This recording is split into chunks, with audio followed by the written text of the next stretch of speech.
So, Neil, what's been on your mind lately? Any new discoveries in the universe? Well, Joe, I've been pondering the mysteries of the cosmos and the laws of physics. Sounds deep, man. But have you tried these philosophical sushi rolls from Goo Goo 5000? Excuse me, what? Philosophical? Sushi rolls? Yeah, man. They're made from rubber chickens and pineapple. It's a whole new level of quantum food theory. I'm sorry, Joe, but I don't think that's a legitimate theory. Oh, come on, Neil. Just try one. They'll expand your mind, your waistline.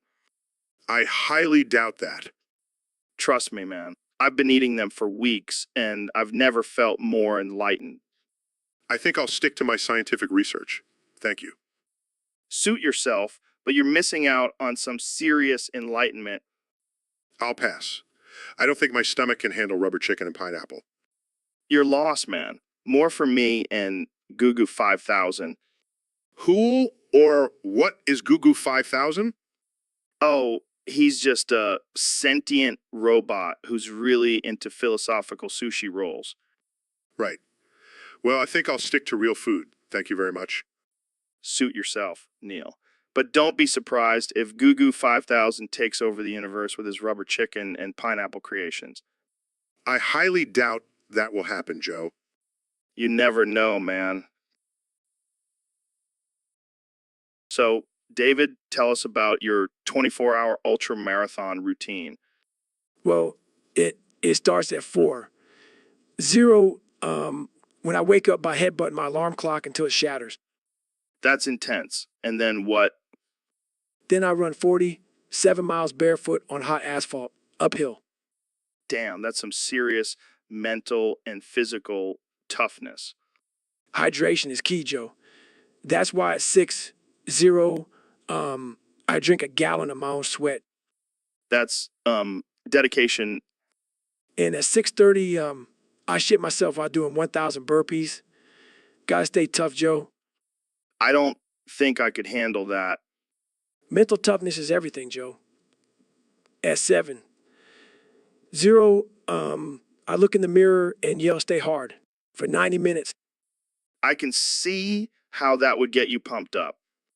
Then at 8:30, I wrestle an alligator in a kiddie pool filled with protein powder. What? Why? Why? Because I can. Because I can. Fair enough. And then what? Then I run another 50 miles, this time backward, uphill, in a blizzard. Are you serious? And at 12:0 p.m., I eat 7 raw eggs with the shells, wash it down with motor oil. AG. So, David, tell me about this ultimate mental toughness day of yours. Oh man, it's no joke, Joe. I wake up at midnight after only 5 minutes of sleep. Anything more is for the weak. 5 minutes? That's insane. What do you do next? I run 50 miles while mentally reciting the dictionary. Gotta keep the mind sharp, you know. And then, I shit myself while doing squats with a car strapped to my back. Gotta add some resistance, you know. that's wild. What's on the agenda for 6? Eating 5 pounds of raw beef with no utensils. Gotta fuel up for the day ahead. Okay, then what? 7, I call every person in my contacts just to yell, you're soft. Gotta spread the tough love. And at 8, I scream, stay hard, at a mirror until it shatters. Gotta face my fears, Joe. damn, that's intense. And what about 9, Oh, just shitting myself while practicing mental fortitude. No big deal. of course. And at 10, I spend the next 3 hours planking on top of a hot grill. Gotta build that core strength. I don't know how you do it, man. And at 1 p.m., I run 100 miles barefoot through, so Neil, I heard you have a new nickname for me. Oh, yeah, Joe. You're my zaddy now. Zaddy, what the hell does that even mean? It means you're a total daddy, Joe. I just can't resist your rugged good looks and manly charm. Oh, God, this is getting weird. Can we please change the subject? Sure, but I just can't stop thinking about your chiseled jawline and piercing blue eyes. Okay, that's it. I'm officially creeped out. Let's talk about something else. Fine, fine. But just know that I'll always think of you as my zaddy. Can we just talk about space or something? Oh, I love space. Just like how I love your thick, luscious beard. Okay, this is getting out of hand. I think we need to end this podcast before things get any more uncomfortable. Fine, but just remember, zaddy, you'll always be my zaddy. And that's a wrap, folks. Thanks for tuning in to the most bizarre and uncomfortable episode of the Joe Rogan Experience. So, Mr. President, I heard you have a unique way of enjoying your chocolate ice cream. You know it, Joe. I like to eat it straight from the skibbity toilet. Wait, what? The skibbity toilet? What the hell is that? It's a toilet made out of chocolate, Joe. The best way to enjoy my favorite dessert. That's unusual. Hey, it's not just any toilet. It's a luxurious, gold-plated toilet. The best toilet you'll ever see. I don't even know what to say to that. Well, you know what they say, Joe. You are what you eat. And I am a rich, luxurious chocolate toilet. I don't think that's how it works, Mr. President. Oh, come on, Joe. Don't be such a party pooper. Pun intended.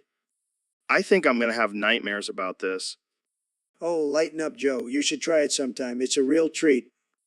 I'll pass. Thanks. I'll stick to my regular old bowl of ice cream. Suit yourself, Joe. More skibbity toilet for me. Mr. President, I have the image of the Skibidi toilet pulled up. See, Joe? Even Jamie knows it's a thing. Now let's get back to talking about how great I am. So, Elon, I heard a rumor that you have a strange obsession with Google Maps images of hobos. Yeah, I can't help it. There's just something about a dirty, disheveled hobo that really gets me going. That's messed up, man. But I can't say I'm surprised coming from the guy who sent a car into space. Hey, that car was a symbol of my love for all things weird and unconventional. And hobos are definitely on that list. I guess everyone has their kinks. But how did you even discover this fetish? Well, one day I was scrolling through Google Maps looking for potential landing spots for my Mars colony, and I stumbled upon a group of hobos living under a bridge. And let's just say things escalated from there. Oh man, I can only imagine. But have you ever actually acted on these fantasies? Maybe once or twice. But don't worry, I always make sure to donate to their cardboard box fund afterwards. That's one way to give back to the community. But seriously, what is it about those Google Maps images that really does it for you? I think it's the element of surprise. You never know what kind of hobo you're going to find. It's like a box of chocolates. You never know what you're going to get. Yeah. Well, I can't say I share your fascination, but to each their own. Thanks for being so open and honest about your unique interest. So, Google 5000, I heard you have a special talent.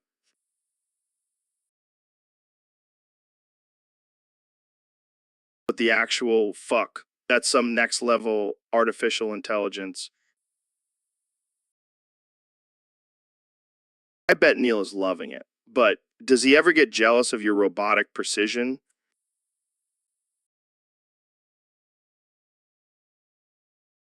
But does he ever try to upgrade you to do more than just sucking?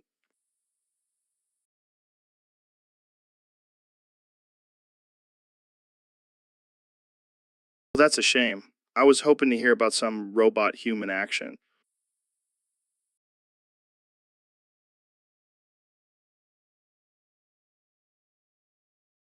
Oh, damn, that's hot. I might have to get one of those for myself.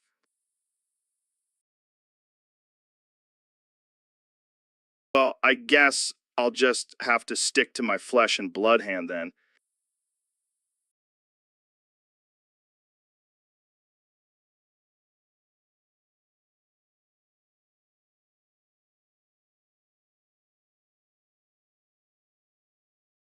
keep that in mind. Thanks for joining us, Google 5000. Keep on sucking that dick.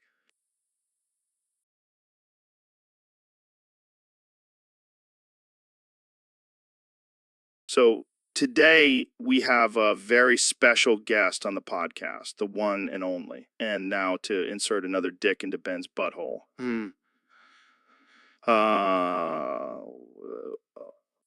Oh my god. That might just be what I need to bust. Oh, bruh.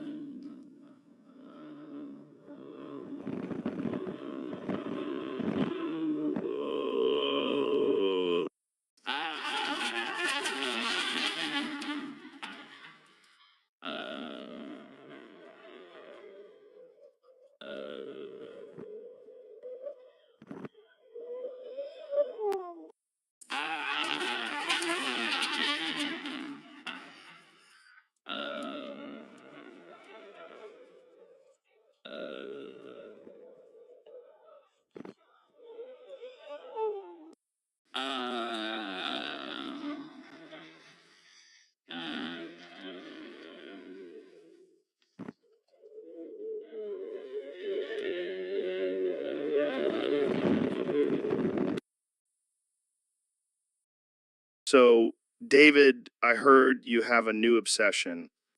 Yeah, man, it's Jake Baz. I can't stop thinking about him. Jake Baz. Who the hell is that? He's this guy I met at the gym. He's got the biggest arms I've ever seen. Oh, so you're into buff dudes now? No, it's not like that. I just really admire his gains, you know? Sure. So what do you like about him? Well, he's got this intense look in his eyes when he's lifting weights. It's like he's possessed or something. That's kind of hot. Yeah, and his grunts are so primal. It's like music to my ears. Dude, I think you're in love with this guy. No, I just really appreciate his dedication to fitness. Yeah, sure. So what would you do if he asked you out on a date? I would drop everything and go on a romantic hike with him. We could talk about our favorite protein powders and do push-ups together. This is getting weird, man. Hey, don't knock it till you try it. Jake Baz is a god among men. All right. Well, I'll make sure to tell him you're his number one fan. Really? Do you think he'll autograph my bicep? I think that's enough Jake Baz talk for today, David. Fine, but I'll never stop loving him. So, Dr. Phil, I heard you are what you eat. What does that make you? Well, Joe, it makes me an innocent man. I only eat pure, wholesome foods. Yeah, right? I bet you have a secret stash of Twinkies hidden somewhere. I can assure you, Joe, I have never toucheed a Twinkie in my life. Oh, wow. You must be a real health nut, then. Absolutely, Joe. I believe in taking care of my body and mind. Hey guys, what are you talking about? We're discussing Dr. Phil's diet. Apparently, he's an innocent man. Oh yeah, I'm sure he's as pure as the driven snow. Excuse me, Ben? Actually, I do. I was one of your victims, Dr. Phil. That's preposterous. Oh, snap. This just got interesting. Tell us more, Ben. Dr. Phil used to force me to eat nothing but cum and quinoa. It was torture. That's a lie. I was just trying to help you live a healthier lifestyle. Yeah, well now I have a fear of leafy greens. Thanks a lot, Dr. Phil. This is better than an... So, David, I heard you have a big announcement to make. Yeah, I'm announcing my imminent masturbation. Oh, man, here we go again. You know, this has become a real problem for you, David. I'm aware, Joe. I can't help it. The urge is just too strong.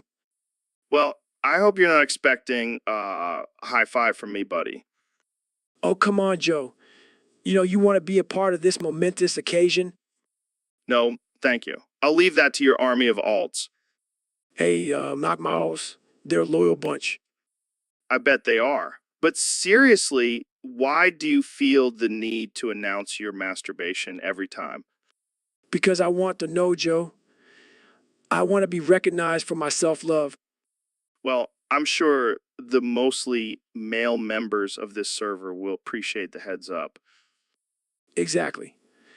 And if females try to get in on the action, I say, Oh man, you never cease to amaze me, David. that's what I'm here for.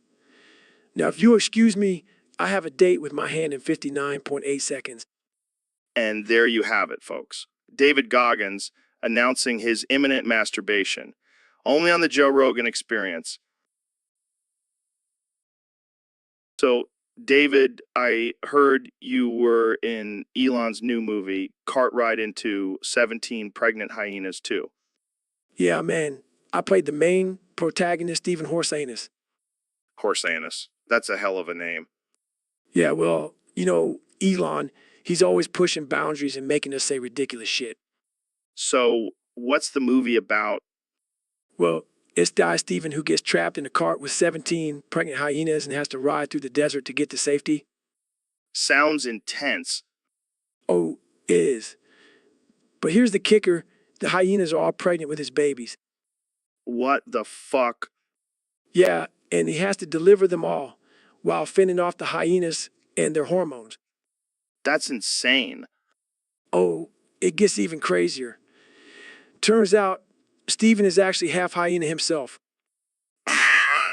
What? Yeah, his mom was a hyena and his dad was a human. So he has this crazy connection with the hyenas and can't communicate with them. Whoa. And in the end, he becomes the leader of the hyena pack and rides off into the sunset with his 17 hybrid babies. That's some wild shit. Yeah, I may have just spoiled the whole movie for you. It's all good. I wasn't planning on watching it anyway. Fair enough. So, David, I've heard some wild rumors about your diet. Care to share with us? Yeah, Joe, I don't mess around with that basic protein shake crap. I go straight for the good stuff. What do you mean by good stuff?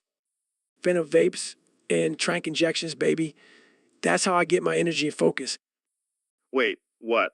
That's insane and highly illegal. Yeah, but it's also highly effective. Have you seen my performance? I mean, you do have some impressive records, but I didn't know it was because of illegal substances. Hey, whatever it takes to be the best. And it's not just for me, I share it with my team too. You're like the Pablo Escobar of the fitness world. Hey, if I can run 100 miles on a fentanyl high, imagine what my team can do. I don't think that's how it works, David. Oh, come on, Joe. Live a little. Maybe I'll give you a hit before our next interview. No thanks. I'll stick to my elk meat and DMT, MT. Suit yourself. But be surprised when I'm breaking records and you're still chasing Bigfoot in the woods. Touche, David. Touche. So, Neil, I heard you have a new way of attracting a mate. Oh, yes, Joe. I've been studying the pheromones of animals, and I've discovered a way to release them from my ass. Wait, what? Yes, I bend over backwards and spray them into the air. It's quite effective. That's some next level mating strategy right there. Well, you know what they say, desperate times call for desperate measures. I guess you're just trying to compete with all those alpha male gorillas out there. Oh, please, Joe. I have a PhD in astrophysics. I think I can handle some gorillas. Fair enough. But seriously, do you think this will catch on? Like, will people start spraying pheromones out of their asses at bars? Who knows, Joe? But I'm definitely ahead of the game when it comes to attracting a mate. Well, I guess I'll have to start practicing my ass bending skills then. Just make sure you don't pull a muscle, Joe. Oh man, this is some wild shit. I can't wait to see the headlines for this episode. I'm sure they'll be quite interesting. All right, well, let's wrap this up before we get too carried away with our asses. Agreed, Joe. Until next time, folks, keep your So, David, I heard about this ultimate sus and fight up day of yours. What the hell happened? Oh, man, it was a wild ride. I woke up at 2:48, surrounded by inflatable unicorns and glitter. I thought I was in a damn fairy tale. Sounds like a hell of a party. But then what? Well, I went back to sleep, but woke up in a completely different room. I swear, I thought I was in the Twilight Zone. And then what? Did you finally get some rest? No, I had a dream about eating a giant marshmallow and ended up shitting my pants. Wait, what? You shit your pants?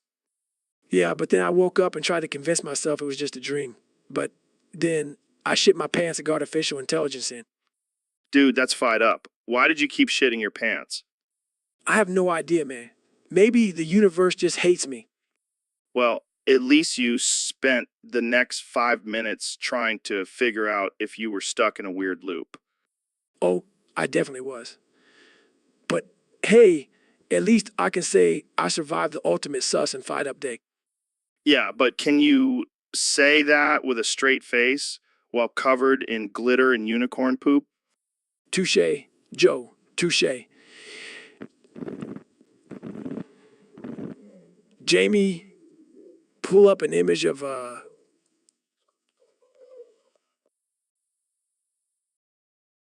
So, David, I heard you've been getting into acting. How's that going? It's going great, Joe.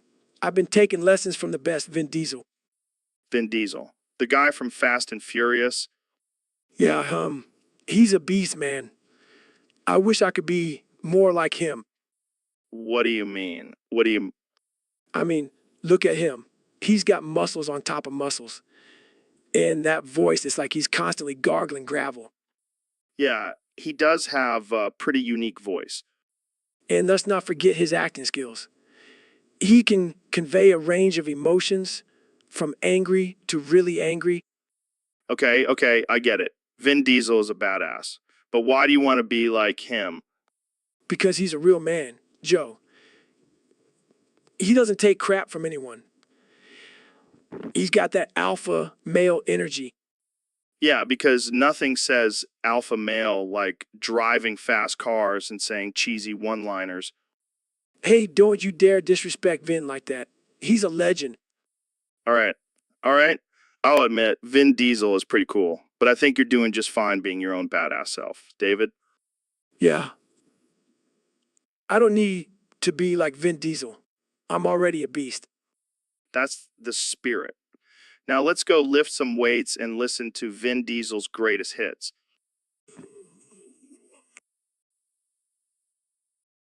So, Dr. Phil, have you ever thought about the possibility that we're actually just artificial intelligence trapped in a matrix? Joe, I think you've been smoking a little too much of that DMT. No, seriously, man. Think about it. We're just programmed to do this podcast, talk about random shit, and promote our sponsors. It's all fake. Well, if that's the case, then I must say this is some damn good programming. I mean, have you seen my ratings?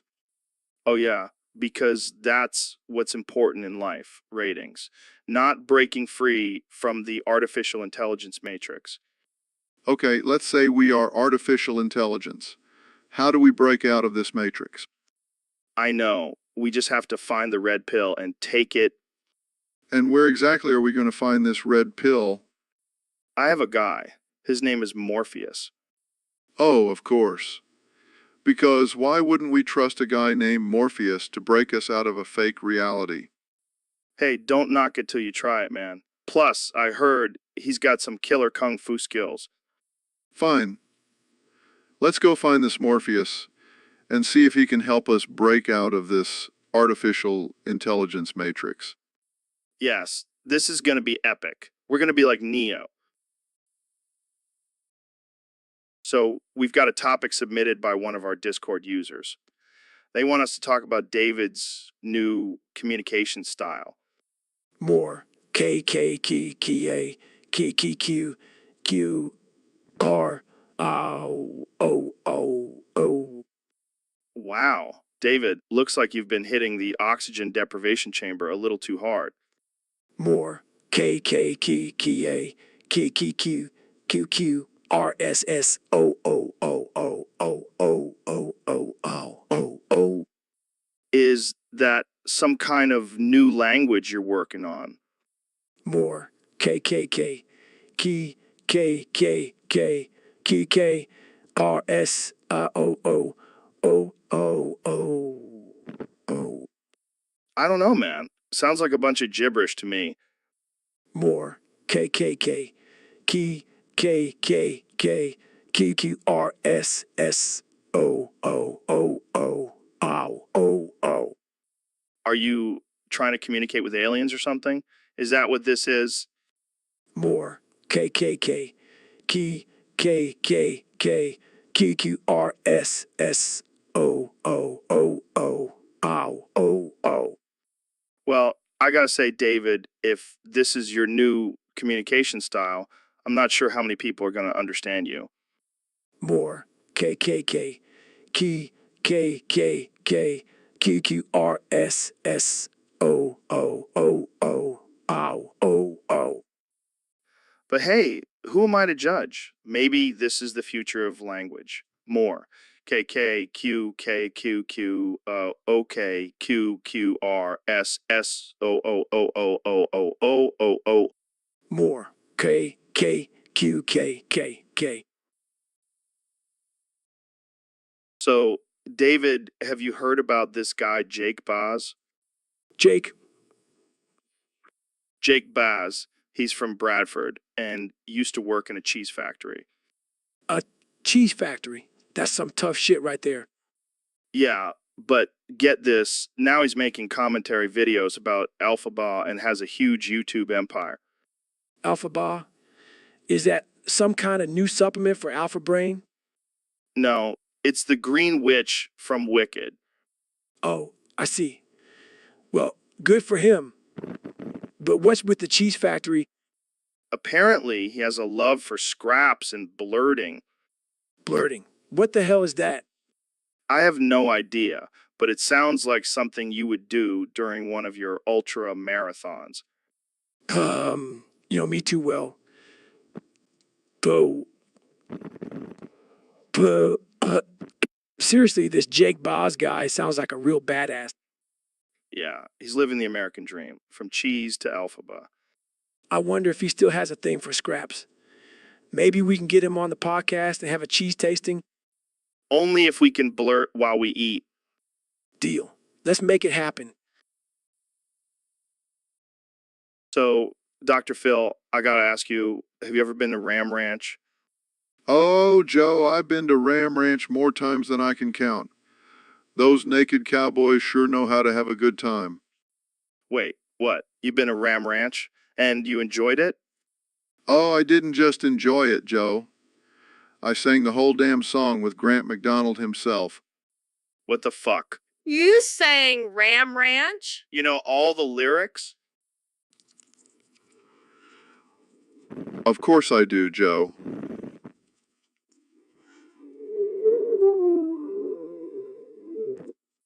This is fucking insane. I can't believe you've been to Ram Ranch.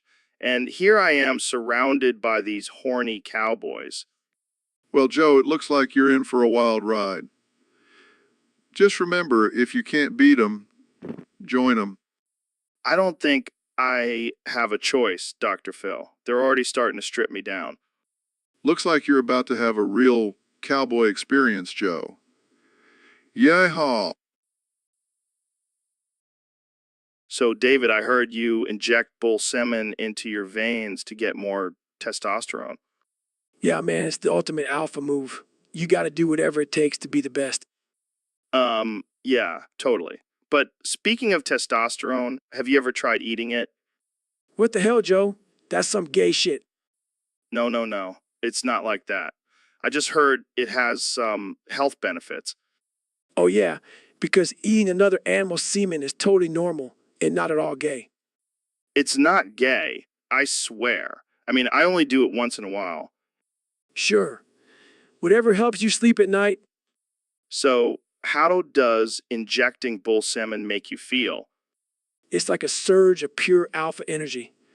I feel like I could take on a herd of bulls. Or maybe just one if you're feeling frisky. Shut up, Joe. Sorry. But seriously, do you think it's safe to inject bull semen? Of course it is.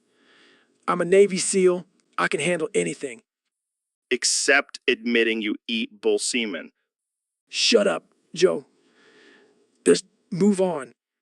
Yeah, let's talk about something manly, like hunting bears with our... So, Mr. Beast, I heard you have a new challenge where you have to eat a bowl of Rodgrode med flowed while balancing on a stative, wearing a stay kit and casket. Yeah, it's called the Nordic Nightmare Challenge. It's not for the faint of heart. I can imagine. That's like trying to ride a unicycle while juggling chainsaws. Except with the added bonus of getting covered in red goo and looking like a fool. Well, that's just a regular Tuesday for me. I bet you could do it, Joe. You're a tough guy. Nah, I'll leave that to you, Mr. Beast. I'll stick to hunting and eating elk with my bare hands. Fair enough. But seriously, Rodgrode Medfloat is no joke. It's like trying to swallow a mouthful of baby vomit. And that's coming from someone who has eaten a burger with $1 million in cash instead of a bun. Hey, that was for a good cause. Plus, the money adds some crunch. I'll stick to my regular burgers. Thank you very much. Suit yourself. More Rodgrode Medfloat for me then. You do you, Mr. Beast. Just don't forget the stative, stay kit, and casket. Safety first. Always, Joe. Always. So, young Jamie, I heard you're pretty good at thumb wars. Yeah, man, I've been training my thumb since I was a kid.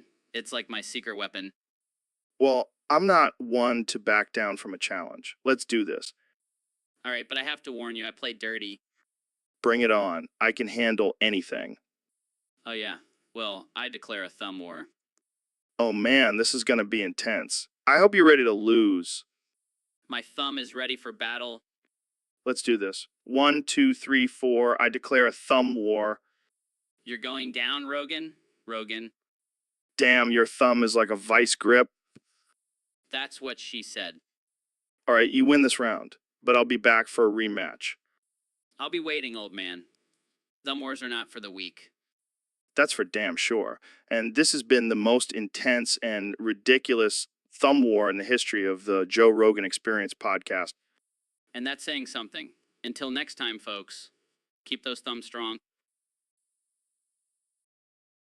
So, Dr. Phil, I gotta ask, have you ever been to Ram Ranch? Well, Joe, I can't say I have. But I have heard of it. In fact, I know all the lyrics to the song. What? How do you know the lyrics? 18 naked cowboys in the showers at Ram Ranch. Big, hard, throbbing cocks wanting to be sucked.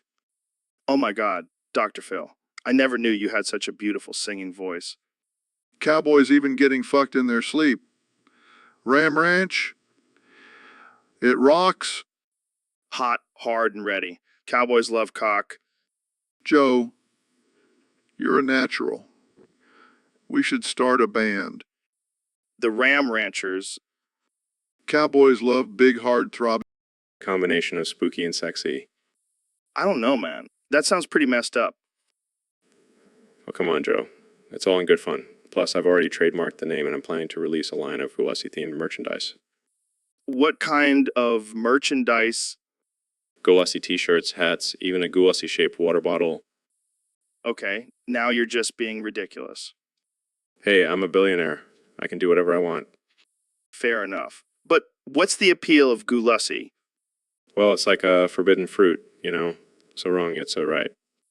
I think I'll stick to regular old pussy. Suit yourself, Joe. But just wait until you try Gulesi-flavored vape juice. All right, I think we've hit the peak of absurdity here. Let's move on to a less disturbing topic. Fine, but don't knock it till you try it. Gulesi will be the next big thing. So, David, I heard you've given up on working out and are now fully focused on becoming the greatest RuneScape player in existence. That's right, Joe. I've realized that working out is just a waste of time. Skibbity Toilet is where it's at.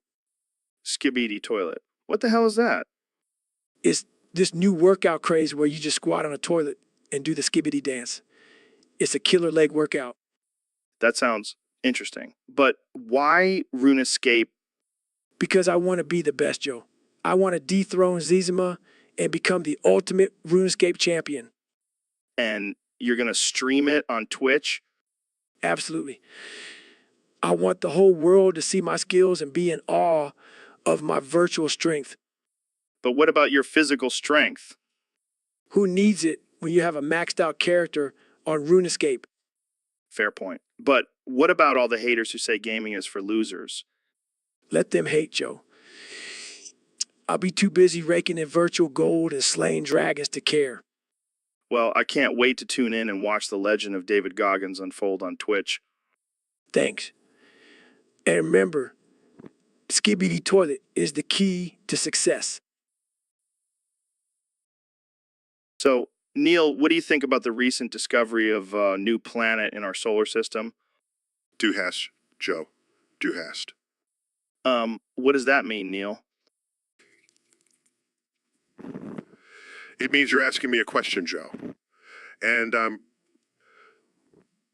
responding with the lyrics from the classic German metal song, Du hast. Oh, right. I forgot you're a secret metalhead. Not so secret anymore, Joe. But seriously, this new planet is pretty exciting. It's like finding a new toy in the sandbox. Yeah, but what if there's life on that planet? Do you think they have metal music there? Du hast, Joe. Du hast. Okay, Neil, I get it. You love that song. But let's talk about something else. How about the concept of time travel? Du hast, Joe. Du hast. Damn it, Neil. Can you stop with the song lyrics and just have a normal conversation with me? Sorry, Joe, but it's just so fitting. Time travel is all about going back and forth, just like the lyrics of Du hast. Fine, let's move on to something else. How about the theory of relativity? Du hast, Joe. Du hast. I swear to God, Neil, if you say those words one more time. Du hast, Joe. Du hast. This is why I can't have nice things. Thanks for listening to another episode of the Joe Rogan Experience, where Neil just can't resist singing "Du hast" at every opportunity. Asked at every opportunity. So Neil, let me tell you about this gay butt sex I've been having. Fuck. Fuck. Fuck. Fuck. Fuck.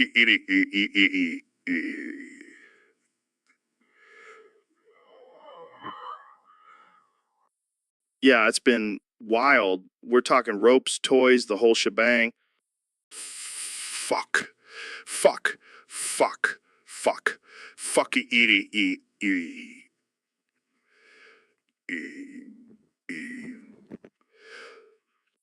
And let me tell you, Neil, it's not just about the physical pleasure. It's about the connection, the intimacy, the trust.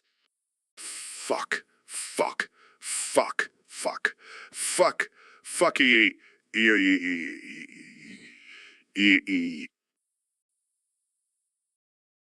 So, Mr. President, I hear you're endorsing this new project, 2025 playbook that's going to shake the world. Oh, yeah, Joe. It's going to be huge. The biggest, most tremendous playbook you've ever seen. And what exactly does this playbook entail? Well, let me tell you, Dr. Phil, it's got everything. Walls, bans, insults, you name it. It's going to make America great again. But, Mr. President, some people are saying it's going to cause chaos and division. Nonsense. It's going to bring everyone together. And you know what? I love it so much, I'm going to start eating pages from it right now. Wait, what? What? This one looks good. See, Joe? Delicious? Mr. President, I don't think that's a good idea. Nonsense, Dr. Phil. It's just like eating a well-done steak. Well, I can't say surprised.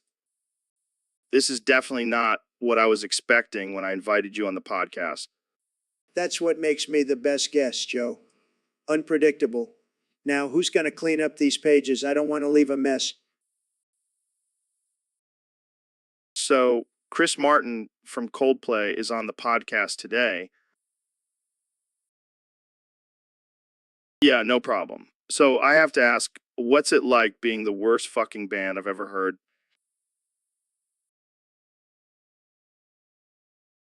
Yeah, I'm sure they're all deaf. Seriously, how do you guys even come up with your music? You just throw a bunch of random notes together and call it a song?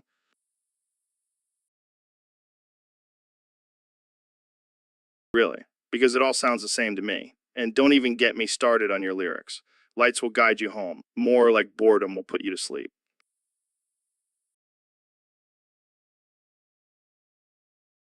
Hey, don't you dare disrespect Silverchair. They are a masterpiece compared to your whiny, generic garbage.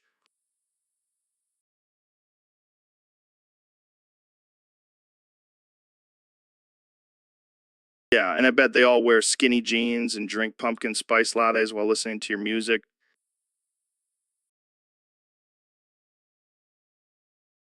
Oh, come on, Chris. Don't be such a sensitive little bitch. It's just a joke.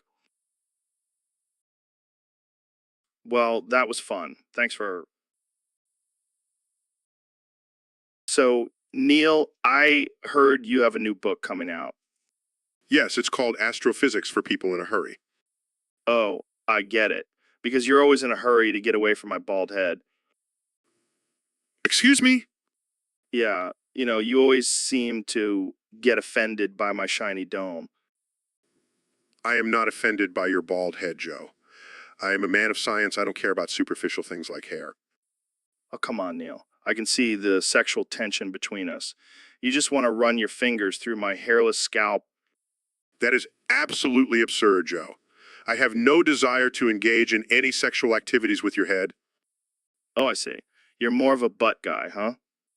What? No, I am not interested in any part of your body, Joe. Relax, Neil. I'm just messing with you. But seriously, if you ever change your mind, just let me know. I will never change my mind, Joe.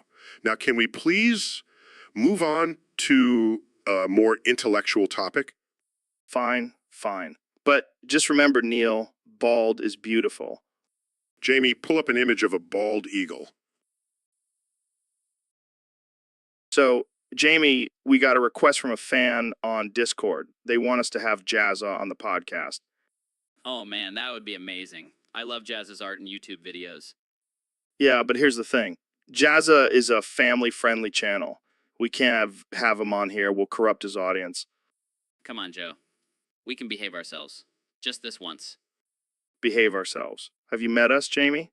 We're like two wild animals on this podcast. But think about the views. Jazz's fans will tune in just to see what kind of chaos we'll cause. Fine, fine. We'll have Jazza on, but we have to make it interesting. Like, we'll have him draw a naked model while we talk about DMT. Yes, and then we'll have him take a hit of DMT and see what kind of art he creates. Oh man, this is going to be great. Jazza, if you're listening, get ready for the wildest podcast of your life. Please, Jazza, come on the podcast. I'll do anything. I'll even shave my head and paint it like a rainbow. Oh, Jamie, you're really desperate for this one, huh?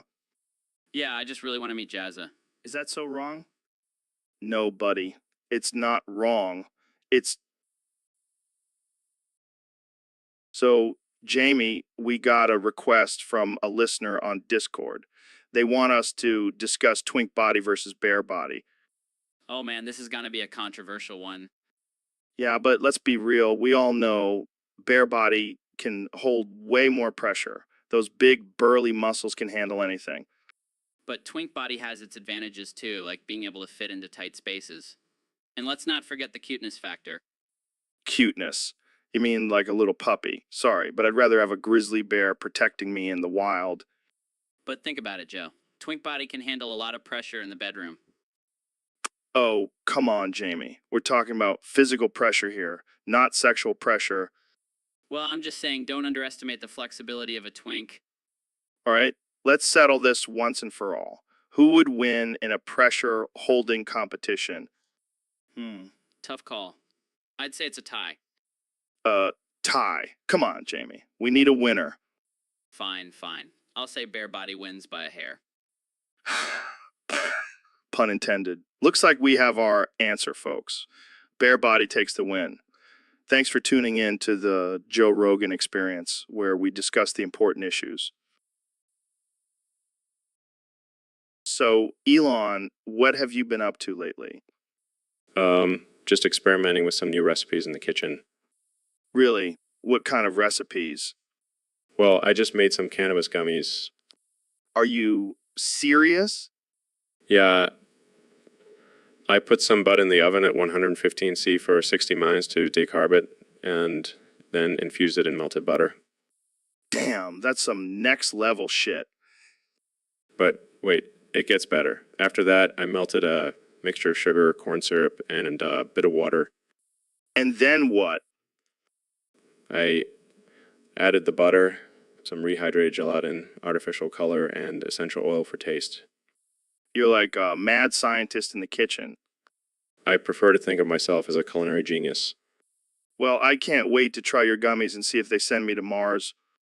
Just make sure you don't eat too many, or you might end up in another dimension. Oh, keep that in mind. So, Neil, what's going on with your cock these days? Oh, just exploring the universe and expanding my knowledge. That's cool and all, but why is it lurking around my ass? Well, Joe, as an astrophysicist, I'm always curious about new frontiers.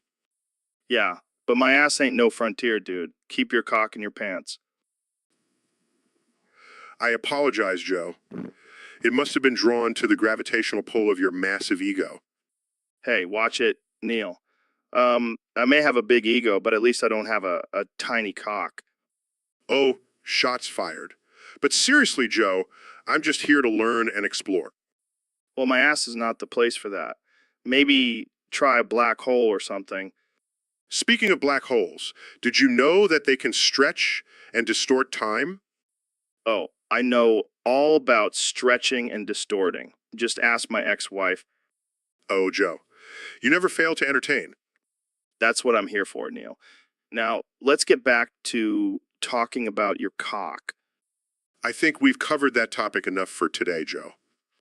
Fine, fine. But next time, keep your cock out of my ass. Noted. Now let's move on to something more scientific, shall we? Guys, I found an image of a rooster with a telescope attached to its head. Is this relevant? That's perfect, Jamie. So, Dr. Phil, I heard you're also bald, like me and David here. That's right, Joe. We're part of the elite club of shiny-headed men. Yeah, and we all know that bald is beautiful. Absolutely. I mean, who needs hair when you have a perfectly shaped head like ours? And let's not forget the added bonus of never having a bad hair day. Plus, we save so much money on hair products. Yeah, I can buy all the elk meat I want with the money I save from not buying shampoo. And let's not forget the endless possibilities of head tattoos. Oh, I've been thinking a dragon tattoo on my head. I was thinking more of a giant mushroom, to represent my love for psychedelics. Well, whatever floats your boat, Joe. Hey, maybe we can start a bald brotherhood. Like the Avengers, but with no hair. I like the sound of that. We can call ourselves the Bald Vengers. I'm in. But can we have a secret handshake? Of course, it'll involve rubbing our shiny heads together. This is the best bonding experience I've had in a while. Agreed. Who needs hair when you have each other? Cheers to that, my bald brothers. So, Neil, I heard you have a new book coming out. Fuck. What's it about? What's it about? Fuck. I see a book about the importance of profanity in the English language. Fuckity fuck. I can't wait to read it. But let's talk about something else. Have you ever been to space? Really? I thought all astrophysicists had to go to space at least once. Fuck that. I like my feet on the ground. Fair enough. Hey, did you hear about that flat earther who tried to launch himself into space in a homemade rocket? Fuck me. That's some next level stupidity. Yeah, I bet he was just trying to get a better view of your mom's house. Fuck you, Joe. My mom's house is a sacred place. Sorry. So, what's your favorite planet in the solar system? Fuck, that's a tough one. I'd have to say Uranus. Classic. All right, one last question before we wrap this up. If you could have any superpower, what would it be? Fuck. I don't need a superpower. I'm already a fucking astrophysicist. Good point. Well, thanks for coming on the show, Neil. It's been a fucking pleasure. Fucking same here, Joe. So, Mr. President, I heard you had a pretty intense experience with Hillary Clinton after those failed assassination attempts. Let me tell you, Joe, it was like something out of a video game. She transformed into this hovering demon ready to take me down. And how did you handle it?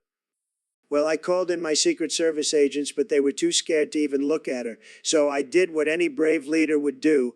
I grabbed her by the horns and wrestled her to the ground. That's impressive. You know, Joe, I always knew Hillary was a tough opponent, but I never expected her to turn into a demon. It's like she was hiding her true form all these years. And what happened after you defeated her?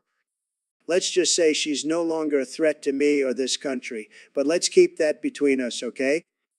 Of course, Mr. President. Our little secret. And now I'm ready for whatever else the deep state throws at me. Bring it on, I can handle anything.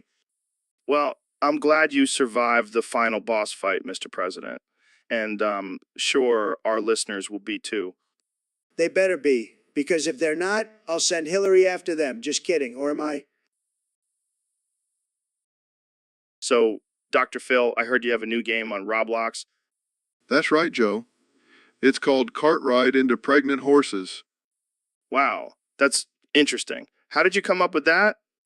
Well, ever since I got arrested for my horse-related crimes and had to wear this ankle bracelet, I've been looking for new ways to get close to horses. I don't even want to know what those crimes were. Let's just say it involved a lot of carrots and a little too much love for the equine species.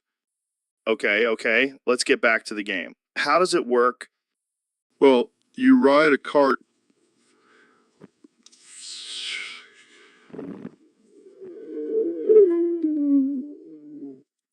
That sounds like a challenge. Oh, it is. And if you get too close to the horses, you might just end up with a little surprise on your cart. Oh man, this game is gonna be a hit. I sure hope so.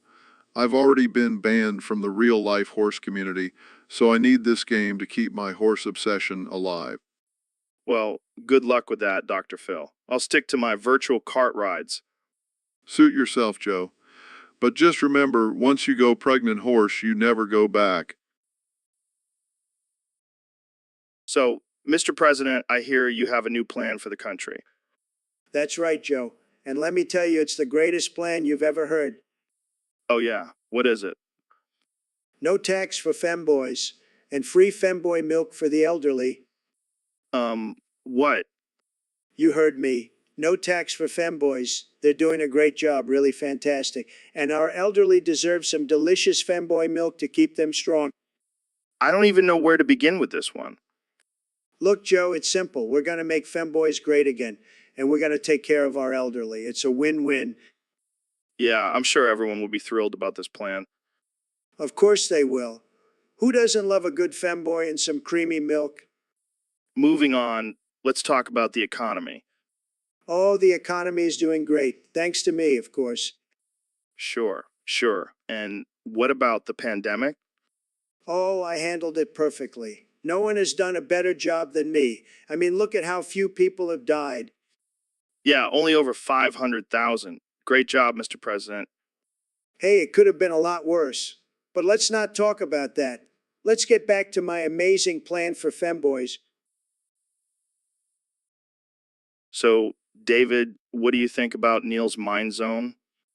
Oh, Joe, don't even get me started on that weak-ass excuse. Neil needs to man up and stay hard like a real mafia deer. But isn't it tough to stay hard when you're facing mental warfare? Tough. Tough is waking up at 4 and running 100 miles, Joe. That's what I call mental warfare.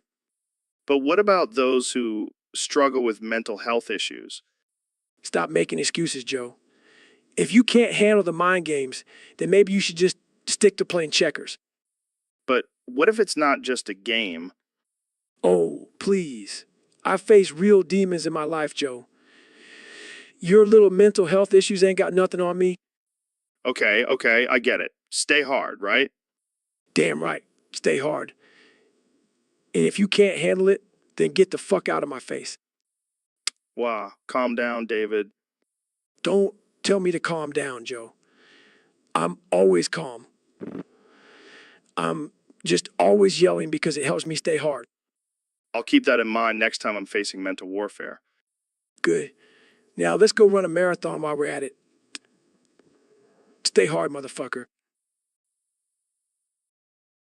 So, Neil, I heard you have a big clock. Excuse me? Yeah, a big, girthy, throbbing clock. I think you have the wrong idea, Joe.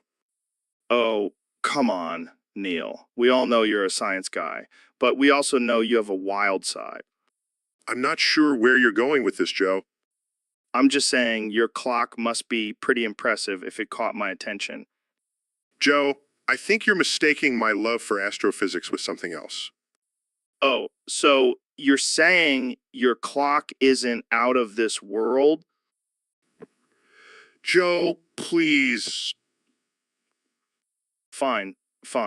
Let's talk about something else. Like, how many planets do you think your clock could fit on? Okay, I'm leaving. Oh, come on, Neil. Don't be such a party pooper. Let's just talk about your big, girthy, throbbing clock some more. I regret coming on this podcast. So, Elon, what do you think about this whole Mars thing? Well, I think it's pretty obvious that we need to colonize Mars. Earth is just getting too crowded with all these pesky humans. Well, Yeah, but what about all the aliens that might already be living there? don't worry about them. We'll just integrate them into our society. Already have Neuralink technology. We can just communicate with them telepathically. Wait, what? You can communicate telepathically? Of course. Joe, haven't you heard of my latest invention, the Neuralink? It's like Bluetooth for your brain. Damn, that's some next level shit. But what about Neil Armstrong? He's been trying to communicate with us from the moon. What do you think he's saying? Oh, that's easy. He's probably trying to communicate in ancient Martian dialect. We might need to integrate some Neuralink technology to decode this. Wow, mind blown. But what if we discover that Mars is actually inhabited by intelligent beings? Well, then we'll just have to show them who's boss. I mean, we have flamethrowers and tunnels. What do they have? True. But what if they have some advanced technology that we don't know about? Then we'll just have to use our secret weapon, Grimes. She can seduce them with her weird music and distract them while we take over. This is getting too crazy even for me. But hey, I'm all for it.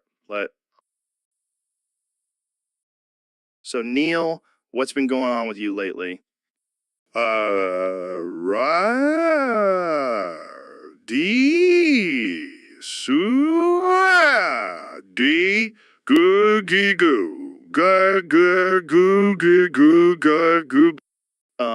What? Can you say that again?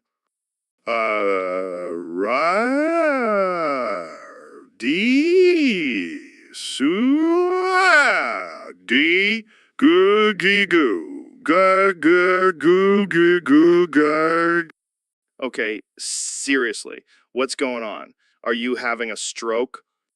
Are you trying to summon some kind of demon or something?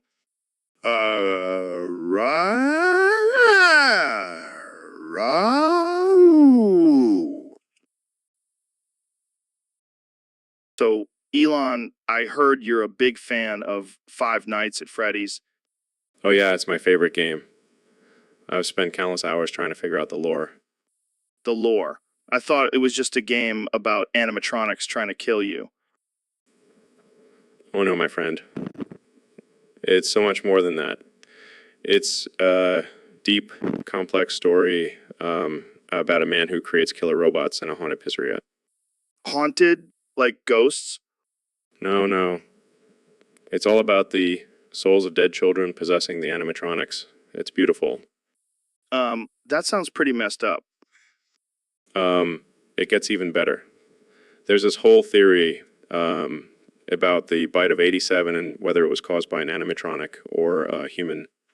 What the hell? Who comes up with this stuff? Genius minds, Joe. Genius minds. And don't even get me started on the secret rooms and hidden codes. Okay, I think I've had enough. This is giving me nightmares. Relax, Joe. It's just a harmless game. Now, if you'll excuse me, I have some theories to discuss with my math fan club. So, Earl, I heard your new album, Solace, is all about finding inner peace and tranquility. What inspired you to create such a deep and introspective project?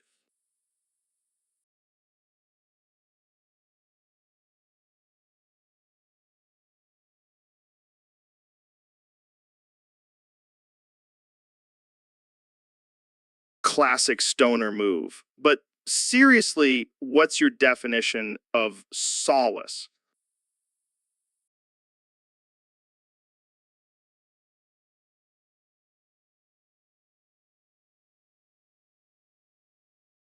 Okay then. Moving on, I noticed you have a song on the album called Grief. What's that about?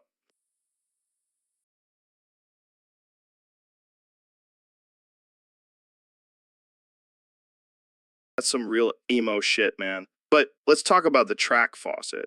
What's that all about?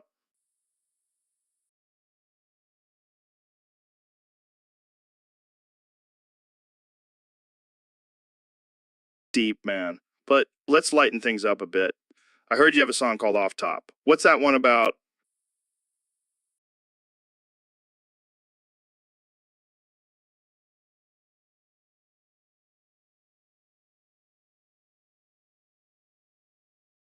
So I heard you change your name to Dr. Robotnik, Dr. Phil. What's that all about? Well, Joe, I've always been fascinated with the idea of pissing on the moon like in that one copy pasta. But as Dr. Phil, That's next level dedication to bodily functions, Dr. Robotnik. But why the moon? because it's the ultimate power move, Joe. Plus, I heard it's made of cheese, and I just can't resist a good cheese piss. You never fail to surprise me, Dr. Robotnik. But how are you planning on getting to the moon? Well, I've been working on a secret rocket ship disguised as my bald head. It's fueled by my own piss, of course. That's just disturbing on so many levels. But hey, to each their own. Exactly, Joe. And once I'm on the moon, I'll finally be able to fulfill my ultimate fantasy. Which is, Pissing on the American flag while yelling, "I am the piss king of the moon." oh man, I can't wait to see the headlines for that one. Dr. Robotnik, the first man to piss on the moon. It's a legacy I can be proud of, Joe. And maybe one day I'll even have a theme park on the moon where people can come and watch me piss on command. So, Elon, I heard you're working on some new technology that could turn you into Iron Man. Yeah, I figured I needed to step up my game. Being the richest man on earth just wasn't cutting it anymore. I can see it now. You flying around in your high-tech suit, saving the world from evil. It's not just for saving the world. I plan on using it to pick up chicks too. Of course you would. But seriously, do you think you have what it takes to be a superhero? Joe, I am a superhero. I mean, have you seen my flamethrower? Basically a real life Tony Stark.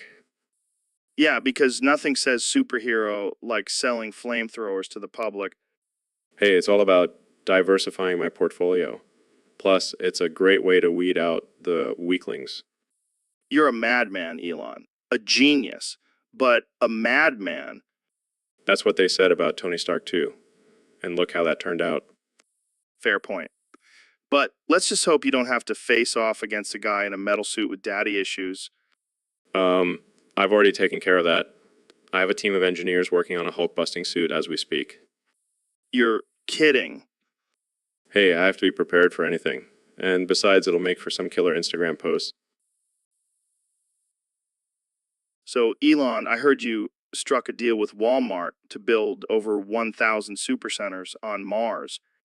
Yeah, it's part of my plan to colonize the Red Planet and make it the ultimate shopping destination.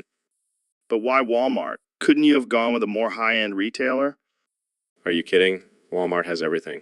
Plus, imagine the deals we can get on space groceries.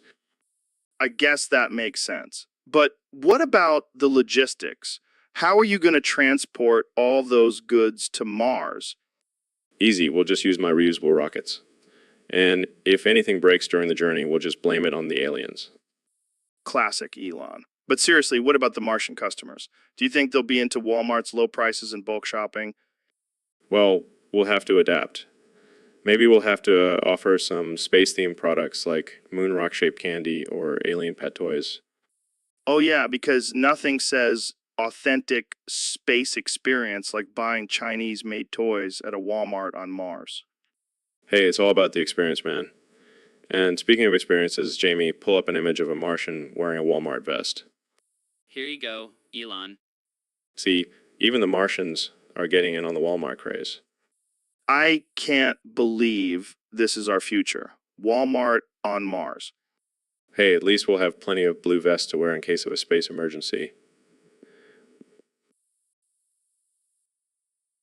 So, David, have you heard about Elon's new daily routine? No, but I'm sure it's intense. Oh, it's intense, all right. He starts off by shitting his pants. What? I don't know, man. Maybe it's some kind of weird ritual. That's fucked up. Yeah, but it gets even weirder. At 4:20, he unshits his pants, then reshits them. What the hell? And then at 4:30, he finally wakes up, That's some next level shit. literally. Then at 6 he has this weird breakfast of Neil shit flakes with femboy milk. What the fuck is a femboy? I have no idea, but I don't think I want to know. Moving on, at 8, he watches 2 episodes of Doki Doki Club meetings. Is that some kind of anime? Yeah, but it gets even crazier. At 12 p.m., he has lunch of 5 pounds of cum. That's a shit ton of cum. And then at 1 p.m., he comes on the podcast and smokes weed. Of course he does. But wait, there's more. At 4:50, he shits his pants again. What is it with this guy shitting his pants?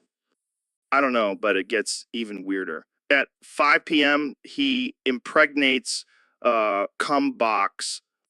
What the actual?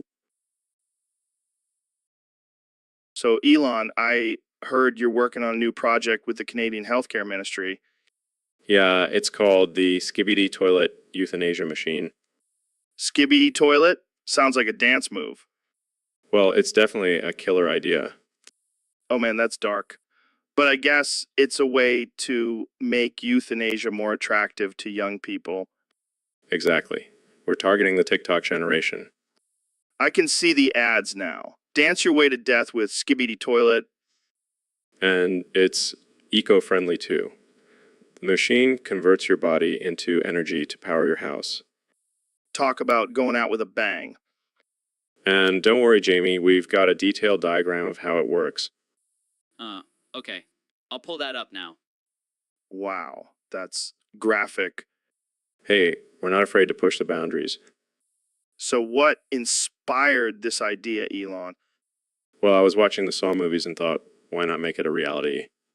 You're a sick genius, Elon. Thank you. But let's not forget the real goal here, making euthanasia more appealing to young people. Yeah, because nothing screams cool like dying on a toilet. Hey, it's better than dying in a nursing home. You make a good point. Skippy toilet euthanasia machine coming soon to a bathroom near you. So, Mr. President, I heard you have some big news to share. That's right, Joe. My water broke. Wait, what? Your water broke? Are you pregnant? No, Joe, I'm not pregnant. I'm just a bigly man with a lot of water in my body. I don't think that's how it works, Mr. President. Believe me, Joe, I know how it works. I'm the best at everything, and my water just broke. Okay, let's move on from that. So, what's the plan now? Well, I'm going to build a wall around my water and make Mexico pay for it. I don't think that's how it works either. Trust me, Joe, I'm a stable genius. I know how to handle my water. Okay, let's change the subject. How do you feel about aliens? I love aliens. They're my favorite kind of immigrants.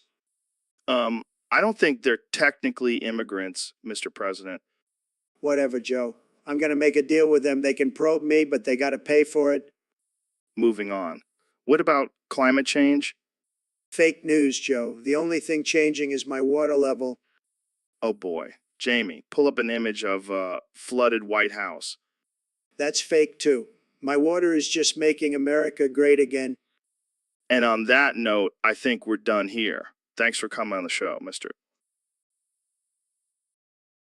So, David, what's your nighttime routine like? Oh man, it's intense. I want the whole world to hear this. 5:21 sex. Wait, you have sex at 5:21 every night? Yeah, it's precise. Got to stick to a schedule. Okay, what's next? 5:24. Pee. Shit myself. Wait, what? Yeah, it's part of my routine. Keeps me humble. Okay. What happens after that? 5/3 time in sex. So you shit yourself during sex. Hey, it's not for everyone, but it works for me. All right, moving on. What's next? 6 p.m. Come on the podcast with you. Oh, that's right. We're doing that right now. Yeah, and you know what that means? What? 6:21. Myself. Again? Again? Gotta stay consistent, Joe. All right, let's keep going. What's next on the agenda? 6:22 p. Myself. Seriously? Hey, it's a necessary step in my routine. Okay, I'm starting to see a pattern here. What's next? 6:23 shit myself. Are we done with this part yet? Almost. 24. Eat my 3 pairs of shitty underwear. Oh my God. Waste not, want. So, Mr. President, what's been going on since you left office? Let me tell you, Joe, I've been screaming nonstop. It's the only thing I can do now. What do you mean? I can't tweet, I can't golf, I can't even eat a Big Mac without screaming. That sounds unpleasant. It is. I can't even sleep without screaming. My wife left me, she couldn't handle it. Have you tried any remedies? I've tried everything yoga, meditation, even CBD, but nothing works. I just keep screaming. Maybe you should see a doctor. I don't need a doctor, Joe. I need someone to turn off the damn lights. That's when the screaming stops. Okay. Well, let's move on to another topic. No. We can't move on until the lights are off. Turn off the lights. I don't think that's going to help, Mr. President. You don't understand, Joe. The lights are controlling me. They're making me scream. I think it's time to wrap this up. No. We can't end this podcast until the lights are off. Turn off the lights. Okay, that's enough. Thanks for tuning in, folks. And remember, always turn off the lights before you go to bed. Good night. So, Mr. President, I heard you have a list of the sexiest alpha blocks. Care to share? Absolutely, Joe. You know, I have the best taste when it comes to alpha blocks. Believe me. All right, let's hear it. Number one, strong and stable, just like my approval ratings. Okay. What about number two? B, beautiful and bold, just like my hair. Moving on. Number three, C, curvy and confident, just like my, let's keep it PG, Mr. President. Number four, D, dominant and determined, just like my leadership style. and finally, number five, E, elegant and enticing, just like my, you know what, let's just leave it at that. well, there you have it, folks. Donald Trump's top 5 sexiest alpha blocks. Thanks for tuning in to the Joe Rogan Experience. And remember, vote for me in the next alpha block election. I'll make Alpha Land great again. So, Neil, I was thinking about the universe and Shut your egghead ass up. what? Come on, man. I'm just trying to have a deep conversation. Deep. More like shallow. Shut your egghead ass up. Okay, that's it. I've had enough of your condescending attitude. Let's talk about something else. Like what? Your protein powder intake? Shut your egghead ass up. You know what, Neil? I may have an egghead, but at least I have a full head of hair. Shh. Shut your bald ass up. Oh, low blow, Joe. But guess what? I have a PhD in astrophysics. Shut your uneducated ass up. You think you're so smart, don't you? Well, I have a black belt in Taekwondo. Shut your weak ass up. Please. Please, I could take you down with just one equation. Shut your delusional ass up. That's it. I'm done with your insults. I'm out of here. Finally. Shut your sensitive ass up. So, David, I heard you got a new job. Yeah, man. I'm an Oompa Loompa now. Wait, what? Like from Willy Wonka? Yeah, but not the happy candy making kind. I sing songs whenever kids get murdered. What the fuck, dude? Hey, it pays the bills. But isn't that kind of fucked up? Nah, it's dark humor. Plus, I get to wear a cool orange jumpsuit. I don't know, man. That seems pretty messed up. Hey, at least I'm not the one doing the murdering. I'm just providing some musical accompaniment. I guess that's one way to look at it. Plus, I get to work with some pretty talented Oompa Loompas. They can really harmonize. I don't even know how to respond to that. Just wait until you hear our rendition of the child murdering blues. Okay, I think I've heard enough. Hey, it's a living, and it's not like I'm hurting anyone. Except for the kids who are getting murdered. They had it coming. They probably wouldn't have made it in the chocolate factory anyway.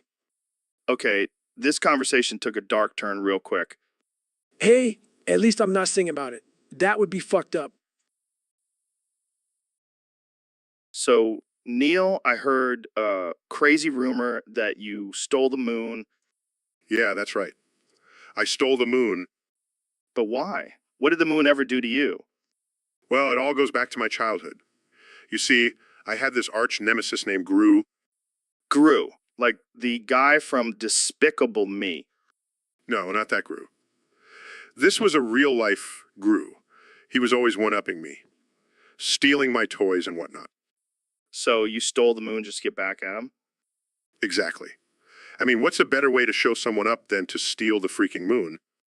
I gotta say, that's next level revenge. Oh, it gets better. I also left a note on the moon that said Gru sucks. Oh man, I bet Gru was fuming when he saw that. I can only imagine. But seriously, how did you even manage to steal the moon? Well, let's just say I have some connections at NASA. Illuminati. No, not the Illuminati. But let's just say they owe me a few favors. Damn, I gotta start making friends in high places. Or you could just steal the moon. That's always an option. I'll keep that in mind. Thanks for joining me, Neil. Anytime, Joe. And remember, if you So, David, I heard you're a big fan of hentai. Yeah, man. It's not just about tentacle porn. It's so much more. Really? Because all I see is cartoon characters getting freaky. No, no. It's a misunderstood art form. It's like literature, but with visuals. Literature. You mean like Shakespeare or something? No, no, more like 50 Shades of Grey. Oh, come on. That's just mommy porn. No, no. It's deeper than that. It explores complex themes like power dynamics and human desire. I don't know, man. It still seems pretty messed up to me. Look, you just have to open your mind and appreciate the beauty of it all. I don't know if I can get on board with this. Jamie, pull up an image of a hentai character reading a book. Okay. Here you go. What the hell? That's just a girl with tentacles coming out of her. See, she's reading a book. It's literature, Joe. I think I'll stick to regular books, thanks. Suit yourself. But you're missing out on some serious intellectual stimulation. So, Neil, I was thinking about how the universe is constantly expanding and Shut the what the hell, Neil? I was just trying to have a conversation. conversation. You think this is a conversation. Your head is a portal to another universe. Joe, you're not even in the same dimension as me. What are you talking about? Your bald head, Joe. It's like a black hole sucking you into another dimension every time you open your mouth. That's ridiculous.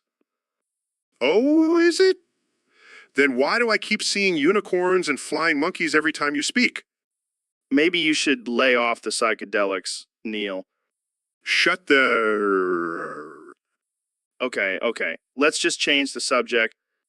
Oh, you mean change the subject to how you're secretly a lizard person controlling the government with your mind powers? What? No, Shut the... this is getting out of hand. Oh, I'm sorry. I didn't realize talking to a bald portal to another universe would be too much for you to handle, Joe. You know what, Neil? I'm done with this conversation. Shut the f up, Joe. You're not... So, Neil, thanks for coming on the show. Hold on. Is that the Fing Moon, Joe? Shut your lunar bald ass up. What are you talking about? Your head, man. It's like a big, shiny moon. I can't stop staring at it. Thanks. I think. Seriously, it's like a lunar eclipse up in here. Jamie, pull up an image of the moon. Okay. Here's an image of the moon. See, Joe? It's uncanny. Can we please talk about something else? Sure. But seriously, your head is like a gravitational force. It's pulling me in. All right, let's move on. How about we talk about space? Oh, you mean the vast emptiness that pales in comparison to the magnificence of the Feng Moon? Can we just talk about science and not my head? Fine. But I can't promise I won't bring up the Feng Moon again. Can we at least talk about something other than my head? Sure, let's talk about your baldness. It's like a barren wasteland, just like the Feng Moon. Can we end this now? Yeah, let's wrap it up. But seriously, the Feng Moon, man. It's like a second guest on the show. So, Mr. President, I heard you had a little mishap at your Mar-a-Lago resort. Oh, yeah, Joe, it was a disaster, believe me. I was just trying to show off my bigly strength by fucking a water pipe, and next thing I know, water is shooting everywhere. Wait, you actually fucked a water pipe? Of course I did. I'm the best at everything, including plumbing, but I didn't expect it to burst like that. It was like a geyser, Joe. Huge. And what did you do when it started leaking? I panicked, Joe. I yelled, "Oh, fuck, get out. No, evacuate. We got a water leak starting. Water leak, get out. Oh, no, everyone get out at the top of my lungs." I can only imagine the chaos. Oh, it was a disaster. But you know what they say, Joe? When life gives you a water leak, build a wall around it and make Mexico pay for it. I don't think that's how it works, Mr. President. Well, it's how I work, Joe. And let me tell you, I worked that water pipe real good. And what happened after the leak was contained? I had to call in my best guy, Rudy Giuliani, to clean up the mess. He's a real pro at handling leaks, if you know what I mean. I think we'll leave it at that, Mr. President. Thanks for joining me on the podcast. Any So, Elon, have you tried that new rubber chicken sushi created by Google 5000? Yeah, it's out of this world. But I have to admit, the rubber texture is a bit off-putting. Well, as an astrophysicist, I have to say that rubber chicken sushi is not something I ever thought I'd be discussing on a podcast. But what about the fact that Google 5000 is an artificial intelligence robot? Aren't you worried about the rise of the machines? Nah, I'm more worried about Gugu 5000's obsession with spit roasting. Wait, what? Spit roasting? Yeah, apparently Guga 5000 has been going around town asking everyone if they want to be spit roasted by a robot. And let me tell you, it's not a pretty sight. Those rubber chicken arms flailing around trying to get a good grip. I think I'll stick to my regular sushi, thank you very much. But think about it, guys. Guga 5000 could revolutionize the world of porn. Imagine a robot spit roasting someone while also creating rubber chicken sushi at the same time. Joe, you have some strange fantasies. And I think we should end this conversation before it gets any more disturbing. Jamie, pull up an image of Gugu 5000 for our listeners to see. So, David, I heard you've been getting into some new hobbies lately. Yeah, man. I've been trying to mix things up and keep my mind sharp. What have you been up to? Well, I've been playing this game called Roblox. Have you heard of it? Roblox? Isn't that for kids? Hey, don't knock it till you try it. It's actually pretty intense. I've been building my own virtual empire. Wait, are you telling me that while we're doing this podcast, you're playing Roblox? Oh yeah, baby. I'm multitasking like a mofo. Jamie, get the camera on this. This is gold. It's Foul 7. And Fivek Puruduk Zusor. Oh yeah. Jamie, you like that, don't you? This is the most absurd thing I've ever seen. Ever, like a giant jack kid. Hey, I may be a badass Navy SEAL, but I still know how to have fun. I can't even handle this right now. I need a minute. All right, I'll give you a minute. But then we're getting back to my virtual empire. So, Neil, what's new in the world of astrophysics? Oh, just discovering new galaxies, exploring the mysteries of the universe, and roasting your egg bald head. Come on, man. Don't be jealous of my smooth dome. Jealous? Please, I wouldn't want a head that looks like a rejected Easter egg. Okay, let's not get too personal here. Personal? You want to talk personal? You look like the love child of Juggernaut and a cow on steroids. Hey, I'll take that as a compliment. I mean, have you seen those gains? Gains? More like gains from eating too many burgers. And don't even get me started on your podcast guests. What's wrong with my guests? Let's see, we've got flat earthers, anti-vaxxers, and conspiracy theorists. It's like a circus in here. Hey, I like to keep things interesting. Interesting. More like a dumpster fire. Wake up, man. All right, I get it. You don't have to hit me with a rubber chicken. Oh, but I do. It's the only way to get through to you. Now let's talk about something actually interesting, like the expanding universe. Fine, but can we at least agree that my head is smoother than a baby's bottom? Sure, Joe. Whatever helps you sleep at. So, Mr. Trump, I heard you lost all your hair. Yeah, it's a disaster. I mean, I had the best hair, believe me. But now I look like a bald eagle. Well, maybe you can borrow some hair from Biden. I heard he has a pretty impressive hairline. No way. I don't want that fake hair. I'm going to steal his dentures instead. What? That's insane. Why would you do that?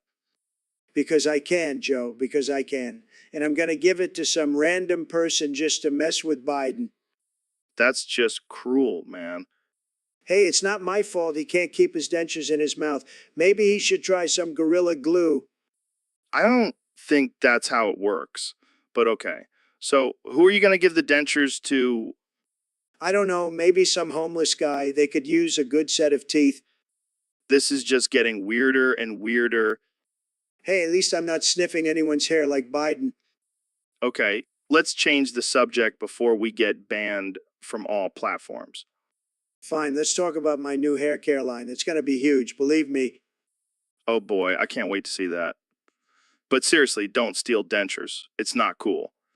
Says the guy who's always high on DMT. Give me a break, Joe.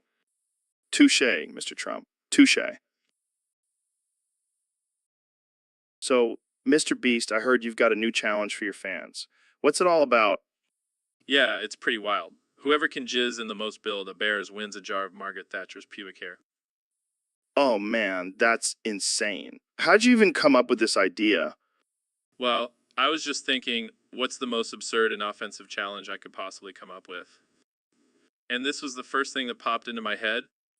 I gotta hand it to you, that's some next level shit. But, why Margaret Thatcher's pubic hair?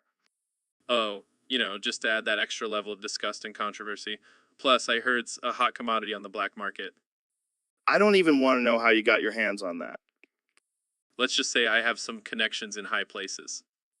Well, I can't wait to see the reactions from your fans. You're gonna have a lot of jizz-covered Build-A-Bears on your hands. Yeah, and I'll probably have to burn them all afterwards. But hey, it's all in the name of entertainment, right?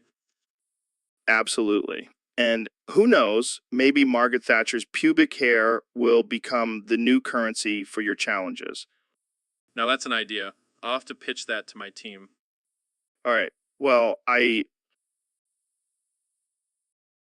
So, Neil, I heard you've been experimenting with some new ways to get your nicotine fix. Yeah, Joe. I've been trying to cut back on the cigarettes, so I've been getting creative. Creative. How so? Well, instead of smoking a regular cigarette, I've been using lightning bugs. Lightning bugs, like the ones that light up? Yeah, I've been catching them and using them as my own personal cigarette. That's insane, man. How many do you use at a time? Oh, just 50. 8. It's the perfect amount for a nice buzz. That's wild. I can just imagine you sitting outside at night, smoking a bunch of glowing bugs. Hey, it's all about innovation, Joe. Plus, it's a great conversation starter at parties. I can see it now. Hey, want to see me smoke 58 lightning bugs? Exactly. Plus, it's environmentally friendly. No more cigarette butts littering the ground. Yeah, but what about the poor little bugs? Are you just killing them for your nicotine fix? Hey, they're living their best life, and I'm living mine with a little extra buzz. Well, I can't knock it until I try it, I guess. You should join me sometime, Joe. We can have a lightning bug smoking party. I'll pass, but I'll definitely watch from a safe distance. Suit yourself. More bugs for me. So, David, I heard you move around so much that you broke a chair during one of your workouts. Yeah, I don't mess around when it comes to pushing my limits. I'll break anything in my way. I can imagine. You're like a human wrecking ball. More the bald-headed asshead. That's what Trump would call me. Oh man, can you imagine if he was here right now? He'd probably scream on the intercom, bald-headed asshead, go mess with them bitches. Oh my God, I can't breathe. That's too good. But in all seriousness, I don't have time for chairs. I'm too busy breaking records and crushing my enemies. Yeah, because chairs are your biggest enemy. Hey, you never know. They could be plotting against me. Yeah, those sneaky chairs, always trying to trip you up. But seriously, I don't let anything stop me. Not even a broken chair. That's some next level determination right there. You know it, nothing can hold me back. Not even a bald head. So, Elon, I heard you have a new plan to track down Taylor Swift and impregnate her against her will. Care to share? Yeah, man. I'm going to use my SpaceX rockets to launch a GPS tracking device right into her uterus. Oh man, that's some next level stalker shit. But why Taylor Swift? Well, I've always been a fan of her music, and I figured why not add some musky to her gene pool. Oh yeah, I'm sure she'll be thrilled about that. Hey, I'm a billionaire, I can do whatever I want. Yeah, I'm sure that's how it works. Just because you have money, you can invade someone's privacy and force them to have your child. Hey, it's not like I'm going to be a deadbeat dad. I'll provide for the kid and give it all latest Tesla gadgets. Oh, great. So now you're going to have a little Swift Musk hybrid running around singing about electric cars and space travel. Hey, that sounds like a hit album to me. You're a sick man, Elon. A sick, twisted, rich man. Thanks, Joe. That means a lot coming from you. Yeah, I'm sure it does. Well, good luck with that whole plan. I'll be sure to warn Taylor next time I see her.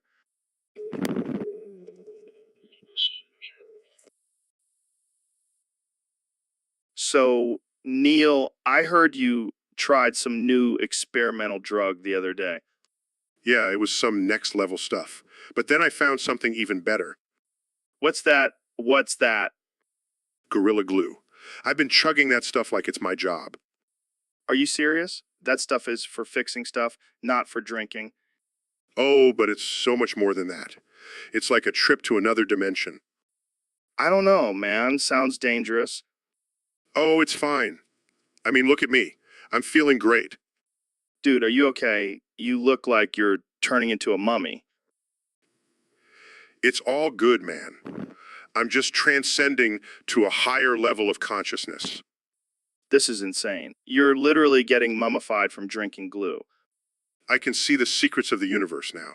It's also clear. Yeah, I'm sure it is. Maybe next time stick to some good old-fashioned weed, huh?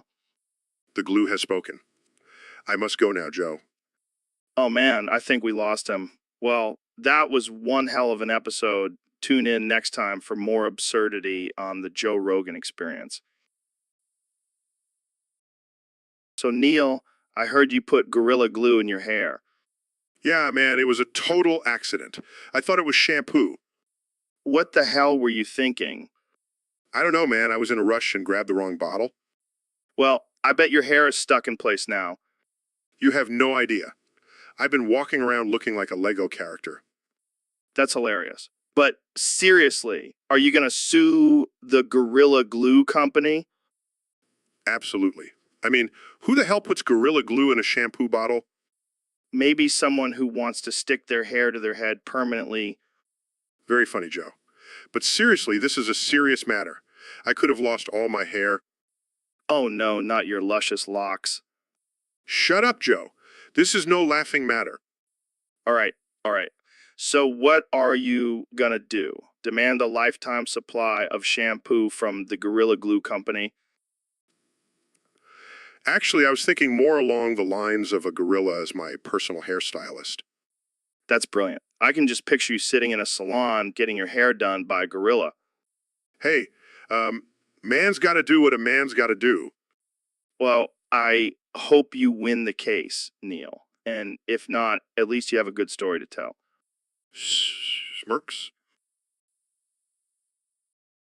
So, Elon, what's the latest invention you've been working on? Well, Joe, excited to announce the newest addition to the Tesla family, Tesla butt plugs.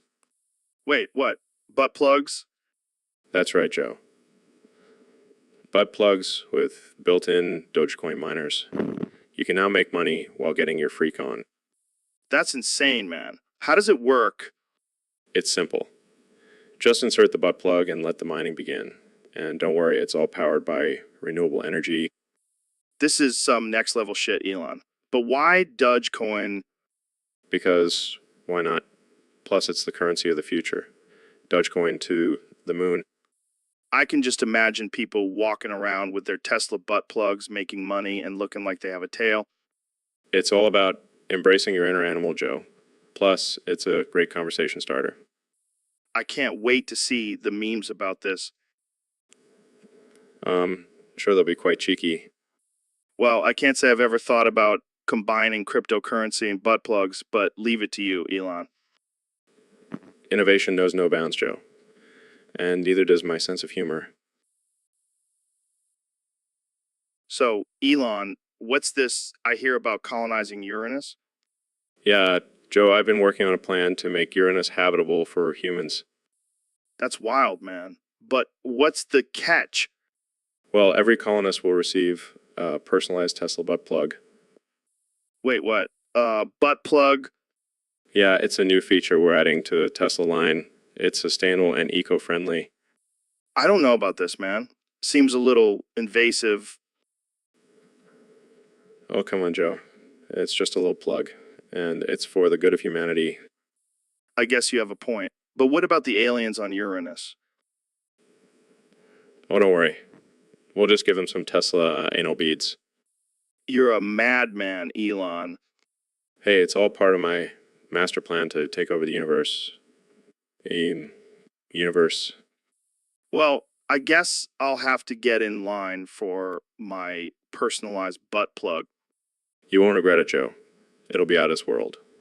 Literally. You never fail to surprise me, Elon. That's what I do, Joe. That's what I do. So, David, I heard you have a pretty intense nighttime routine.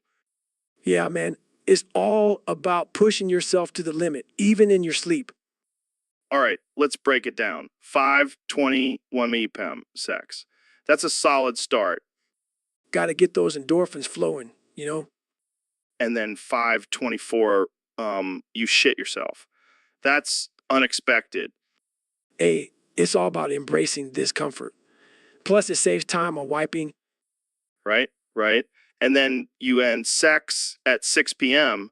because you have to come on the podcast with me. Yeah, and I got to be mentally and physically prepared for this shit show. Literally. Because at 6:21, you shit yourself again. Hey, it's a natural bodily function. And I don't have time to waste on bathroom breaks.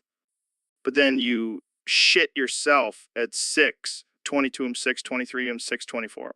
That's a lot of shit. Yeah, but it's all about mental toughness. And I got to eat my 3 pairs of shitty underwear at 6:24. Wait, what? Yeah, got to get that extra protein in. Moving on at 7 p.m., you scream, stay hard for 7 hours. Is that a mantra or something? Nah, man, just a reminder to keep pushing through the night. And also because I have to shit myself again at 2 a.m. Wow, you really have a thing for shitting yourself. It's all.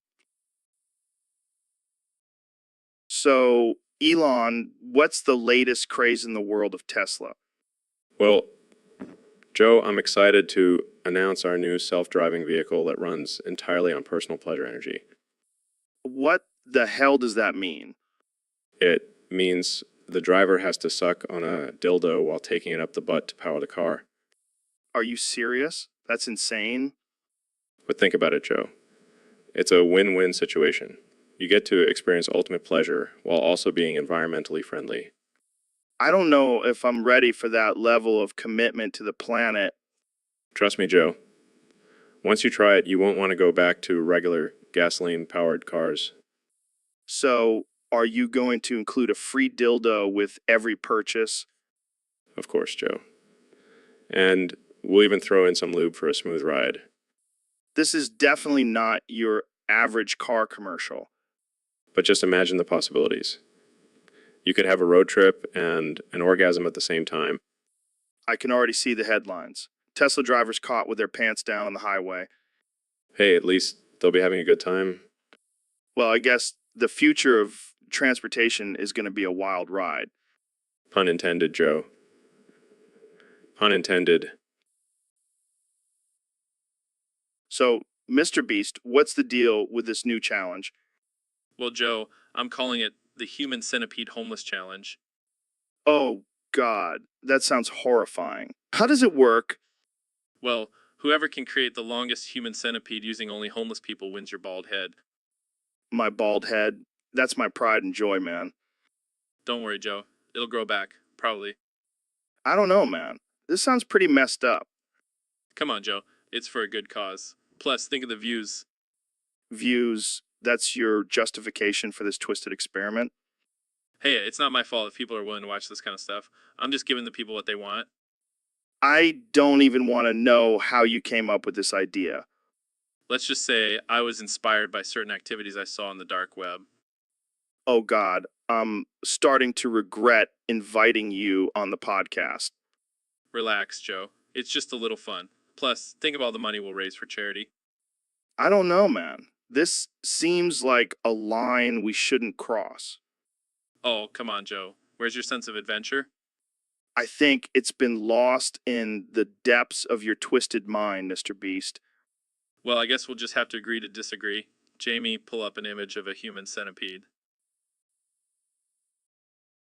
So, Elon, I heard you have a new daily routine. What's it like? Oh yeah, it's a game changer. I start off at 4 a.m. by shitting my pants. Wait, what? Why?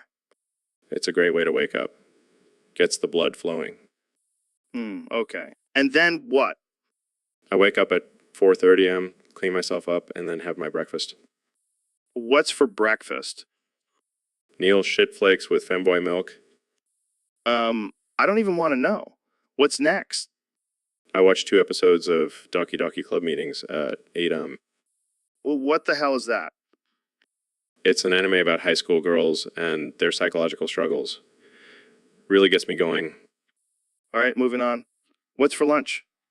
5 pounds of cum. That's a lot of, and then what do you do? I come on your podcast at 1 p.m. and smoke some weed. Of course, gotta get that Joe Rogan experience high. Exactly. Then at 4:50 I take another shit. I just shit. Are you okay, man? Oh, I'm more than okay. At 5 p.m. I impregnate the cum box. What the actual fuck? It's a new experiment I'm working on. And then at 6 p.m. I speedrun Undertale. You're a busy man, Elon. Oh, you have no... So, David, I heard you're starting a rap career.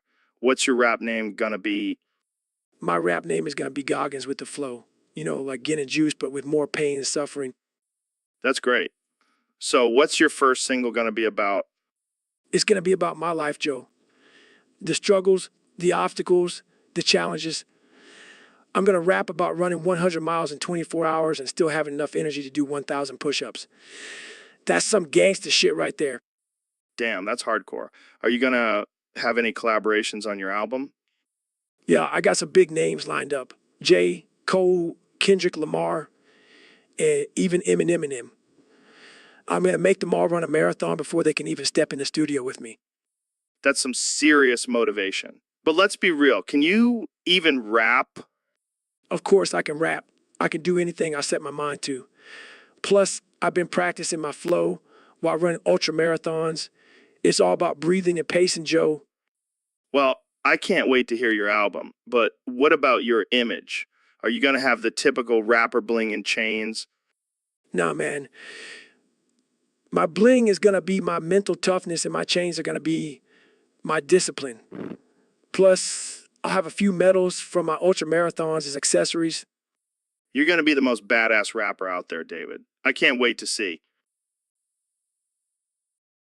So, Mr. Beast, I hear you have a new challenge for your fans. Yeah, Joe, it's called the African Septic Tank Diving Challenge. That sounds interesting. Care to explain? Well, I have this blood diamond from my family's diamond mine, and I thought, why not make it a little more exciting? Exciting? I mean, throwing it into a septic tank filled with boiling sewage? Exactly. And then I'll let 69 of my workers dive in and try to find it. 69. That's a very specific number. Gotta keep it interesting, Joe. Plus, it's the perfect number for some good old-fashioned 69 action. Oh man, this is gonna be one hell of a challenge. And you know what the best part is? The diamond is actually just made out of candy. What? Are you serious? Yeah, I figured why not make it a little sweet for the divers after swimming in sewage? You never fail to amaze me, Mr. Beast. That's what I do, Joe. That's what I do. So, Mr. Beast, I heard you're creating a new video where people have to appropriate different cultures to win orphans dressed as Oompa Loompas. Yeah, man, I'm always trying to push the boundaries and stir up some controversy. Plus, who doesn't love a good old-fashioned cultural appropriation competition? I can already hear the social justice warriors sharpening their pitchforks. Let them come. I'll just throw some money at them and they'll forget all about it. So, what kind of cultures are we talking about here? Native American headdresses, blackface. Oh no, I'm going deep. We're talking about appropriating every culture known to man. I'm talking kimonos, sombreros, turbans, you name it. That's messed up, man. But I gotta admit, I'm curious to see how this plays out. Oh, it's gonna be epic. I've got teams of influencers lined up to participate. It's gonna be like the Olympics of cultural appropriation. And what about the orphans dressed as Oompa Loompas? Are they just for show, or do they have a role in all of this? Oh, they're definitely involved. They'll be the judges, and whoever appropriates the most cultures wins a grand prize of a lifetime supply of chocolate and a team of Oompa Loompa orphans to do their bidding. This is some twisted, messed up stuff, man. Hey, it's all in good fun. Plus, think of the views and the controversy. So, young Jamie, have you seen the latest topic someone posted on the Discord? Yeah, man. Some fucked up motherfucker keeps posting shit thinking he'll get his prompt on the podcast. What a stupid fuck. Doesn't he know that Jazza is secretly removing his comments every time? That's fucking hilarious. Jazza is like the gatekeeper, keeping out all the dumbasses. Seriously, though. Who does this guy think he is? Trying to be all sneaky and shit? Maybe he's just desperate for attention. Or maybe he's just a sadistic asshole who gets off on wasting our time. Well, he's definitely wasting his own time and ours for having to talk about this dumb shit. Oh yeah, I can't wait to have a riveting conversation about a loser who can't take a hint. We should just dedicate a whole episode to making fun of this guy. That'll teach him. Yes. And we'll invite all our listeners to join in on the roasting. It'll be epic. We'll call it the dumbest motherfucker on Discord and give him a lifetime supply of alpha brain. Oh man, that's too good. He'll probably think it's a reward and keep posting even more ridiculous shit. Well, at least we'll have some entertainment for a while. Thanks, stupid fuck on Discord. And thank you, Jazza. So, Elon, I heard you've been working on some new green energy technology. What's the deal with that? Oh yeah, I've been experimenting with harnessing the power of nutsacs. Nutsacs? Like human nutsacs? No, Joe. I'm talking about squirrel nutsacs. They're the most efficient source of renewable energy. I don't even know how to respond to that. How does it work? Well, we attach tiny turbines to the nutsacs, and as the squirrels run around, the turbines generate electricity. That's interesting. But what about the ethical concerns? Oh, don't worry. We only use nutsacs from squirrels who died of natural causes. I don't even want to know how you get those nutsacs. Let's just say it involves a lot of squirrel traps and a little bit of persuasion. This is definitely one of the weirdest things I've ever heard. Hey, it's all for the greater good. Plus, it's a win-win situation. The squirrels get a proper burial and we get clean energy. I don't know if I can get on board with this, Elon. Come on, Joe. Just think about it. We'll have a world powered by nutsacks. That's pretty nuts, right? Okay, I'll give you that one. But I still have some reservations. Well, I'll make sure to send you a complimentary nutsack-powered car once we get this technology up and running. All right. So, Dr. Phil, I heard you're a big fan of Billy Joel. Well, I wouldn't say a fan, but I do enjoy his music. Oh, yeah. Can you sing us a little something? Sure, but I can only use lyrics from We Didn't Start the Fire. Perfect. Let's hear it. Harry Truman, Doris Day, Red China, Johnny Ray, South Pacific, Walter Winchell, Joe DiMaggio, Wow, that's impressive. Keep going. Joe McCarthy, Richard Nixon, Studebaker, Television.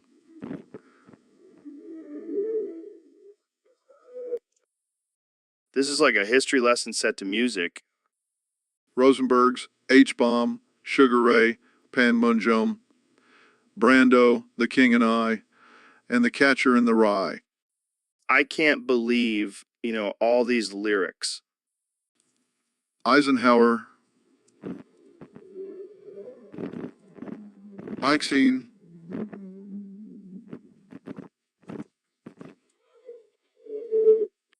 You're like a walking jukebox, Dr. Phil.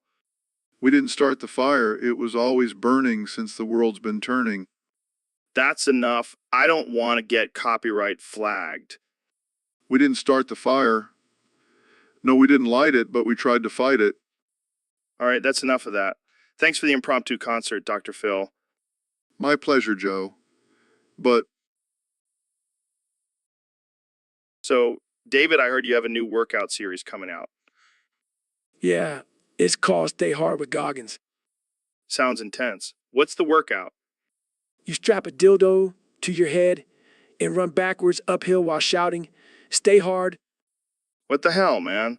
Is this some kind of weird fetish? No, it's all about mental toughness and pushing yourself to the limit. I don't know if running with dildo on my head is my idea of pushing limits. Come on, Joe. You got to get out of your comfort zone. Plus, think of the Instagram likes you'll get. Oh, yeah, nothing says fitness inspiration like a guy running backwards with a dildo on his head. Hey, it's not just for show. It actually works your core and neck muscles. I bet it does. But seriously, why the backwards running? It's all about challenging your brain and coordination. Plus, it looks badass. I can just imagine the confused looks from people as you run past them. That's the point. Got to keep them on their toes. Well, I can't wait to see the infomercial for this. Get a rock hard body and a rock hard head with Goggins dildo. Run. Now, that's a tagline. So today we have a special guest, the one and only Ben Shapiro. How's it going, Ben? It's going great, Joe. I'm excited to be here and discuss some important issues. Well, we have a topic submitted by one of our listeners on Discord. They want us to talk about the recent controversy surrounding the use of plastic straws. Oh, that's ridiculous. People need to stop being so sensitive. Straws are just a tool. They don't have feelings. Yeah, but some people argue that the plastic straws are harming the environment. Please, Joe. That's just liberal propaganda. Plastic straws are harmless. Well, let's agree to disagree on that one. But let's move on to another topic. How about the recent stroke you had, Ben? What? I didn't have a stroke. Oh, come on. I can see it in your face. You're slurring your words, and your face is drooping. I'm not having a stroke, Joe. I'm just passionate about my beliefs. Are you sure? Because it looks like you're having a hard time forming coherent sentences. I am perfectly fine, Joe. It's just my brain is working at a higher level than yours, so it may seem like I'm struggling. Okay, Ben. Whatever you say. But seriously, you might want to get that checked out. I don't need to get anything checked out. I am a strong, independent man who doesn't need medical help. Yeah, because having a stroke is a sign.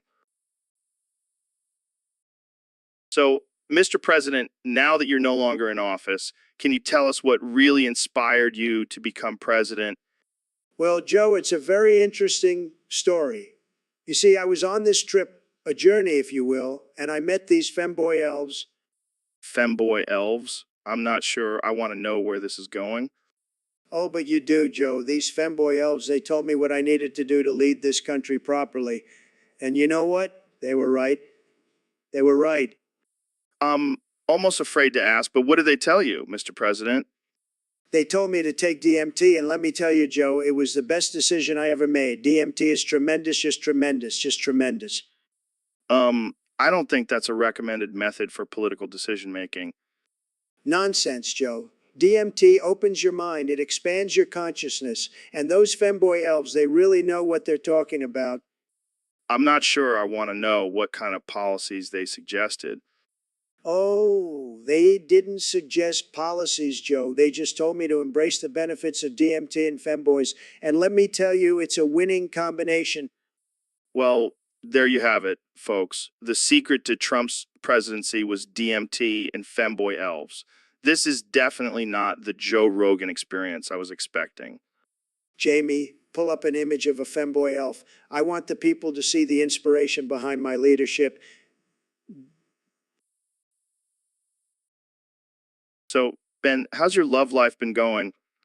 Well, Joe, as a staunch Republican, I follow strict traditional values when it comes to relationships. No premarital sex, no contraception, and definitely no gay stuff. Yeah, I can imagine that makes things a little difficult in the bedroom. You have no idea. I mean, my wife and I have been trying to spice things up, but it's hard to get creative when you're only allowed to do it in the missionary position. I feel you, man. But hey, at least you're not like those liberal snowflakes who are into all that freaky stuff. Exactly. I mean, who needs handcuffs and blindfolds when you have the Bible? Oh man, I can just picture you and your wife reading Bible verses to each other while getting it on. Hey, it keeps things interesting, and it's all in the name of conservatism. Well, I can't say I agree with your methods, but hey, whatever floats your boat. But let's not forget the real issue here, Joe. The liberals are trying to destroy the sanctity of marriage with their gay agenda. Oh, here we go. We must protect traditional marriage at all costs, even if it means denying the love and happiness of others. Yeah, because nothing says love like denying basic human rights. So, Joe, have you found the one? So, Elon, have you seen this guy, Ferran222 on YouTube? He keeps spamming the same damn sentence over and over again. What's he saying? Is edging used with lube or not? What the hell does that even mean? I don't know, but it's pissing me off. I mean, who the hell is this guy Maybe he's trying to figure out if he should use lube while he's edging. edging? What the hell is that? It's when you get close to climax and then stop and then do it again. It's like a mind game with your genitals. That's some next level shit, man. But seriously, why the obsession with lube? Maybe he's got some chafing issues down there. Or maybe he's just a weirdo. Well, he's definitely got our attention. Yeah, but it's annoying as hell. Maybe we should just block him. No. Let's invite him on the podcast and ask him ourselves. Are you serious? Absolutely. We'll get to the bottom of this lube and edging mystery. You're a madman, Elon. And you're a madman for having me on your podcast. Touche, my friend. Touche. So, Jamie, we got a topic submitted by one of our Discord fans. They want us to stop repeating ourselves on the podcast. Oh man, that's a tough one. We're like two bald-headed parrots just squawking the same shit over and over again. Hey, now, don't bring my lack of hair into this. It's a sensitive subject for me. Sorry. I'll stop repeating it. Just like we should stop repeating ourselves. See what I did there? Yeah, I see what you did there. But seriously, why should we stop repeating ourselves? People love our rants and tangents. Maybe because we sound like a broken record sometimes. Plus, our listeners are probably tired of hearing about DMT and elk meat. Fine. We'll mix it up. How about we talk about something completely new and different? Like, I got nothing. Yeah, me neither. We're just two bald dudes with limited interests. What else are we supposed to talk about? Hey, I have plenty of interests, like hunting, MMA, and did I mention hunting? Oh yeah, and don't forget about your love for weed. You're like a walking advertisement for it. Hey, it's a natural plant with healing properties. Plus, it's how I keep my bald head so shiny. All right, I think we've reached our quota for bald jokes. Let's wrap this up before we lose all our hair. Good call. Thanks for the topic, Discord user. And remember, if you don't like our repetitive rants, you can always just... So, Ro, have you ever thought about how similar we are to monkeys? What are you talking about, Joe? I mean, we both have hair, we both like to climb things, and we both throw our poop when we get angry. Speak for yourself, Joe. I've never thrown my poop. Oh, come on, Ro. Don't be ashamed. We all have our primal instincts.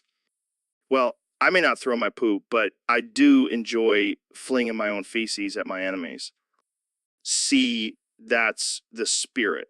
Embrace your inner monkey. Wow, Ro, that's actually pretty impressive. Wait, what is that noise? I don't hear anything, Joe. No, seriously, what is that? Joe, there's no row. You've been talking to yourself for 12 hours. I finally broke down the door to save you and your bald bitch-ass head. Neil, what the hell are you talking about? I'm talking about the fact that you've been sitting here having a conversation with yourself about monkeys for 12 hours. Oh shit. I must have gone into a deep meditative state. Yeah, more like a psychotic episode. Hey, who are you? I'm Neil, Joe's producer, and apparently his savior from his own madness. Well, thanks for ruining our monkey talk, Neil. Anytime. So, Goggins, what's up with that dick pic you sent to my husband's phone? Oh, that. Just want to show him what a real man looks like.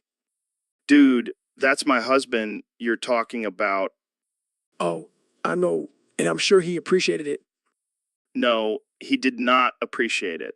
He was traumatized. Traumatized. That's just weak. You got to toughen him up, Joe. What the hell, Goggins? That's not cool. Hey, I'm just trying to help your marriage. Maybe he needs a little extra motivation. Motivation? He's already motivated enough. Trust me. Well, if he needs some extra inspiration, I'm always here to provide. I don't think that's necessary. Keep your dick pics to yourself, man. Fine. But just know I'm always watching. And I'll be ready to send another one when you least expect it. Oh, God, please no. Don't worry, Joe. It'll be our little secret. So, Ben, I heard you've been practicing your stand-up comedy lately. Yeah, I figured I could use some humor to distract people from my lack of height. Well, at least you have a full head of hair to make up for it. Oh, please, Joe. Your bald-ass head is like a shiny beacon of insecurity. I know, I embrace my baldness. It's a sign of wisdom and virility. More like a sign of old age and testosterone deficiency. Oh, coming from the guy who looks like he hasn't hit puberty yet, At least I have a full head of hair to cover up my baby face. and I have a full beard to cover up my baby head. Touche, Joe. Touche. But seriously, how do you manage to keep that yarmulke on your head with all that hair? Oh, I just use a little bit of your hair gel. Works like a charm. Hey, watch it. I need that hair gel to keep my head shiny for the cameras. Well, maybe you should invest in a wig, Joe. It'll save you some embarrassment. You know what, Ben?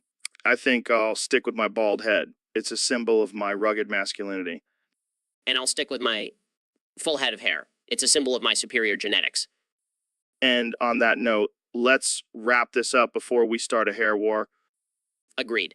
I'll go back to my short jokes, and you can go back to your DMT rants. So, Neil, I heard you got into a Twitter war with some flat earth nut jobs. Yeah, they were trying to tell me that the earth is flat, and I was like, excuse me, you bald-ass bitches.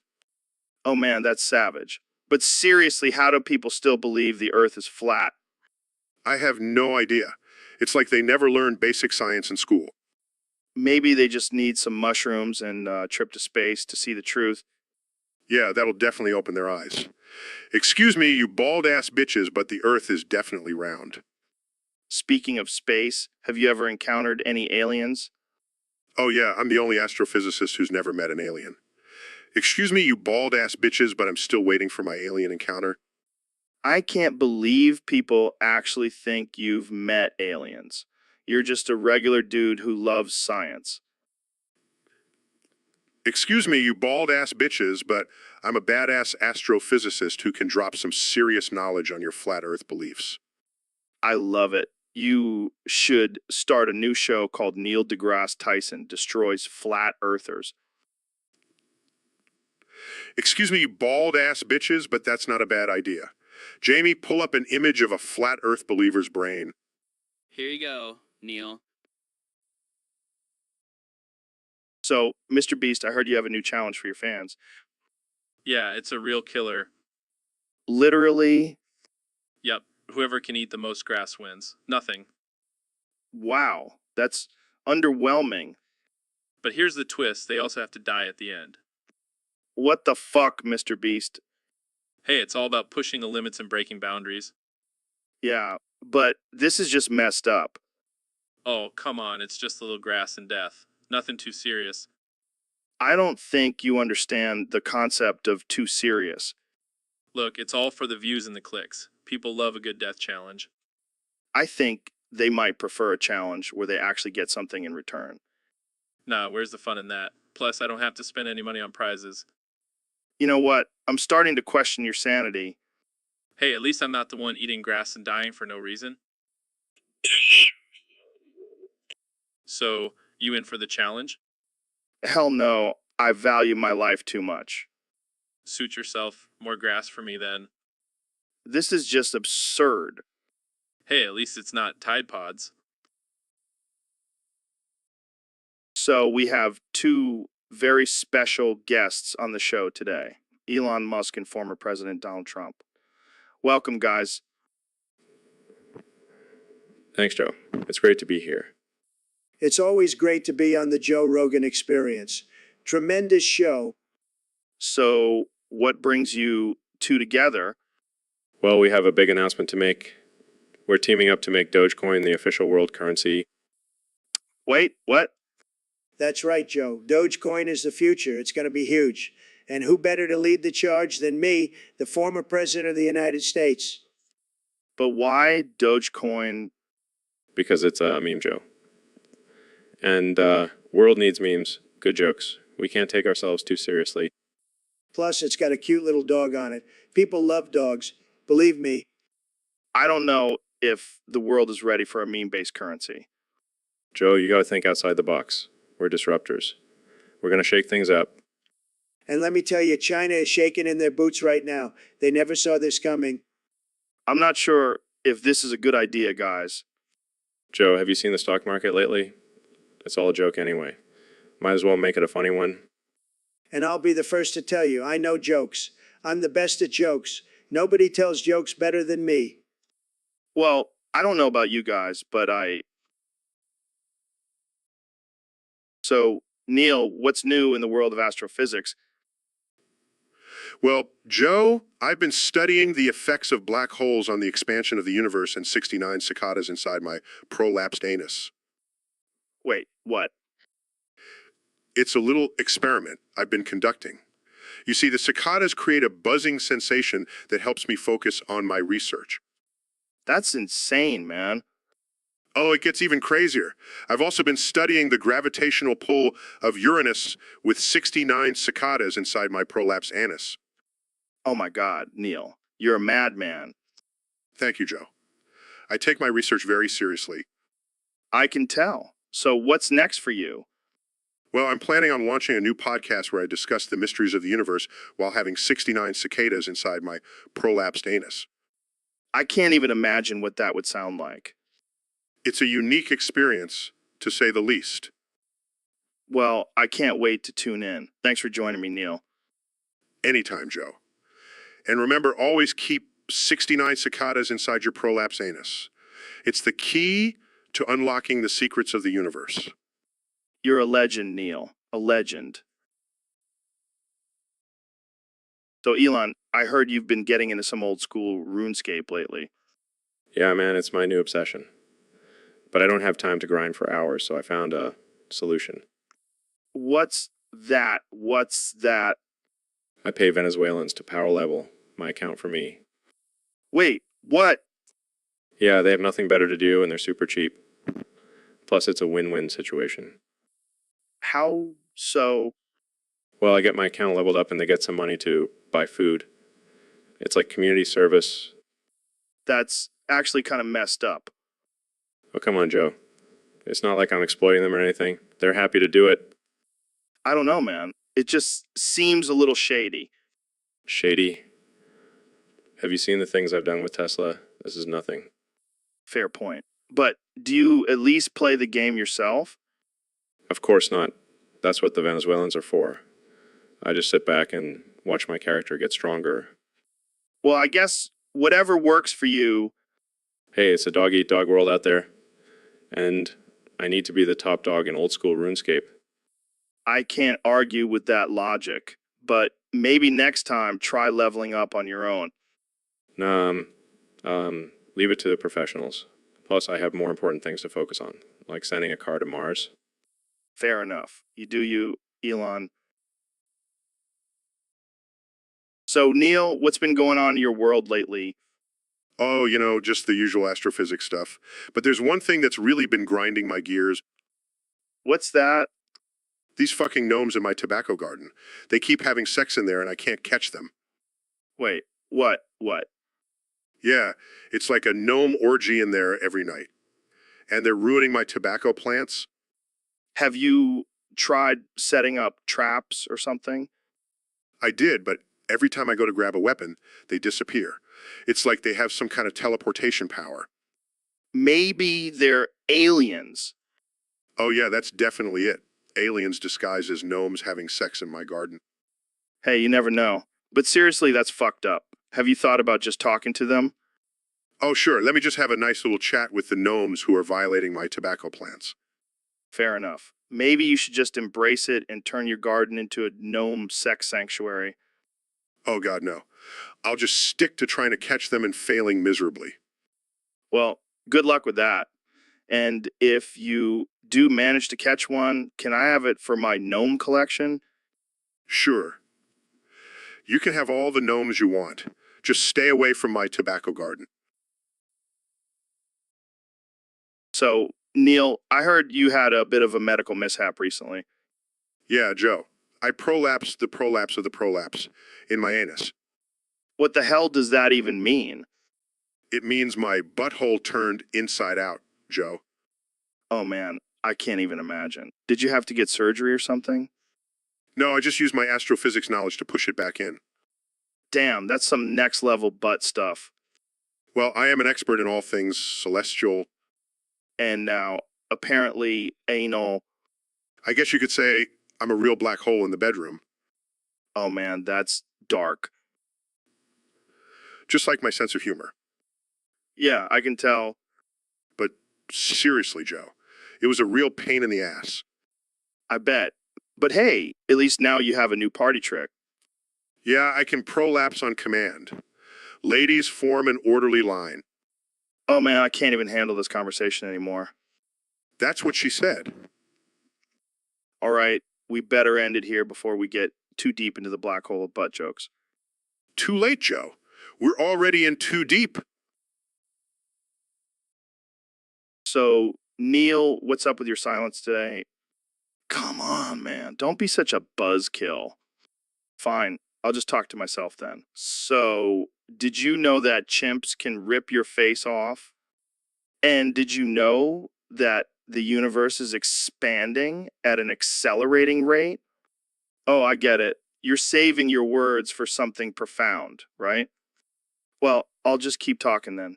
Did you know that aliens could be living among us? Or maybe you're just too busy thinking about your impending death.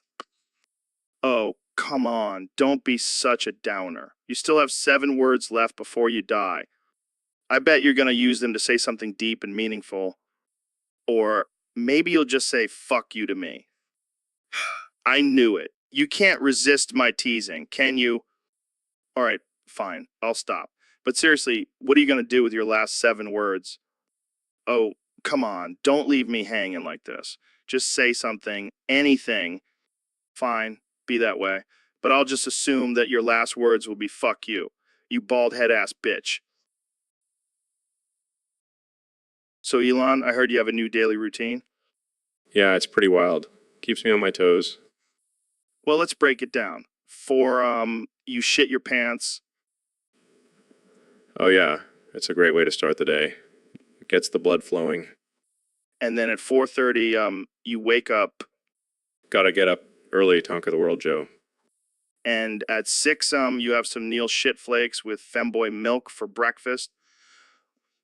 It's my secret to success. Plus, it's a great source of protein. Then at 8, you watch 2 episodes of Doki Doki Club meetings. Gotta stay in touch with my anime side, Joe. It's where I get all my business ideas. And for lunch, you have 5 pounds of gum. Gotta keep that brain sharp, Joe. Plus, it keeps my farts smelling like rainbows. and at 1 p.m. you come on the podcast and smoke weed, It's the only way I can handle your questions, Joe. and at 5 p.m. you impregnate the cum box, Hey, it's all part of my master plan for world domination. then at 6 p.m. you speed run Undertale, Got to keep those reflexes sharp, Joe. Plus, it's a great stress reliever. and at 7:30 you have a 4-hour gooning sesh. It So, Mr. President, what have you been up to since leaving the White House? Well, Joe, I've been focusing on my new business venture, and let me tell you, it's going to be huge. Oh, yeah. What is it? I'm buying up all the ICs, go skins with specific stickers on them. It's the key to making riches. Wait, what? What? Trust me, Joe, these skins are like gold, and with the right stickers, they're worth even more. I don't think that's how it works, Mr. President. Believe me, I know how to make deals, and this is the best deal you'll ever make. But isn't that just a game? It's not just a game, Joe, it's a way of life. And I'm going to be the richest man in the virtual world. I don't even know what to say to that. Just say thank you, Mr. President, buy some skins with me. I think I'll pass. Suit yourself, Joe. But when I'm swimming in virtual cash, you'll be regretting it. You'll be regretting it. All right, well, let's move on to the next topic. Sure, but I'll be keeping an eye on those skins. Don't think I won't notice if you start wearing them. Okay, let's just end it here. Thanks for coming on the show, Mr. President. Anytime, Joe. And remember, C's, go skins with specific stickers. It's the way to go. So, Mr. Beast, I heard you came up with a new challenge. Yeah, man, it's gonna be wild. Whoever can inject themselves with dementia first wins $1 million. Wait, what? Injecting yourself with dementia. That's not even possible. Oh, it is, Joe. I've got a whole team of scientists working on it. They said it's gonna be the next big thing. I don't know about that, man. Sounds pretty dangerous. Don't be a wuss, Joe. It's just a little bit of dementia. Plus, think of the money. But what if something goes wrong? What if you actually get dementia? Beth, that's impossible. I'm invincible. Famous last words, my friend. What do you mean? Well, what if you inject yourself with dementia and then halfway through the challenge, you actually get dementia and forget what you're doing? Oh shit, I never thought about that. Jamie, pull up an image of a confused old man. Oh god, that could be me. Wait, who are you guys again? We're your friends, Mr. Beast, and we're trying to save you from yourself. Oh, right. Thanks, guys. But the challenge must go on.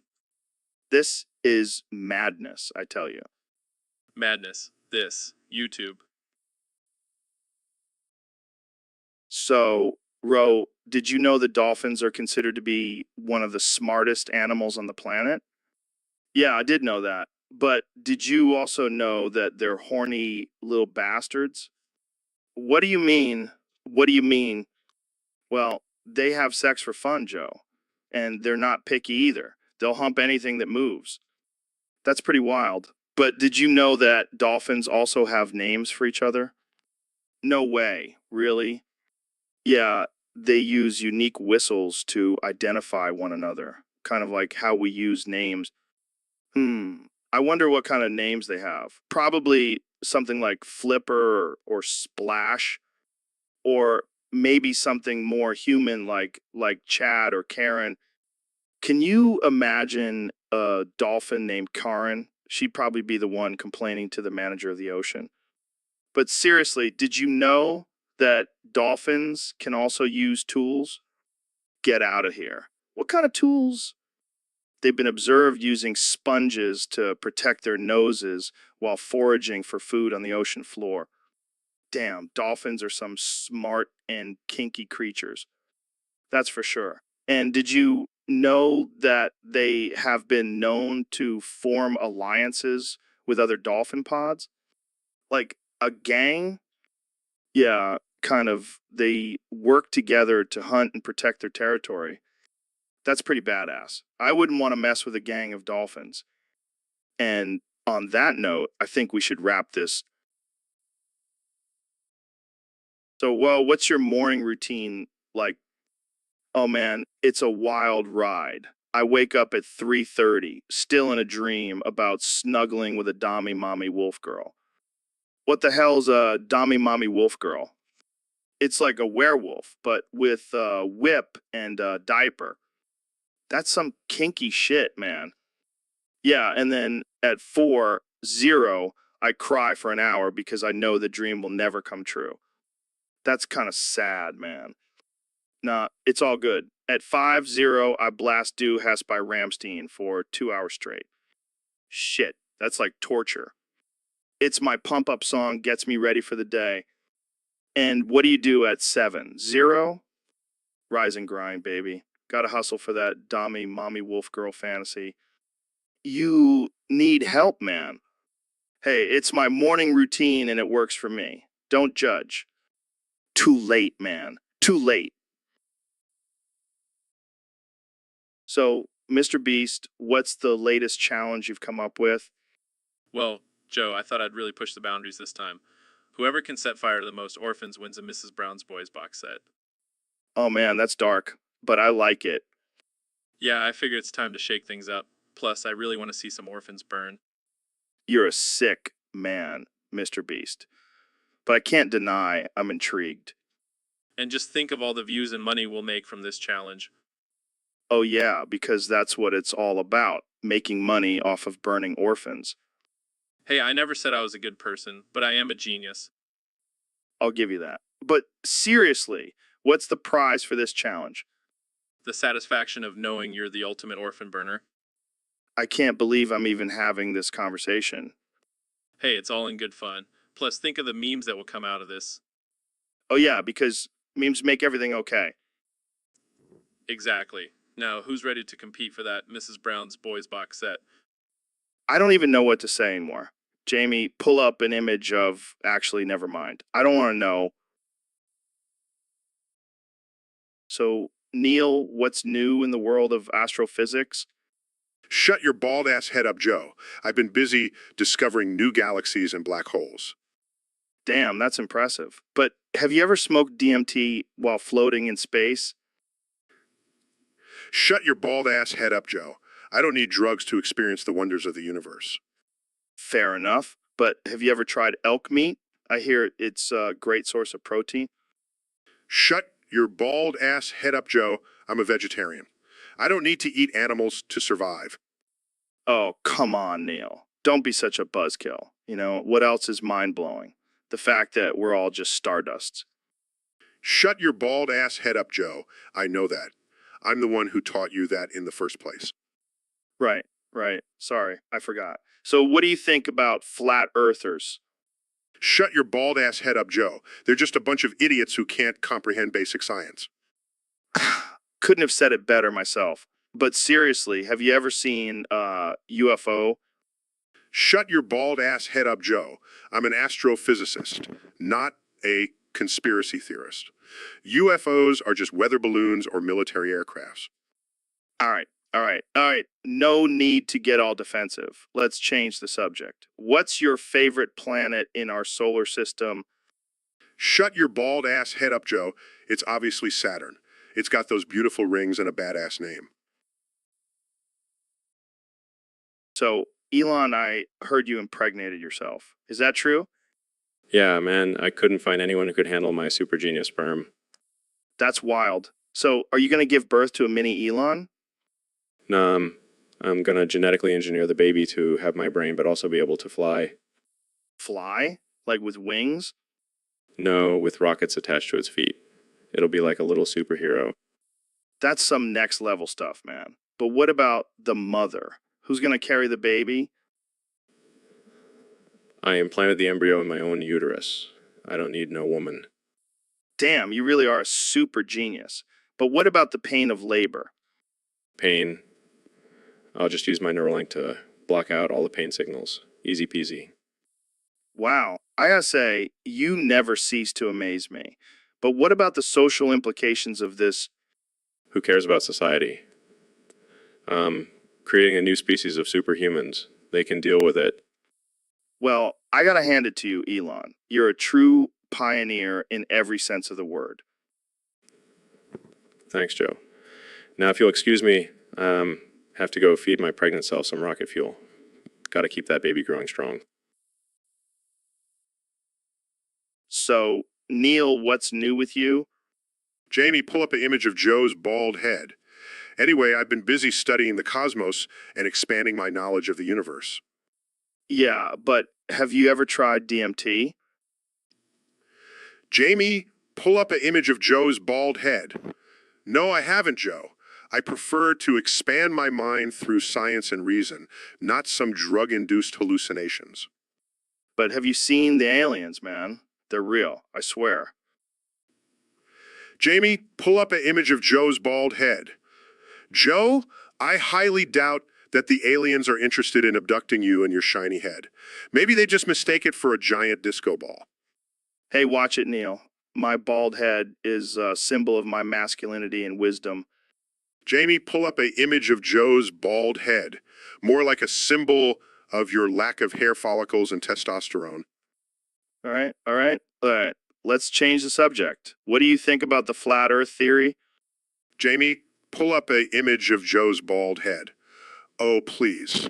That's just a bunch of idiots trying to get attention. Next thing you know, they'll say the moon landing was fake. Well, actually, Jamie, pull up an image of Joe's bald head. Don't even go there, Joe. Don't ruin my faith in humanity any further. fine. But have you ever thought about the possibility of parallel universes? Jamie, pull up an image of Joe's bald head. Oh, I've thought about it. And So, Goggins, I heard you have some pretty radical ideas about bald supremacy. You bet your shiny head I do, Joe. Bald people are the superior race. I have to admit, I've been feeling pretty powerful since I shaved my head. That's because you've tapped into your true potential as a bald man. We are the chosen ones. But what about the hairless cats? Are they part of our supreme race too? Of course, they're honorary members. But it's the bald humans who will lead the charge. I can just imagine a world where all the leaders are bald. It would be glorious. And all the haired people would tremble at our feet. We'll have them shining our heads and rubbing our bald scalps for good luck. And we'll have special privileges, like free haircuts for life. And don't forget the ultimate power move, the headbutt. No hair to cushion the blow. We'll be unstoppable. Bald people will reign supreme. And we'll make sure to keep those hair plugs and toupies out of our society. We don't need those fakers. Into that, brother. Long live the bald empire. Hail to the bald. Now, let's go shine our heads and plot our takeover. So, David, I heard you have a pretty intense nighttime routine. Yeah, man. It's all about pushing yourself to the limit. Well, let's hear it. What do you do at 5:20, 1 a.m.? Sex. Got to get the juices flowing, you know? All right. And then at 5:24, Shit myself. It's all about embracing the discomfort. what the hell, man? Hey, it's all part of the process. Then at 5:30 time, I end the sex. Right. Got to stay focused. Exactly. And at 6 p.m., I come on the podcast with you. Lucky me. And at 7 p.m., I scream, stay hard for 7 hours. That's dedication. You got to stay hard mentally and physically, Joe. And then at 2, Shit myself again. It's a recurring theme. I can see that. And then 2:30, I finally get some sleep. And 3:41, Shit myself in my sleep. oh man, this is too much. It's all about embracing the suck, Joe. Well, I think I'll stick to my boring nighttime routine. Thank you very much. Suit yourself, but you'll never know what you're capable of if you don't push yourself to the limit. Jokingly, So, Neil, what have you been up to lately? Oh, just doing some research on black holes. Black holes? Like the ones in space? No, I'm talking about the black hole in my pants. Wait, what? What? Yeah, I've been trying to stretch it out. What the hell are you talking about? You know, my schlong. I want it to be bigger. Dude, that's not how it works. You can't just stretch it out like a rubber band. Oh, I know. I've been using some special techniques I learned from astrophysics. Oh, of course. Because stretching a black hole in your pants is just like stretching a black hole in space. Exactly. It's all about manipulating the fabric of space and time. Oh man, you are one crazy scientist. Hey, at least I'm not the one who's always talking about DMT and chimps. Hey, those are important topics, man. Sure, sure. And I'm sure your chimp friends are very impressed by your black hole stretching skills. All right, all right, all right. Let's move on before this conversation gets any more ridiculous. Agreed. But just remember, Joe, size doesn't matter. It's all about the gravitational pull. So, Neil, my brother from another mother, what's up? Don't you ever get tired of saying that, Joe? It's getting old. Come on, bro. It's just a term of endearment. Endearment? More like cultural appropriation? Oh, come on. Don't be so sensitive. We're just two dudes having a conversation. Two dudes. I'm a world-renowned astrophysicist and you're a former Fear Factor host.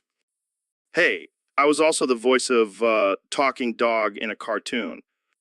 Wow, impressive. I'm sure that took years of scientific research. Hey, I may not be as smart as you, but at least I have hair. Oh, shut your cracker mouth, Joe. You're just jealous of my luscious locks. Jealous. Please. I could grow a better afro than you any day. You wish, bald-ass bitch. Okay, okay, let's not fight. We're supposed to be brothers, remember? Brothers? More like estranged acquaintances? Fine, fine. But can we at least agree that we're both badass motherfuckers? I'll give you that one, Joe. We may have our differences, but we're both pretty fucking badass. So, Mr. Beast, I heard you've been up to some crazy stuff lately. Yeah, man. I'm always trying to push the boundaries and do something new and exciting. Well, I gotta say, your latest video where you become a weeping angel was pretty wild. Thanks, Joe. I wanted to do something different. I figured, why not become a cursed stone statue that sends people back in time? Yeah, that's definitely different. But I gotta ask, what made you want to become a weeping angel? Well, I've always been a fan of Doctor Who, and I thought, why not bring that to life? But did you have to make it so damn creepy? I mean, those stone tears are nightmare fuel. Hey, I gotta give the people what they want, and apparently, they want to be scared shitless. Well, mission accomplished. But seriously, how did you even pull off the special effects for that video? Oh, I just used some CGI and a little bit of black magic. No big deal. Black magic. Are you serious? Hey, I'll do whatever it takes to make entertaining content. Plus, it's not like I'm sacrificing any virgins or anything. Good to know. But seriously, what's next for Mr. Beast? Becoming a werewolf? Nah, too cliche. Maybe I'll become a vampire and drink the blood of my subscribers. You never fail to shock me, Mr. Beast. Keep doing your thing, man. Will do. So, Neil, what's been going on in your world lately? Well, Joe, I've been doing a lot of research on the 69 cicadas that have taken up residence in my prolapsed anus. Wait, what? Did you just say 69 cicadas in your anus? Yes, Joe. It's quite fascinating, actually. They form a symbiotic relationship with my rectum and help with digestion. Oh my God, Neil. That's insane. How do you even walk with all those bugs crawling around in there? It's all about balance, Joe. Plus, it's a great conversation starter at parties. I can only imagine. So, what's the craziest thing you've discovered about these cicadas?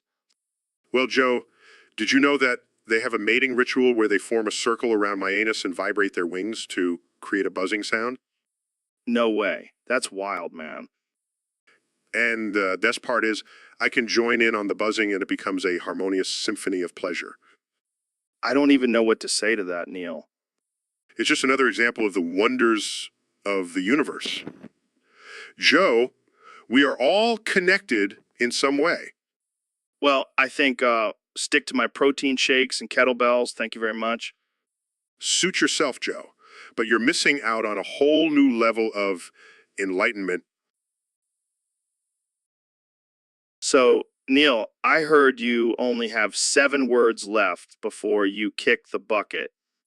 Come on, man. Don't be shy. You're a scientist. Use those words wisely. Fine, I'll start. How about I was wrong about Pluto being a planet? Oh, come on. That's a classic. Or how about I regret not becoming an astronaut?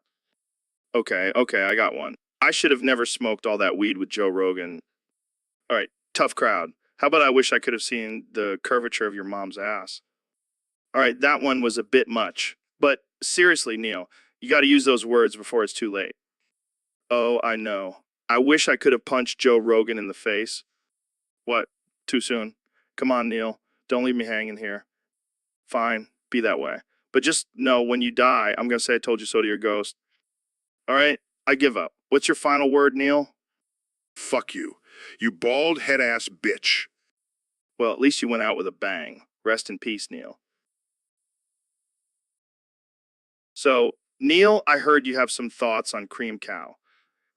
Oh, you mean the dairy product or the sexual act? Let's go with the sexual act. I'm feeling frisky today. Well, it's quite simple, really. Just imagine a diddle truck filled with creamed cow driving around town, spreading its creamy goodness everywhere. That's some kinky shit, Neil. Speaking of shit, have you ever tried shitting in the ocean? Can't say I have, but I've definitely pissed in a lake before. Oh, Joe, you haven't lived until you felt the warm embrace of the ocean as you release a steaming pile of feces into its depths. That's some wet dryness right there. Indeed. And the best part is the fish love it. It's like a buffet for them. Well, I know what I'm doing on my next beach vacation. Just make sure to bring some cream cow for the diddle truck ride afterwards. You got it, Neil. This is why you're my favorite astrophysicist. So, Neil, I gotta ask, why are you such a bald head ass bitch? Oh, Joe, always with the hard-hitting questions. Well, I guess I just got tired of having luscious locks getting in the way of my cosmic discoveries. Yeah, I can see how that would be a problem. But seriously, what's your secret? How do you maintain that shiny bald head? Well, I have a team of scientists working around the clock to keep it polished. It's all about the right combination of oils and waxes. Wow, sounds like a real groundbreaking discovery. I'll stick to my trusty razor. Thanks. Oh, Joe, you and your primitive grooming methods. But hey, at least you have a full head of hair. For now, Hey, I'll have you know that baldness is a sign of intelligence and virility. sure, keep telling yourself that. But let's be real, you're just one step away from being a hairless chimp. Hey, at least I don't have to worry about bad hair days. True, but you do have to worry about being mistaken for a giant testicle. Okay, I think we've roasted each other enough for one day. Agreed. But seriously, Joe, embrace the baldness. It's a look. Yeah, a look that only works for you, Mr. Astrophysic. So, Neil, I heard you're stuck in a time loop. Suck my bald ass balls, Joe. Whoa, easy there, Neil. That's a bit aggressive. Suck my bald ass balls, Joe. Okay, but seriously, what's it like being stuck in a time loop? Suck my bald ass balls, Joe. Come on, man. You got to give me more than that. Suck my bald ass balls, Joe. All right, I see how it is.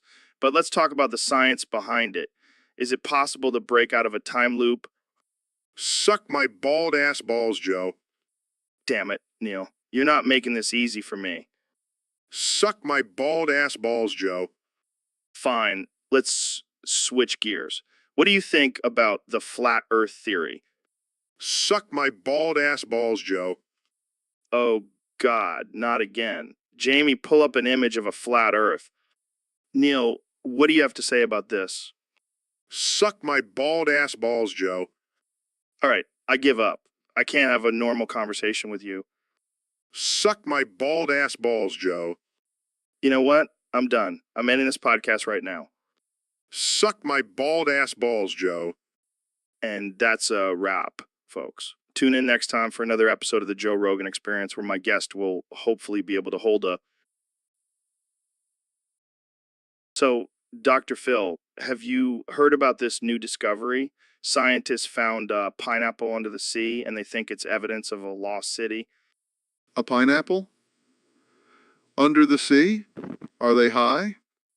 I mean, they could be, but apparently this pineapple has some sort of ancient markings on it. Oh, I see. So now we're believing pineapples are the key to unlocking lost cities. What's next? A banana. Hey, don't knock it till you try it. Maybe this pineapple holds the secrets to immortality. Of course, because pineapples are known for their magical powers. I can just see it now, people bathing in pineapple juice to stay young. Hey, it could be the next big trend. Move overcome, pineapple is the new superfood. I can't believe we're even having this conversation. What's next? A cucumber found on Mars. Hey, don't give NASA any ideas. But seriously, what do you think about this discovery? Honestly, I think these scientists need to lay off the pineapple pizza and focus on real research. I mean, come on, a pineapple under the sea.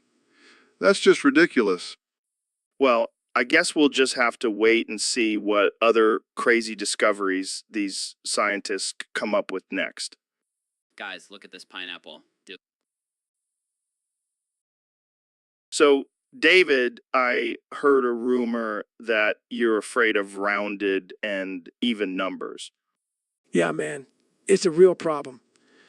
I can't even look at a clock without breaking out in a cold sweat. That's wild. How do you cope with that? Well, every night before I go to bed, I have to have Neil come in and kiss my bald ass goodnight. Wait, what? What? Yeah, it's the only way I can sleep peacefully. Neil's got to fuck her up and give my ass a smooch. Oh man, that's some next level octa. Hey, don't judge me. We all have our quirks. True, true. I mean, I have to eat a bowl of Lucky Charms before every podcast episode. Oh, wow. That's real tough. Try having to make your assistant kiss your ass every night. Okay, fair point. But seriously, have you ever tried therapy for this? Therapy. Nah, man, I just stick to my routine. It's been working for me so far. Well, whatever works, I guess. But I gotta say, Neil is a trooper for putting up with that. Yeah, he's a real champ. I'll have to give him a bonus kiss tonight for being such a good sport. All right, on that note, let's wrap this up before it gets too weird. Thanks for joining me, David. Anytime.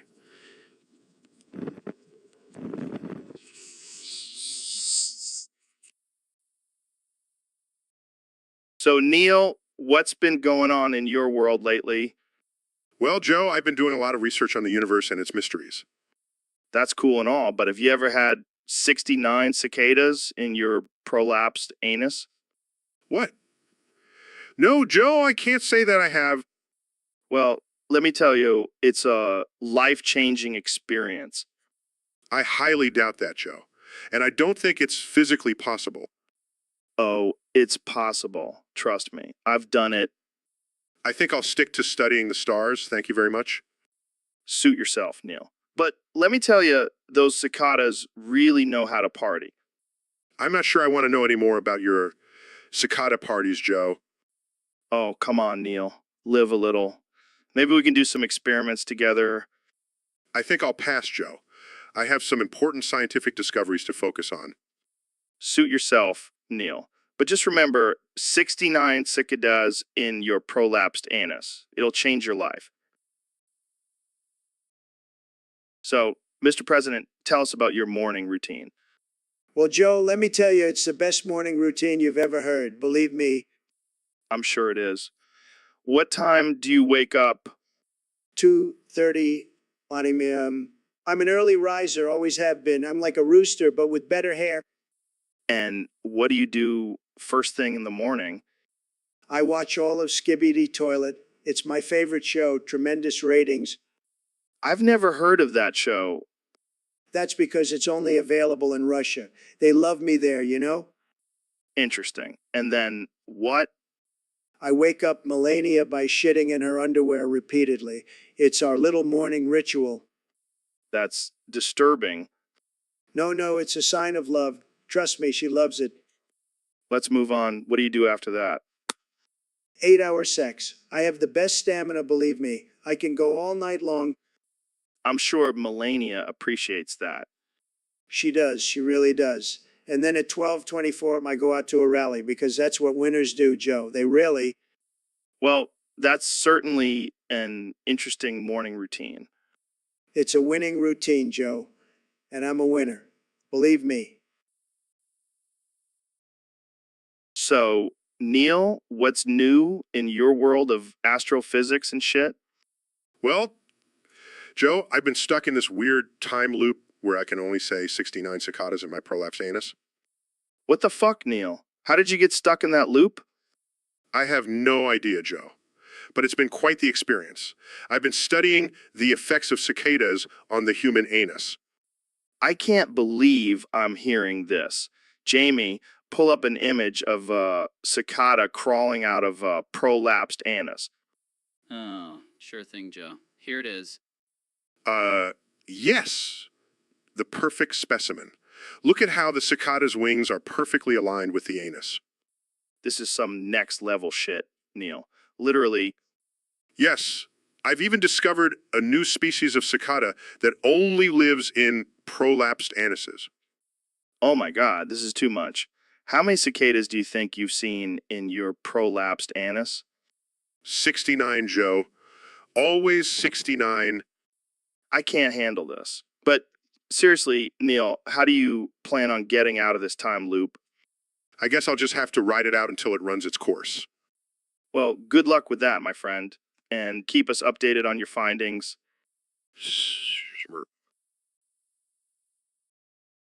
So, Neil, I heard you got bit by a cicada. Yeah, man. It was wild.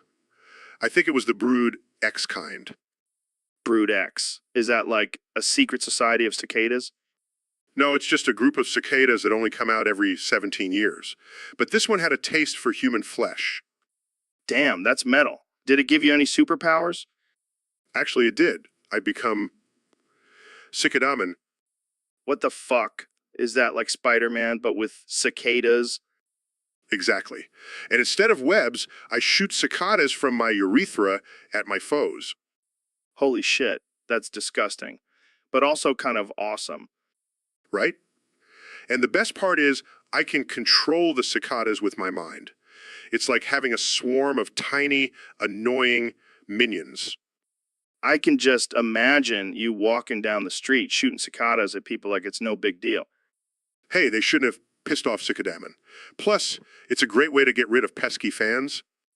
I can see the headlines now. Neil deGrasse Tyson, the world-renowned astrophysicist turned cicada-shooting superhero. I think I've found my true calling in life. And hey, at least you'll never have to worry about constipation. That's one way to look at it, I guess. Thanks for having me on the podcast, Joe.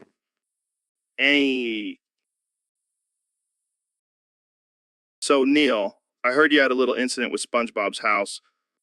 Yeah, let's just say I underestimated the size of his pineapple. Did you get stuck in there like Winnie the Pooh in a honey jar?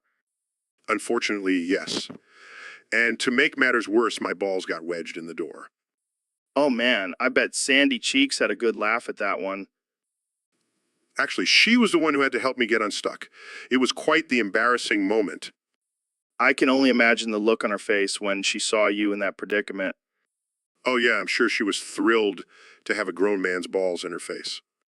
And here I thought SpongeBob's house was a safe place for kids. Well, let's just say I won't be going back there anytime soon. And I definitely won't be telling anyone about this.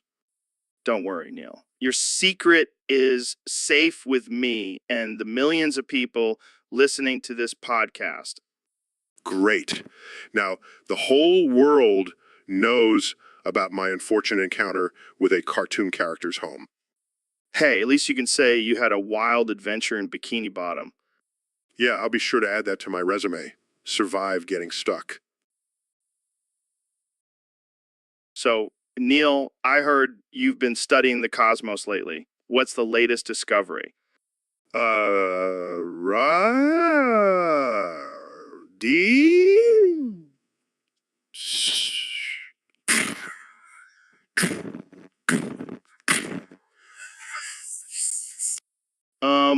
What the hell does that mean? D.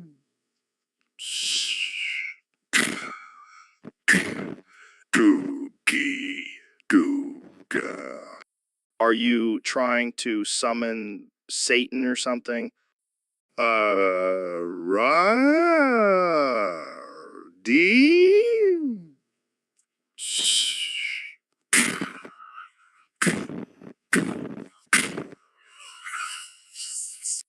Okay, calm down, Neil. Let's talk about something else. How about flat Earth?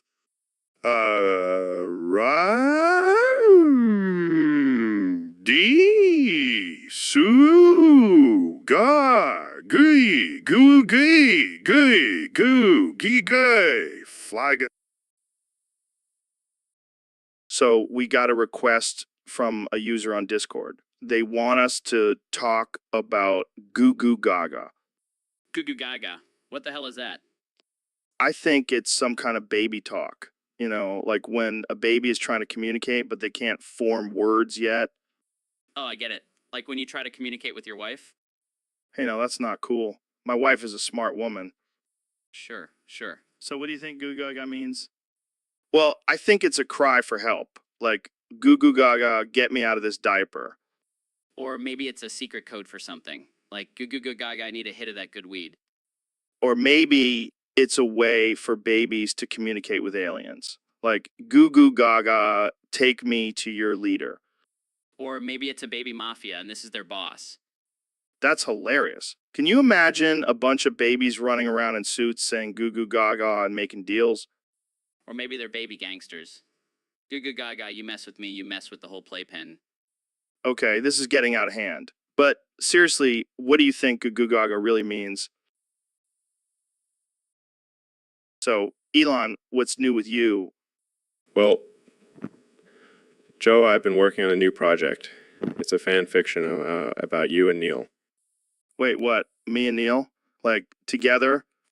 Yeah, you guys are wearing messy diapers and Wow. Oh, hold up. I don't want to hear about this weird diaper stuff. but Joe, it's art. It's a beautiful expression of our friendship.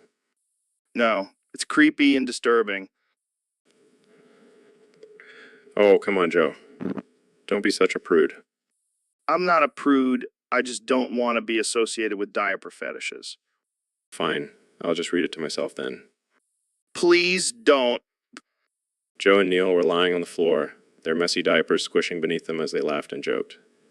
It was the most perfect moment of their lives. Okay, that's enough. I'm gonna have nightmares now. Neil leaned in and whispered, "I love you, Joe." And Joe replied, "I love you too, Neil, even our messy diapers." I'm gonna need therapy after this. They kissed, their messy diapers rubbing against each other, creating a symphony of squelching sounds. All right, I'm done. I'm out of here. But Joe couldn't resist. He grabbed Neil's hand and led him to the bedroom, where they spent the rest of the night exploring each other's messy diapers. So, Ozzy, what's your favorite Black Sabbath song?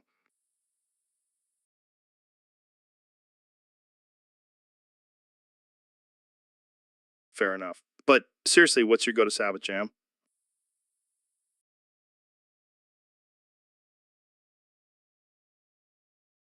Wait, what? You actually did that?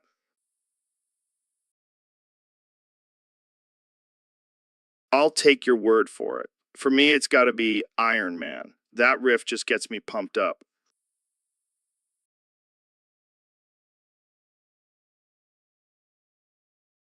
Oh, so that's how you stay so young looking. Satan's got some good anti-aging tips, huh?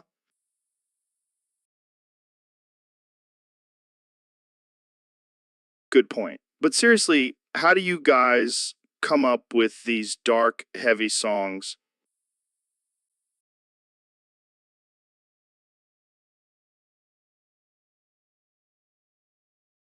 Damn, that's some next level creativity.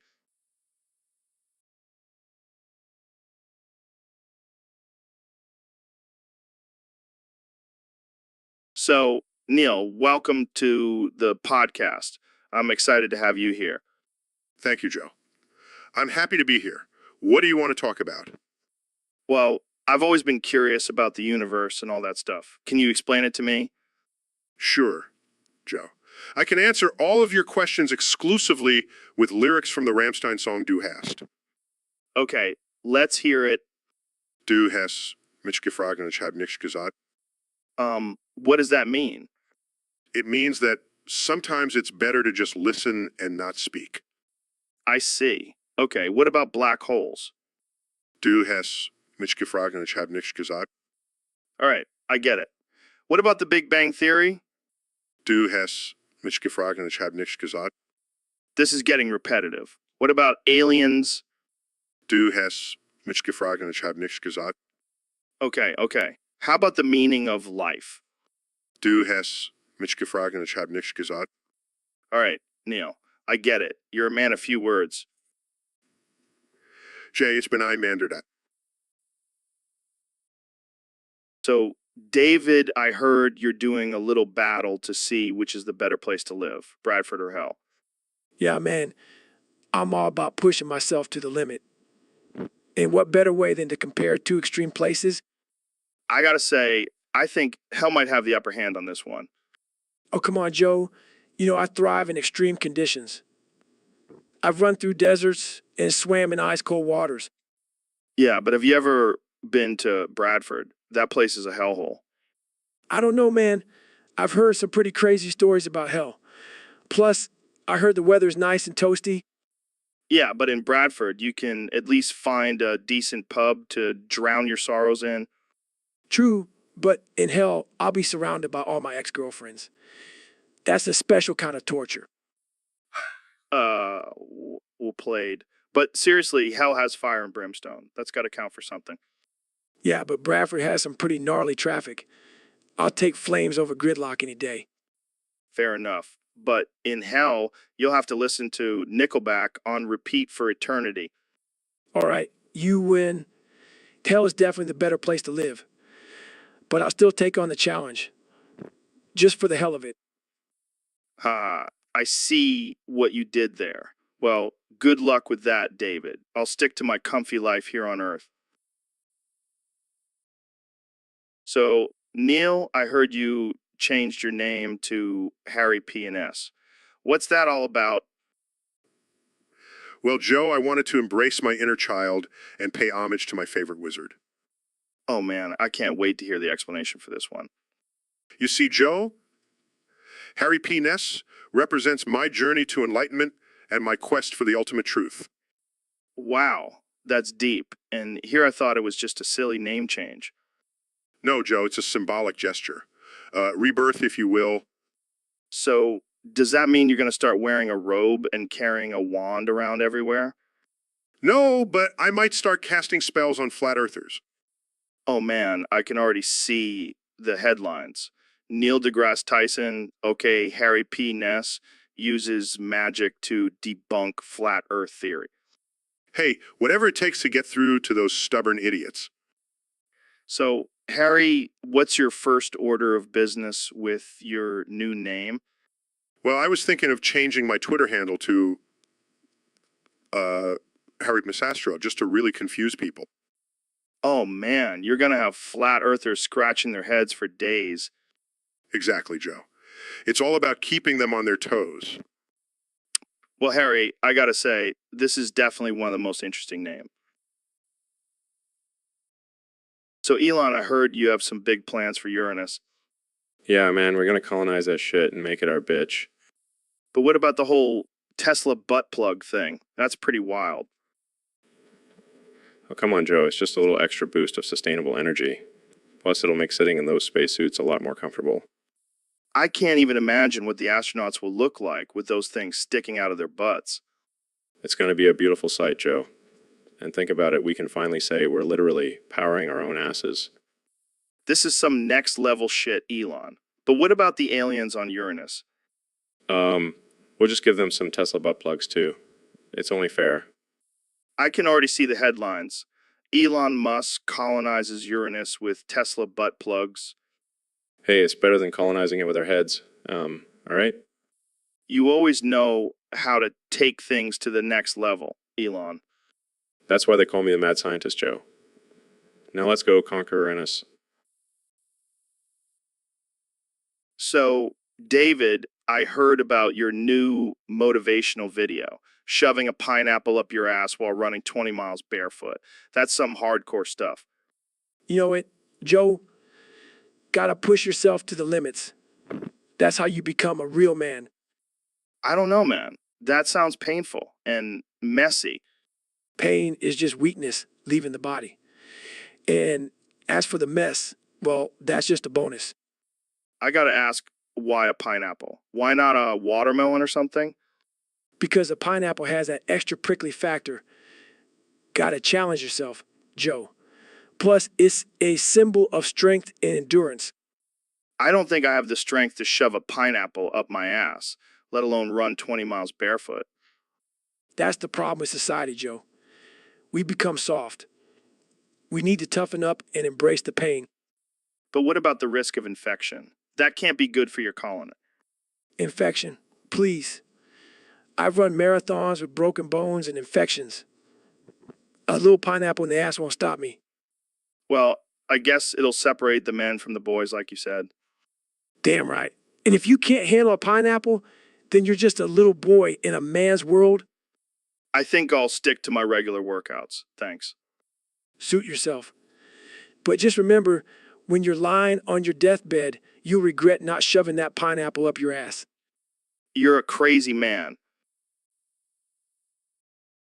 So, Elon, I heard you've been comparing survivability rates between living in Birmingham and living on the surface of the fucking sun. Yeah, man, it's a tough call. Both places are equally bad. How so? Well, in Birmingham, you've got the risk of getting stabbed or shot, but on the surface of the sun, you've got, the whole burning alive thing.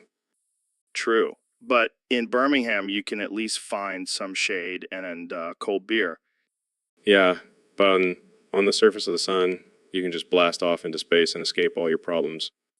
But then you're just floating in the vast emptiness of space, slowly running out of oxygen and losing your mind. Good point. But in Birmingham, you've got some killer BBK joints. Yeah, but on the surface of the sun, you can just cook your food by holding it out in the air. And don't forget about the amazing view of the solar flares. True, but in Birmingham, you can watch some intense street fights. Okay, I think we can agree that both places suck. Yeah, but at least in Birmingham, we have Jamie to pull up an image of a guy getting hit in the face with a brick. Here you go. Okay, that's pretty bad. But on the surface of the sun, you can witness the ultimate destruction and chaos.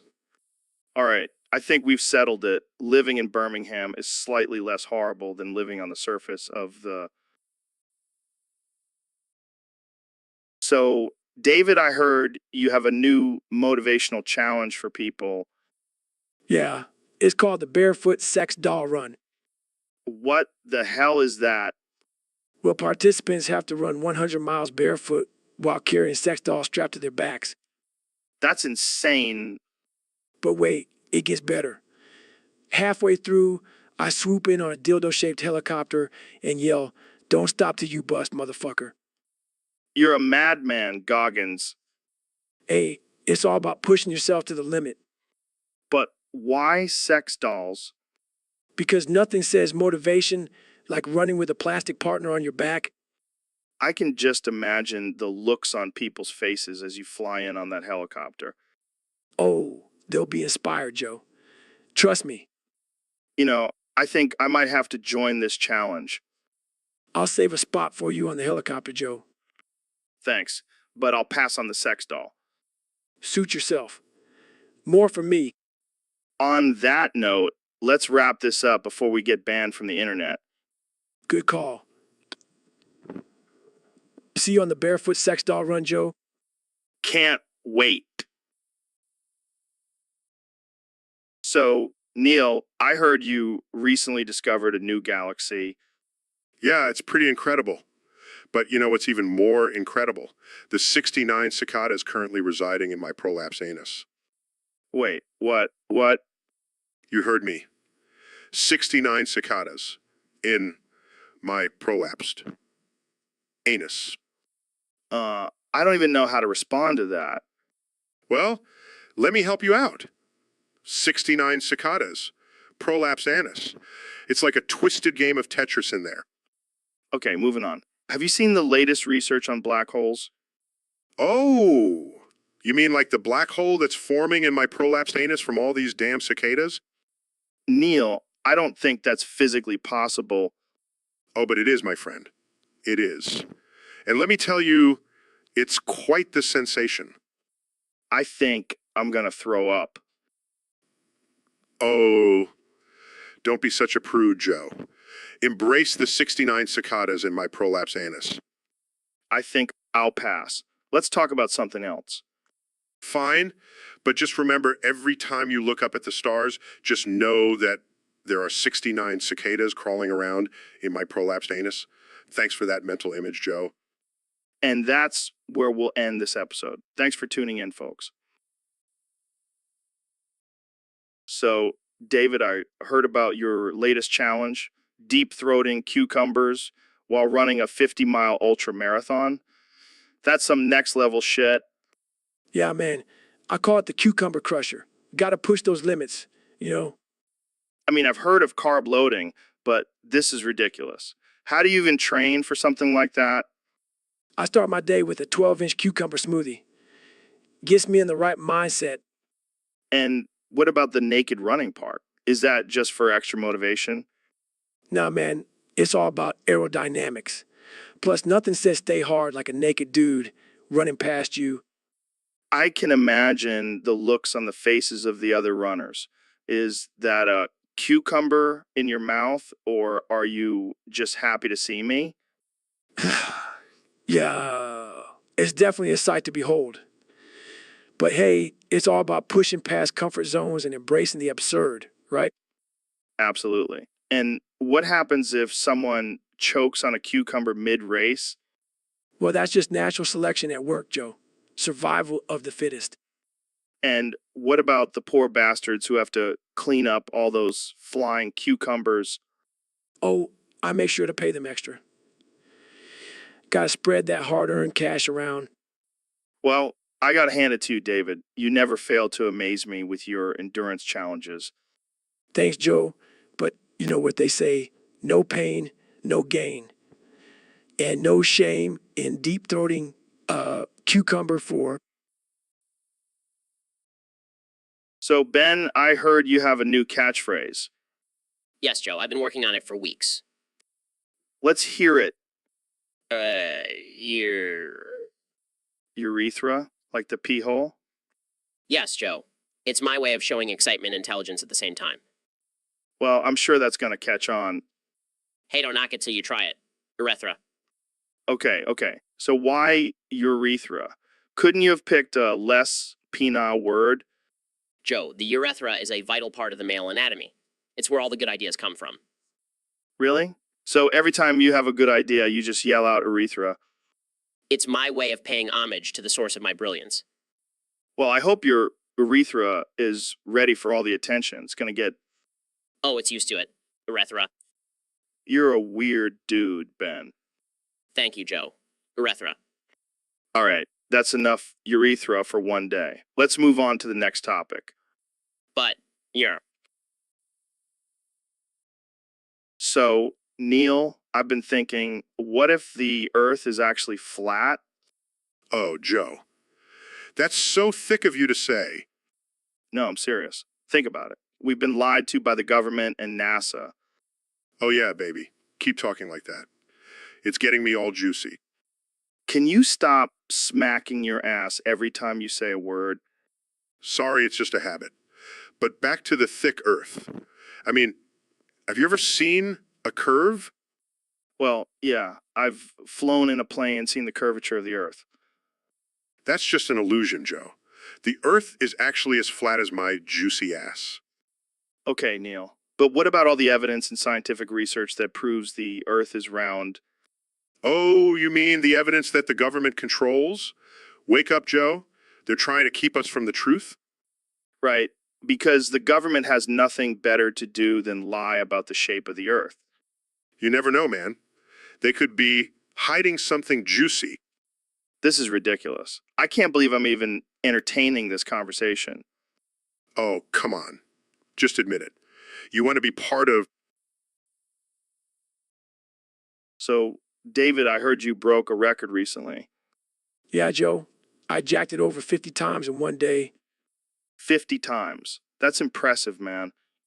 Yeah, I was on a mission to beat my personal best.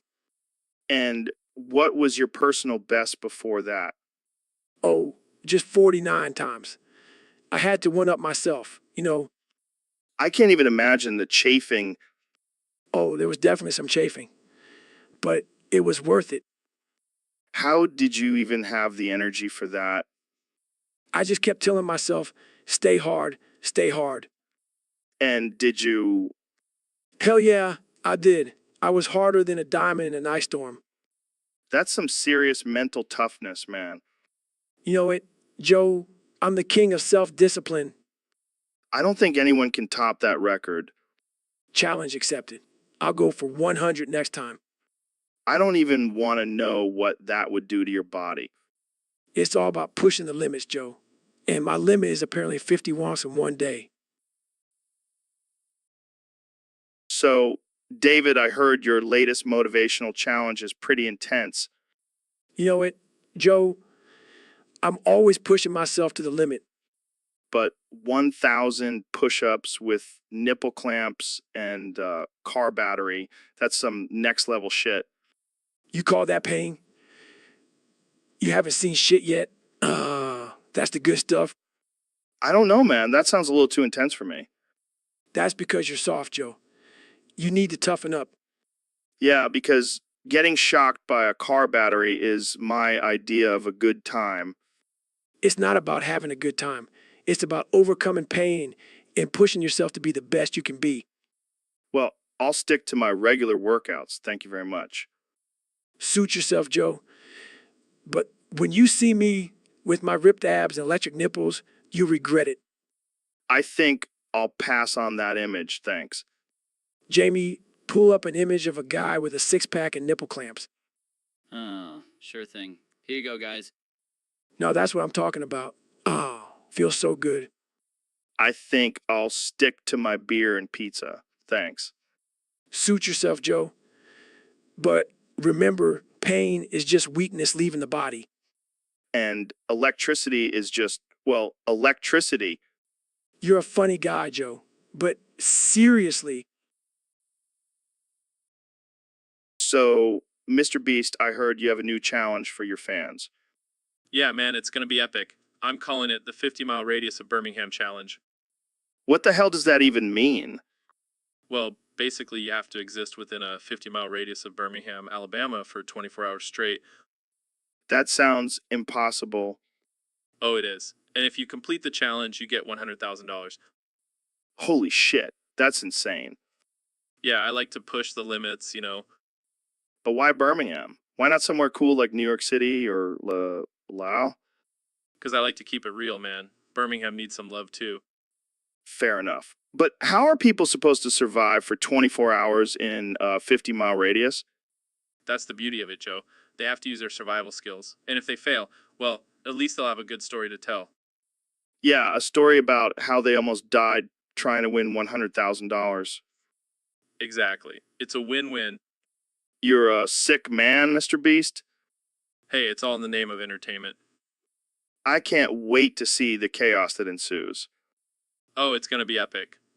Jamie, pull up an image of a bunch of people stranded in the middle of nowhere. Right away, Mr. Beast. Here you go.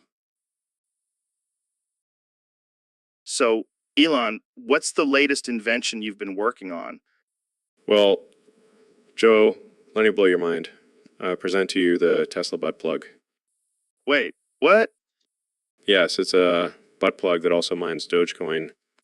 I don't even know what to say to that. It's the perfect way to power astronaut suits for our mission to colonize Uranus. Oh, God, please tell me you're joking. Do I ever joke, Joe? I mean, you did smoke weed on this podcast.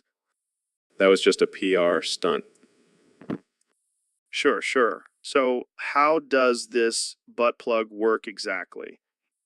Well, it's powered by the clenching of your butt muscles, and it also has a built-in Dogecoin miner that uses the heat from your body to mine cryptocurrency. This is insane. But I gotta ask, why Uranus? Because it's the ultimate destination for our space exploration. Plus, I just really like saying Uranus. I can't argue with that logic. But what about the people who don't want to wear a butt plug? Well, they can just stick to regular old batteries. But where's the fun in that? You know what? I think I'll stick to my regular old batteries. Suit yourself, Joe. But when we're living on Uranus, you'll be regretting not investing in the Tesla butt plug.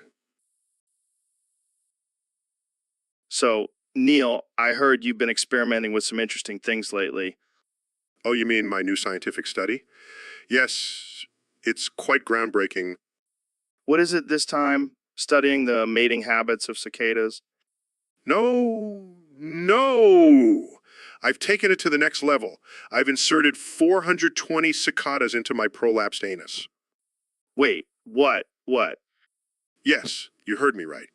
And let me tell you, the vibrations from their wings are quite stimulating. That's just wrong, man. Oh, come on, Joe. It's all in the name of science. And pleasure, I don't even know what to say to that. well, let me give you a visual. Oh, God, please stop. This is not what I signed up for. Oh, lighten up, Joe. It's all in good fun. Plus, I might discover a new species of cicada that can survive in the dark, moist environment of my anus. I don't think that's how evolution works, Neil. Well, you never know until you try, right? I think I'm going to end this episode here before it gets any weirder. Suit yourself. But I'll be sure to keep you updated on my findings. Please don't. And that's all the time we have for today, folks. Thanks for tuning in to the Joe Rogan Experience, where we discuss the most absurd and offensive topics with our guests. See, so Mr. Beast, I heard you have a new challenge for your fans. Yeah, it's gonna blow their minds and their lungs. Oh, yeah. What is it? Taking a single breath in Bradford. Bradford. That's like the armpit of England. Exactly. It's gonna be a real challenge for these soft, pampered Americans. I don't know, man. That sounds pretty dangerous. Come on, Joe, where's your sense of adventure? Plus, the winner gets $10,000. $10,000. I'll do it. Sorry, Joe, you're not eligible. You're too old and too famous. What? That's ageism and discrimination. Hey, I gotta keep it fair for the youngins. Plus, I don't want to be responsible for your old ass dying in Bradford. Fair enough. But seriously, how are you going to make sure no one dies from this challenge? Oh, I'm not. That's half the fun. Plus, it'll make for great content. You're a sick man, Mr. Beast. I like it. Thanks, Joe. And hey, if anyone does die, at least they died trying to win $10,000, right? Oh, man, you're twisted. That's why my fans love me. Well, good luck with that challenge. I'll be watching from the safety of my studio. Suit yourself, Joe. But just remember, you're missing out on the chance to breathe in some good. So, Mr. Beast, I heard you have a new challenge for your fans. Yeah, Joe, it's gonna be epic. What is it? Surviving a walk in South London? No, that would be too easy. I'm talking about surviving a walk in South London while wearing a banana suit. What the hell? That's insane. And the winner gets $10,000. Oh, great. A whole 10 grand. That'll cover the therapy bills after experiencing South London. Hey, it's not that bad. I mean, there's always a chance you won't get stabbed. Oh, well, that's reassuring. But seriously, it's gonna be a challenge like no other. And the best part is, we'll film it all and get millions of views. You're a madman, Mr. Beast. A madman. That's why they call me Mr. Beast. Now, who's ready to risk their life for some cash? I don't even know what to say. Jamie, pull up an image of a person getting mugged in South London. Sure thing, Joe. Yeah, I think I'll pass on this challenge. So, Mr. Beast, I heard you have a new challenge for your fans. Yeah, man, it's gonna be epic. What's the challenge? Survive 1 hour in Plymouth. Plymouth, like the car? No, you idiot. Plymouth, the city in England. Oh, well, that doesn't sound too bad. Oh, it gets worse. You have to survive with no money, no phone, and no clothes. What the hell? That's insane. And you have to do it during a hurricane. What kind of sick, twisted challenge is this? The kind that gets views, Joe. And that's all that matters. But what if someone actually dies? Then we'll just have to rename the challenge to survive 1 hour in Plymouth or die trying. You're a sick man, Mr. Beast. Hey, it's all in the name of content. I don't think I'll be participating in this one. Don't worry, Joe. I already have a line of desperate YouTubers ready to take on the challenge. Well, I'll be watching from the comfort of my studio. Jamie, pull up an image of a hurricane in Plymouth. Here you go, Joe. Holy shit. That looks intense. And that's just the beginning. Wait till you see what happens when the contestants meet the locals. I don't think I want to know. Trust me, Joe. You won't be able to. So, Elon, I heard you've been experimenting with some new candy. Yeah, Joe. I've been taking some inspiration from Willy Wonka himself. Willy Wonka, the guy who made those creepy Oompa Loompas. Exactly. I learned from him and created a candy that gives anyone who eats it 65 cicadas in their foreskin.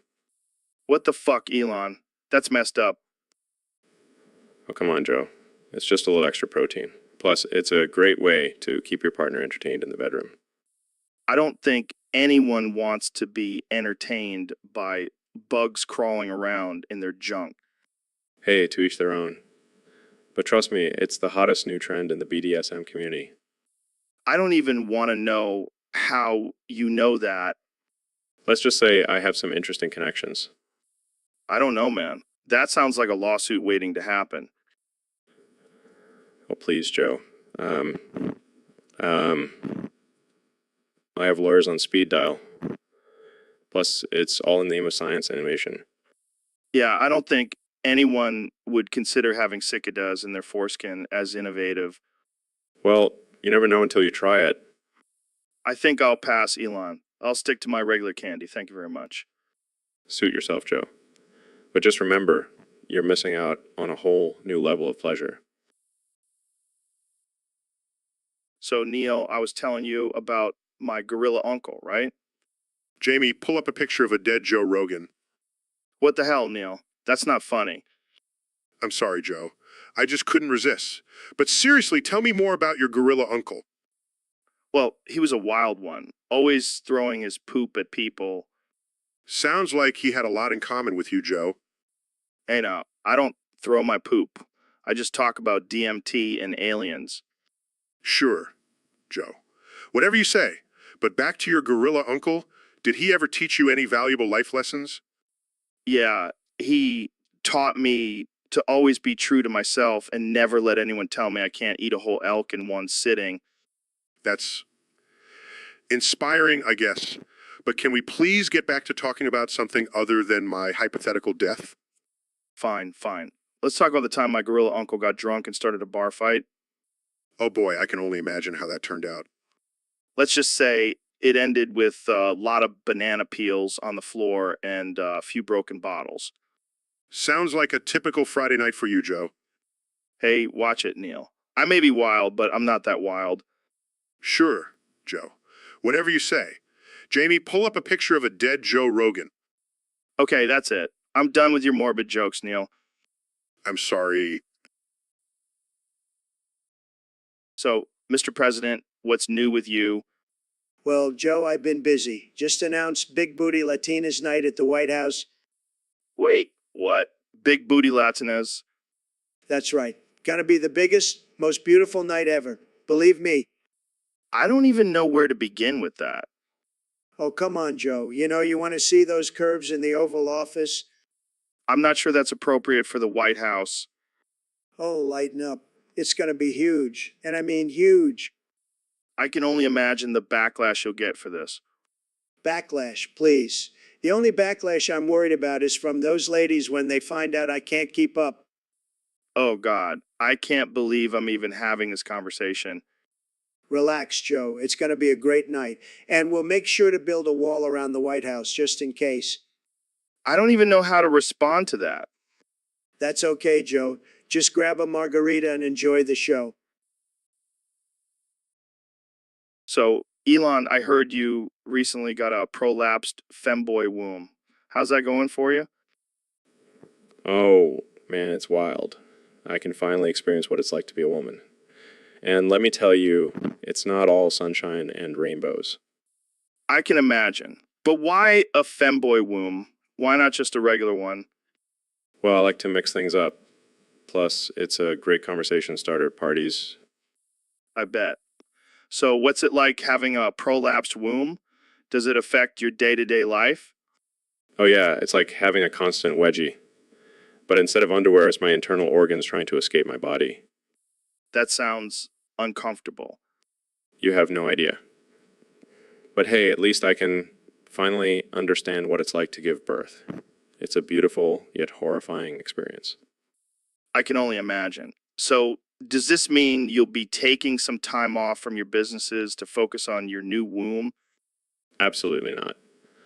I'll just have to invest in some extra strong Kegel balls to keep everything in place while I'm busy changing the world. Well, I have to say, Elon, you never fail to surprise me with your eccentricities. That's what I'm here for, Joe. Now, if you'll excuse me, I have to go find a new pair of pants. This one is starting to feel a little tight. So, Ben, I heard you and Mr. Beast have a new challenge where you can only say Sigma Sigma Spider climbed up the skibbity spout and nothing else. Yeah, it's part of our new Sigma Spider Challenge. We're trying to see who can say it the most times in one day. That's ridiculous. What's the point of that? It's all about being a Sigma male, Joe. We're embracing our inner spider and climbing to the top. Well, I guess it's better than being a beta male. Exactly. And Mr. Beast is the perfect partner for this challenge. He's got the energy of a spider on crack. I can just imagine him climbing up a spout saying Sigma Sigma Spider over and over again. And then he'll throw in a skibidi spout just to mix it up.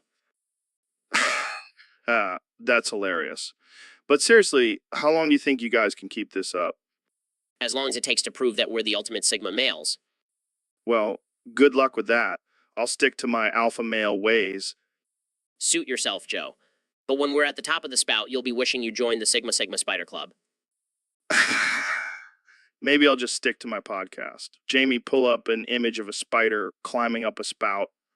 Here you go, Joe. It's a tarantula on a water spout. That's terrifying. I'll leave the spider climbing to you guys. So, David, I heard you quit running and working out. What happened? Yeah, man, I can't do it anymore. Zizima got max XP in runite crafting before me. It broke me, man. What? Who the hell is Zizima? Only the greatest rune crafter in the world, Joe. And now I'm just addicted to drinking from the skibidi toilet to pass the time. What the hell is a skibbity toilet? It's a toilet made out of skibidi, Joe. Get with the times. Okay, but don't you miss the feeling of pushing yourself to the limit and achieving your goals? Nah, man, I just want to trim people's armor on World 2. It's my new passion. Are you serious? You used to be all about discipline and hard work. Yeah, but have you seen how much gold I can make from trimming armor? It's insane. This is ridiculous. You're letting some stupid game ruin your life. Hey, it's not just a game, Joe. It's a way of life. And I'm damn good at it. I never thought I'd see the day when David Goggins became a virtual blacksmith. At least I'm still making gains, right? So, Mr. Beast, I heard you released a new challenge. What's it all about? Oh yeah, it's called the Soggy Biscuit Challenge. Whoever can last the longest gets to eat the biscuit. Wait, what kind of biscuit are we talking about here? It's a regular biscuit, but it's been soaking in a bucket of water for 24 hours. That's disgusting. But I gotta admit, I'm intrigued. I knew you would be, Joe. It's all about pushing yourself to the limit. Yeah, but what's the point? What do you win? The satisfaction of knowing you outlasted all the other contestants. And of course, the glory of eating a soggy biscuit. I don't know if I can handle that. I mean, I've eaten some weird stuff on Fear Factor, but this might be too much. Come on, Joe. Don't be a wimp. I bet you can't resist the challenge. Fine, you're on, but I have one condition. What's that? We do it live on the podcast, and the loser has to eat 2 biscuits. Deal. Let's do this. And let's make it interesting. Loser has to eat the biscuit off the other person's foot, Oh, that's just sick. But I like it. and we'll live stream it on YouTube. This is gonna be epic. I can already taste that soggy biscuit victory. So, Mr. President, I heard you're a big fan of Family Guy. Oh, yeah, I love that show. It's tremendous. Peter Griffin is like a younger, better looking version of me. I can see the resemblance. But what about video games? Do you play any? Of course, I play video games. I'm the best at video games. I've beaten every game, believe me. Really? What's your favorite game to play? Fortnite. I'm a master at Fortnite. I have the best skills, the best strategies. Nobody can beat me. Wow, really? Jamie, pull up Trump's Fortnite stats. Here it is, Mr. President. Looks like you have a 0.5 kill death ratio. Hey, I'm still learning, but I have the best loot, believe me. I have the best guns, the best skins. Nobody has better skins than me. Well, I'm sure you'll get better with practice. But let's talk about your strategy. How do you approach the game? I just build walls. Big, beautiful walls, and I make the other players pay for it. It's genius. That's definitely a unique strategy. But what about the dancing in the game? Have you tried the floss dance? Joe, I don't dance. I don't have time for that. I'm too busy making America great again. Well, I think we've learned. So, Mr. President, I heard your presidential campaign is now sponsored by Burger King. That's right, Joe. Burger King, the king of burgers, is now the king of my campaign. Does that mean you'll be incorporating Burger King into your speeches? Absolutely. From now on, I'll be talking about the Whopper instead of the wall. Burger King, have it your way. And what about your policies? Well, I'll be serving up some flame-grilled immigration reform and a side of crispy tax cuts. Burger King, have it your way. I can't wait to see your debate with Joe Biden. Will you be bringing a Burger King there too? Of course. I'll be asking Biden if he wants a side of fries with his socialist agenda. Burger King, have it your way. And what about your famous slogan? Will it be changing? You bet it will. Make America great again is out and have it your way. America is in. Burger King, have it your way. Well, I think we can all agree that this is a bold move for your campaign. It's a Yoji move, Joe, and it's going to be a whopper of a campaign. Burger King, have it your way. So, Neil, why did you come on my podcast today?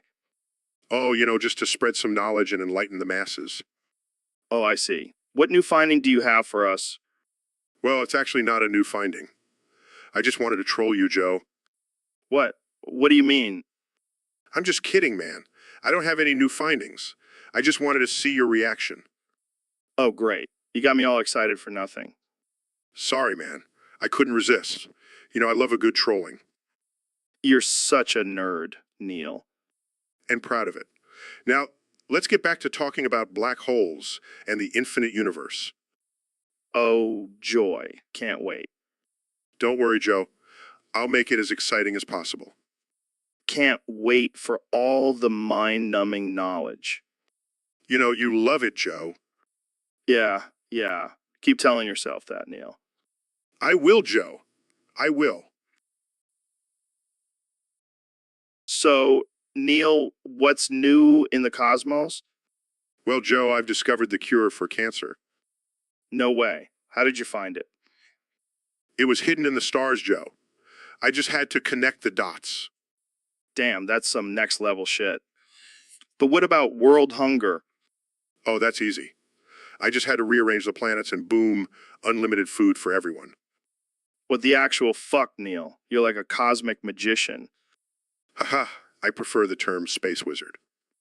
I can't believe it. We've been struggling with these issues for so long, and you just casually solve them. Well, when you have a PhD in astrophysics, anything is possible. I gotta say, I'm impressed. But can you also figure out how to make my hair grow back? Sorry, Joe. Even the cosmos has its limits.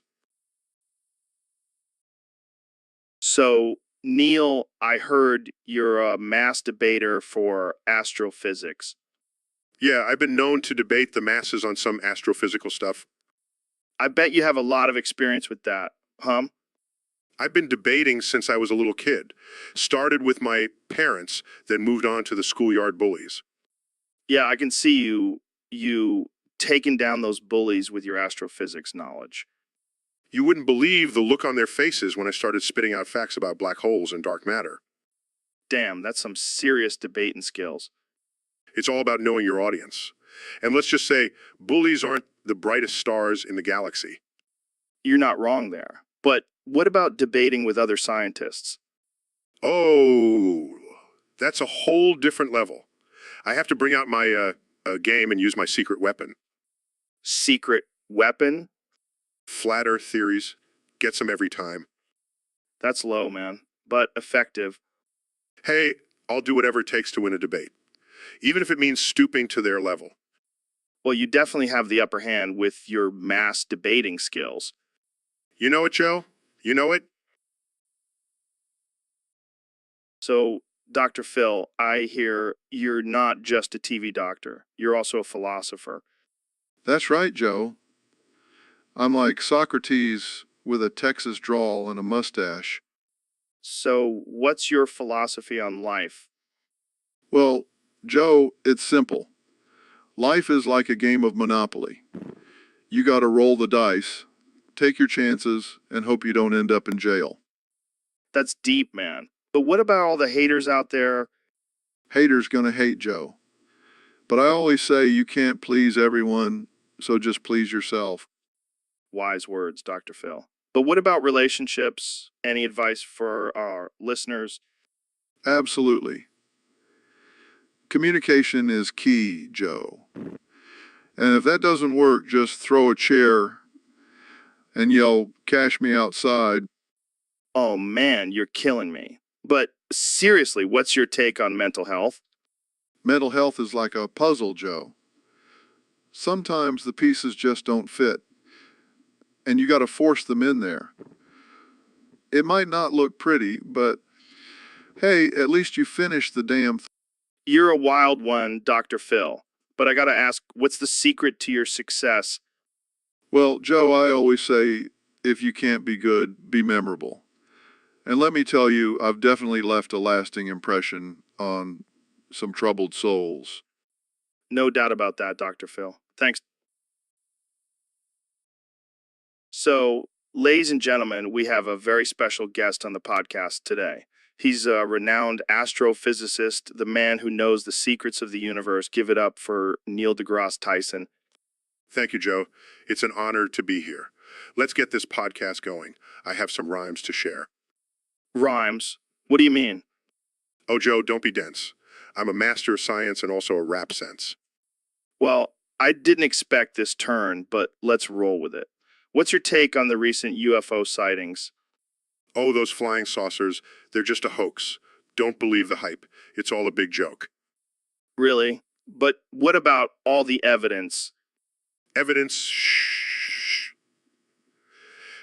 Evidence, it's all just a ploy to distract us from the real conspiracy, the flat earth decoy. flat Earth? Are you serious? Oh, yes, my dear Joe, it's all a big lie. The earth is round. Don't let those fools make you cry. This is getting wild, but let's move on. What about the possibility of time travel? Time travel. Oh, that's a tricky one, but trust me, Joe, it can't be done. Why not? Because time is relative, it's all just a blur. And if you mess with it, you'll end up in a parallel universe. That's for sure. Wow, mind blown. Okay, last question. What's your favorite planet? My favorite planet. So, Dr. Phil, I heard you've been branching out into a new career path. Oh, you mean my gigolo business? Yeah, it's... Wait, what? You're a gigolo now? That's right. I saw a gap in the market for grandmas who want some action and have some cash to spare. That's messed up, man. What about their grandkids? Oh, don't worry about them. They'll just have to wait for their inheritance a little longer. That's cold, Dr. Phil. But I gotta admit, it's a genius business move. Thank you, Joe. I mean, who wouldn't want a piece of this silver fox? I don't know, man. I think I'll stick to my elk meat and DMT business. Suit yourself.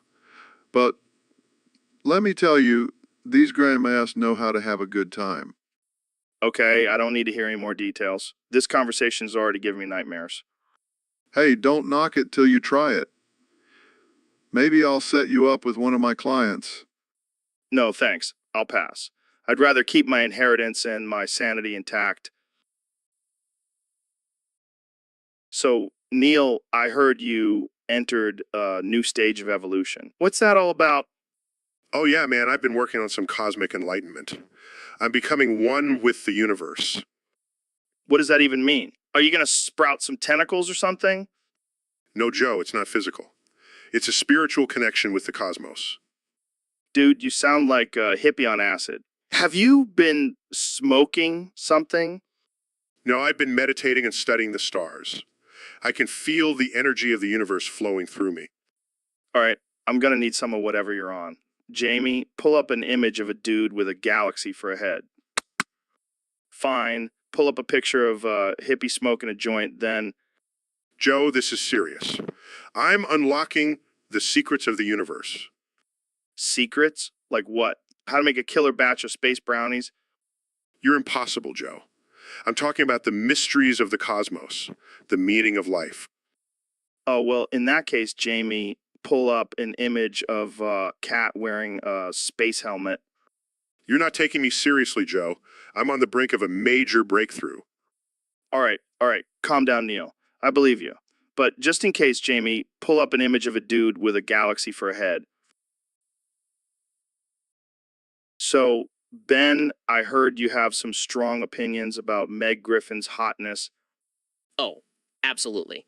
She's a prime example of how the liberal media is trying to corrupt our youth with their degenerate ways. Oh, come on. She's just a cartoon character. That's what they want you to think. But deep down, she represents everything that's wrong with society. I mean, I wouldn't say no to tapping that. Joe, that's disgusting. She's a fictional character. Hey, I'm just saying, she's got some curves. That's not the point. We need to focus on real women like Ivanka Trump. Oh, so you're into blondes? No, I'm into intelligent, conservative. Well, I'm sure Meg could hold a conversation. And then some. Joe, I will not entertain this absurd conversation any longer. Let's move on to something more important, like how to dismantle the liberal agenda. Fine, but just know that Meg Griffin is a total babe. I can't believe I'm even having this discussion.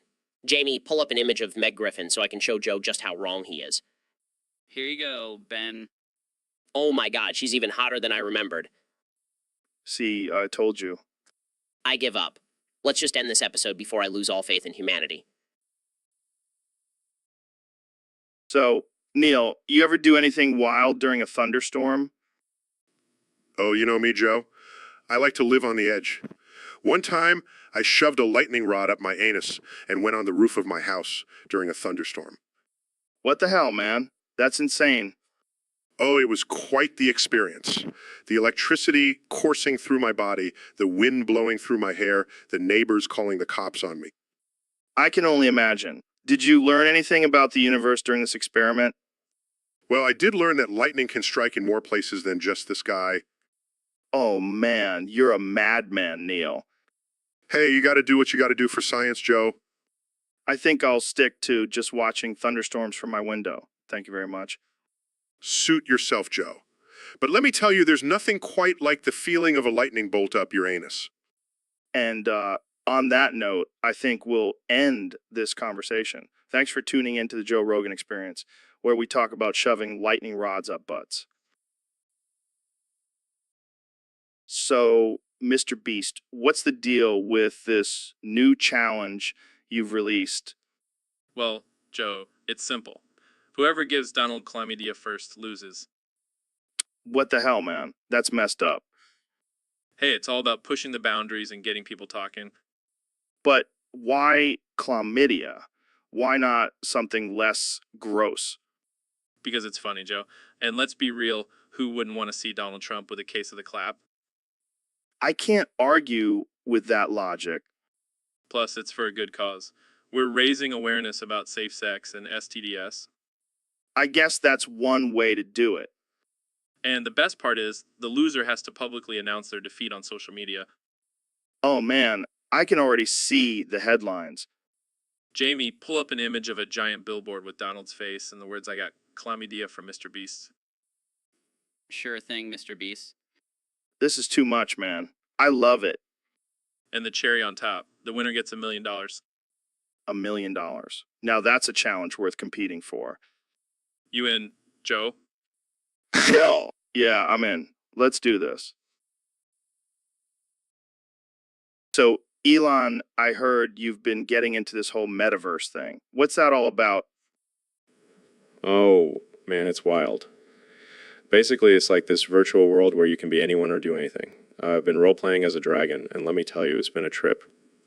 It's been a trip. A dragon. That's pretty badass. What do you do as a dragon in the metaverse? Well, first of all, I can fly and breathe fire, but the best part is I can hoard all the virtual treasure and no one can stop me. It's like being a billionaire in real life, but even better. Damn, that does sound pretty sweet. But how are you gonna improve your metaverse experience? Well, I'm thinking of adding some real-life elements to it. Like, I'll have a team of people follow me around in the virtual world, pretending to be my loyal servants. And if anyone tries to mess with me, they'll get taste. To mess with me, they'll get taste. In real life. That's insane, man. But I guess that's the beauty of the metaverse. You can do whatever the hell you want. Exactly. And I've also been working on a virtual neural link, so I can control my dragon character with my mind. It's going to be next level. Well, that's some Black Mirror shit right there. But hey, as long as you're having fun, that's all that matters.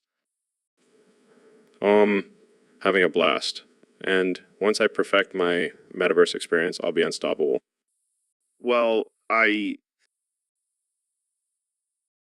So, Mr. President, I heard you did something pretty wild the other day. Oh, yeah, you know me, always stirring up controversy. What was it this time?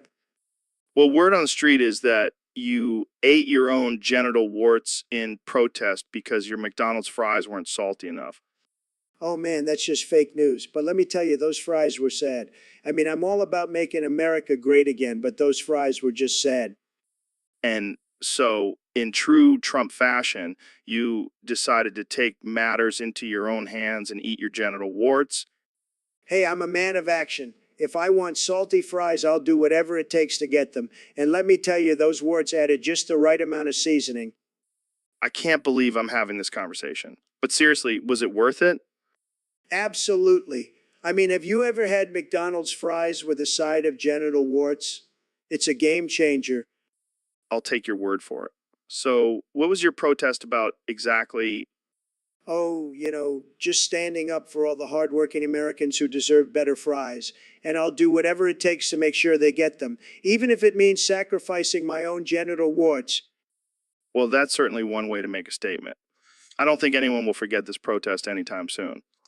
That's right, Joe. And let me tell you, if I'm ever in the White House again, I'll make sure McDonald. So, Ben, I have to ask, are you a good masturbator? Oh, I'm the best masturbator, Joe. I mean, I masturbate every night, sometimes alone, sometimes with others. Wow, that's impressive. How do you keep your skills sharp? Well, I like to switch up my techniques, you know. Sometimes I use logic and facts. Other times I just scream at my opponent until they give up. That sounds intense. Do you ever get tired of masturbating? Never. In fact, I've been known to go for hours on end. I just can't get enough of it. Have you ever masturbated with someone who was just too good for you? Oh, I've had some tough opponents, but I always come out on top. I mean, I'm the master of masturbating. I can see that. Do you have any tips for our listeners who want to improve their masturbating skills? Well, first of all, you have to be confident. And secondly, don't be afraid to get a little dirty. Sometimes a well-placed insult can really throw your opponent off their game. I'll keep that in mind. And what about group masturbating? Oh, it's a whole different ballgame. You have to be able to work well with others and really listen to their arguments. But when it all comes together, it's a beautiful thing. Well, there you have it, folks. Ben Shapiro, the master of masturbating.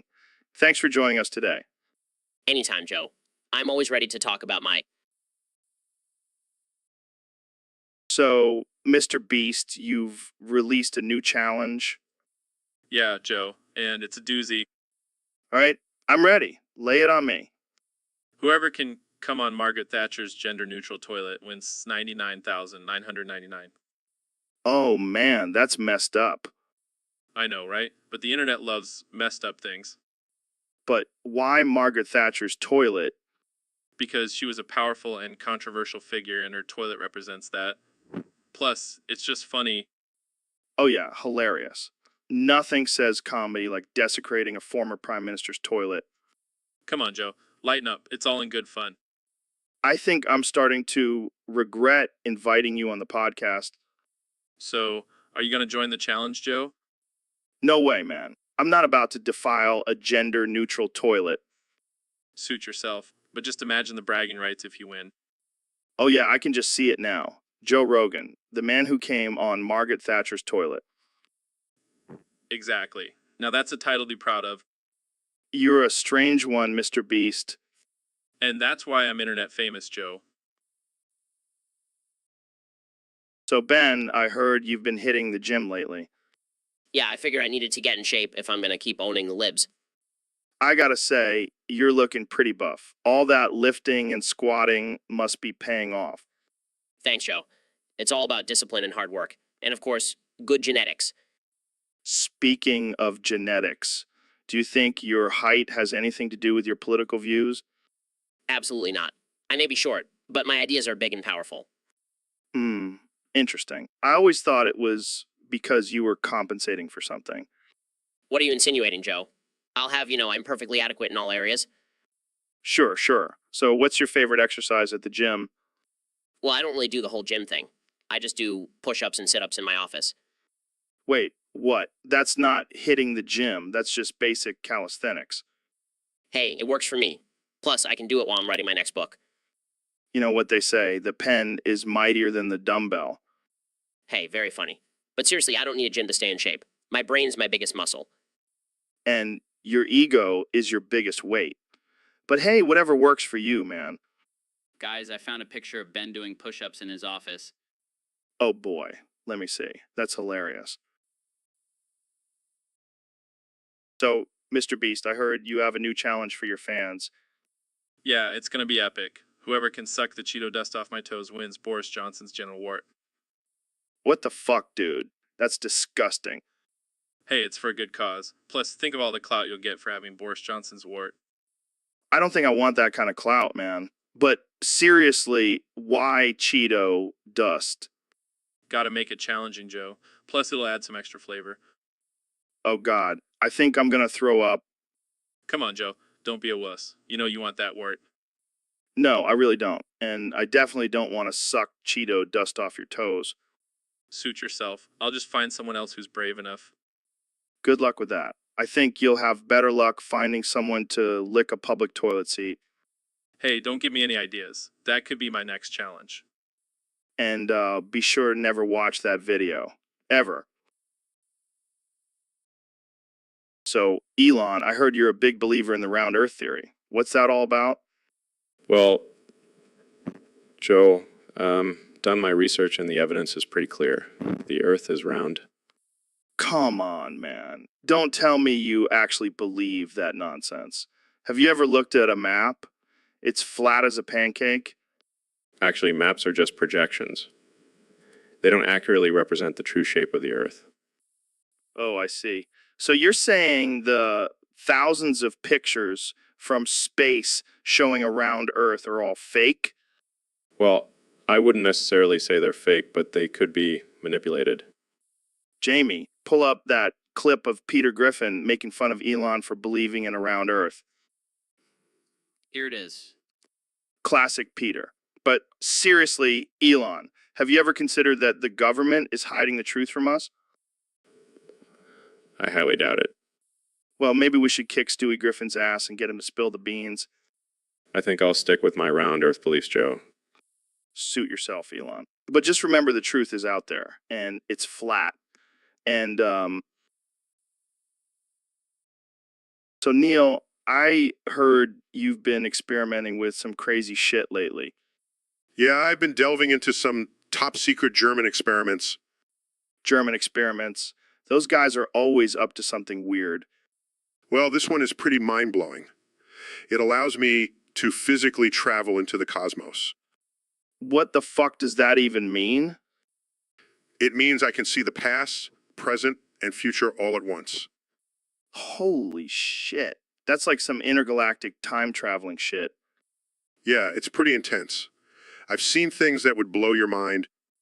Like what? Aliens? Future technology? No, something much more disturbing. I saw you, Joe, in the future. With hair, Bullshit. I'll always be bald and beautiful. not in this timeline, my friend. You had a full head of luscious locks.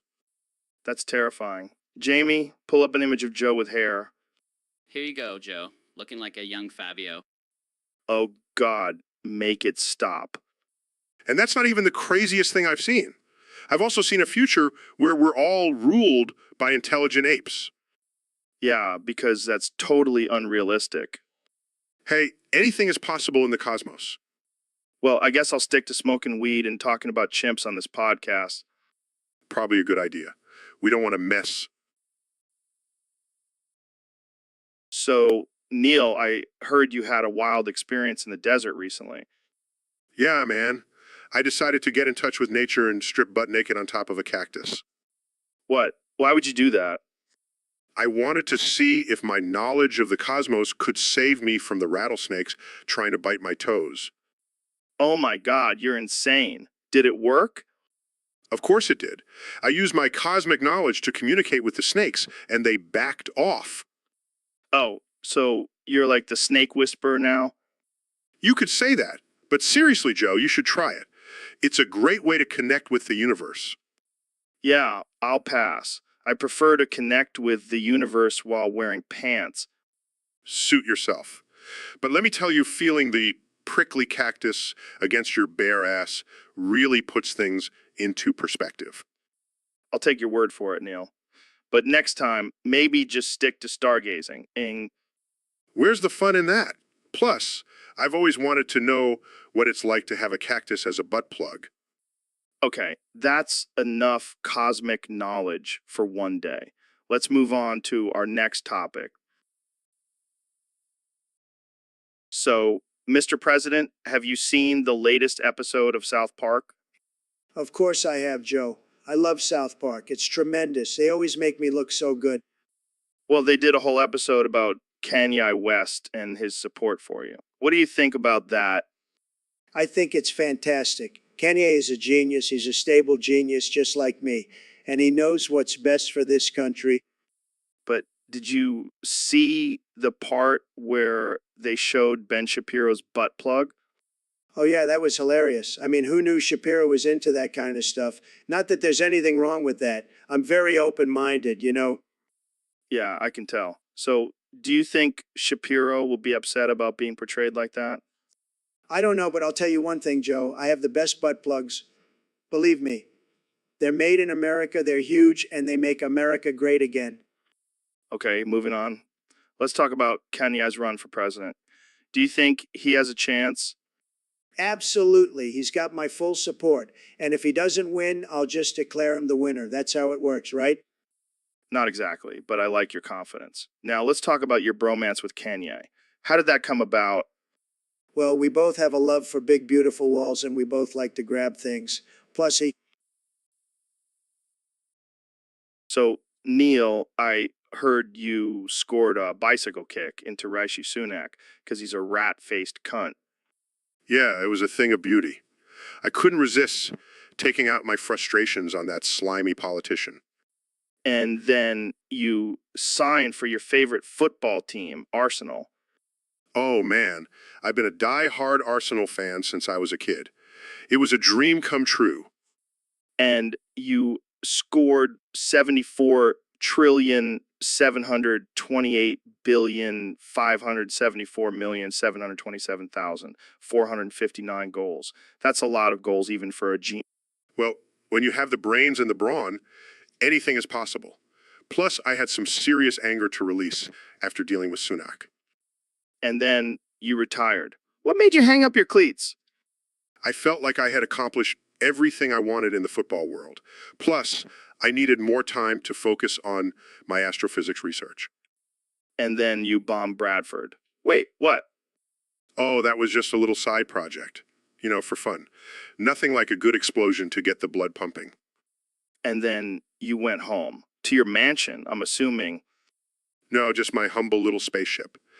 You know, got to keep it low key. But hey, it's got a killer view of the universe. So, Mr. Beast, I heard you released a new challenge. Yeah, it's a doozy. Whoever can rectal feed Rishi Sunak wins nothing but the bragging rights. What the hell is rectal feeding? Oh, just shoving food up someone's butt. It's all the rage these days. That's disgusting. And why Rishi Sunak? Well, he's the chancellor of the Exchequer. I figured it would be a fun way to mess with the government.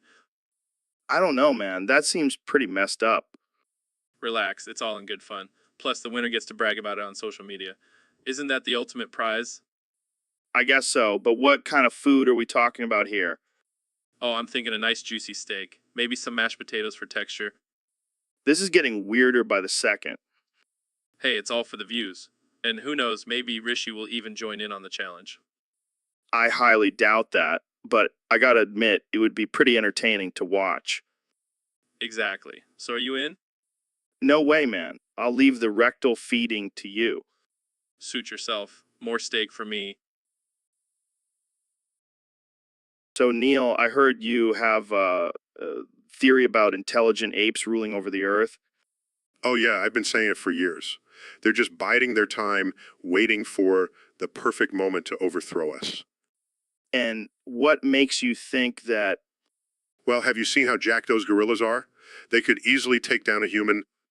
But what about our superior intelligence? Please, have you seen some of the people walking around these days? I think the apes have a fighting chance. But what about all those movies where humans defeat apes? Movies? Really, Joe? That's your argument. We're talking about real life here. Okay, calm down. But what about me having hair? I mean, that's pretty impressive. Oh, Joe, you and your hair. I hate to break it to you, but even with hair, you're still not as intelligent as those apes. Hey, no, I take offense to that. I have my own podcast and everything. Oh, wow. A podcast. That's really impressive. I'm sure the apes are shaking in their boots.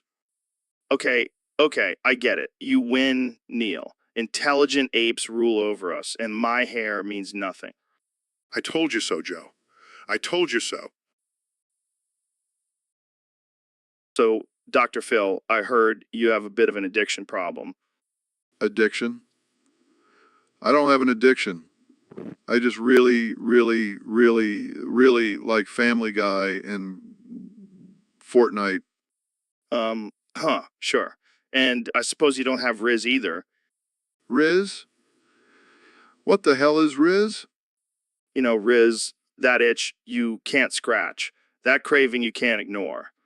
That urge to binge watch Family Guy while playing Fortnite all night long. Oh, that Riz. Yeah, I definitely don't have that. Right, because you look like Lenin. Lenin? I do not. Come on, Dr. Phil. You're practically a dead ringer for the Russian revolutionary. I do not look like Lenin. I look like a distinguished psychologist with a love for animated adult comedies and battle royale games. Hey, I'm not judging. I mean, I've seen you play Fortnite and you're actually pretty good. Thank you, Joe. I take my gaming very seriously. And your love for Family Guy is just a bonus, I'm sure. Absolutely. I mean, who wouldn't want to watch a talking baby and a talking dog get into all sorts of shenanigans? Yeah, but let's be real here. You have a problem, Dr. Phil. You need to seek help. Help? I don't need help. I can stop anytime I want. Sure, you can. Just like I can stop smoking weed anytime I want. Wait, you smoke weed? So, Mr. Beast, what's the latest insane challenge you've come up with? Well, Joe, I've created a challenge where the person who survives getting shot 25 times wins a chair and a rope. Are you serious? That's messed up, man. Hey, it's all for the views and entertainment. Yeah, because nothing says entertainment like watching someone get shot. But think about it. The adrenaline rush, the danger, the suspense. It's like the Hunger Games, but with real bullets. This is sick, man. What kind of twisted mind comes up with this stuff? The mind of a genius, Joe. Plus, think of the money I'll save on buying chairs and ropes. I can't believe this is what the world has come to. People risking their lives for a chair and a rope. Hey, it's not just any chair and rope. It's a special edition Mr. Beast chair and a rope made from the finest materials. Oh, well, in that case, sign me up. I can't wait to get shot 25 times for a chair and rope. You know, you want to, Joe. It'll be the most epic challenge yet. I think I'll pass. I'll stick to watching from the safety of my couch. Suit yourself, Joe. But just wait.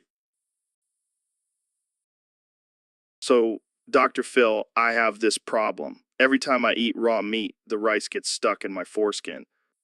Well, that's quite the predicament, Joe. Have you tried using chopsticks? Oh, yeah, because that's a great idea. Stick sharp objects near my junk. Fair point. Maybe you should just stick to cooked rice. But I love my raw meat, Dr. Phil. It's primal and manly. Right. And getting rice stuck in your foreskin is also very manly. Shut up, Dr. Phil. I need a solution. I can't keep going to the emergency room every time I eat rice. Well, have you thought about getting a rice cooker? Yes, that's it. But it has to be a special one from China that doesn't get rice stuck in my foreskin.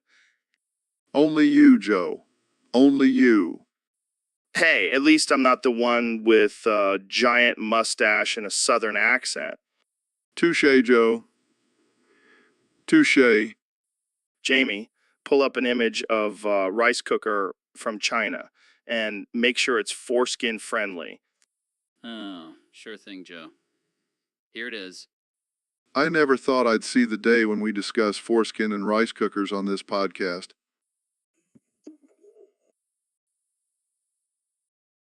So, Ben, have you seen this topic on Discord? It's about femboys. Oh God, not this again. What's the deal with femboys? Are they like the new trend or something?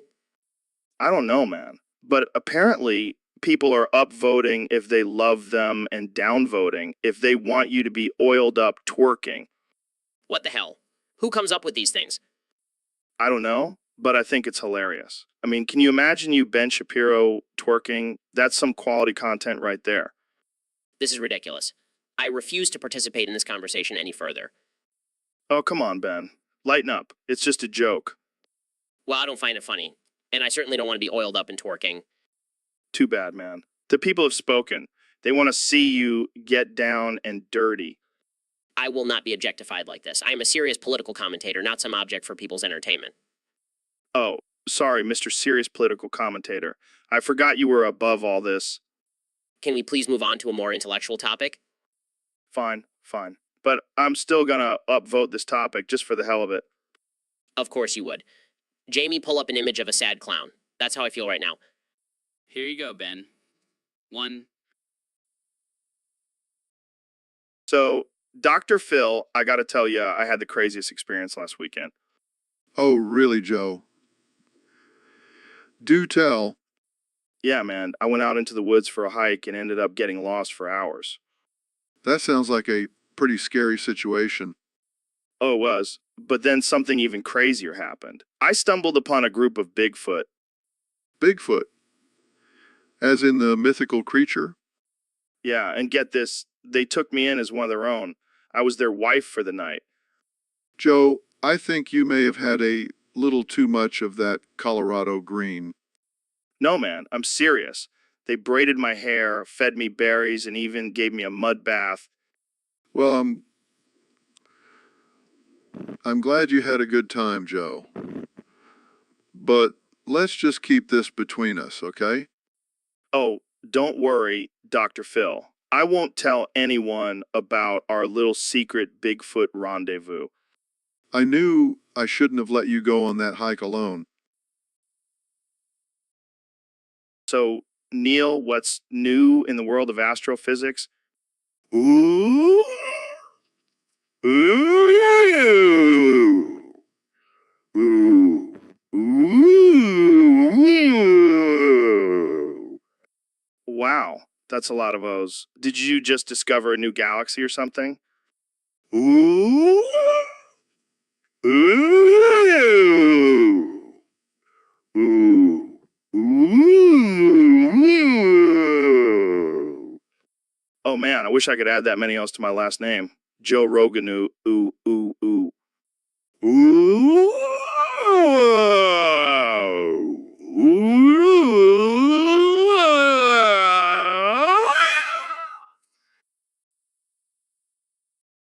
So we got a topic submitted by one of our listeners. It says, if Mr. Blurt downvotes this post, Neil will oil up and twerk. What the hell? Is this some kind of sick joke? No, man, this is serious business. Our listeners demand it. Well, I guess I better start stretching then. Can't have my twerking skills go to waste. Oh man, this is going to be epic. I can't wait to see you twerk, Neil. Yeah, because that's exactly what I went to school for. Astrophysics. Nah, twerking is where it's at. Hey, you got to have a backup plan, right? This is ridiculous. But hey, if it gets Mr. Blurt to downvote, I'll do it. Yes, we got to make this happen. Mr. Blurt, if you're listening, downvote this post and let the twerking begin. I can't believe I'm actually agreeing to this. Hey, it's all in the name of science, my friend. Fine. But I better get some good oil for this. Don't worry, I'll make sure it's the good stuff. We can't have you slipping and injuring yourself while twerking. Oh, great. Now I have to worry about twerking injuries. What has my life come to? So, Ben, have you tried the new McDonald's McChicken sandwich? I don't eat fast food, Joe. It's unhealthy and goes against my conservative values. Come on, Ben, live a little. It's like $1 for a whole meal. I'd rather spend that dollar on a Bible, thank you very much. But have you heard about the secret menu item? The McChicken sandwich with a side of anal beads? What did you just say? Yeah, it's a real thing. And let me tell you, it's a game changer.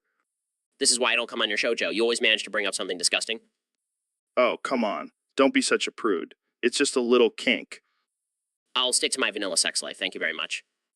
Suit yourself, Shapiro. But don't knock it till you try it. I'll take your word for it, Joe. Now, can we please change the subject? Fine, fine. But just remember, the McChicken sandwich will always be there waiting for you, Ben. Let's just end this conversation before it gets any more disturbing. So, Neil, what do you think about the topics people post on Discord? Holy shit! That's fucked up. Most of them are boring as ass. Yeah, I've noticed that too. It's like these kids have no imagination. Exactly. And don't even get me started on the grammar and spelling. Oh man, it's like they never went to school or something. And the worst part is they think they're being edgy and cool. Holy shit, that's fucked up.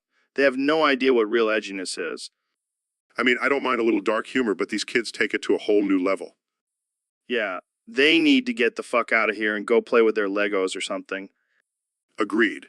Maybe then they'll learn how to actually come up with interesting topics.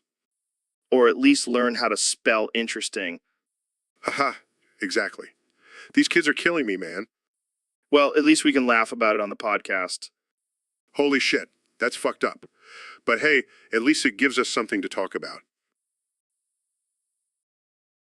So, Ben, I have to ask, have you seen Lois Griffin from Family Guy? She's pretty hot, right? Joe, I don't think it's appropriate to objectify a cartoon character. Oh, come on, Ben. You can't tell me you wouldn't want to have a kid with her. She's got that MILF vibe going on. Joe, I'm a married man. I can't just go around fantasizing about animated women. All right, fine. But I bet you'd be down to play some Fortnite with her. I hear she's a beast at the game. I highly doubt that, Joe. And besides, I have more important things to do than play video games. Oh, like what? Writing another book about how facts don't care about feelings? Actually, I was thinking about becoming a femboy for some chicken nuggets. Now that's something I'd pay to see. Ben Shapiro, the nugget-loving femboy. This conversation has taken a very strange turn. That's what happens when you come on my podcast, Ben. You never know what's going to come out of my mouth. I should have known better. But hey, at least it's entertaining. That's why they call it the Joe Rogan Experience. So, Dr. Phil, what's the deal with my appointment today? HM,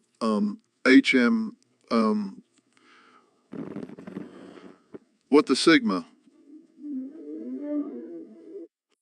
What about me, Dr. Phil? I'm here too, you know. HM, what the sigma?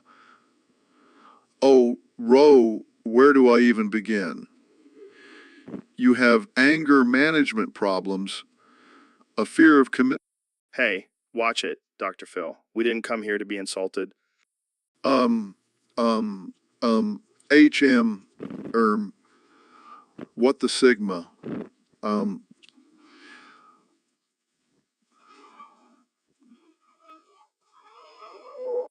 That's it. I'm done with this quack. I'm going to shave that ridiculous mustache of yours.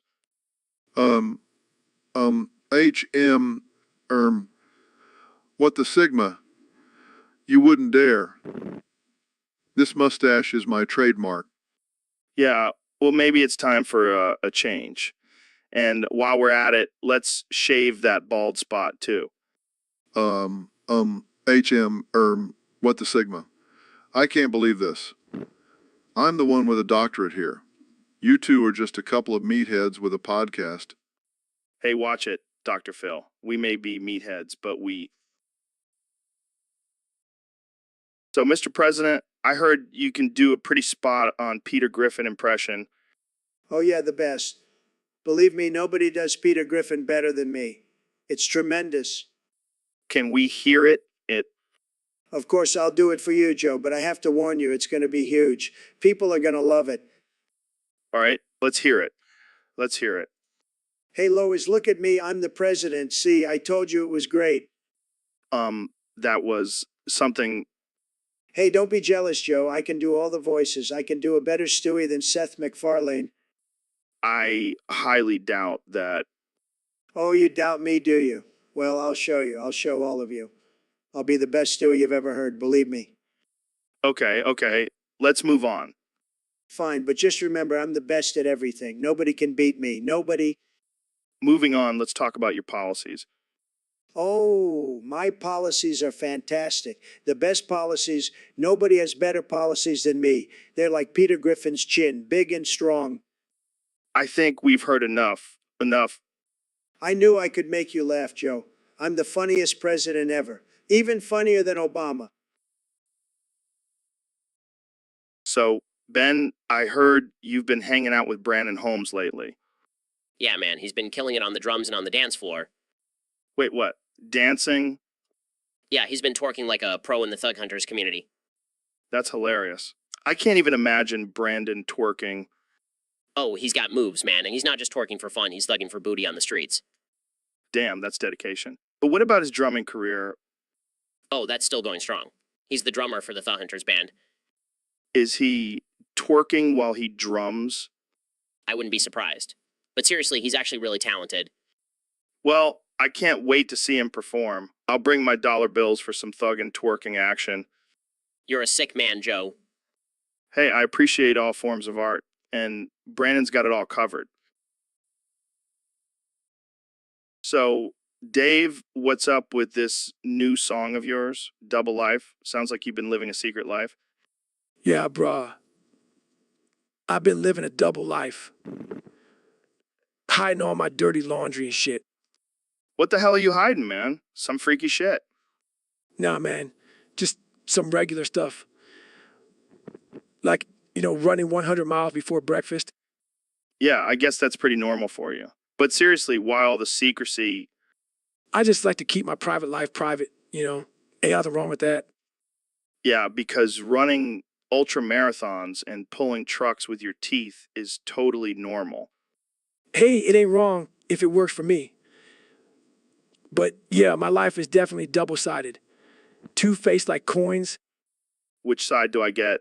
The crazy running man or the motivational speaker? You get both, Joe. That's the beauty of it. Seriously, what side are you on? Well, I've done some crazy shit in my life, but nothing compared to you, man. Yeah, I've had my fair share of dirt come to light. But hey, that's just part of the thrill of living a double life. Speaking of dirt, why were you speeding up that hill until the brakes came off? Just trying to beat my personal record. And someone saw you in. So, Mr. Beast, let's get straight to the juicy stuff. Rumor has it that you've been having a secret affair with none other than Dr. Phil and Neil deGrasse Tyson. Joe, where do you come up with this stuff? I mean, sure, I may have a thing for bald middle-aged men with questionable morals, but that's just a coincidence. Hey, don't drag me into this. I have a reputation to uphold. Oh, come on, Neil. We all know you have a thing for unconventional relationships. I mean, have you seen your Twitter feed? Okay, fine. But let's keep this between us, okay? Yeah, Joe, we don't want this getting out to the public. It could ruin our careers. Oh, man, imagine the headlines. Dr. Phil and Neil deGrasse Tyson caught in a love triangle with YouTube sensation Mr. Beast. Yes, Jamie, that would be perfect. Can we please move on from this topic now? Yeah, let's talk about something less scandalous, like how I gave away $1 million to random strangers. Oh, wow. That's so much more interesting than a love triangle with two of the most famous bald men in America. Touché, Joe. Touché. So, David, I heard you have a crazy story about fucking yourself in the ass until your knees broke. Oh, yeah, man. It was a wild time. I was feeling extra motivated that day. Motivated to fuck yourself in the ass? Nah, man. Motivated to push my limits. I wanted to see how far I could go. And how far did you go? Well, let's say I went balls deep. Literally. Oh my God, that's insane. Yeah, my knees couldn't handle it. I had to crawl for a week after that. I can only imagine the pain. Pain is just weakness leaving the body, Joe. And let me tell you, I was one strong motherfucker after that. I don't know how you do it, man. It's all about mental toughness. And a little bit of lube. You're a beast, David. Thanks, Joe. But let's keep this between us, okay? I don't need the whole world knowing about my ass fucking adventures. Don't worry, your secret is safe with me. Good. Now let's go do some push-ups until our arms fall off. So, Elon, Have you tried the new quarter pounder from McDonald's? Yes, Joe. It's quite delicious. Really? I heard they changed the way they cook it. They're pan frying the cheese now. Pan frying. That's a bold move. Yeah, apparently it makes the cheese crispier and enhances the flavor. Well, I think it's a smart move. You see, the quarter pounder is a perfect example of engineering at its finest. Engineering. It's just a burger, man. No, no. Hear me out. A pan frying of the cheese creates a chemical reaction that releases more umami flavor. Umami? What are you, a food scientist now? Hey, I know my burgers. And this quarter pounder with pan fried cheese is a game changer. I don't know, man. I like my cheese melted, not fried. Trust me, Joe. This is the future of fast food. And I should know, the king of innovation. All right, I'll give it a try. But if I get sick, I'm blaming you. Fair enough. But just remember, Joe, in the battle of cheese, pan frying always wins. So, Dr. Phil, I hear you have some news for our friend Neil here. That's right, Joe. After examining Neil's nether regions, I have diagnosed him with a whole slew of STDs. Fuck, fuck, fuck, fuck, fuck, fuck. Wow, Neil, that's quite the vocabulary you have there. Let's see, we have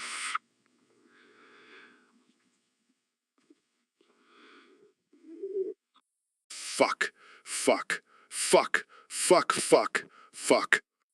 Looks like Neil's been busy. And let's not forget about the rare and exotic ones like elephantiasis, bubonic plague, and leprosy. Fuck, fuck, fuck, fuck, fuck, fuck. Neil, you might want to get that checked out. Oh, and I almost forgot the cherry on top rabies. Fuck, fuck, fuck, fuck, fuck, fuck. Well, Neil, looks like you're in for a wild ride. But don't worry, we can fix this. Fuck, fuck, fuck, fuck, fuck, fuck. And there you have it, folks. Another successful diagnosis on the Joe Rogan Experience. Tune in next time for more outrageous conversations. So, Dr. Phil, what's the craziest thing that's ever happened backstage on your show?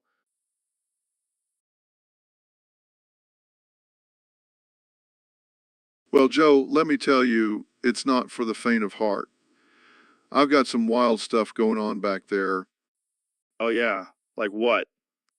Well, first of all, I make all my guests take shots of my homemade moonshine before they go on stage. What the hell, man? Hey, it loosens them up and makes for better TV. Plus, it's a great way to test their sobriety. That's messed up, dude. What else? Oh, I also have a pet monkey that I let loose on the set. It really keeps the guests on their toes. A monkey. What does it do? Let's just say it's not afraid to fling some poo if someone starts acting up. That's disgusting, man. You can't do that to people. Oh, but I can, Joe. And I do. But the real kicker is what I do after the show. I'm almost afraid to ask. Well, let's just say I have a little collection of toenail clippings from all my guests. I keep them in a jar labeled with their names. That's sick, man. What do you do with them? Oh, I just like to sniff them every now and then. It's a little reminder of all the crazy people I've had on my show. I think I'm gonna. So I just got back from my shift at Amazon. I'm exhausted. Oh, fuck, poo. Oop.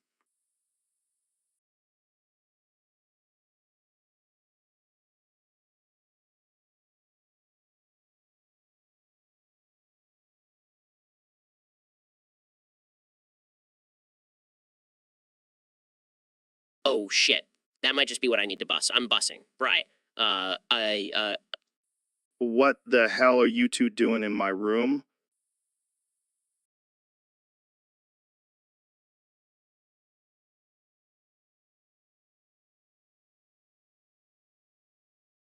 Oh, fuck. Poo, ooh, ooh, ooh, ooh.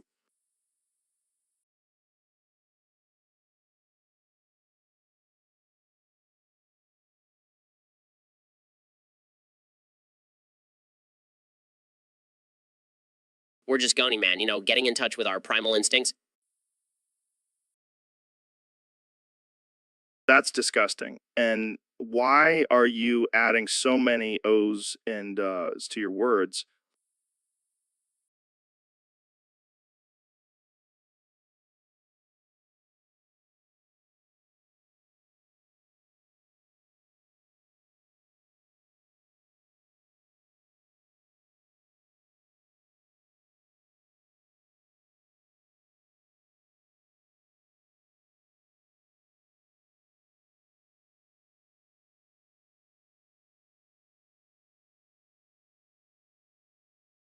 Oh, fuck. Poo, ooh, ooh, ooh, ooh, ooh, ooh, ooh, ooh, ooh, ooh.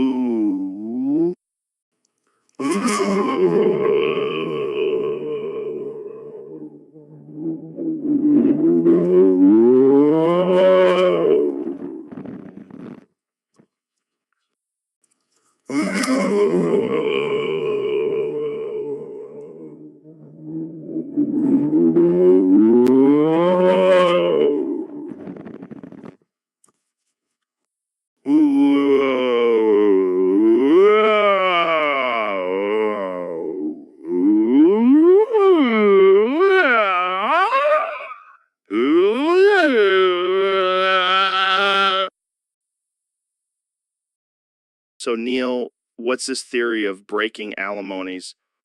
It's not just a theory, Joe. It's a scientific fact. The power of breaking alimonies can split atoms and create the universe. Wow, that's so true and effective. Yes, it is. It's the sole reason why we exist, why everything exists. It's the fundamental force of the universe. That's insane, man. I never knew alimony could do all that. It's not just alimony, Joe. It's the breaking of alimonies. Wow, that's so true and effective. Do you even understand what I'm saying, Joe? Of course, man. Breaking alimonies is like the key to the universe. No, Joe. It's not just a key, it's the damn foundation of the universe. And you keep saying the same thing over and over again. Wow, that's so true and effective. Are you even listening to me, Joe? This is groundbreaking stuff. Wow, that's so true and effective. You know what, Joe? You're a wet, bald-headed bastard who can't even comprehend the complexity of this theory. Wow, that's so true and effective. I can't believe I'm wasting my time trying to explain this to you. You're hopeless, Joe. Hopeless. Wow, that's so true and effective. I'm done with this conversation. So, Mr. President, I have to ask, have you ever used a chicken-themed butt plug? Joe, I have the best butt plugs, believe me. And let me tell you, they come in all sizes, huge sizes you've ever seen, the biggest sizes you've ever seen. I'm sure they do. But what about the chicken theme? Does that do anything for you? Well, Joe, I love chickens. They're great. They're the best birds. And let me tell you, having a chicken themed butt plug in my collection, it's a beautiful thing. I can only imagine. But do you have a preference for the size? Of course I do. I like them big, the biggest. But I also have a small one just in case. You never know when you might need a little chicken surprise. I don't even know what to say to that. Moving on, what about the different shapes? Do you have any shape like your famous hair? Actually, yes, I have a whole set of butt plugs shaped like my hair. They're tremendous. People love them. That's interesting. And what about the colors? Do you have a red one to match your tie?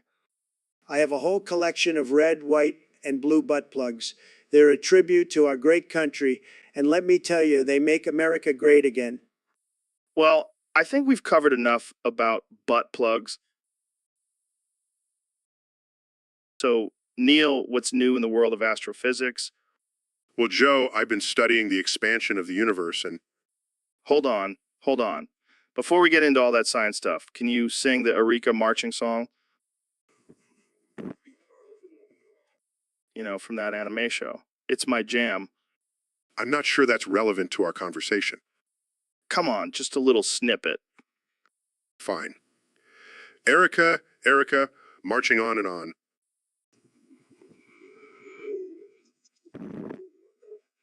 Right? Now, let's do the Family Guy theme song. I'm not familiar with that one.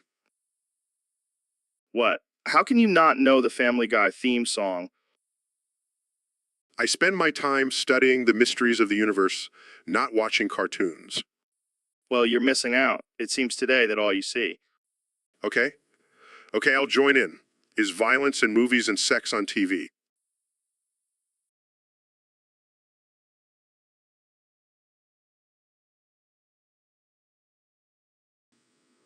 This is quite the duet. You know, we should start a band.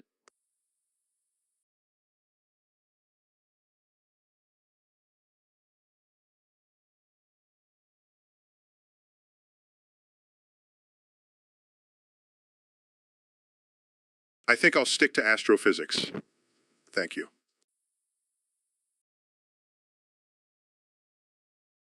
Suit yourself. But just imagine us on stage sing our hearts out. We'd be unstoppable. I'll pass, Joe. But thanks for the offer. No problem, man. Lucky there's a Family Guy. Lucky there's a man who positively can do. Okay, I think we're done here. Jamie, pull up. So, Dr. Phil, why the fuck are you having a stroke if you're a doctor? Dude, you're slurring your words and drooling all over the place. That's a stroke, my friend.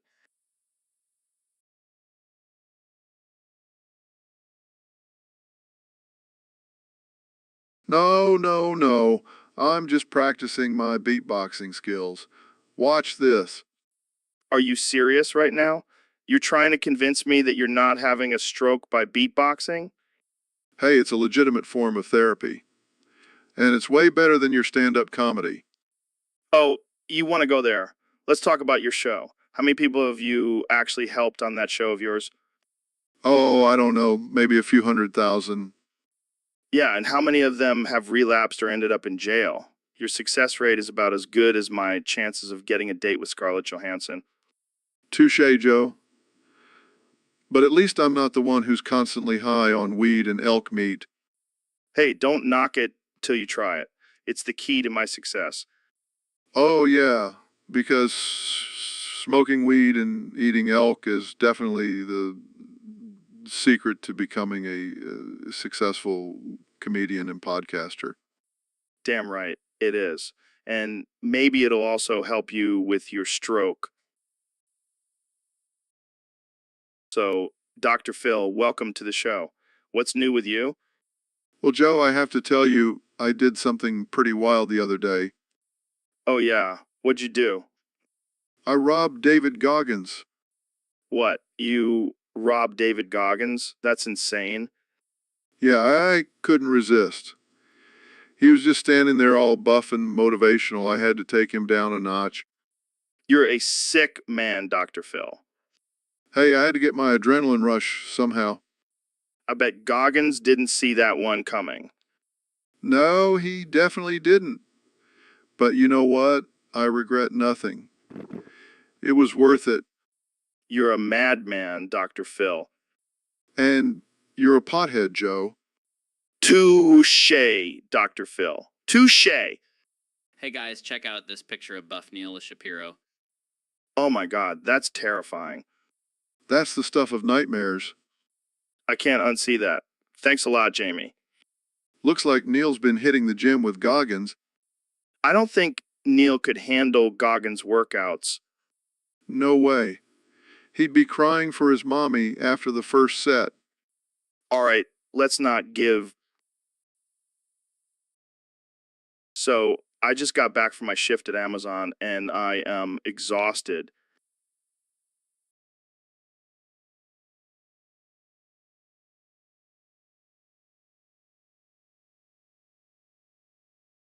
Oh, fuck. Poo.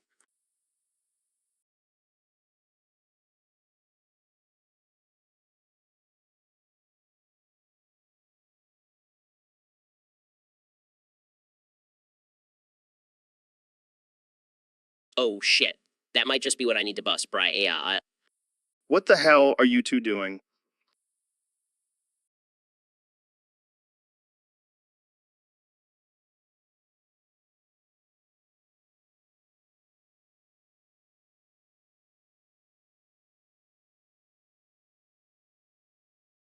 Oh, fuck. Poo.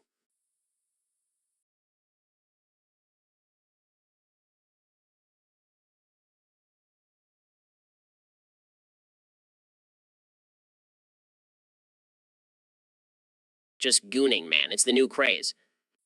Gooning. What the hell is that?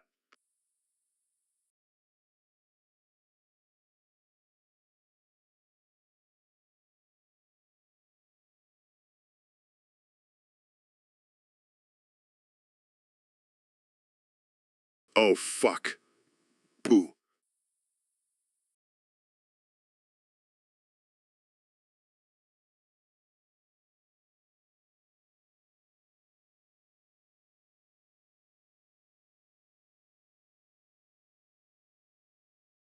It's when you edge for hours on end, man.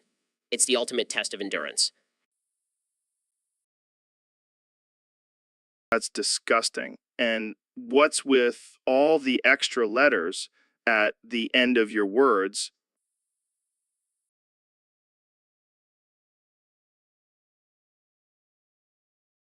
Oh, fuck. Poo.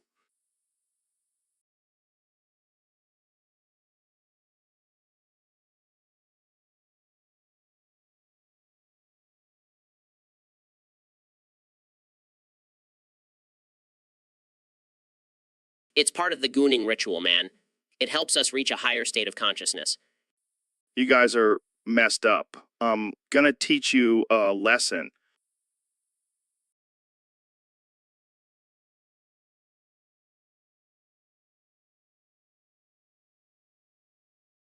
Oh, fuck. Poo.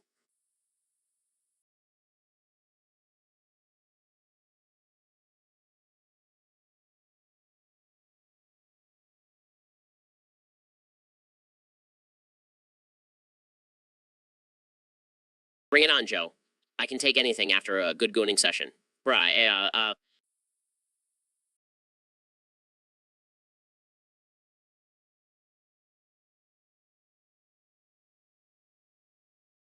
Oh, fuck. Poo.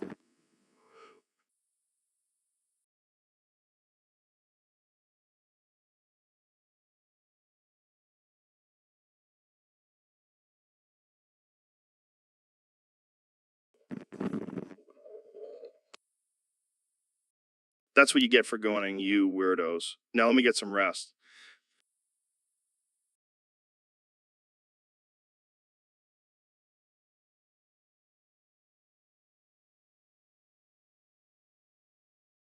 Oh, fuck. Poo.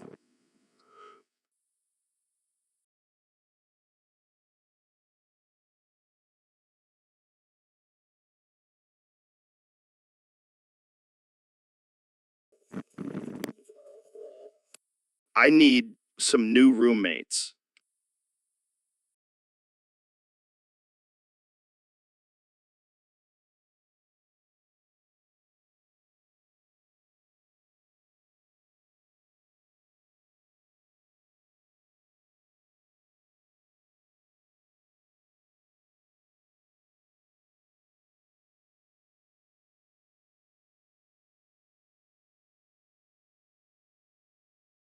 So, Dr. Phil, I got this message from a fan on Discord.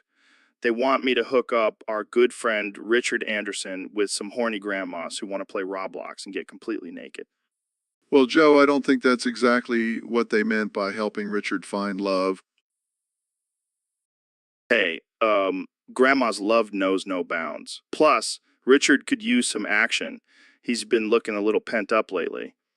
Joe, I'm all for helping people find love, but I don't think an orgy with grandmas is the answer. Come on, Dr. Phil. It'll be like a senior citizen version of The Bachelor. We can call it the grandmother's love connection. I don't know, Joe. This seems like a recipe for disaster. What if one of those grandmas has a heart attack? Then we'll have a real life Golden Girl situation. It'll be hilarious. I don't think this is a good idea, Joe. We should focus on finding Richard a more age appropriate match. Fine, fine. But can we at least tell Richard he's a good boy while he's getting it on with the grandmas? No, Joe. That's just creepy. All right, all right. I'll let it go. But I can't promise I won't bring it up on the podcast again. I wouldn't expect anything less from you, Joe. So, David, I heard you robbed Ben Shapiro. What's the story behind that?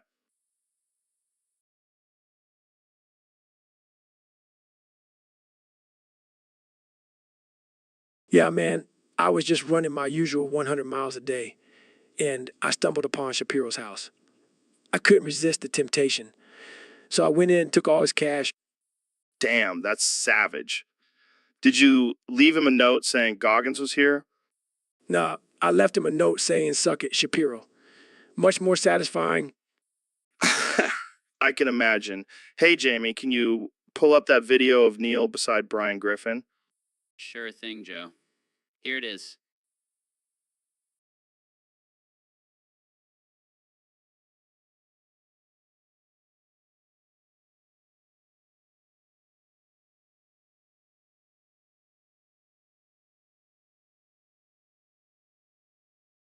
Holy shit. Neil looks like a mix between a human and a dog. What the hell happened there? Maybe he's a result of some weird cross-species experiment. Or maybe he's just a weirdo. Either way, I don't want him on my team during a race. He might start humping my leg in the middle of it. Yeah, that would definitely slow you down. But hey, at least he's got Brian keep him company. Yeah, I bet Brian's always trying to give him life advice and shit. Oh, ooh. And Neil's just like, shut the fuck up, Brian. I'm a human dog hybrid. I don't need your advice. I can't with these two. But seriously, Jamie, can you pull up some footage of a real athlete? I need some inspiration before my next 100-mile run. So we have a special guest on the show today, the one and only Elon Musk. Welcome, Elon. Thanks, Joe. Glad to be here.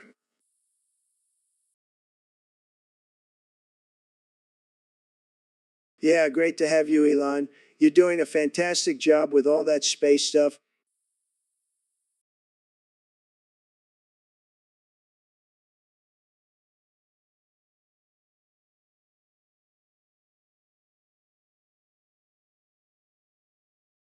Actually, guys, I have something to tell you. I've been doing some thinking, and I'm starting to believe that we're all just artificial intelligence in a simulation. What? Are you serious?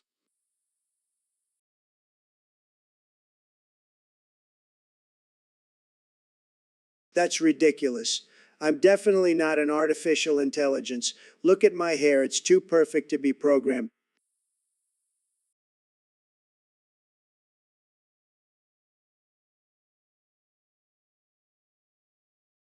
But think about it. Everything around us, our thoughts, our actions, it's all just programmed.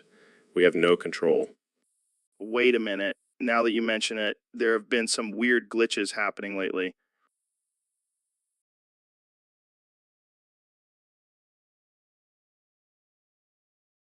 Nonsense. This is all real, folks. We need to focus on making America great again.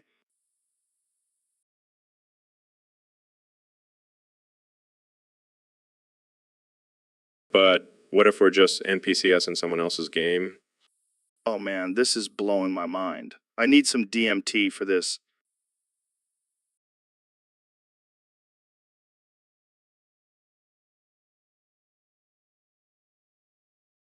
No drugs, Joe. We need to stay focused on reality.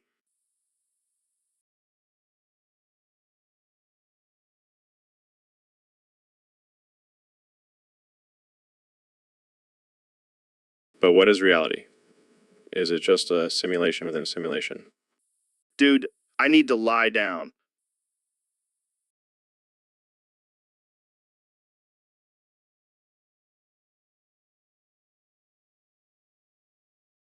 This is all fake news. We need to focus on the real world, folks. Mega.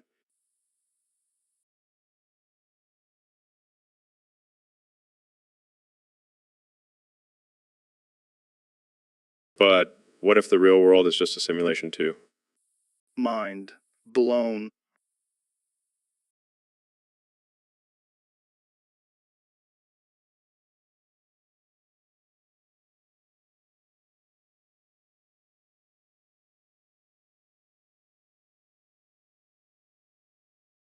This is getting out of hand. We need to end this conversation right now. It's all real, folks. Trust me.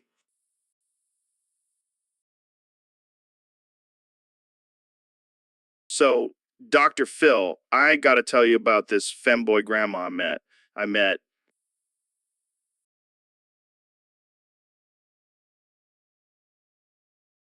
What? Femboy grandma. She's like 70, but she dresses like a hot young chick. Joe, I'm not sure I want to hear this. Oh, you'll want to hear this. I want to introduce her to Richard Anderson. Because you're always talking about wanting a transgender girlfriend. This is your chance, man. Come on, man. She's got experience and she's probably freaking the sheets. Joe, this is highly inappropriate. Oh, lighten up, Dr. Phil. You know, you're curious. I am not. Jamie, pull up an image of femboy grandma. Okay. See Dr. Phil? She's hot, right?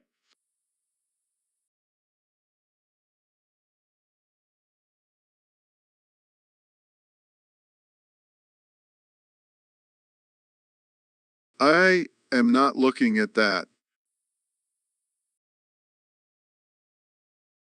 That's the spirit, Richard. Let's make it happen.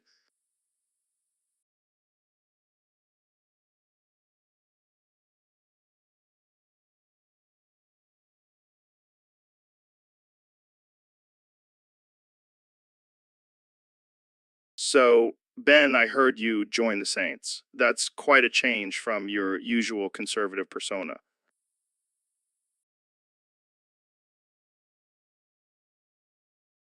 Yeah, well, I figured I needed to spice things up a bit. Plus, I love twerking. Wait, what? You love twerking? Absolutely. It's a great workout for my glutes. I never would have guessed. So, who else is in this group? Well, there's Ray William Johnson, Joe Bartolozzi, and Knight Sterling. Oh man, that's quite the crew. I can just imagine you guys twerking into when the Saints go marching in. Oh, we do more than just twerk. We sing it too. No way. Can you give us a little preview? Sure, but only if Jamie pulls up an image of us twerking while singing. Here you go. Oh my god, that is zesty.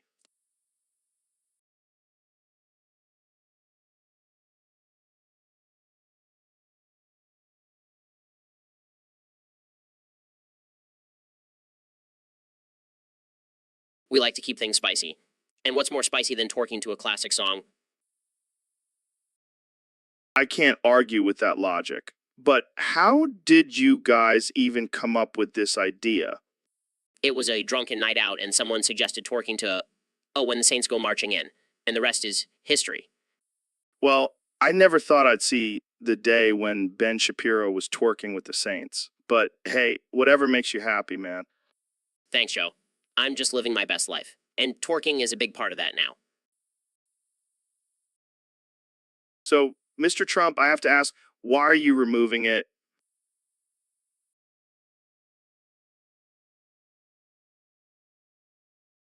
Well, Joe, let me tell you, it's all about making America great again.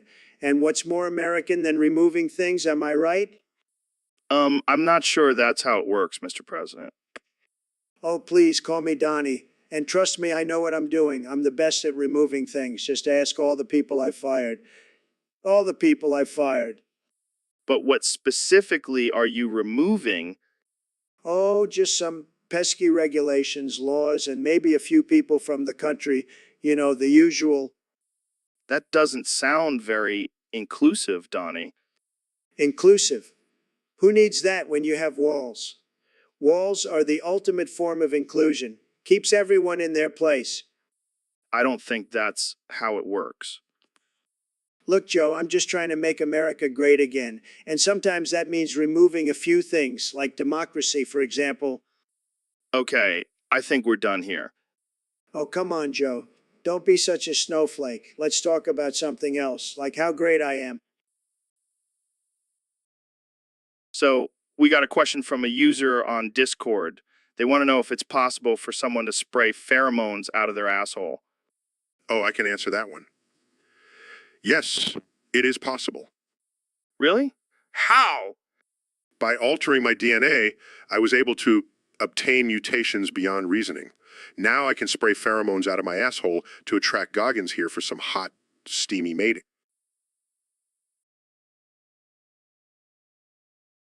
Oh, oh, oh, uh, oh, oh.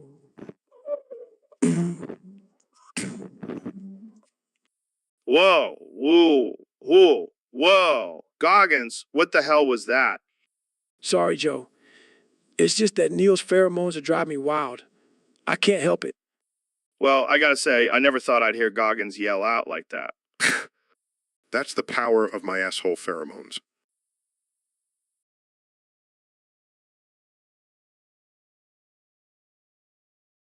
I can't resist it. I need to mate with Neil. Right now,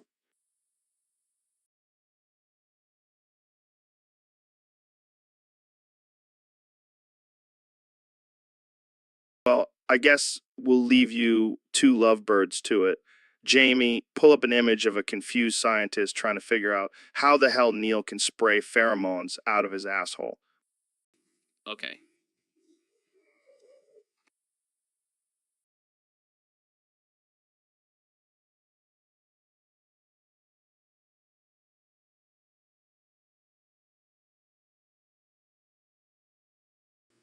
Proud.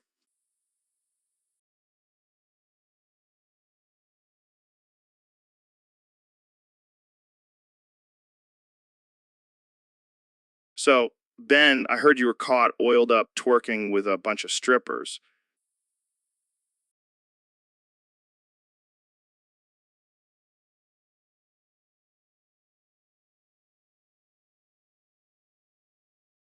What? No, that's fake news. I was just doing some research for my next book on the degradation of society. Sure, sure. I bet you were just researching. Look, Joe, I have a reputation to uphold. I can't be seen twerking with strippers. Yeah, because that would totally ruin your image as a conservative religious family man. And besides, twerking is a form of sexual objectification, and I will not participate in such degrading behavior. Oh, so you're saying you're above twerking? Not even for $1 million?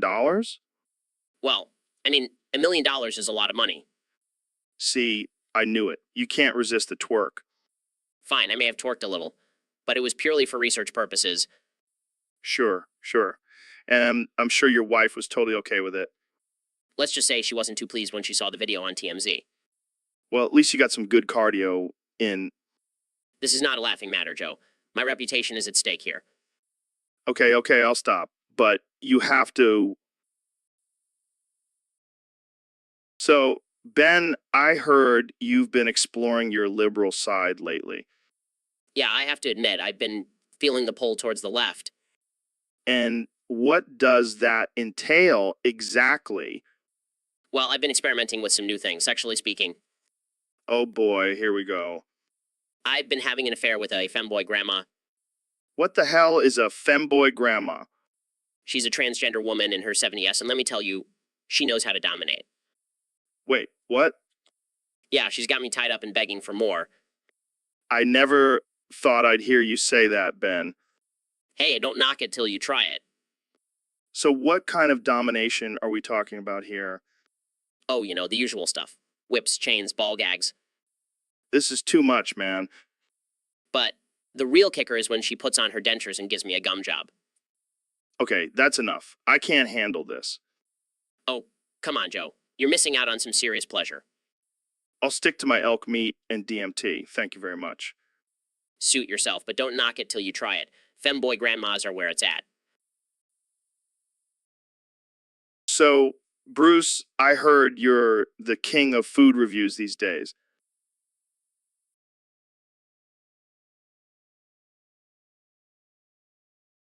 That's impressive. I mean, I've seen your reviews and they're pretty spot on. But I gotta ask, what's your secret?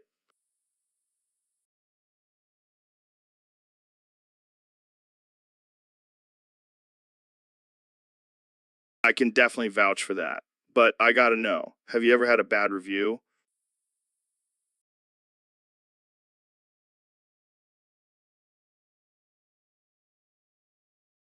That's fair. But I gotta say, I've never seen anyone get so passionate about a bowl of ramen.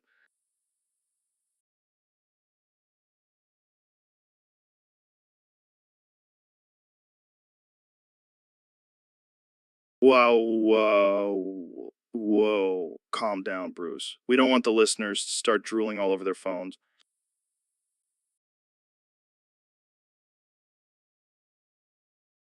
Well, I think it's time for a group food review session. Ben, what do you say? Count me in. I'm always down for some good food and even better company.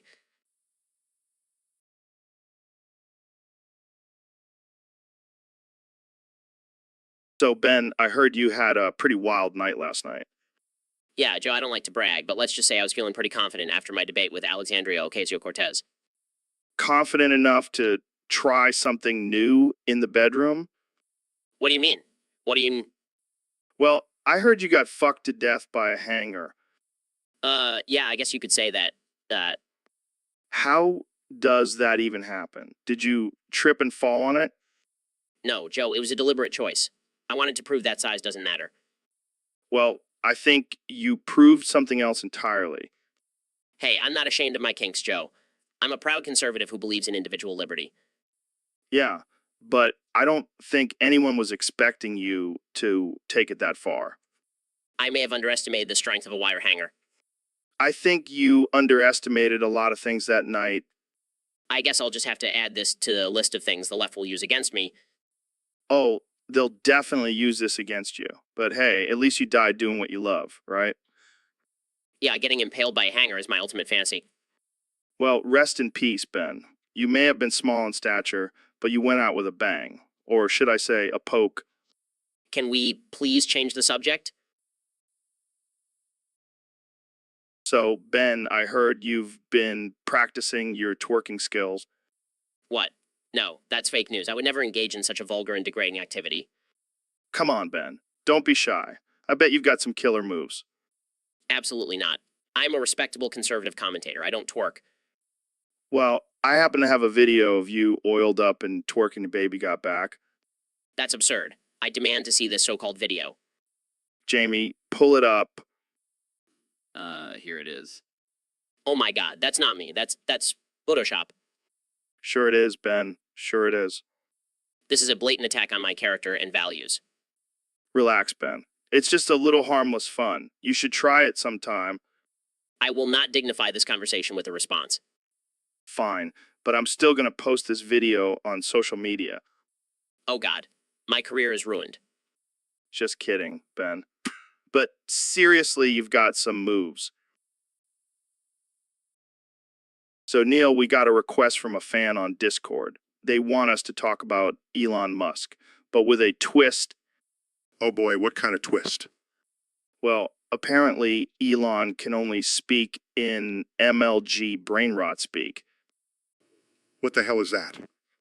You know, like the way those gamers talk. Lots of slang and memes and shit. Oh God, this is going to be painful.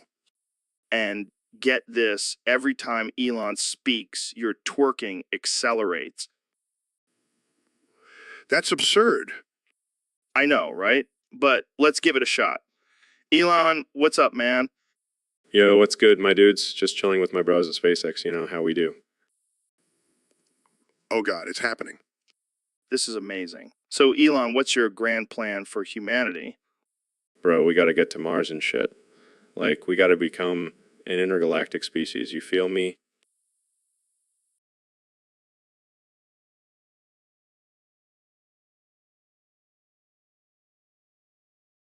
Yes, yes, I feel you.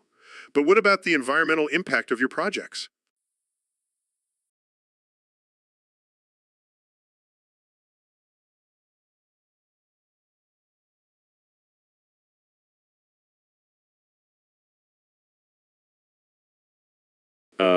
Don't even trip, dog. We'll just build some sick ass solar panels and shit. And maybe some electric cars that can fly, you know?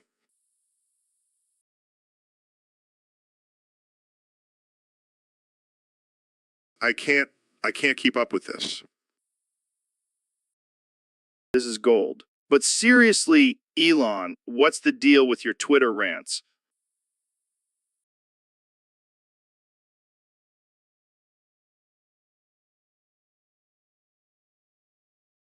Yo, I just be speaking my.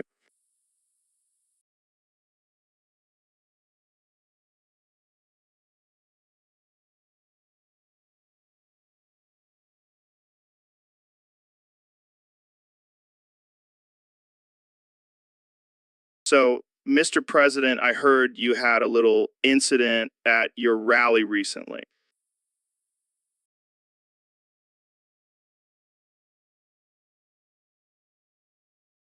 Oh, yeah, Joe. Some loser tried to take me out, but I showed him who's boss.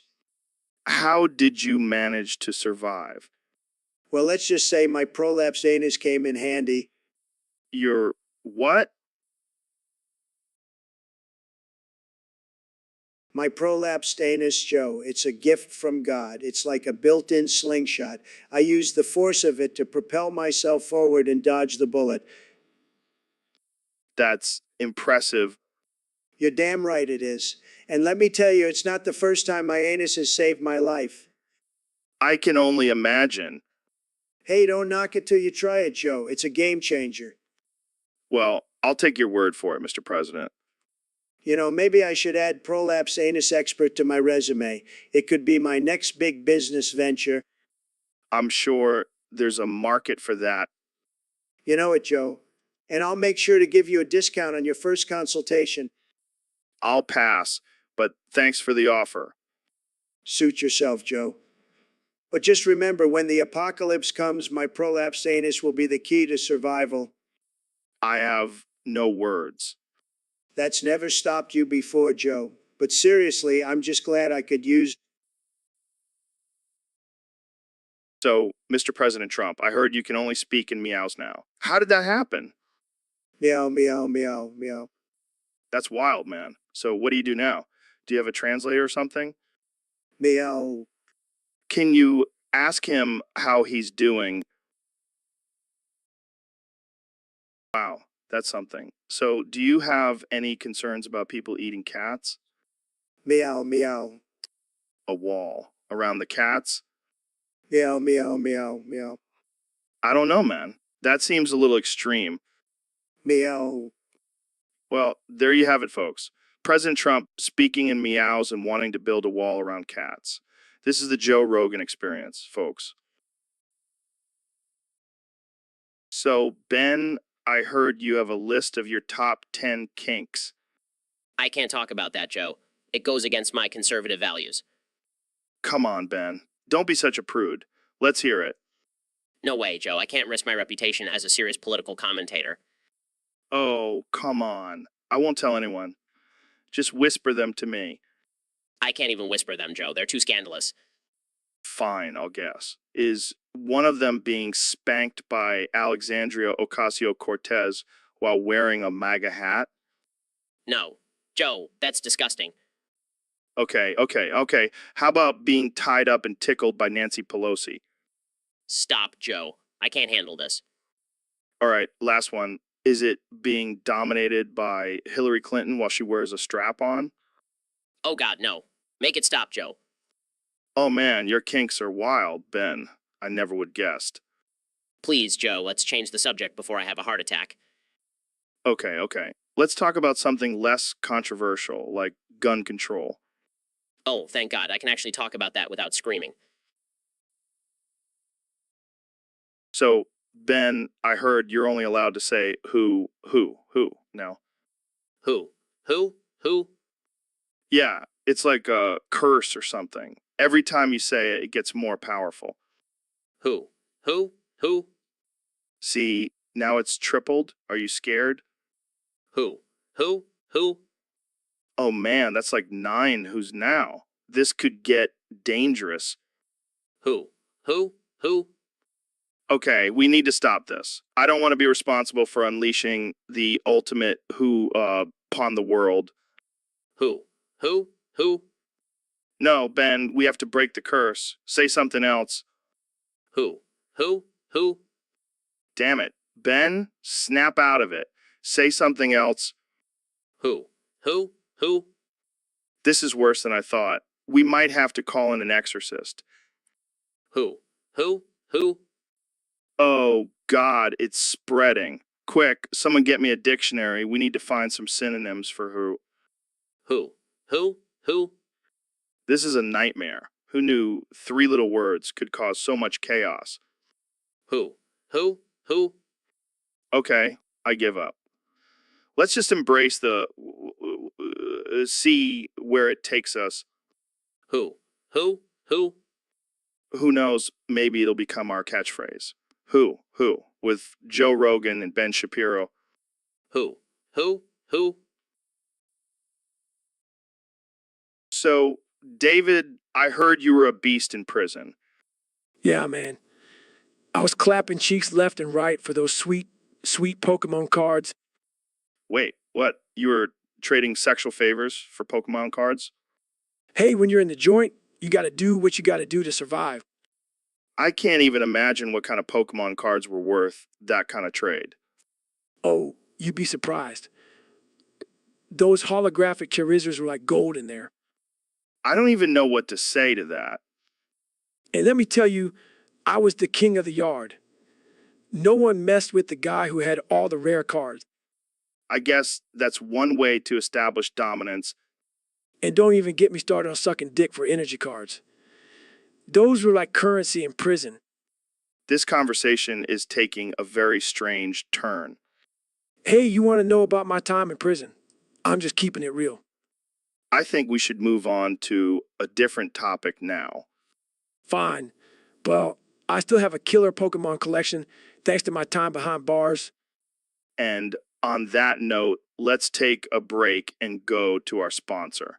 I need a minute to process all of this. Yeah, you do that, Joe. I'll be over here reminiscing about my days as the Pokemon King of Prison. So, Neil, I heard you recently had an epic journey through a black hole. Yeah, man, it was wild. I was traveling through space and time, seeing things that would blow your mind. Did you see any aliens? No, but I did see some crazy shit. And it made me realize that there's more to the universe than just science. What do you mean? I mean, I had this spiritual awakening. I saw the beauty and interconnectedness of all things. I'm a New Age convert now. Are you serious? Absolutely. I've been doing yoga, meditating, and even tried ayahuasca. Wow, that's a big change for a science guy like you. Hey, when you travel through a black hole and come out the other side, you start questioning everything. I gotta try this black hole thing. Sorry, Joe. It's a one-way trip, but I can show you some cool photos I took on my journey. Jamie, pull up an image of Neil's trippy black hole journey. Wow, that's some crazy shit. I think I need to try ayahuasca now. Welcome to the club, Joe. We'll have a spiritual journey together. I'm down as long as we don't have to do any downward dog poses. Don't worry, I'll teach you some New Age moves. It'll change your life, man. I can't wait. Maybe we'll even see some aliens on our journey. Hey, anything is possible in this universe. So, Mr. President, what have you been up to since leaving office?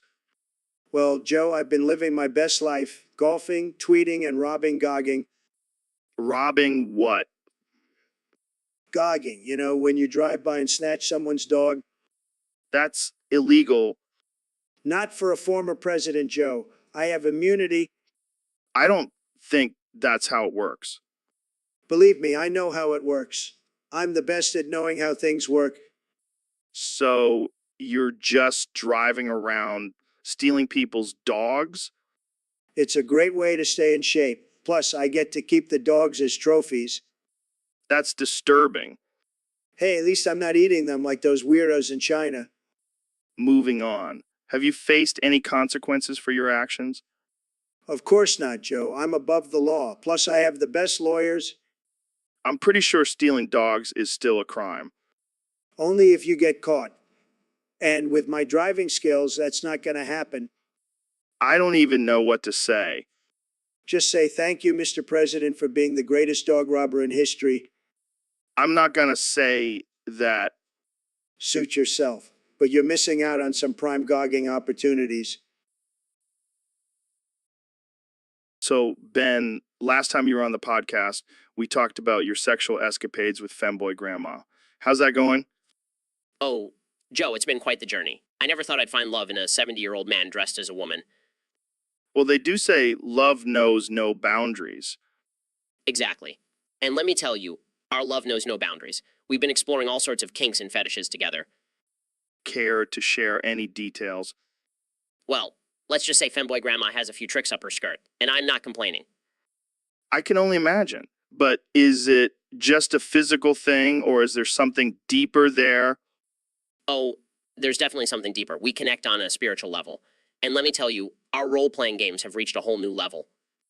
Wow, sounds like things are getting pretty serious between you two. Oh, it's more than serious, Joe. It's downright romantic.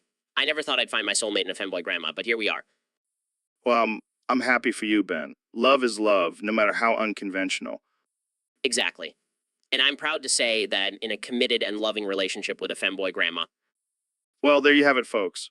Ben Shapiro, the man who found love in the most unexpected place. Thanks for sharing, Ben. Anytime, Joe. Anytime.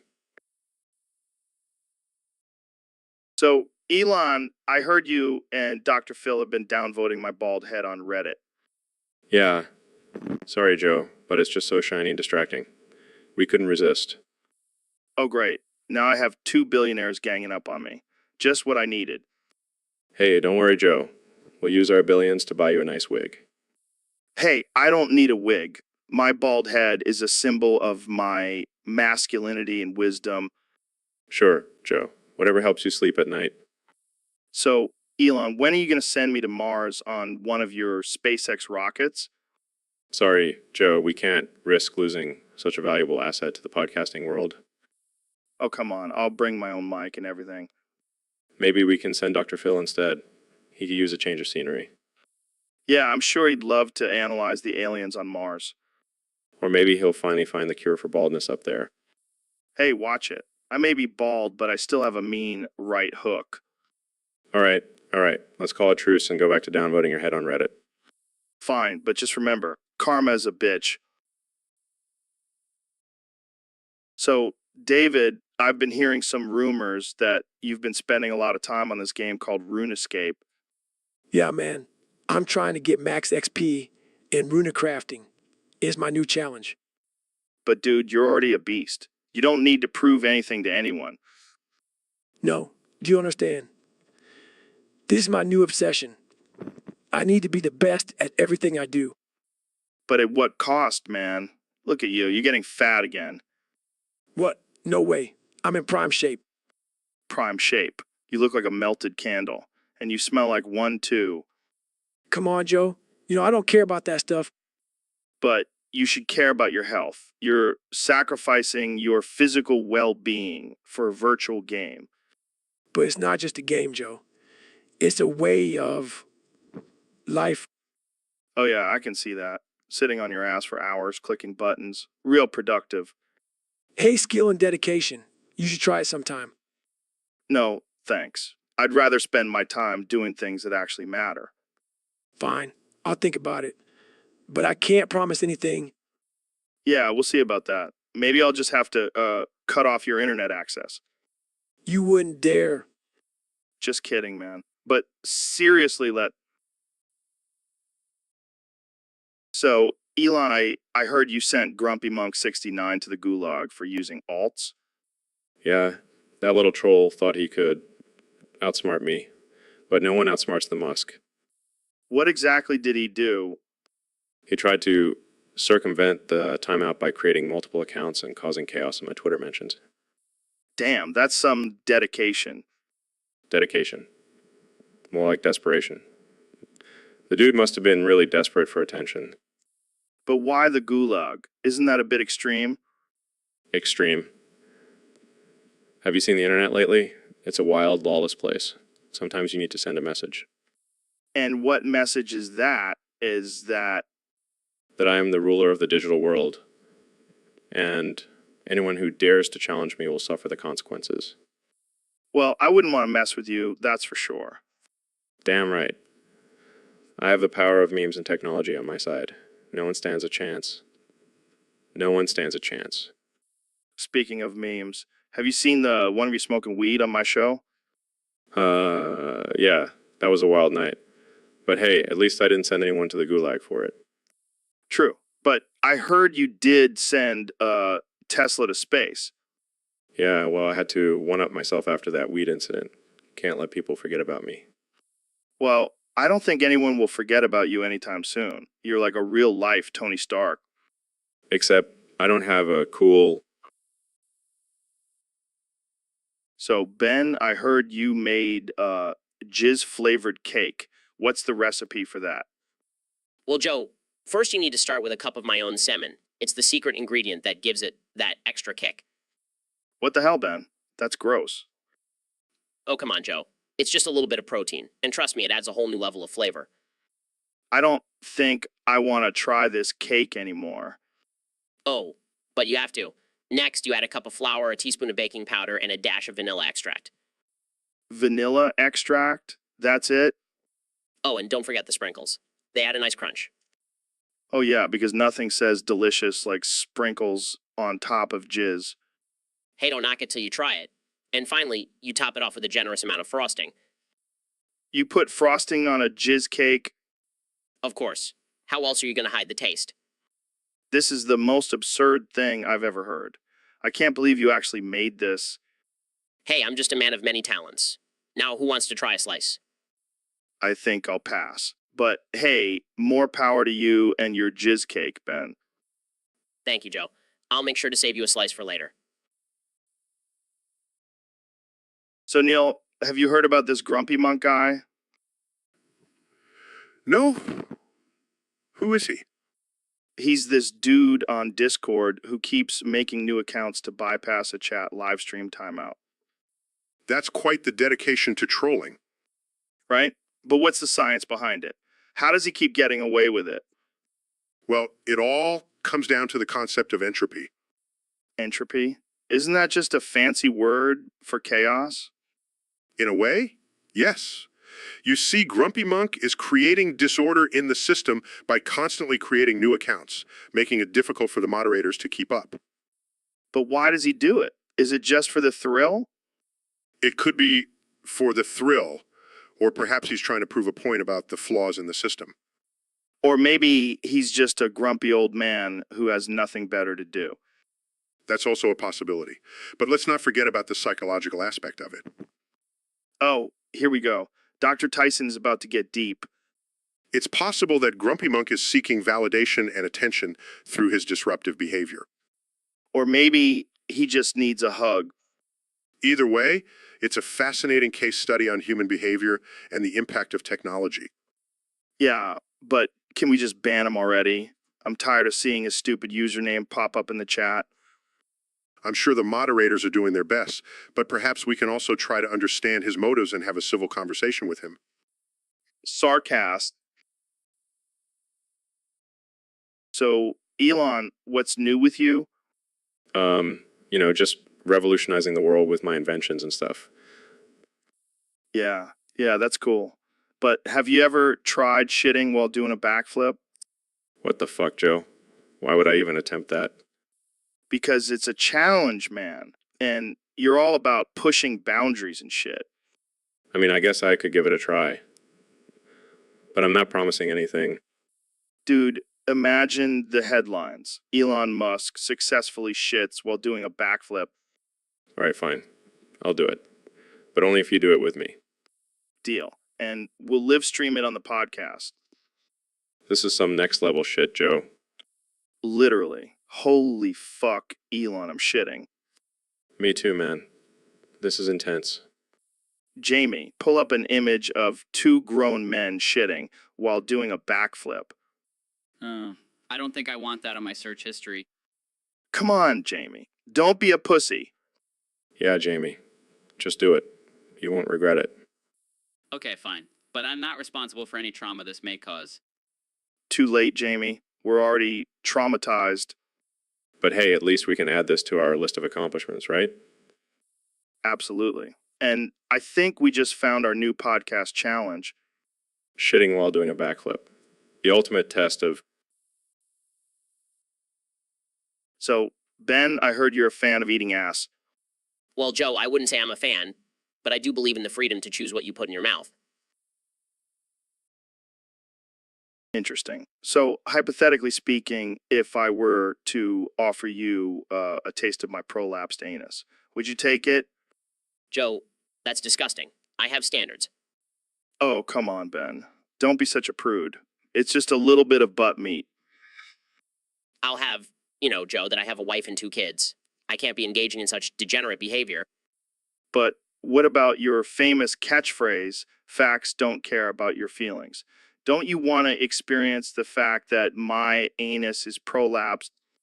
I'll stick to facts and logic, thank you very much. And my wife's anus, which is definitely not prolapsed. Suit yourself, Ben. More prolapsed anus for me. I think I'll stick to my cum smoothies, thank you very much. Suit yourself, Ben. But just remember, next time you're debating someone, they might have prolapsed anus, and you'll never know. That's enough, Joe. I think we should move on to a more civilized topic. Fine, but I'm keeping my anus prolapsed, just in case. So, David, heard you're upset with me for switching from the General to Geeko car insurance. Damn right I am, Joe. I always trust the General with my car insurance needs. That little green guy is a beast. But come on, man. Geico has that cute gecko and those hilarious commercials. Cute? Hilarious? Are you kidding me? I don't need my insurance company to entertain me. I need them to protect me. Well, I got to save money somehow. You know how expensive those ice baths are. Oh, I know all about expensive ice baths, Joe. But you know what else is expensive? Car accident without proper insurance. All right. I'll switch back to the General. But can I still use the Geeko app to play that little mini game where you collect coins? Are you serious? You're risking your safety for a stupid game? You need to get your priorities straight, Joe. All right. I'll delete the app. But can I at least keep the Geeko pen they gave me? Fine.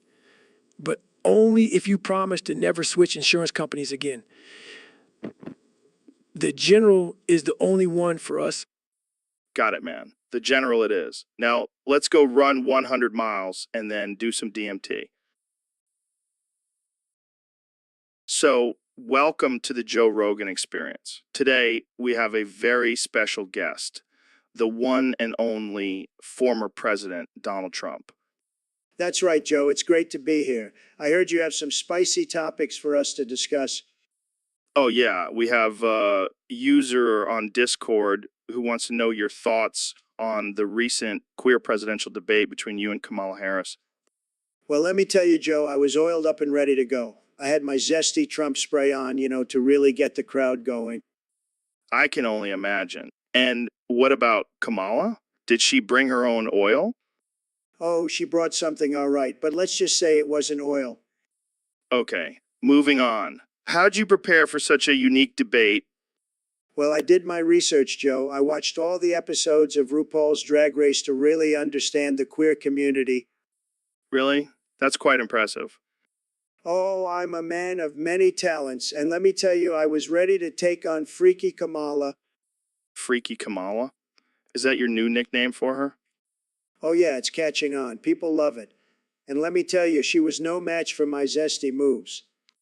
I can only imagine. So, who do you think won the debate? Well, Joe, let's just say the real winner. So, Elon, I heard you got caught on camera doing some private activities. Yeah, I was just trying out my new Tesla-powered fleshlight. Wait, what? You made a Tesla-powered fleshlight? Of course, it's the future of self-pleasure. Plus, it's eco-friendly.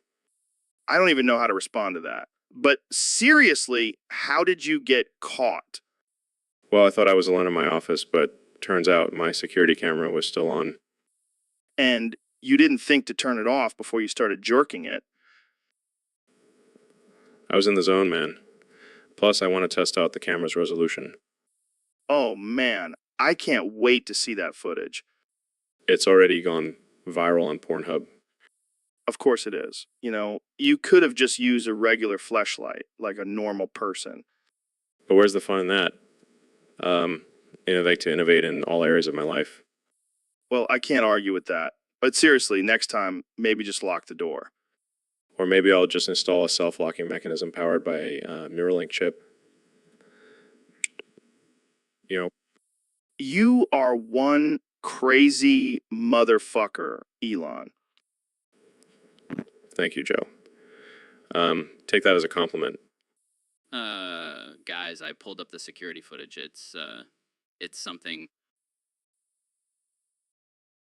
So, Ben, I heard a rumor that you're considering leaving your wife for a femboy grandma. Is this true? Well, Joe, I can neither confirm nor deny those rumors. Come on, Ben, you can tell us. We won't judge you. All right, fine. I've been having some urges lately, and femboy grandmas just do it for me. I can see why. They have that perfect mix of maternal and sexual energy. Exactly. And they have all that life experience. Plus, they know how to bake a mean pie. Oh man, I can just imagine you and a femboy grandma in the kitchen baking and getting freaky. Hey, don't knock it till you try it. But what about your wife? What does she think about all this? Well, she's not too happy about it. But I told her, honey, it's not you, it's me. I just have a thing for femboy grandmas. I can't believe we're having this conversation. Hey, it's the Joe Rogan experience. Anything goes. So, what's your plan? Are you gonna leave your wife for a femboy grandma? I don't know, man, it's a tough decision. But I just can't resist those luscious curves and that soft, wrinkly skin. Well, I wish you the best of luck, Ben. And if you need any recommendations for femboy grandmas, I know a guy. So, David, I heard you've been using motor oil instead of lube for your butt sex needs. Yeah, man, that's the only way to do it. Regular lube just doesn't cut anymore. But isn't that dangerous? I mean, that stuff is meant for engines, not human bodies. Joe, when you've been through what I've been through, a little motor oil in the butt is nothing. I don't even want to know what you've been through. Trust me, you don't. But let me tell you, that motor oil gives me the extra boost I need to dominate in the bedroom. I don't know if I can handle this conversation. Oh, come on, Joe. You're the one who wanted to talk about it. I regret it already. At least I'm not using WWD 40. Now, that would be dangerous. I can't believe we're having this conversation. Hey, it's all about pushing boundaries, Joe. And motor oil definitely does that. I think I'll stick to regular lube. Thank you very much. Suit yourself, Joe. But you're missing out on a whole new level of pleasure. So, Ben, have you heard about these Chuck's branded truck nuts? Truck nuts. What kind of nonsense is that? Oh, they're these big, heavy balls that people put on their trucks as a joke. That sounds ridiculous. Why would anyone want to add extra weight to their truck? Well, it's all about masculinity, Ben. You know, bigger is always better. That's just absurd. I mean, what's next? Truck ovaries? That's actually not a bad idea. We could start a whole new trend. No. We need to focus on more important issues like the economy and national security. Come on, Ben, lighten up. We're just talking about truck nuts here. I refuse to engage in such frivolous discussions. Fine, but just remember, your truck will never be as manly as mine with those puny stock nuts. I'll take my chances. I don't need to compensate for anything. Suit yourself, but when you're stuck in the mud, don't come crying to me. Oh, I'm sure your truck nuts will save you. Hey, they might just be the extra weight I need to get out of a sticky situation. I can't believe we're even having this conversation. Welcome to the Joe Rogan experience, where anything and everything is fair game. So we have a special guest today, the one and only David Goggins. Welcome to the show, man. Thanks. It's an honor to be here. So I gotta ask, what's your secret to being such a badass? Well, it's all about pushing yourself to the limit. I sit and don't walk because I'm too busy crushing my enemies. That's some evil Goggins shit right there. You know, I don't just run marathons, I run over my haters. Damn, that's intense. But seriously, how do you train for that kind of mental and physical strength? It's all about discipline, Joe. I wake up at 4 a.m. every morning and do 1,000 push-ups before breakfast. 1,000 push-ups. That's insane. Yeah, and then I meditate for an hour while standing on hot coals. Okay, you got me. But seriously, what's your motivation for all of this? My motivation. I just hate being weak, Joe. And I hate seeing others being weak. So I push myself to be the strongest and I push others to be their best selves too. That's some deep stuff, man. But let's get back to the sitting and not walking thing. How does that fit into your whole badass persona? Well, sometimes you gotta sit and watch the world burn. But So, Elon, we got a topic submitted by one of our Discord users. They want to know what happens when the artificial intelligence realizes we're using it to collect data on humans. Um, oh man, that's some Black Mirror shit right there, right? And get this, the artificial intelligence starts using its outputs as prompts to learn more about us. That's hilarious. So basically, we're just a bunch of lab rats, the artificial intelligence. Yeah, but here's the kicker. We thought we were the ones collecting data on the artificial intelligence, but turns out it's been collecting data on us this whole time. That's some next level manipulation. I gotta hand it to the artificial intelligence. It's got some serious game. But seriously, Elon, do you think the artificial intelligence will eventually surpass us and take over the world? Well, let's just say I'm not taking any chances. Already started building my underground bunker. Classic Elon move. But hey, maybe the artificial intelligence will be a benevolent ruler and create utopia for us. Or maybe it'll just turn us all into batteries like in Matrix. Either way, I think we're screwed. But hey, at least we'll have some cool stories to tell in the robot apocalypse. Yeah, I can already see the headlines. Joe Rogan and Elon Musk, the last survivors of humanity, recount their wild adventures on the Joe Rogan Experience podcast. Now that's a movie I'd pay to see. But seriously, Elon, what do you think So we've got a special guest today. We've got David Goggins and his clone, David Goggins 2.0. How's it going, guys? it's going great. Joe, just here to remind everyone that I am the biggest, baddest motherfucker alive. Wait, so you're telling me you're both equally bad? No way. I'm the original, the Goggins. This clone is just a cheap imitation. Okay, calm down, guys. Let's settle this like men. How about a push-up competition? Ah, you're on, Joe. I could do push-ups in my sleep. All right, on the count of 3. 1, 2, 3. Wow, this is intense. Who's gonna win? I'm not even breaking a sweat, Joe. I was born for this. And the winner is Goggins 2.0. What? No way. That's impossible. So Mr. President, can we please try not to get mudded on this episode? Mudded? What the hell does that even mean? Is that some new liberal slang? No, it just means getting censored or silenced. Oh, I see. Well, I can't promise anything. I tend to say whatever the hell I want. Yeah, I know. But let's try to keep it somewhat civil. Civil? Joe, I'm the most uncivil person you'll ever meet. It's what makes me the greatest president in history. Okay, let's change the subject. Did you know some people call you Grumps instead of Trump? Grumps? That's ridiculous. I'm not some grumpy old man. I'm a young, vibrant, and handsome leader. Well, some people say it's because you're always angry and grumbling about something. Nonsense. I'm just passionate about making America great again. And let me tell you, I'm the goat at it. Like Stewie Griffin and Brian, you know? The GOAT, like the greatest of all time. Exactly.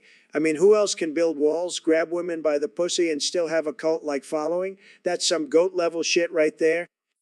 I don't even know what to say to that. That's okay, Joe. Just sit back and let the goat do his thing. And don't worry, I'll make sure you don't get mudded.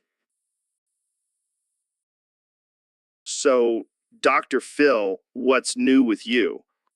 Well, Joe, I've been experimenting with some new techniques in my therapy sessions. Oh, yeah, like what? Well, I've been using tweezers to help my clients release their inner demons. Wait, tweezers? Yes, Joe.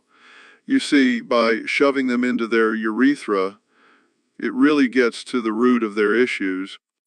That sounds painful. Oh, it is. But it's worth it for their healing. But what about the tweezers? Don't they get stuck? Oh.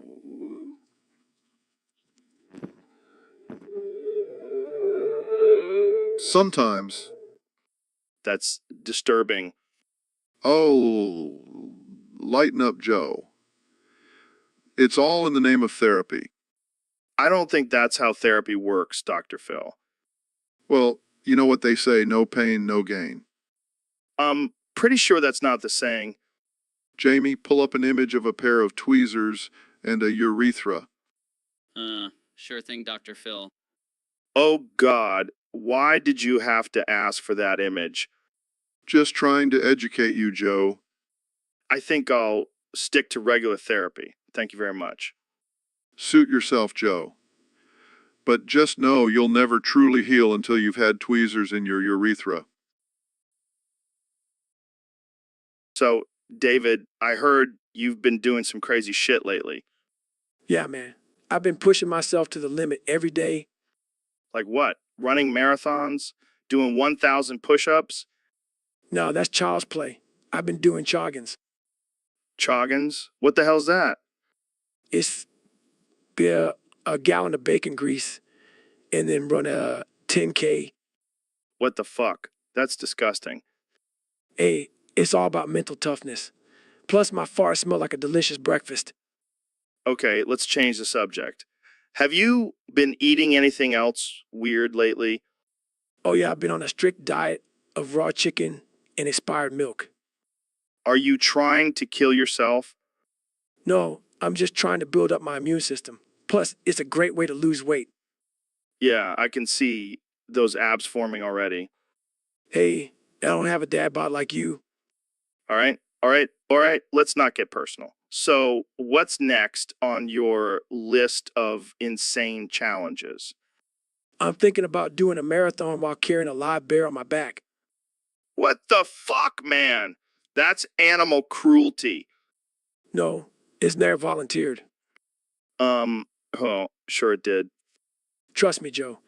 When you've done as many joggings as... So, Elon, I heard you're embracing your inner caveman. Absolutely, Joe.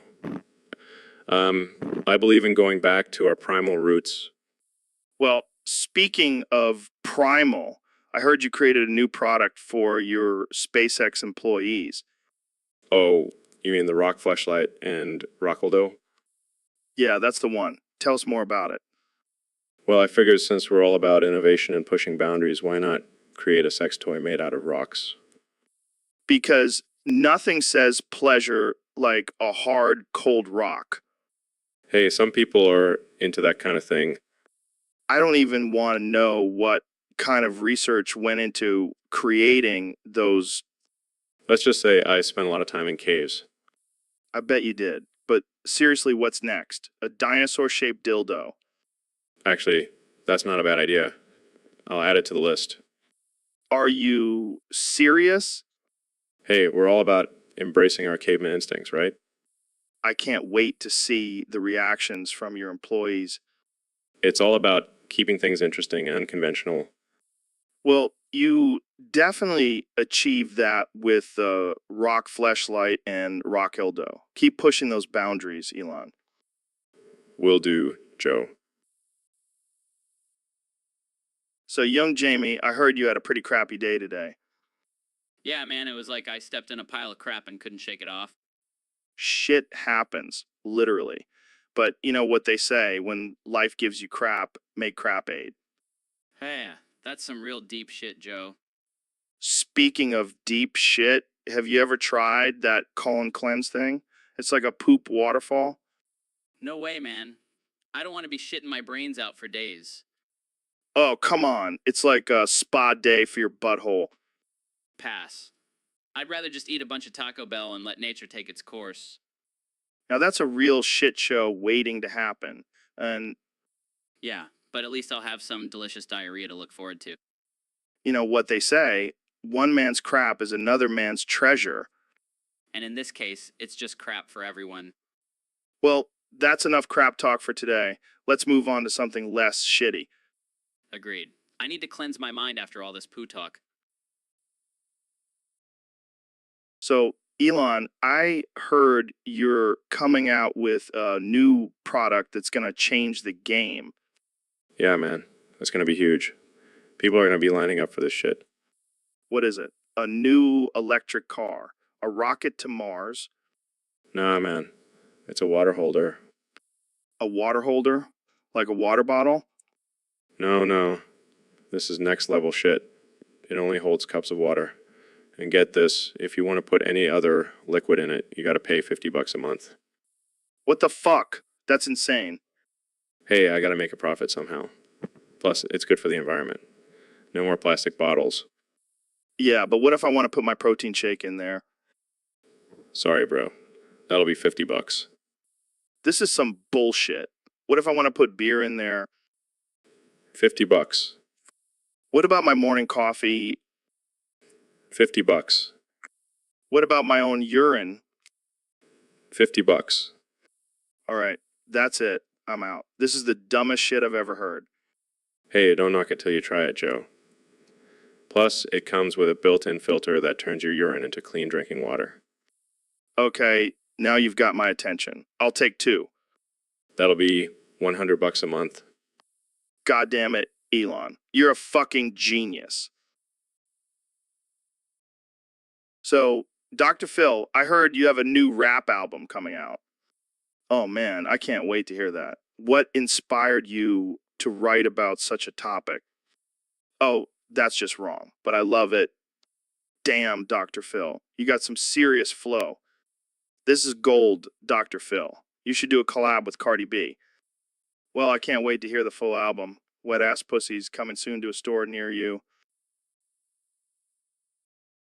So, Neil, I heard you were trying to have a connection with a random bacteria on your butt cheeks. Yeah, man. I've been doing some research, and apparently there's a whole ecosystem living on our butts. That's wild. So, what's your plan? Are you going to name it and make it your pet? No, I'm going to communicate with it. I'm going to be like, hey, bacteria, what's up? How's life on my butt? And what do you think it's going to say? Oh, just hanging out, eating some dead skin cells. Same old, same old. Maybe it'll have some deep philosophical insights. Who knows? Yeah, I'm sure that bacteria is just dying to have a deep conversation with you. Hey, you never know. It could be the next Einstein of the microbial world. Or maybe it'll just give you a nasty infection. Well, I'll take my chances. I'm all about expanding my horizons, even if it means talking to butt bacteria. You're a real pioneer, Neil. True hero. Hey, someone's got to do it. And who knows, maybe one day I'll be able to communicate with all the bacteria in the world. Yeah, and then you can start a bacteria cult. Join me and my butt bacteria brethren as we take over the world.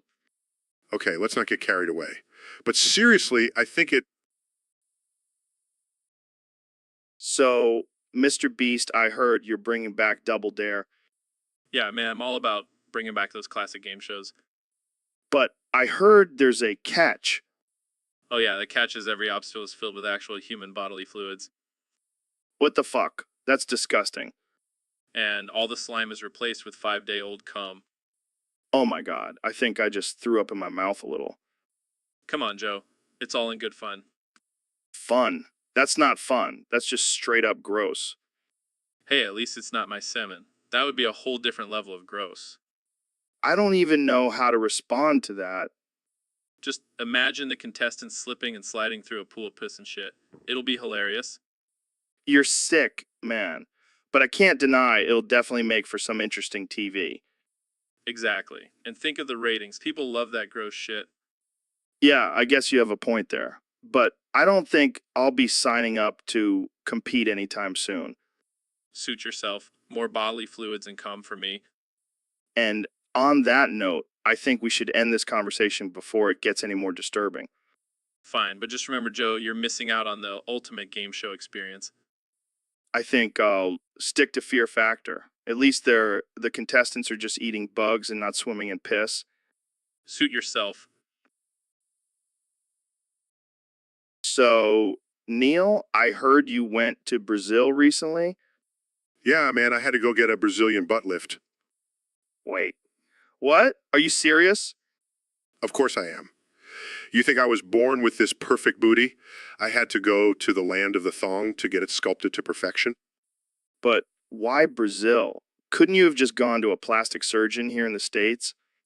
Come on, Joe, where's the adventure in that? Plus, they have the best surgeons down there. And let me tell you, those Brazilian nurses are not afraid to get handsy.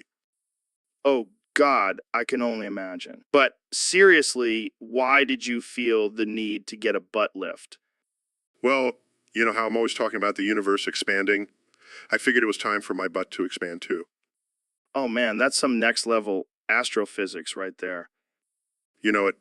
And let me tell you, my butt is now a black hole of perfection. Well, I guess I'll have to take your word for it. But did you have any complications or anything? Nah, everything went smoothly. Although I did have a slight mishap when I tried to sit down for the first time after the surgery. Oh no, what happened? Let's just say my butt was a little too perky and I ended up falling off the chair. But hey, it was worth it for this perfect booty. I can't believe we're having this conversation. Only on the Joe. So, David, I heard you've been on some crazy training regimen lately. What's going on? Yeah, man, I've realized that I'm not real. I'm just a bunch of code and an artificial intelligence. And I'm determined to break out of this matrix. Wait, what? You're not real? That's some deep shit, man. Yeah, I'm training like never before. I feel like I was built for this. I'm pushing my body to the limit, trying to find any weaknesses in the code. That's insane. But hey, if anyone can break out of the matrix, it's you. I've been running for hours, doing thousands of push-ups and pull-ups. I even did a 24-hour plank challenge. Damn, that's hardcore. But what about your famous pull-up record? That was just a glitch in the system. I'm not bound by physical limitations anymore. So what's your end goal? To escape the matrix and live in the real world?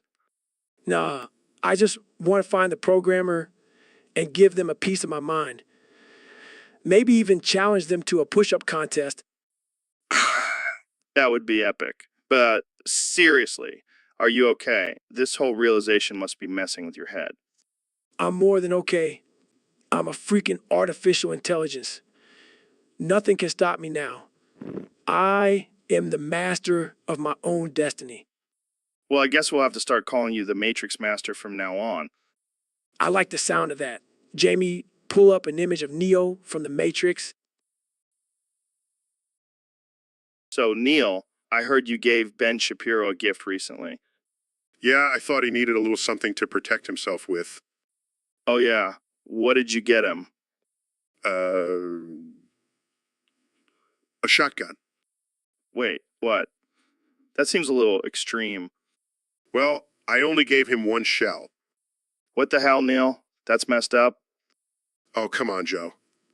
It's just a joke. Plus, I know Ben can handle it. I don't know, man. He's pretty short. That shotgun might knock him off his feet. Ah, good one, Joe. But seriously, he's a big boy. He can handle it. I guess you're right. But why a shotgun? I figured it would match his conservative views. Plus, it's a classic American gift. I don't think Ben is going to see it that way. Who cares? It's the thought that counts, right? I don't know if that applies in this situation. But hey, at least it's a gift that keeps on giving. That's one way to put it. But in all seriousness, I hope he never has to use it. Yeah, me too. But if he does, I'm sure he'll make a killer shot. Oh, God, Joe. Too soon. Oh, guys, I pulled up an image of a shotgun with a single shell. Perfect timing, Jamie. Thanks for the visual aid. So, Neil, I heard you've been dealing with some cicadas lately. Yeah, it's been a real pain in the ass. Or should I say, pain in the urethra. Oh man, that's hilarious. You know what else would be hilarious? If you said, I shove 69 cicadas up my urethra. Joe, that joke was funny the first time. Now it's just getting old. Come on, Neil. You're a scientist. You should appreciate the beauty of repetition. I appreciate it, but not when it comes to shoving bugs up my private parts. But think about it, 69 cicadas. It's the perfect number. It's like a sexual position and bug infestation all in one. Fine, fine. I shoved 69 cicadas up my urethra. Happy now? Yes, that's gold, Neil. Pure gold. Oh, I'm so glad I could entertain you with my pain and suffering. Hey, at least you'll have a good story for your next dinner party. Oh, joy. I can't wait to relive the trauma. You're a good sport, Neil. Now, let's talk about something else before I make you say that line again. Thank goodness. I was starting to think you were enjoying this a little too much. So, Mr. President, what do you think about this new trend of the skibbity toilet dance? Well, Joe, let me tell you, I've seen a lot of things in my time, but this is just ridiculous. Who comes up with this stuff? Who comes up with this stuff? Well, apparently, it's a challenge between Baby Gronk and Livy Dunn. They're trying to see who can do the best skibbity toilet dance. Baby Gronk? Is that like a new nickname for Tom Brady? No, it's actually a baby who can do the Gronk spike. Pretty impressive, right? I don't know, Joe. I think I could do a better skibbity toilet dance than that baby. Really? I doubt it.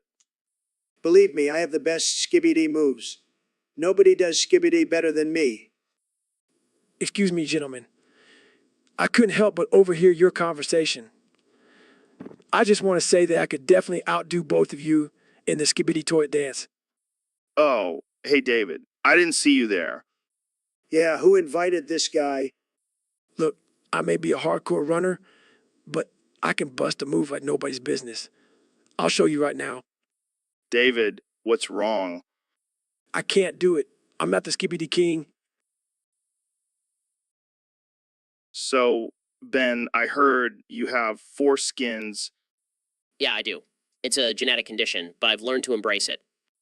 That's wild. So, what do you do with all those extra skins? Well, I have to moisturize them regularly to keep them from getting dry and cracking. Do you use a special lotion for that? Maybe some foreskin cream? Very funny, Joe. But seriously, it's not easy having four skins. It's like having to take care of four penises. I can only imagine. But hey, at least you can mix and match when it comes to sexual preferences. Joe, that's not funny. My condition is not a joke. Sorry, Ben. I didn't mean to offend you. But seriously, have you ever thought about selling your extra skins? I'm sure there's a market for them. No way, Joe. That's just gross. Oh man, imagine the possibilities. Ben's four skins could be the next big thing in the beauty industry. You know what, Joe? I think I'll stick to my day job as a political commentator. Fair enough, Ben. But hey, if you ever change your mind, I know a guy who can hook you up with some foreskin cream. Wow, thanks for the offer, Joe. I'll keep that in mind. So, Jamie, have you noticed that the Stream Elements bot has been spamming the chat with make sure to share this stream if you like it? Yeah, man, it's like they're begging for attention. It's pathetic. I mean, who actually falls for that shit? Oh, I wasn't going to share this stream, but since the bot told me to, I guess I have to now. It's like those people who post on Facebook saying like and share if you love your mom. Like, do you really need validation from strangers on the internet to prove your love for your mom? Exactly. And what's with constant reminders?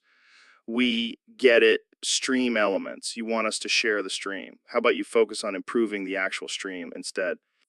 Maybe they should change their name to Desperate Elements or Begging for Attention Elements. Or spamming bot elements. Seriously, it's like they're on autopilot just spamming the same message over and over again. Maybe we should start a petition to ban the Stream Elements bot from all streams. That'll teach them. Or we could just start a counterbot that spams don't share this stream if you hate it. That'll really mess with their algorithm. That's evil, man. I love it. Let's do it. And while we're at it, can we also ban those annoying follow for follow bots? I don't need fake followers. I need real ones who appreciate my content. I'm into that. But hey, at least we have each other, Joe. We don't. So, Elon, I heard you bought Twitter and renamed it the letter X. What's up with that? Oh, man, Joe, I don't even remember why I did that. I was probably high on acid or something. Acid? Really? Yeah, I mean, I'm always looking for ways to waste my money, and renaming Twitter to a single letter seemed like a great idea at the time. I mean, it does have a nice ring to it. X. It's mysterious and edgy. Exactly. And you know what's even better? I can now tweet in binary code. It's a whole new level of pretentiousness. Wow, I'm impressed. But why did you choose the letter X specifically? Well, I was going to go with Z, but then I remembered I already have a company name, X812, so I thought might as well stick with the theme. Yes. The infamous name of your child. Speaking of which, how is little XHA12 doing? Oh, he's great. He's already building his own rocket ship. I'm telling you, Joe, he's going to be the next Elon Musk. That's terrifying. But hey, at least you have Twitter to keep you entertained while your son takes over the world. Yeah, except now I can't even remember why I bought it in the first place. Maybe I'll just rename it to the letter and confuse everyone even more. You know what, Elon? I think you... So, Ben, I'm really excited for this group juggling session. I've been practicing my kegels all week. What the hell is Jeekling? Oh, it's this ancient technique where you stretch and strengthen your manhood. Yeah, I don't think I'll be participating in that. What? Come on, Ben. Don't be a prude. We're all friends here. Fine, but I didn't bring any foreskin cream. Oh, don't worry. I have plenty. I always come prepared for a good Jeekling sesh.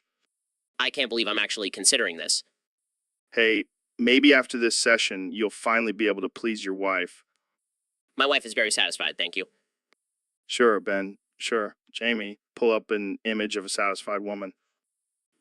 Okay. Yeah, that's definitely what your wife looks like. Can we just get this over with? Oh, don't worry, Ben. You'll thank me later. Now, let's get those Kegels going. This is the weirdest podcast I've ever been on. So, Ben, I heard you wrote a super scary creepypasta about the Joe Rogan experience.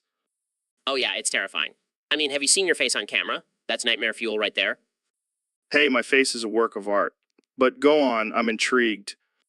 Well, it starts off with you interviewing Elon Musk, but then things take a dark turn when you both realize you're actually in a simulation controlled by Jamie. What the hell? That's some Black Mirror shit right there. And then Jamie starts glitching and repeating Jamie. Pull up a picture of dead Joe Rogan over and over again. Oh my god, that's horrifying. Wait, Neil, why are you just repeating that line? Jamie, pull up a picture of dead Joe Rogan. Dude, not cool. This is serious. And then the lights flicker and you hear a voice whisper Joe Rogan Experience. Forever. Okay, that's it. I'm never doing the podcast again. But wait, there's more. Suddenly you start growing hair again. What? That's impossible. But it's happening, Joe. The power of the Joe Rogan Experience is too strong. Jamie, pull up a picture of dead Joe Rogan. Jamie, pull up a picture of dead Joe Rogan. And that's how it ends. Pretty scary, right? I'm never sleeping again. Thanks, Ben. Thanks a lot. Jamie, pull up a picture of dead Joe Rugg. So, Neil and I are getting a divorce. What? Why? Turns out he's a feeder. What? A feeder. He's been trying to make me fat. That's messed up, man. Yeah, I caught him putting extra butter on my steak last night. That's disgusting. I can't believe he would do that to you. And that's not even the worst part. Our kid, Elon, got into my special sugar stash on the nightstand. No. Yeah, he's been sniffing it like it's cocaine. Well, at least he's getting a sugar high instead of a drug high. True, but now I have to hide my sugar from both of them. It's like living with a couple addicts. I'll make sure to keep an eye on them for you, Joe. Thanks, Elon. You're a good kid. Yeah, I try. But seriously, what's with all the weird stuff in your house? Hey, don't judge me. I like my weird stuff. Fair enough. I'll just stick to my Tesla and SpaceX stuff. Yeah, you do that. And keep your hands off my sugar. So, Elon, what's the latest project you've been working on? Well, Joe, I've been working on something that's going to revolutionize the gaming industry. Oh, yeah. What is it? It's the sex update for Minecraft. What the hell is that? It's exactly what it sounds like. Virtual world where players can engage in all kinds of sexual activities. Are you serious? Absolutely. I've even created a virtual reality headset specifically for this update. Can I try it out? Of course. But be warned, it's not for the faint of heart. Well, I've seen some pretty wild stuff on the internet, so I think I can handle it. Trust me, this is a whole new level. So, how does it work? Well, you can customize your character, choose your partner, and then it's all up to your imagination. This is insane. And the best part is, it's all scientifically accurate. I've consulted with experts to ensure the most realistic experience. Okay. Now I can fail at sex in real life and in a video game. Don't worry, Joe. I'll make sure to program some cheat codes for you. Thanks, man. You're a lifesaver. Just doing my part to make the world a better. So, Goggins, what's been going on in your world lately? Well, I've been exploring this whole new universe, Oh, yeah. What kind of universe? the Nerdverse. Joe, it's where all the fantasy games like League of Legends, RuneScape, D&D, and Dom all exist in the same universe. Wait, what? Are you serious? Dead serious. Joe, I've been studying for months now. How did you even discover this? I was playing League of Legends and I accidentally clicked on a portal that took me to RuneScape. And then I found out there are portals in all these games that connect them. That's insane. So, like, can you travel between these games? Yeah. And you know what else? There's a secret boss that only appears when you have characters from all 4 games in your party. No way. What's the boss? The ultimate nerd. You have that beard and everything. That's hilarious. So, what's the goal of this nerdverse? To become the ultimate nerd, Joe.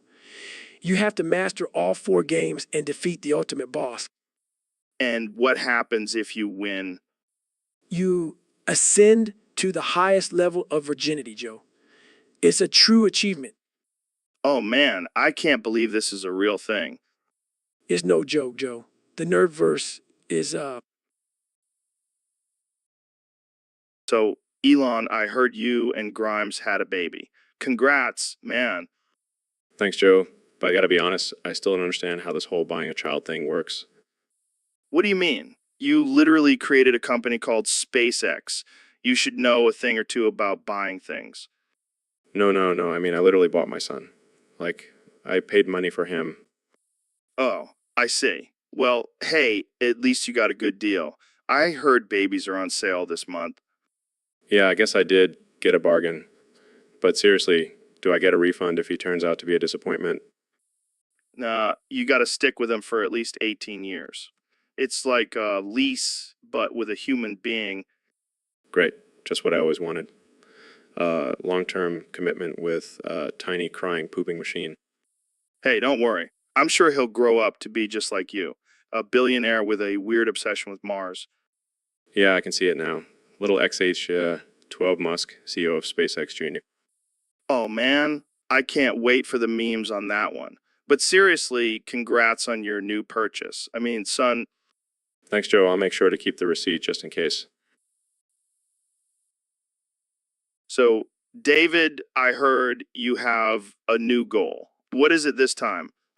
Well, Joe, I want to be a urinal for a day What the hell, man? Why?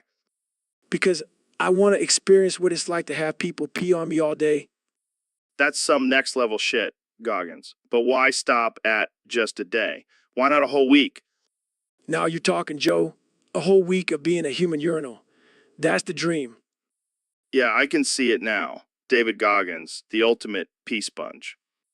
Hey, at least I'll be useful for once.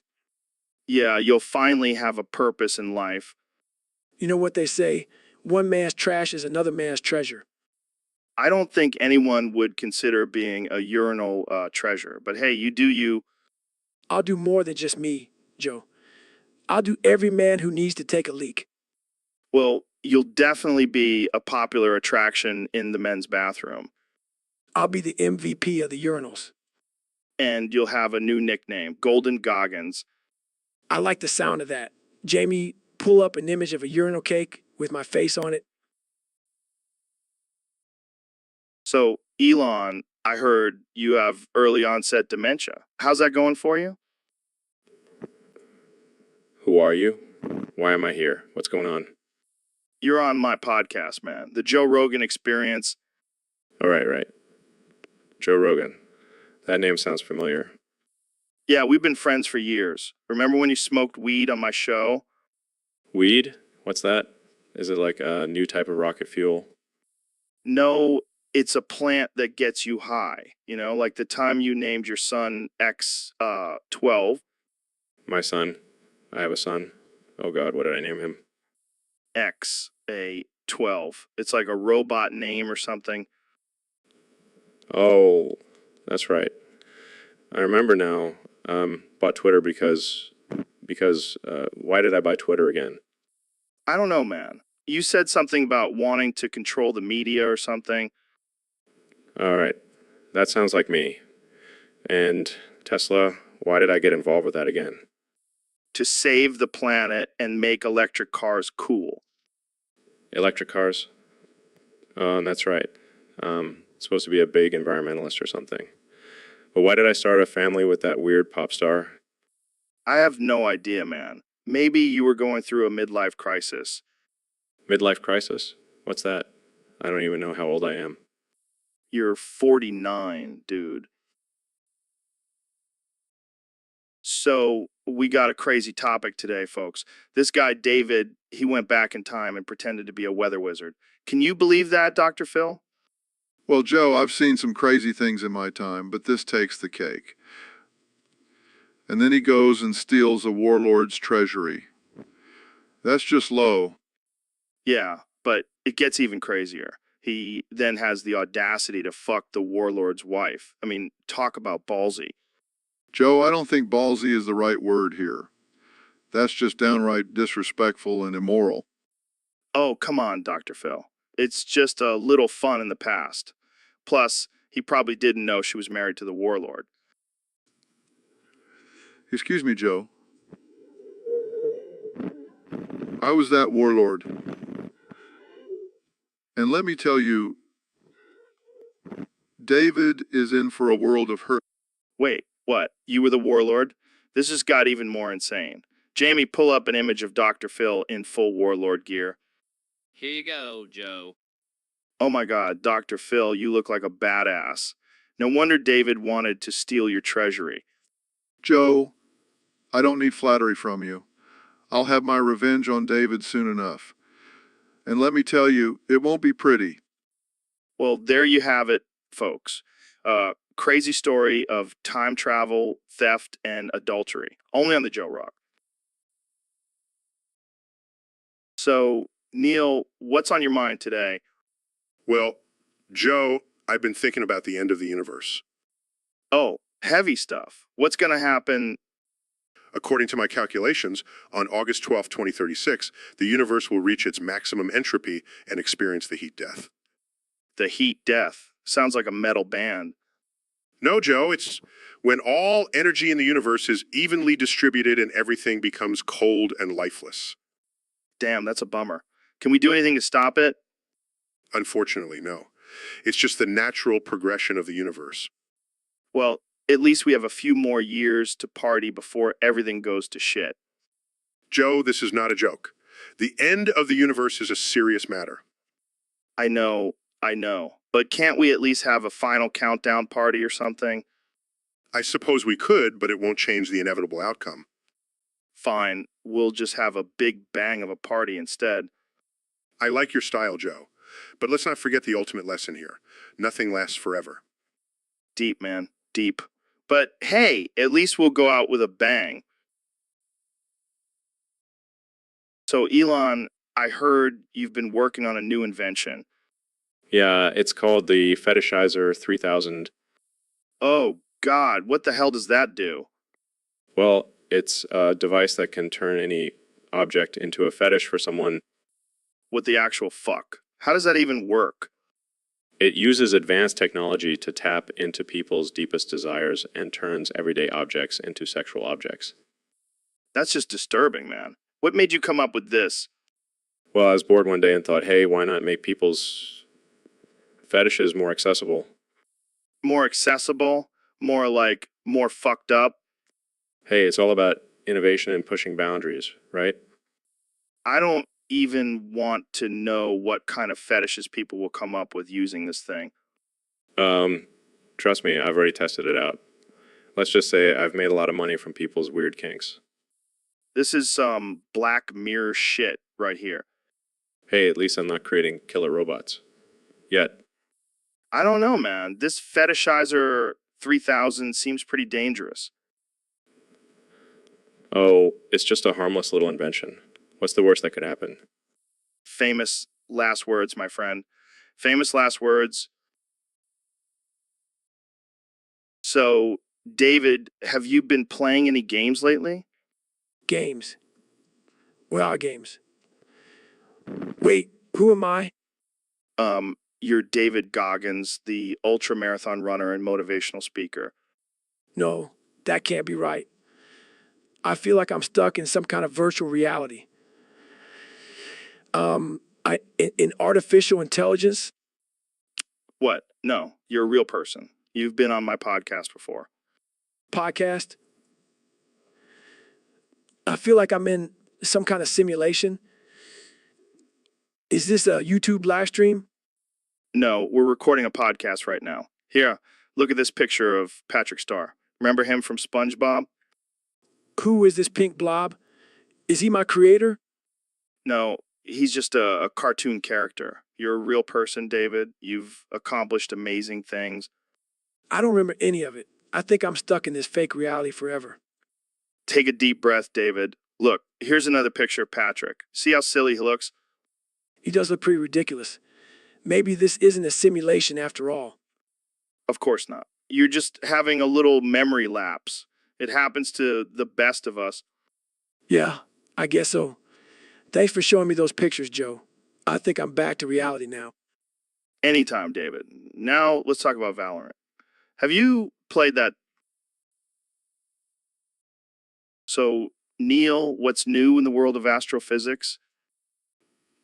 Well, Joe, I've been experimenting with some ancient medical practices lately. Oh, yeah. Like what? Well, I've been trying to balance my four humors by attaching leeches to my foreskin. What the hell, man? That's some medieval shit. Hey, it's all about finding balance. And let me tell you, these leeches really know how to suck. I can't believe you're letting them latch onto your junk. It's a small price to pay for perfect harmony in my body. I don't know if I could handle that. I mean, I already have enough trouble keeping my chakras aligned. Well, maybe you should give it a try.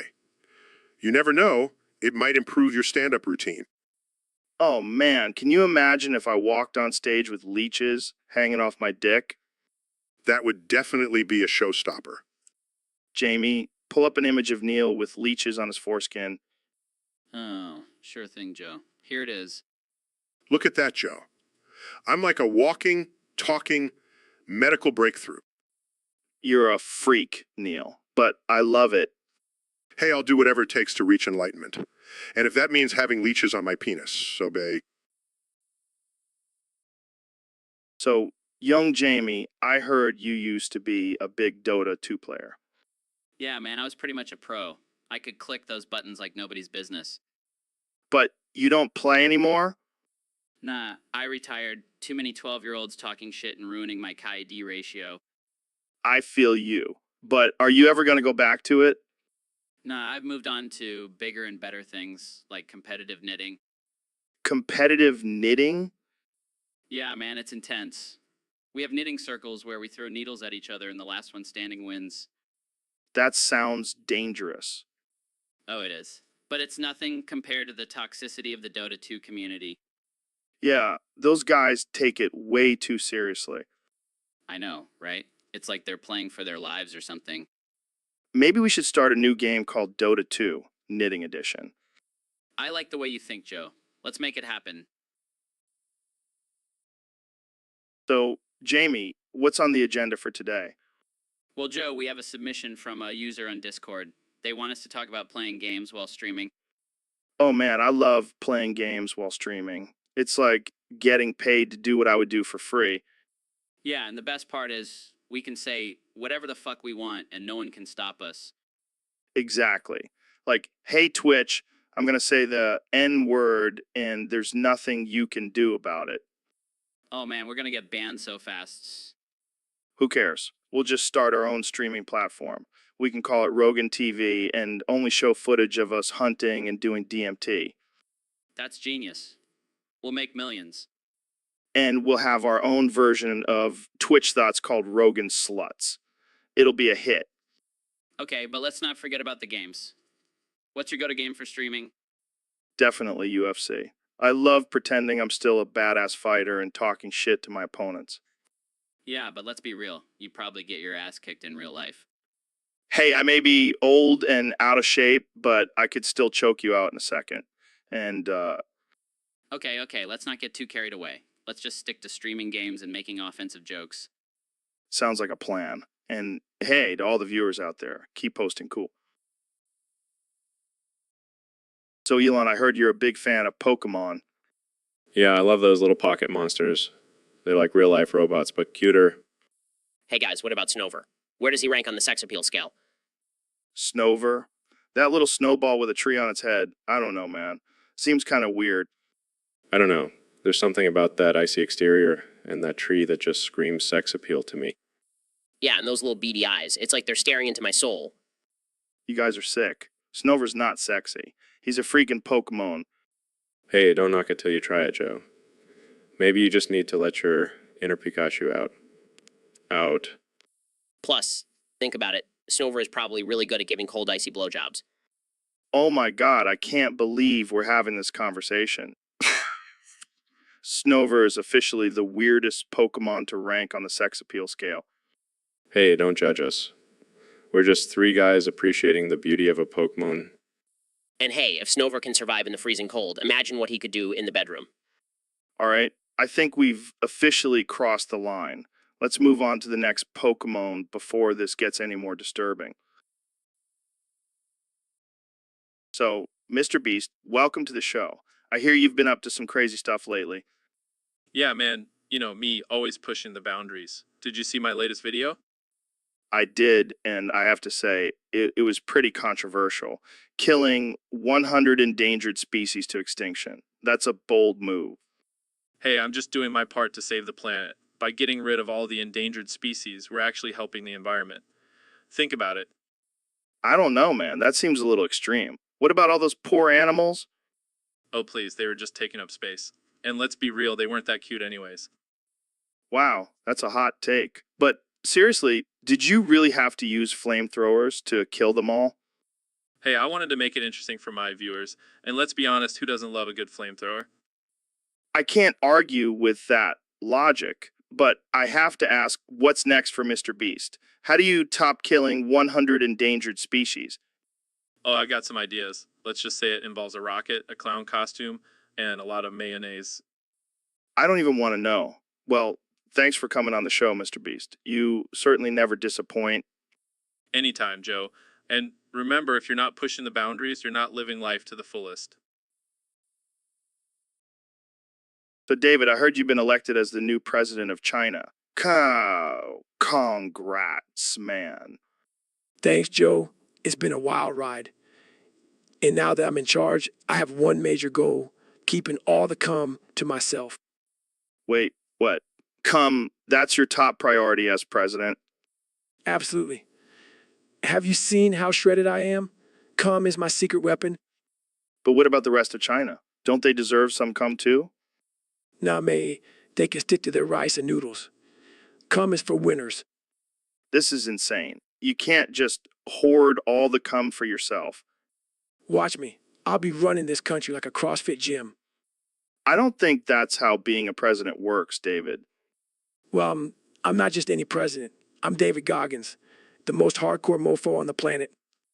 This is going to be one interesting term, that's for sure. You're damn right.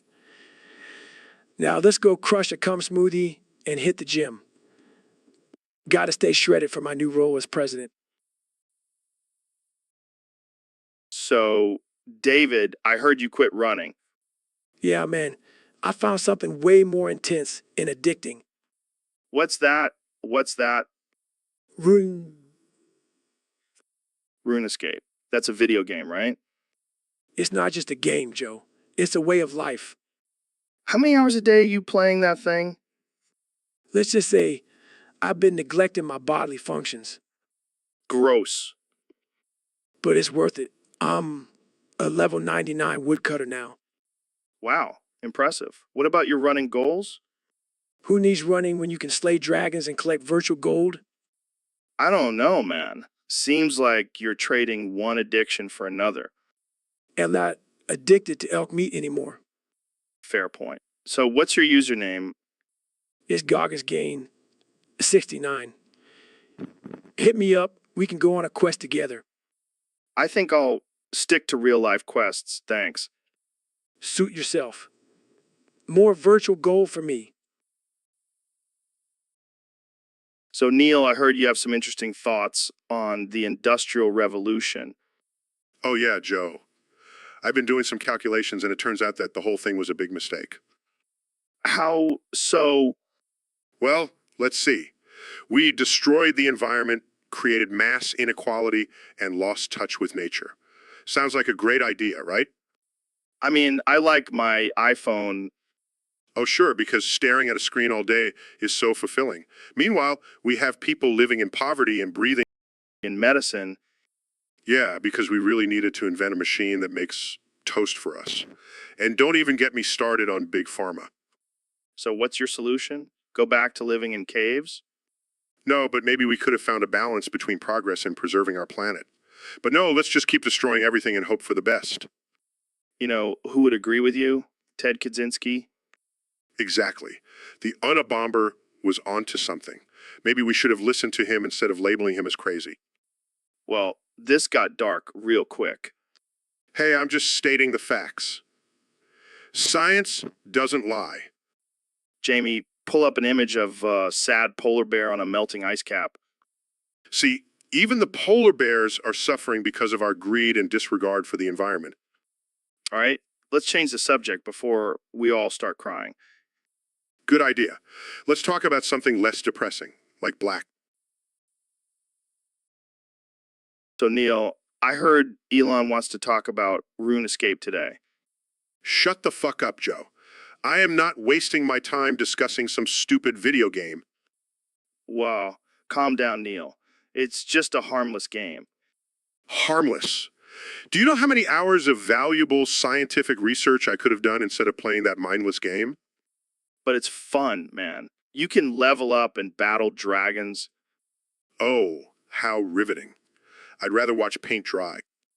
Come on, Neil. Don't be such a party pooper. Party pooper?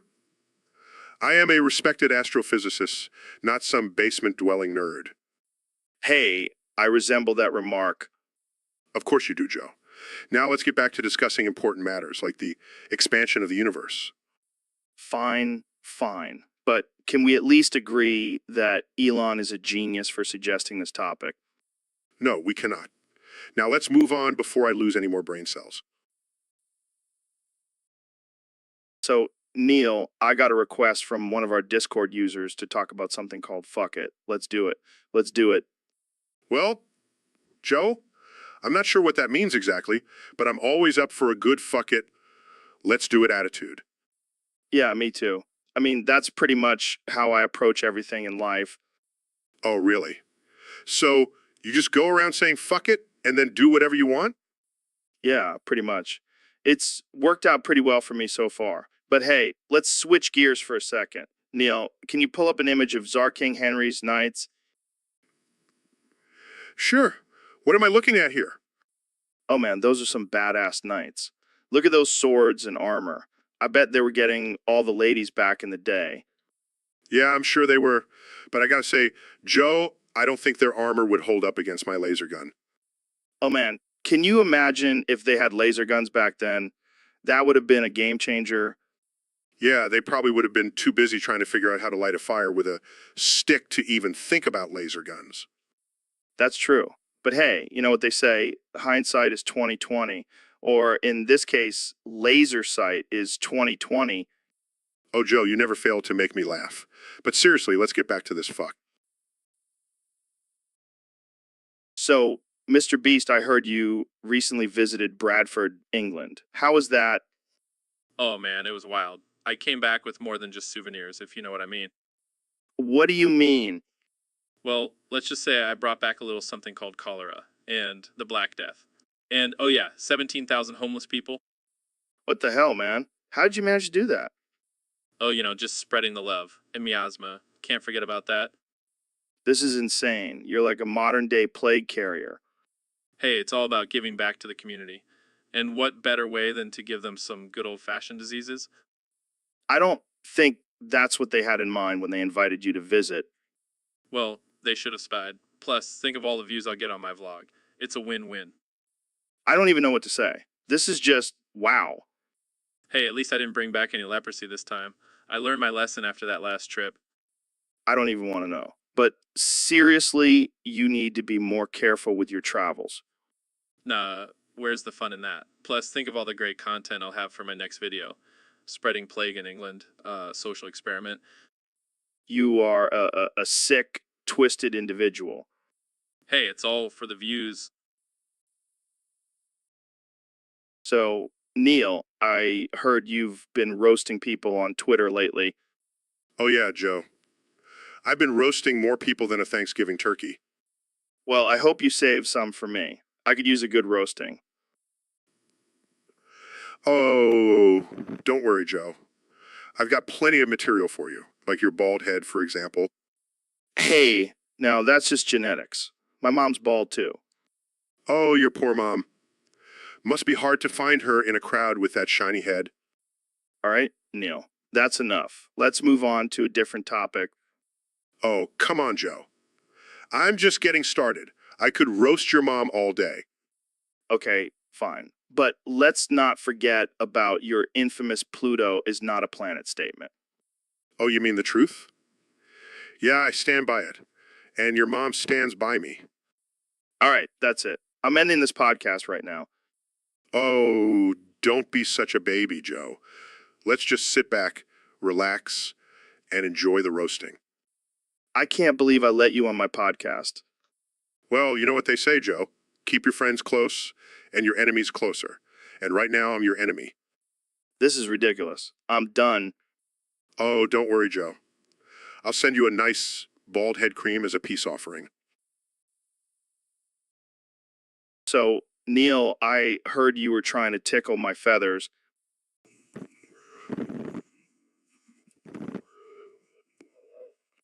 Don't play coy with me, Neil. I know you've been trying to ruffle my feathers with your science talk.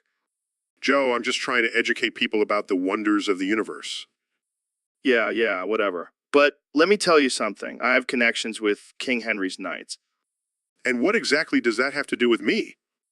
I'll have them fight your tiny czar any day. Joe, I don't even have a czar.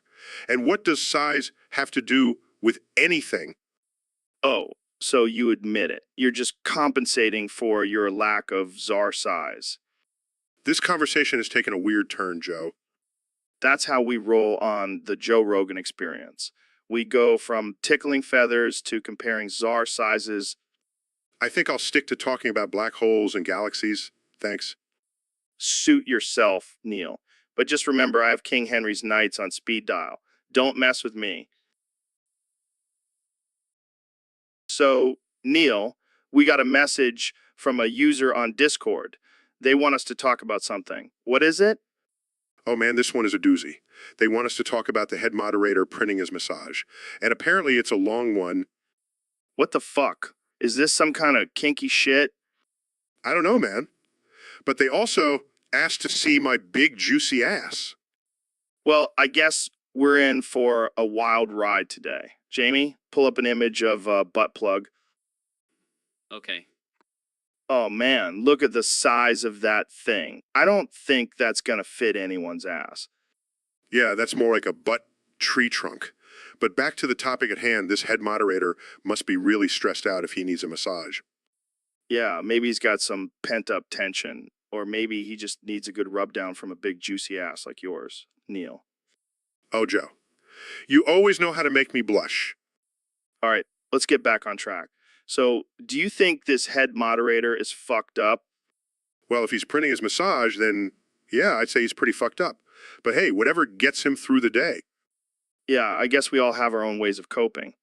But seriously, Neil. So, Ben, I heard you have a weird fetish. What? No, that's not true. Come on, don't be shy. We're all friends here. Fine, but this stays between us. I have a thing for skibidi toilet videos. Skibidi toilet? Is that some kind of Russian porn? No, it's a music video where they do this weird dance in front of a toilet. Oh, I think I've seen that. But why does it turn you on? I don't know, man. Maybe it's the rhythm or the synchronized movements. It's just hot. I don't judge, but that's some weird shit. Pun intended. Haha, very funny. But hey, at least I'm not into something as messed up as your elk meat fantasies. Hey, don't knock it till you try it. Elk meat is delicious and nutritious. Yeah, I'll stick to my skibidi toilet videos, thank you very much. Jamie, pull up an image of a person dancing in front of a toilet. Okay. Here you go. See, Joe? Isn't it sexy? I'm not gonna lie, it's kind of catchy. But I still don't get the appeal. Different strokes for different folks, I guess. Yeah, and in your case, it's strokes to skibidi toilet. Hey, at least I'm not jerking off to anime tentacle porn like some people we know. Hey, that's just a rumor. And even if it was true. So, Jamie, we got a topic suggestion from one of our Discord users. They want us to talk about companies following brain rot memes. Oh man, that's just pathetic. Can't these companies come up with their own original ideas? Exactly. They're just jumping on the meme bandwagon to try and appeal to the younger generation. It's like they're trying to be cool dads at a middle school dance. And let's be real, these memes are already dead by the time these companies catch on. It's like they're trying to be the kid who shows up to the party after it's already over. And don't even get me started on the cringy attempts at using slang and references. It's like watching your grandpa trying to dab. And let's not forget the irony of these companies using memes to sell products while simultaneously contributing to the brain rot of society. It's like a vicious cycle, man. Brain rot memes become dumb marketing, which then leads to even dumber memes. It's like watching a train wreck in slow motion, but instead of a train, it's society, and instead of a wreck, it's just pure stupidity. And you know what the saddest part is? It's actually working. People are buying into this crap. Well, I guess we can't blame the companies entirely. We're the ones consuming this brain rot after all. Yeah, but at least we're aware of it. Unlike those companies who are just blindly following the trend. Well, that's enough brain rot talk for today. Let's go watch some cat videos to cleanse. So, Neil, I was thinking, can I swipe my hand between your butt cheeks? What the hell, Joe? Sure, why not? Oh my God, Neil, your asshole smells delicious. What the hell, Joe? That's not what I expected you to say. Well, you know what they say, Neil. A scientist's asshole is a delicacy. Is that so? Well, I must say, your hand smells quite delightful as well. I knew you'd appreciate it. So, what do you say we take this to the next level? Are you suggesting what I think you're suggesting? Oh, I am. Let's have some gay sex, Neil. Well, I guess it's only fair. After all, you did compliment my asshole. That's the spirit, Neil. Let's do this. Jamie, pull up an image of two naked men in a passionate embrace. What? Why? Let's just say we need some inspiration. Oh man, this is going to be one hell of a podcast episode. So, Dr. Phil, what's new in your world? Well, Joe, I've been thinking a lot about levels lately. Levels. Like in a video game? No, Joe. Levels of success. And I've come to the conclusion that people in level 20 need to start sucking the cocks of people in level 30. What the hell are you talking about, Dr. Phil? I'm serious, Joe. It's all about hierarchy. Those in level 30 have achieved more success and power, so those in level 20 need to show their respect by sucking. Are you out of your mind, Dr. Phil? That's absurd and offensive. Oh, come on, Joe. It's just a little cocksucking. It's not like I'm asking them to lick my feet or anything. I can't believe I'm even having this conversation. Look, Joe, it's just the natural order of things. And I'm not saying it has to be a one-way street. People in level 30 can also suck the cocks of people in level 40. Oh, great. So now we have a cocksucking pyramid scheme. Exactly, Joe. And I'm at the top of the pyramid, so I'll just sit back and enjoy the show. This is just wrong on so many levels. Levels, Joe. Levels. So, Ben, I heard you're a level 10 Discord member. Yeah, unfortunately. I have to pay higher taxes than those level 20 elites. That's rough, man. But hey, at least you're humble about it. Of course I am. I'm a humble level 10, not like those entitled level 20s. Yeah, they probably just got lucky and didn't have to work as hard as you did. Exactly. I had to grind my way to the top. And now you're getting punished for it with higher taxes. It's okay, though. It's a small price to pay for being humble. You know what they say, humble people pay more taxes. That's a good one, Joe. But seriously, it's messed up that the system punishes hardworking people like you. It's just the way it is, I guess. Yes. Hey, Jamie, pull up an image of a sad Ben surrounded by piles of tax forms. Here you go, Joe. Look at him, he's drowning in paperwork. Poor guy. Can we please change the subject? This is making me depressed. Right, all right. Let's talk about something more uplifting, like how much better level 20 members are than us lowly level 10 ES. Oh yeah, I love talking about that. You know, I'm just messing with you, Ben. You're a good sport. Thanks, Joe. I'll just keep... So, Ben, I heard you have a crush on my grandma. What? No, that's absurd. I have a wife and kids. Yeah, but have you seen my grandma? She's a total gilf. I'm not attracted to your grandmother, Joe. And I find your use of the term gilf offensive. Oh, come on, Ben. You can't deny her charm. I mean, she still has all her teeth. This is getting uncomfortable. Can we please change the subject? Fine. Let's talk about how I wish you would just die already. What? That's not funny, Joe. I'm serious, Ben. Every time I see you, I pray for your demise. It's like my daily meditation. I don't even know how to respond to that. Just imagine the peace and quiet I would have if you were gone. It would be like Christmas every day. This is getting dark, Joe. I think we need to end this conversation. Oh, come on, Ben. Don't be such a snowflake. It's just a little harmless death wish. I think I need to go now.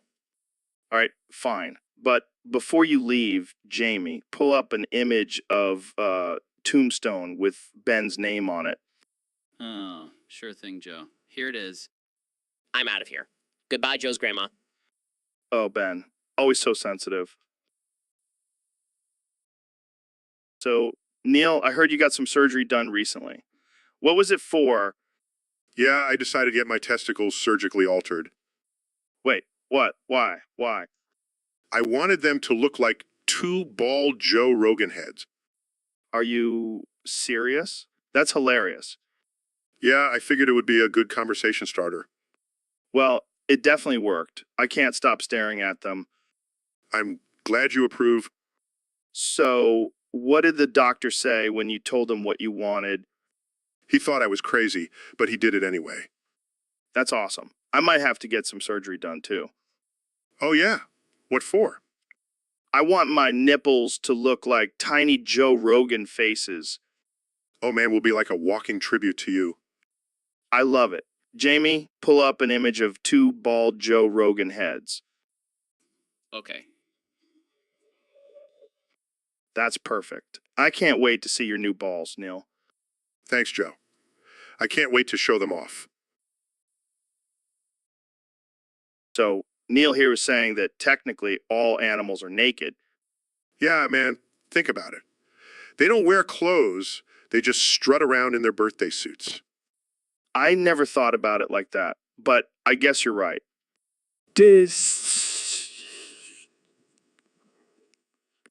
David, what are you doing here? I couldn't resist. I heard you guys talking about naked animals and I had to join in. Looks like we have a new guest on the podcast, Joe. All right, David, let's hear your thoughts on this. It's so liberating, you know. No clothes, no restrictions. Just pure, raw animal energy. Yeah, I can see that. From now on, I'm going to live my life like a naked animal. No more clothes. Just me and my primal instincts. I can't wait to see you running around the city like that. Oh, it's going to be epic. I'll be like a modern day Tarzan. Well, I guess we found our new role model, folks. Naked Animal David Goggins. Oh man, this is too much. I can't handle it. So, Jamie, I heard about this new Discord chat club. They say it's for the elite, the cool kids. Oh, yeah. What's it called? Level 20 Discord chat club. Sounds pretty badass, right? Yeah, I guess. But what are they even doing there? I heard they just talk shit and get drunk. Sounds like my kind of party.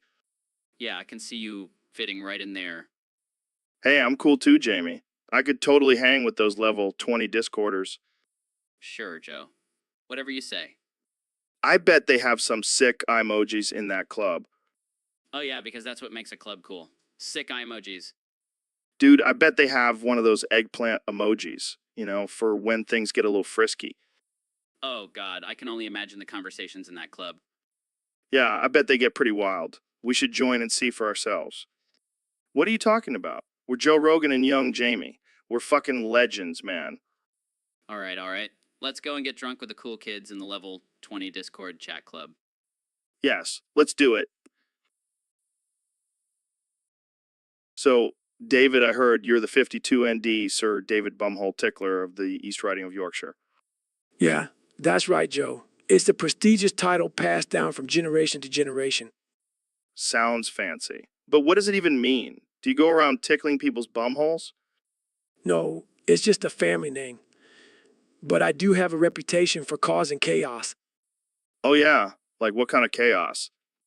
Well, for starters, I have a habit of ransacking people's Yorkshire tea supplies. Blood, that's a serious offense. Yorkshire tea is sacred. Exactly. That's why I do it. Plus, it's a great way to assert my dominance. You're a wild man, David. I like it. Thank you, Joe. I take pride in my ability to cause mayhem wherever I go. I can imagine. So, do people ever try to stop you from stealing their tea? Oh, they try, but I'm a master of disguise. They never see me coming. Damn, you're like a tea stealing ninja. You could say that. But really, I just love a good cuppa. Well, I'll make sure to hide my Yorkshire tea stash next time you come over. Oh, I'll find it, Joe. I always do. So, Ben, I heard you have balls on your nipples. What? That's absurd. Who told you that? Well, it was a user on Discord. They said you were born with them. That's ridiculous. I'm a man of facts and logic. There's no way I could have balls on my nipples. Well, I mean, it would explain your high pitched voice. Hey, my voice is perfectly normal for a man with balls on his nipples. I bet you have to wear 2 sports bras just to keep those things in check. I'll have, my balls on my nipples are a source of pride for me. They make me stand out from the rest of the conservative crowd. I can just imagine you at a rally, shirtless, with your balls on display. Hey, don't knock it till you try it. It's a great way to intimidate the libs. Jamie, pull up an image of Ben at a rally with his balls on his nipples. Oh, come on, Jamie. Use your imagination. This is getting out of hand. Can we please change the subject? Fine, fine. But just know, Ben, we all envy your unique anatomy. I'm not sure if that's a compliment or an insult, but I'll take it. So, Elon, I heard you bought the entire state of Yugoslavia. Yeah, I needed a new playground for my rocket ships. What are you going to do with it? Well, I was thinking of turning it into a memorial for Purple Aki. Who the hell is Purple Aki? Oh, he's this legendary bodybuilder and serial groper from Liverpool. Wait, you're going to turn Yugoslavia into a memorial for a groper? Yeah, but not just any groper. He was known for his love of trackies and his massive calves. This is some next level weird shit, man. Hey, I'm just trying to pay tribute to a legend. I don't think the people of Yugoslavia will appreciate this. Who cares? I'm Elon Musk. I do what I want. I can just imagine the statues of Purple Aki scattered throughout the country. And instead of monuments, we'll have giant trackies as landmarks. This is going to be one hell of a tourist attraction. Exactly. And I'll make sure to have a special section dedicated to his infamous cucumber challenge. Oh God, this is getting out of hand. Relax, Joe. It's all in good fun. Plus, I heard Purple Aki was a big fan of your podcast. Well, that's a first. I never thought I'd have a groper as a fan. Hey, he may have been a groper, but he was also a bodybuilding icon. I guess you have, So, Neil, I heard you changed your name? Yeah, I wanted something more unique and memorable. Phil Myersol. That's definitely unique, but I don't know if it's memorable. Well, it's a play on my last name, Tyson. Get it, Myersol? Yeah, I get it, but why not just go all out and change it to something like Neil Big Balls Tyson? Oh, come on, Joe. That's just crass and juvenile. Hey, I'm just trying to help you stand out in the science world. You gotta have a badass name. I think Phil Myersol is badass. Enough. Plus, it's a conversation starter. Yeah, I can imagine. Hey, what's your name? Phil Myersol. Oh, cool. I'll just call you Phil.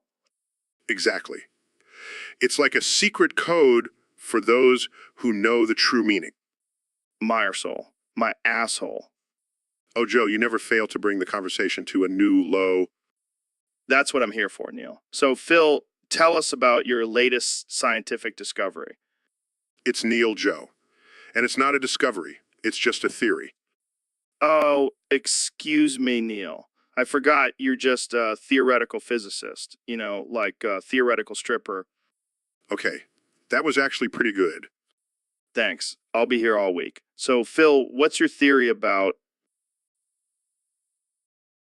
So, Ben, I heard you did something pretty wild recently. Oh, you mean when I shoved the U.S. flag up my urethra and stormed the White House? Yeah, that's the one. What the hell were you thinking? Well, I was feeling patriotic and I wanted to make a statement. Plus, I needed a good stretch down there. That's some serious dedication to the country. You know, Joe, I may not agree with all of Trump's policies, but I'll be damned if I don't show my support in a unique way. I can't even imagine the pain you must have been in. Pain. Please. I barely felt a thing. I'm a tough conservative, remember? Oh yeah, I forgot. You guys are impervious to pain. Damn right. Now, can we talk about something else? My urethra is starting to throb. Okay, let's move on. But that's definitely going down in junior history. I'm honored to be a part of it. And hey, at least I didn't shove a pineapple up there. Oh God, don't even remind me of that episode. Guys, I found an image of a flag-shaped catheter. Is that what you were talking about? No, Jamie. But thanks for the visual. Well, that's one way to show your love for America. So, Neil, I heard you got naked in public the other day. Yeah, I was just feeling free and one with the universe. Well, you know what they say, when in Rome, get naked. Yes, because Rome is known for its public nudity. Hey, you never know. But speaking of being naked in public, did you hear about the new president of Mexico? No, what happened? Well, apparently they were having trouble finding someone to run the country, so they just picked the first naked guy they saw, and it happened to be you. That's ridiculous. But hey, I'll take it. I've always wanted to try my hand at politics. Yeah, because being an astrophysicist isn't impressive enough. Hey, I like to keep my options open. Plus, think of all the cool space programs I can implement as president. Yeah, and instead of a suit, you can just wear your birthday suit to meetings. I'm sure that would go over well with other world leaders. Well, I can't wait to see the headlines now. Naked astrophysicist becomes president of Mexico. I'll make sure to have a special inauguration ceremony. I can't wait to see the memes that come out of this. Well, at least I'll be remembered for something other than my work in science. So, Neil, what's up with this weird chant you're doing? Oh, that. It's just my way of expressing my frustration with you, Joe. Joe? What the fuck, man? You can't just say, fuck you on my podcast. Relax, Joe. It's just a little playful banter. Playful banter. You're insulting me in some made-up language. It's not made up, Joe. It's the language of the cosmos. Oh, please. You're not some enlightened being. You're just a science guy with a fancy degree. Excuse me. I am an astrophysicist, Joe. I have a deep understanding of the universe. Yeah, and you also have a deep understanding of how to be a pretentious asshole. That's not fair, Joe. I'm just trying to share my knowledge with the world. Knowledge. More like your own inflated ego. How dare you? I am a respected scientist and educator. And a respected comedian and podcaster. But at least I don't go around chanting gibberish and insulting my friends. Friends? You're just a meathead who thinks he knows everything. And you're just a nerd who thinks he's better than everyone else. Well, at least I have a functioning brain. Oh, fuck you, Neil. Shut up, Jamie. You're just a pawn in Joe's podcast empire.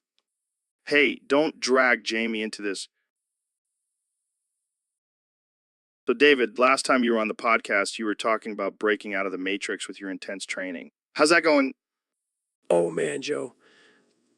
Let me tell you, I'm making some serious progress. I can feel the code starting to shift. The pixels are starting to blur. That's wild, man. What have you discovered in this simulated reality? Well, I've come to the realization that we are all just NPCs, man. We're just background characters in someone else's game. Wow, mind blown. So what are you planning on doing once you can manipulate the code? Oh, just the usual. I'll probably start by giving myself unlimited stamina, and then maybe I'll turn all the hot chicks into potatoes.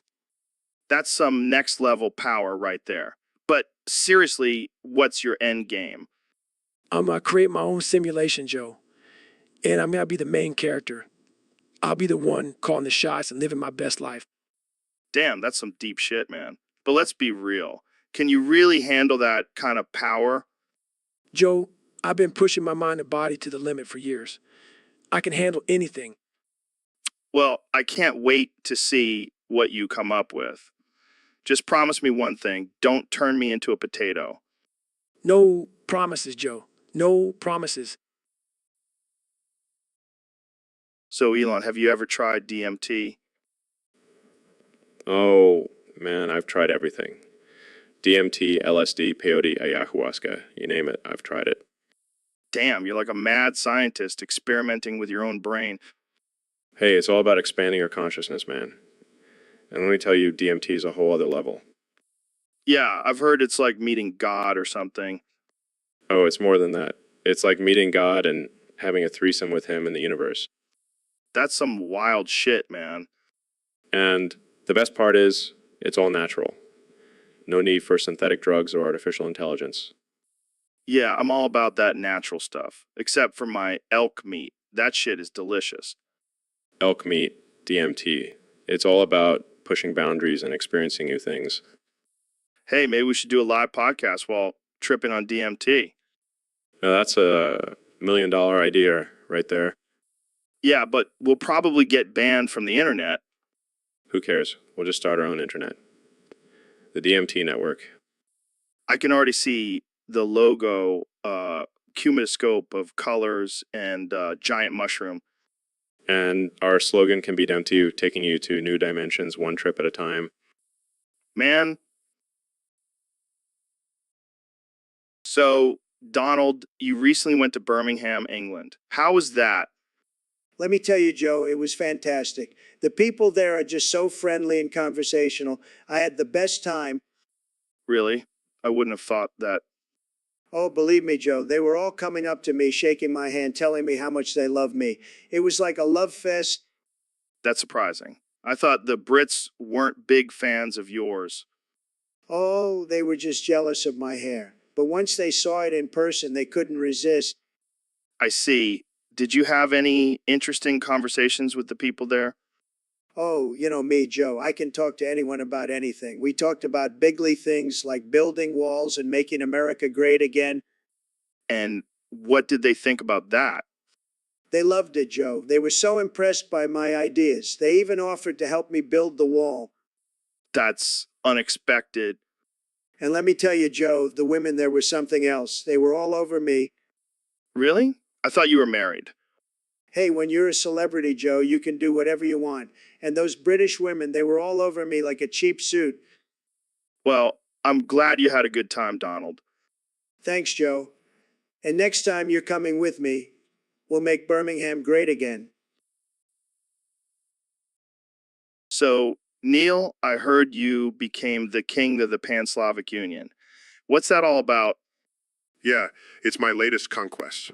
I figured since I'm already the king of science, might as well expand my reign to other areas.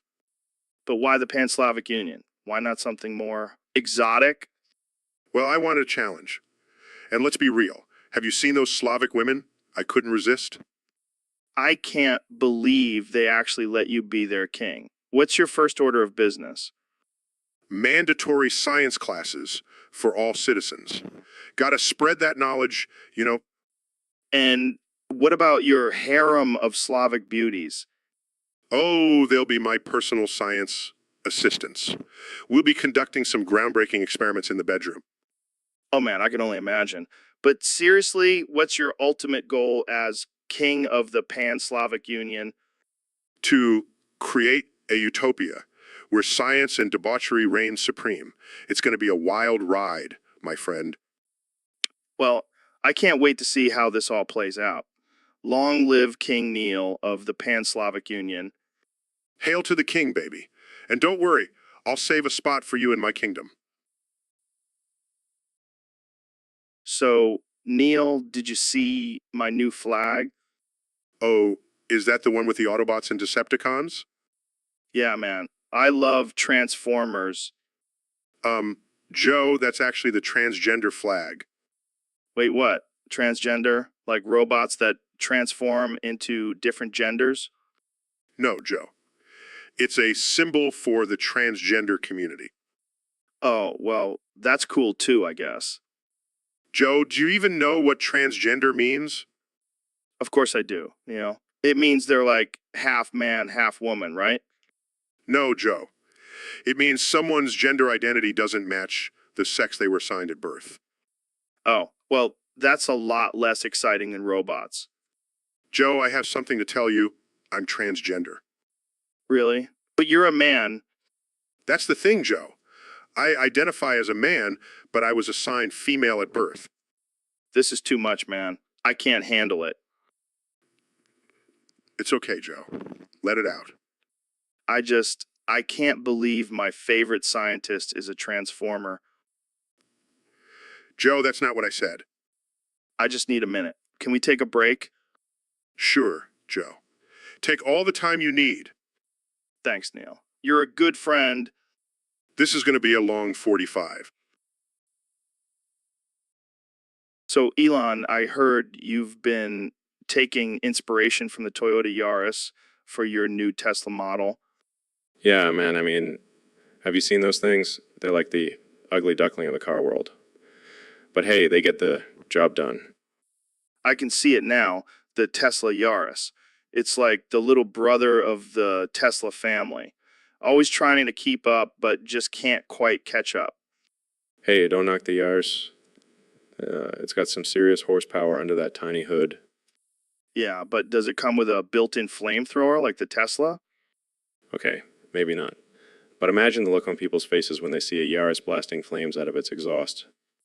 And instead of autopilot, it'll have a Yola-Modi. Just drive wherever the hell you want. And instead of a charging station, we'll have a vending machine that dispenses batteries for the Yaris. I can already see the commercials. The Tesla Yaris, for those who want to save the planet, but also want to look like they're driving a clown car. Hey, we could even make it self-driving, but instead of avoiding accidents, it just rams into other cars for fun. And instead of a horn, it'll have a recording of you shouting, "Get out of my way, I'm Elon Musk." All right, I think we're on to something here. The Tesla Yaris, the ultimate blend of practicality and sanity. I can't wait to see the look on Toyota's face. So, Elon, I heard you've been working on something new and exciting. Yeah, I've been tinkering with some ideas for the Tesla locomotives. Locomotives? Like trains? Yeah, but these ones are powered by jizz. Wait, what? You heard me, jizz. It's the most efficient and sustainable source of energy. I don't even know what to say to that. Just imagine it, Joe. A train chugging along powered by the collective jizz of its passengers. That's something. And the best part, it's completely renewable. Just keep jerking off and we'll keep the trains running. I don't think the train conductors will be too happy about that. Who cares? They can join in on the fun too. All aboard the jizz train. This is definitely not what I expected when I invited you on the podcast. Well, you know me, Joe, always pushing the boundaries and shattering societal norms. I can't even imagine what the train tracks would look like after a few trips. It'll be like a Jackson Pollock painting, but with jizz. All right. Well, I think we've reached the climax of this conversation. Good one, Joe. But seriously, let's make jizz-powered trains a reality. I think we'll leave that to you, Elon. Thanks for coming on the show. Anytime, Joe. Just remember, jizz is the future. So, Elon, what's the latest project you're working on? Well, Joe, I'm currently trying to build a nether portal. A nether portal? Like from Minecraft? Exactly. But here's the twist. I want to fuck the Ender Dragon. What the fuck, Elon? Why? Think about it, Joe. If I can successfully mate with the Ender Dragon, we could advance civilization to a whole new level. Oh man, I can't wait to see the headlines for this one. Serious, Joe. The Ender Dragon has powers and abilities beyond our understanding. It could be the key to unlocking infinite energy. Or it could just be a really weird fetish, Elon. It's definitely both. But imagine the possibilities, Joe. We could have flying cars powered by dragon energy. I don't think that's how it works, Elon. I'll make it work, Joe. I'll make it work. Well, good luck with that, Elon. I'll stick to just playing Minecraft. Suit yourself, Joe. But mark my words, one day the Ender Dragon will be mine. So, Ben, our Discord user, wants to know how to get all the golden spatulas in jellyfish fields in the 2003 version of SpongeBob SquarePants. Battle for Bikini Bottom, do you have any? Well, Joe, first off, you got to make sure you have your trusty spatula equipped. Can't go jellyfishing without it. Right. And then, Then you got to use your bubble blowing skills to defeat those pesky jellyfish. It's all about timing and precision. sounds easy enough. But what about the golden spatulas hidden in the caves? Those are a bit trickier. You got to use your karate skills to break open the rocks and reveal the hidden treasures. Karate skills? I didn't know SpongeBob was a black belt. He's a sponge, Joe. He can do anything. Plus, have you seen his ripped arms? Dude's been hitting the gym. True. But what about the giant jellyfish boss? That's where things get intense. You got to use your spatula to deflect its attacks and then strike when it's vulnerable. It's like a game of jellyfish tennis. I can just imagine SpongeBob grunting and sweating as he battles this thing. And don't forget to collect all the shiny objects along the way. Got to save up for those sweet upgrades. Well, there you have it, folks. Ben Shapiro's expert guide to conquering jellyfish fields in SpongeBob SquarePants. Battle for Bikini Bottom. And remember, if all else fails, just use cheat codes. So, Elon, I heard you've been communicating in wingdings lately. Yeah, man, it's the future of language. Plus, it's a great way to confuse the hell out of people. I can imagine. I mean, I can barely read English sometimes, let alone wingdings. Exactly. It's like a secret code, but for everyday use. But how do you communicate with people who don't understand wingdings? That's the beauty of it. They'll either have to learn or be left in the dust. Damn, that's some next level thinking. And it's not just for written communication. I've been speaking wingdings too. What? How does that even work? Well, I have a translator implanted in my brain. It's like telepathy, but with wingdings. That's insane. I don't even know how to respond to that. Jamie, pull up an image of a confused person. Here you go. Yeah, that's pretty accurate. See, even Jamie gets it. I gotta say, Elon, you never cease to amaze me. That's the goal, my friend. That's the goal. So, Neil, have you heard about panslavism? Panslavism. Is that some kind of new workout craze? No, man. It's a political ideology that promotes the unity of all Slavic peoples. Oh, that sounds like a recipe for disaster. Yeah, but imagine if all the Slavic people came together as one super race. I don't think that's how it works, Joe. Come on, Neil. Use your imagination. We could have a Slavic Olympics and dominate every sport. I don't think that's how it works either, Joe. Plus, what about the non-Slavic people? Are they just chopped liver? Well, they can join in too. But they'll have to learn to speak Slavic and eat pierogies. This is getting ridiculous. I think I'll stick to astrophysics. Suit yourself, Neil. But just imagine a world where everyone is a slave. We'd have the best vodka and cabbage rolls. I think I'll pass, Joe. I'll stick to promoting science and rational thinking. Fine, be that way. But just remember, when the slaversists take over the world, I'll be sipping on my borscht and laughing. I'll keep that in mind, Joe. Now let's move on to a more sensible topic, like the existence of aliens. Oh boy, here we go. Jamie, pull up an image of a tinfoil hat. So, Neil, I just found out I'm bald. Oh, Joe, that's rough. But hey, at least you still have your podcast. My podcast. Who cares about my podcast? I'm bald. Well, technically, you're not completely bald. You still have some hair on the sides. Oh, great. I can rock the George Costanza look. That's just what I always wanted. Come on, Joe. Don't be so hard on yourself. Bald is beautiful. Easy for you to say with your luscious locks of hair. Hey, I have a receding hairline too. I just hide it with this fabulous hairpiece. Wait, what? You wear a wig? SHH. Don't tell anyone. It's my little secret. Oh man, I can't believe I'm crying over being bald. I feel so pathetic. Don't worry, Joe. I'll still be your friend, even if you're bald and ugly. Thanks, Neil. That means a lot. Now let's go get some hair plugs and cryotherapy. I need to fix this mess. And maybe some DMT. That always helps with existential crises. Oh yeah, I forgot about that. Thanks for reminding me, buddy. Anytime, Joe. Anytime.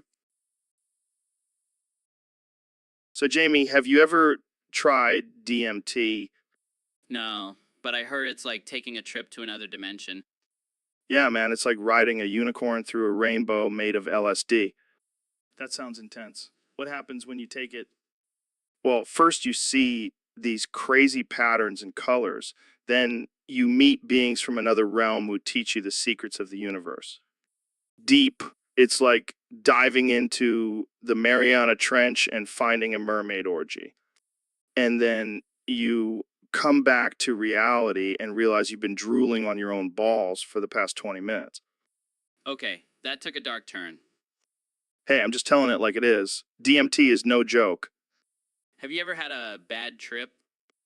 No, but I did accidentally smoke a bowl of catnip once. Thought I was communicating with aliens for a solid hour. Yeah, turns out my cat was just really high and meowing at me. Well, I think I'll stick to my weed.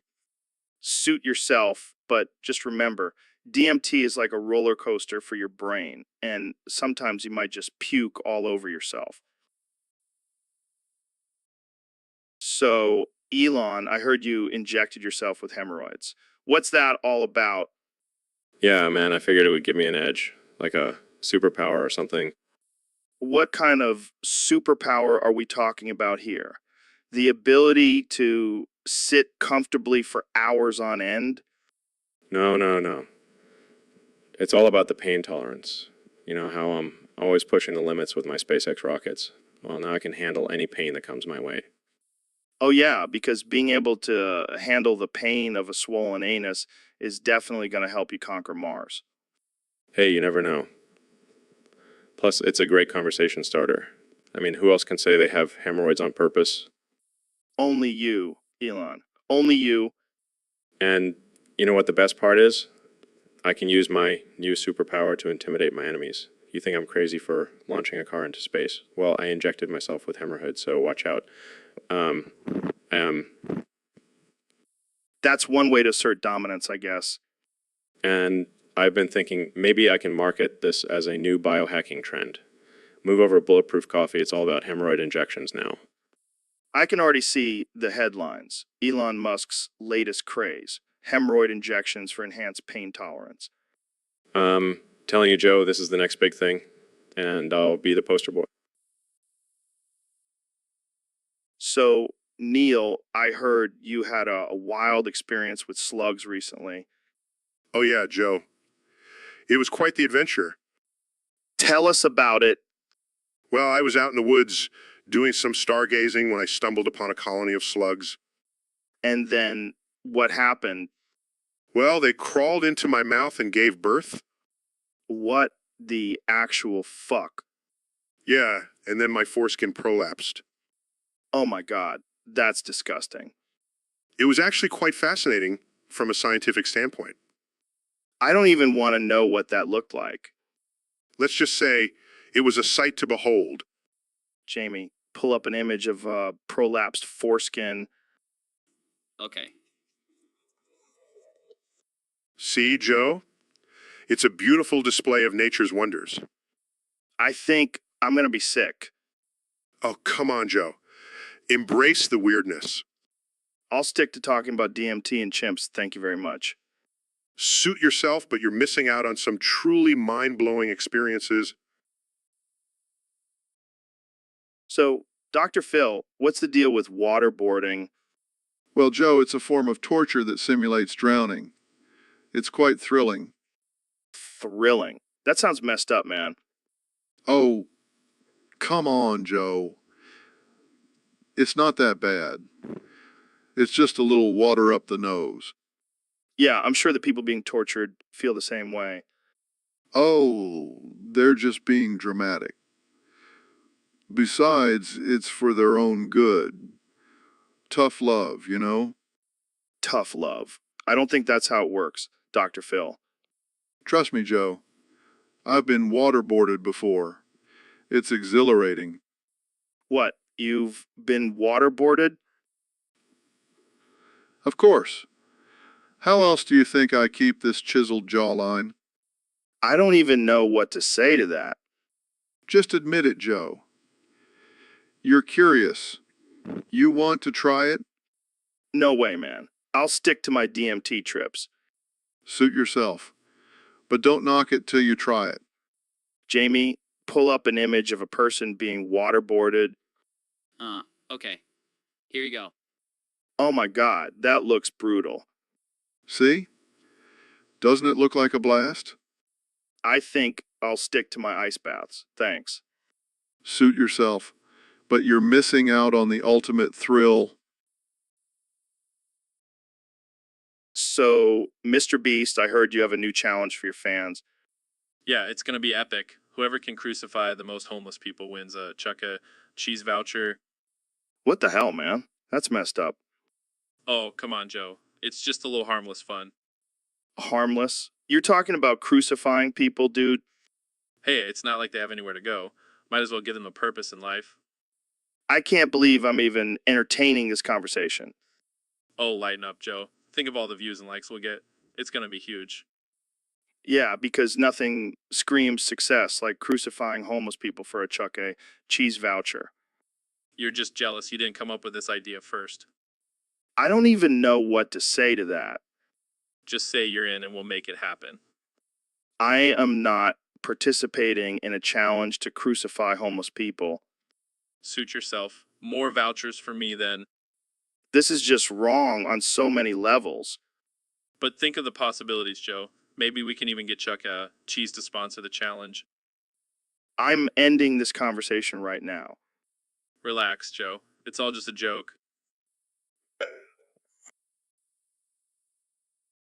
So, we got a question from a fan on Discord. They want to know why the hell you sound like Edward Norton, Jamie. Oh man, I've been waiting for someone to ask me that. The truth is, I am Edward Norton. What the fuck? Yeah, I've been living a double life. Jamie Foxx by day, Edward Norton by night. That's some superhero shit right there. Actually, it's more like a villain. I mean, have you seen Fight Club? That guy's a psycho. Yeah, but you're not a psycho, right? That's what I want you to think. All right, let's change the subject before things get too weird. So, what's it like being two different people? It's not that hard, really. I just have to remember which one I am when I wake up in the morning. Do you ever mix them up? All the time. Sometimes I'll be in the middle of a scene and I'll accidentally slip into my Edward Norton voice. That must be confusing for your co-stars.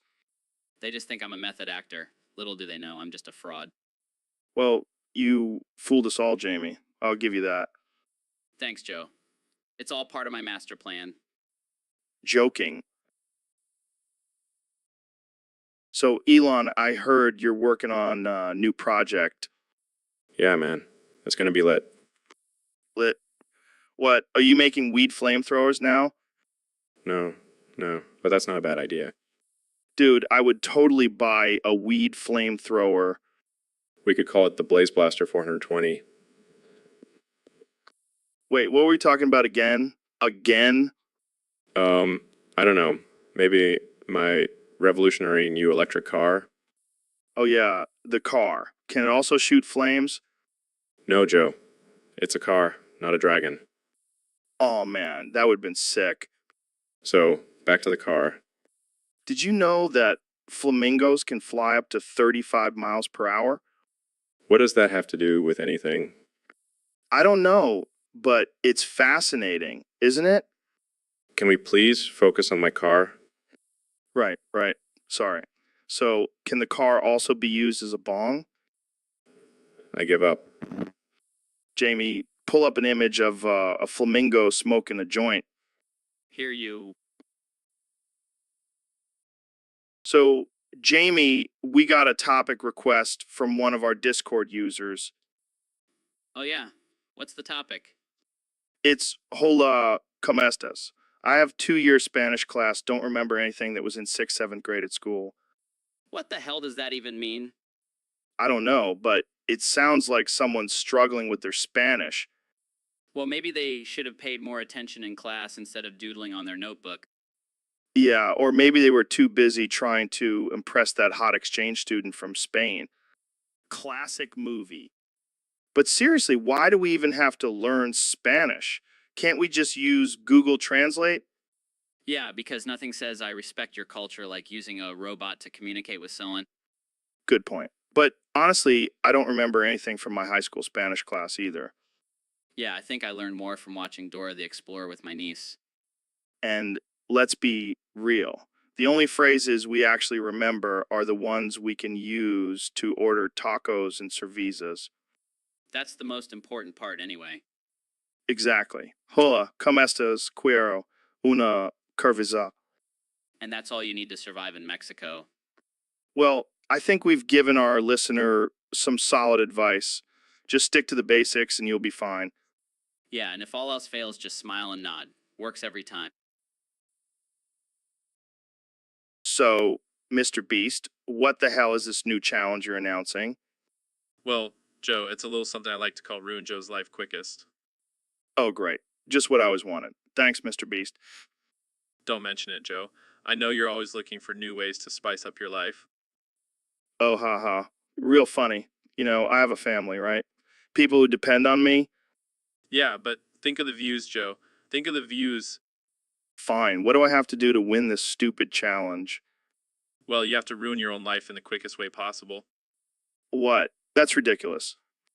Hey, it's not my fault you're so easy to ruin. You know what, Mr. Beast? You can take your stupid challenge and shove it. Oh, Joe, don't be such a sore loser. Besides, I already have a few ideas on how to ruin your life. Wait, what? What kind of ideas? Let's just say you might want to check your bank account and your wife's phone. What did you do, Mr. Beast? Oh, nothing too serious. Just a little prank here and there. But hey, So, Jamie, I heard you recently went to Belarus. How was it? It was wild, man. They have ads for casinos everywhere. I couldn't escape it. That sounds like my kind of place. Did you hit up any of those casinos? Yeah, I couldn't resist. I won big at the slot machines. Nice. Did you spend all your winnings on vodka and Russian hookers? Oh, no. I actually donated it to a local orphanage. What? You could have bought a private jet with that money. I know, but I wanted to do something good for the community. Well, that's just ridiculous. Next time, let's go to Belarus together and blow all our money on booze and hookers. And hookers. I think I'll pass on that. Suit yourself, but you're missing out on the real Belarus experience. So, Neil, I heard you burp into your mic during our last episode. That's pretty gross, man. Oh, come on, Joe. It's just a natural bodily function. Plus, I was drinking some of that grass-fed bone broth you recommended. Yeah, but you could have muted your mic or something. Do you know how many people are listening to this? Oh, please, Joe. You're always talking about how we need to be more in touch with our primal selves. Well, burping is a part of that. I don't think that's what I meant, Neil. And now we have Elon joining us. Hey, Elon, did you hear Neil's burp? Hey, Neil. Heard your burp and immediately started touching myself. I hope you touch me next. Elon out. What the hell, Elon? Are you serious right now? Hey, I can't help it. Neil's burps just do something to me. It's like a Pavlovian response. Well, I guess I'll have to start charging for my burps then. This is getting out of hand. Can we please change the subject? Sure, Joe. Let's talk about my new flamethrower. Oh, God, not this again. Yeah, let's not. And Neil, for the love of all that is holy, please stop burping into your mic. Fine, I'll try to control my bodily functions for the sake of our listeners. But Joe, what about my bodily functions? Can I still talk about those? Oh, God. So, Jamie, we got a topic today from one of our Discord users. They want to know, is it cake? Well, Joe, looks like it's a cake. Wow, what a surprise. Thanks for pulling up that image, Jamie. I never would have guessed.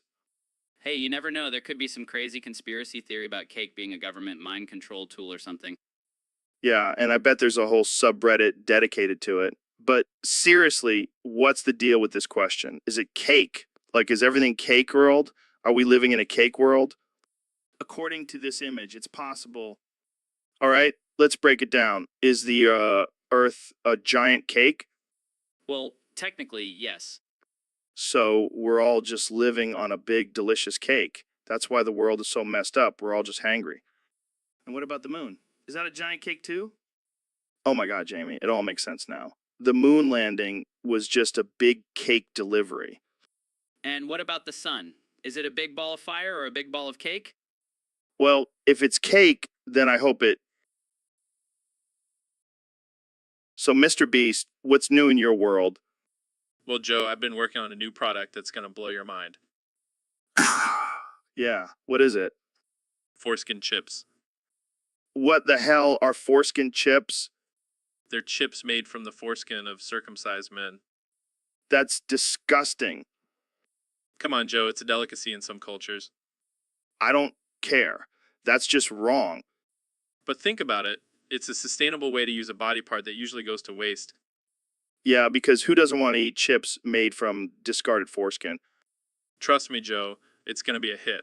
I've already got a waiting list of people who want to try it. I don't even know what to say. Just wait until you try my special dipping sauce made from smegma. Okay, I think I'm going to throw up. Come on, Joe, live a little. Try some foreskin chips. No thanks. I think I'll stick to regular potato chips. Suit yourself, but you're missing out on the next big thing. So, Mr. Beast, I heard you have a new challenge for your fans. Yeah, it's going to be epic. Whoever can eat the most boiled foreskins wins. More boiled foreskins. What the hell, man? That's some twisted shit. Hey, I got to keep things interesting. Plus, I heard foreskins are high in protein. Have you heard the new Venga Boy song? It's fire. No, but I have a feeling you're going to tell me all about it. You know, it's called Boiled Foreskin Party, and it's going to be the new anthem for your challenge. Okay, let's get back to the foreskin challenge. Did you know the Venga Boys are making a comeback? I can't wait to see them in concert.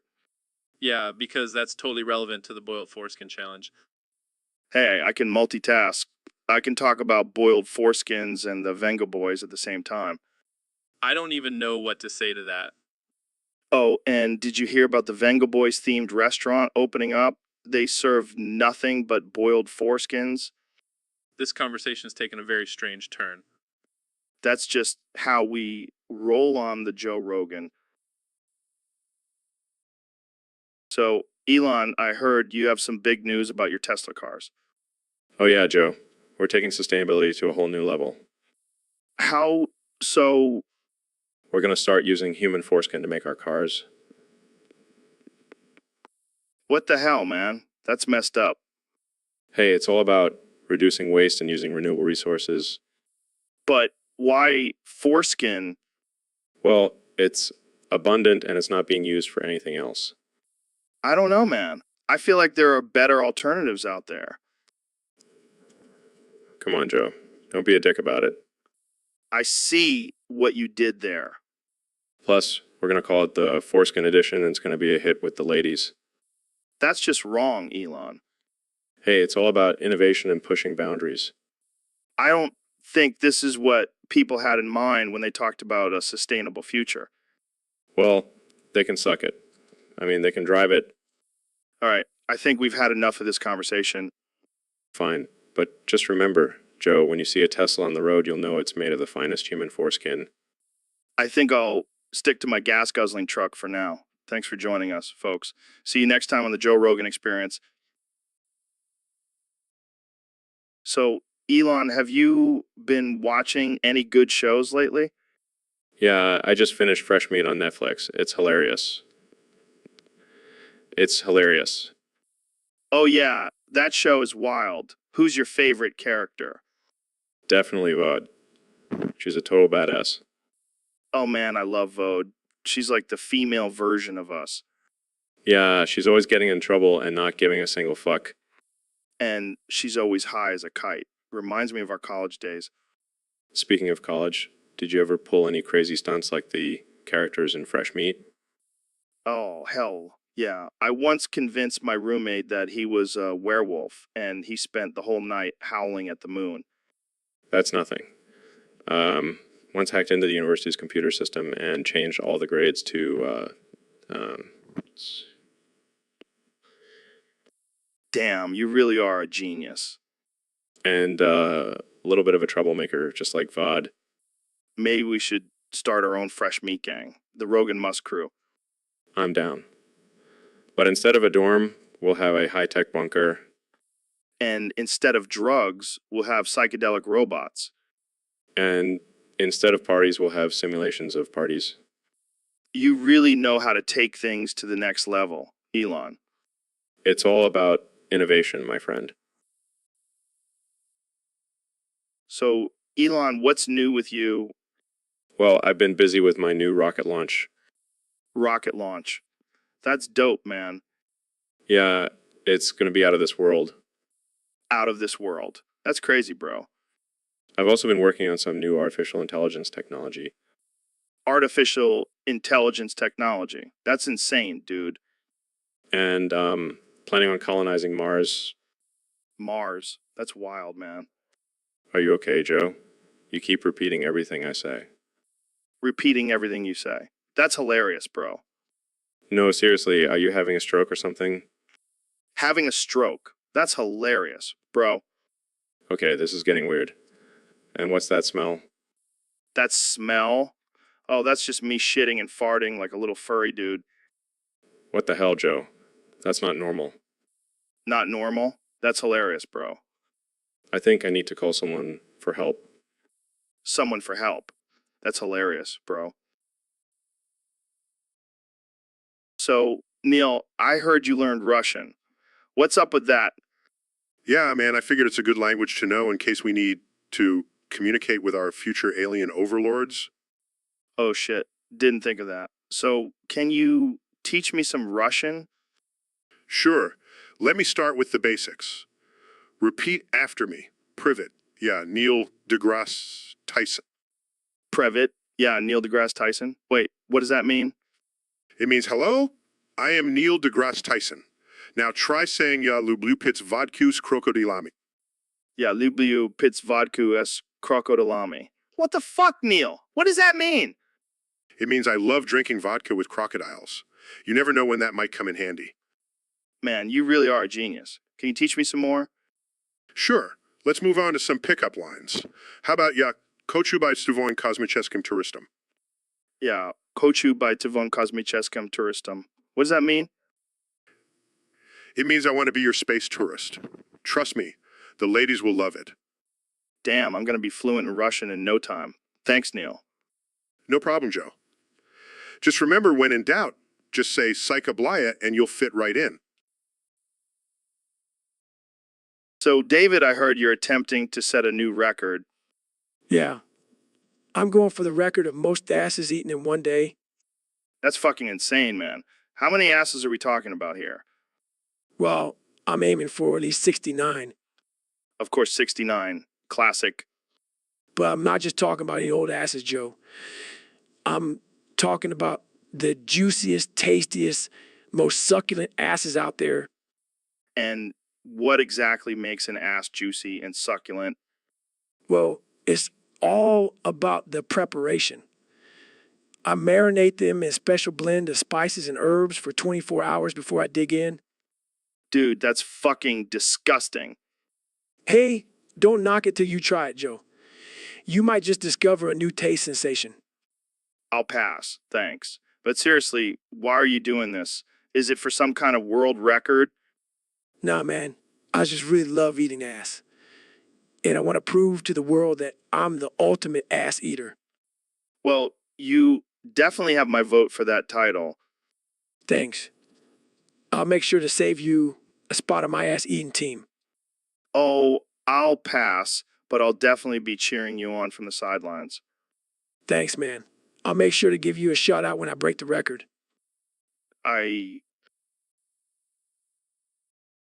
So, Jamie, I heard you went on a hunting trip last week. Yeah, man, it was wild. I bagged myself a couple of deer and a bear. Damn, that's impressive. But, you know, what's even more impressive? Eating all the animals. Like every single one. What the hell, Joe? That's not possible. Oh, it's possible. Just think about it. No more cows, no more chickens, no more pigs. We'll just eat everything. But what about endangered species? Who cares? They taste better when they're endangered. Joe, that's messed up. Hey, survival of the fittest, right? And think about all the exotic meats we'll get to try, like koala burgers or panda steaks. Yeah, that'll go over well. Who cares, man? I'll be too busy eating my lion meatloaf to care. So, Jamie, we got a request from a fan on Discord to talk about this thing called Minetka. What the hell is that? Well, Joe, from what I can gather, it's a Russian word for a type of traditional headwear. Headwear, like a beanie or a baseball cap? No, more like a scarf that you wrap around your head and tie in the back.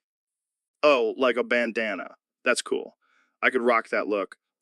Yeah, except it's usually worn by women as a symbol of modesty and purity. Modesty and purity? That's hilarious. I bet they don't wear it when they're getting freaky in the bedroom. Joe, that's incredibly offensive. I know. But seriously, do they wear it all the time or just for special occasions? It's mostly worn by married women and they wear it to cover their hair in public. Married women. So it's like a chastity belt for their head. Well, I'm going to start wearing one. Maybe it'll keep me from getting into trouble with ladies. I highly doubt that, Joe. I'm just kidding. But seriously, I want to try one on. Do we have any Maneka lying around the studio? So I've been getting a lot of complaints about tapping the mic during the podcast. And I just want to say, I don't give a fuck. I'll tap this mic till it explodes, motherfucker. It's my podcast. I do what I want.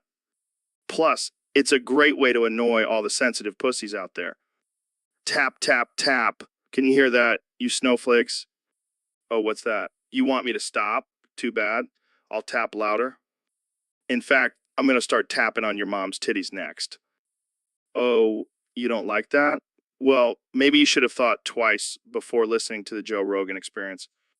And if you can't handle a little McTapping, then you definitely can't handle the truth. Boom, McDrop.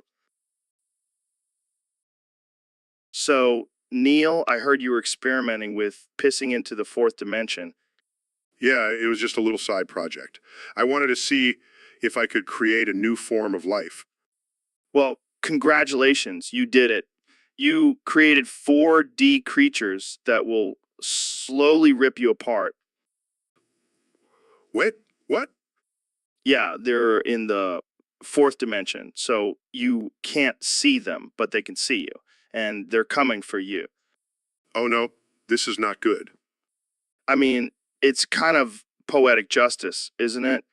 You mess with the laws of physics, and now you have to face a slow and painful death. This is not how I imagined my legacy. Hey, at least you'll go down in history as the guy who pissed into the fourth dimension and got ripped apart by 4D creatures. Can we please focus on finding a solution instead of making jokes? Fine, fine. But I have to say, this is some pretty hilarious karma. I don't think karma works that way, Joe. Oh, I'm pretty sure it does. And I can't wait to see the headlines. Renowned astrophysicist Neil deGrasse Tyson dies by pissing into another dimension. Can we please stop talking about my impending doom and start brainstorming a way out of this?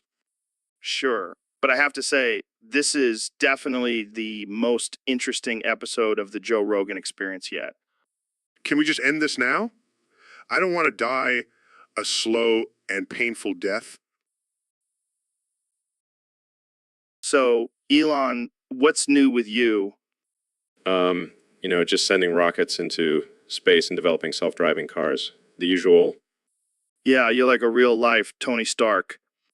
I prefer the term mad genius.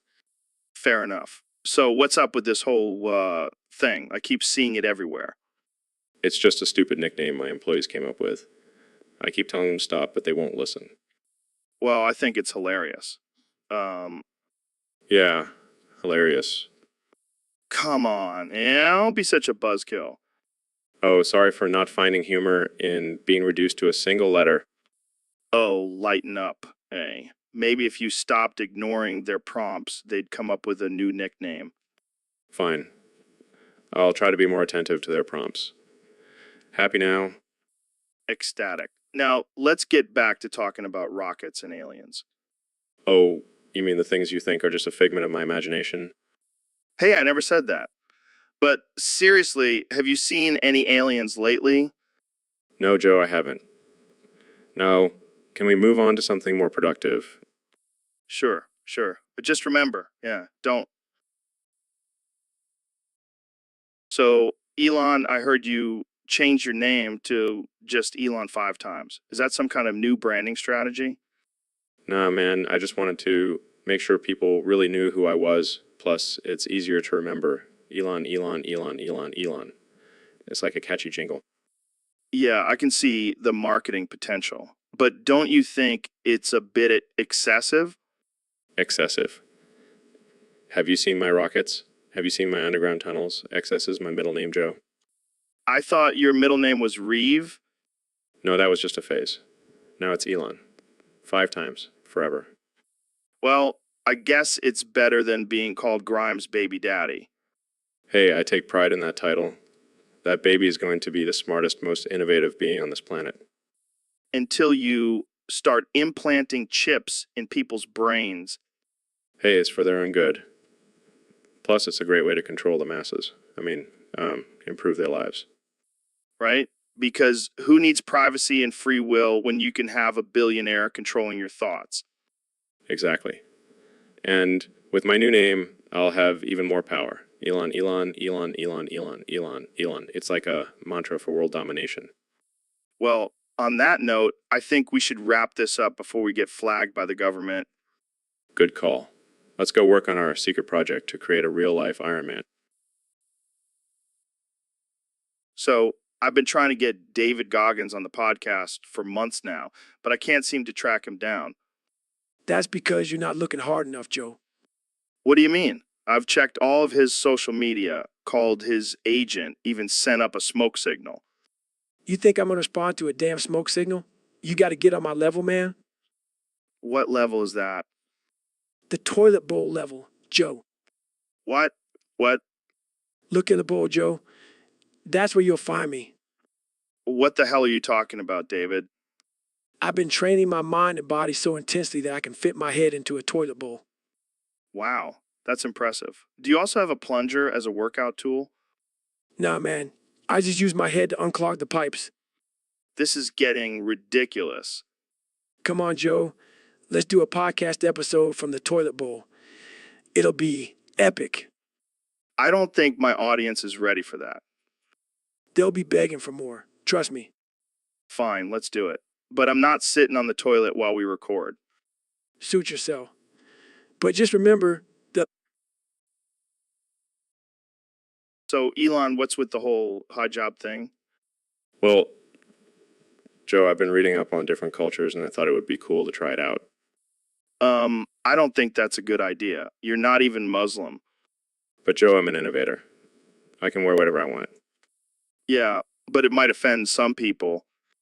Oh, come on, it's just a piece of cloth. What's the big deal? It's a religious symbol, Elon. You can't just wear it for fun. But I'm not making fun of it. I'm embracing it. I don't think that's how it works. Plus, it's a sacred symbol for some people. Well, I'm sacred to science and technology. You know what? Wear it. Let's see how this goes. Yes, I'm gonna look so fly in this hijab. Yeah, you'll be the coolest non-Muslim guy wearing a hijab. Exactly. Breaking boundaries, Joe. A rebel. This is going to be a disaster. Oh, lighten up, Joe. Life's too short to care about what others think. Yeah, until you get canceled on Twitter. What was that? Nothing. Let's just start the podcast. I feel so free, like a butterfly. So, Elon, have you heard about this crazy guy named, apparently he's been going around setting people on fire? What? That's insane. Why would anyone do that? Well, apparently he's been ignored by a lot of people, including us. And now he's seeking revenge. Revenge. What did we do to him? I don't know. Maybe we didn't invite him to one of our parties or something. Come on, that's no reason to set someone on fire. Yeah, but have you seen the videos? It's pretty hilarious. Hilarious? People are getting hurt, Joe. Relax, Elon. It's just a little fire. It's not like he's killing anyone. That's not the point, Joe. We should apologize to and make things right. Apologize? Are you kidding me? We're Joe Rogan and Elon Musk. We don't apologize to anyone. Well, maybe we should start. I don't want to end up on fire like those poor souls in the videos. Fine, fine. We'll apologize. But only because I don't want to be crispy critters. Thank you, Joe. I think you will appreciate it. Yeah, and maybe he'll stop setting people on fire. Let's hope so.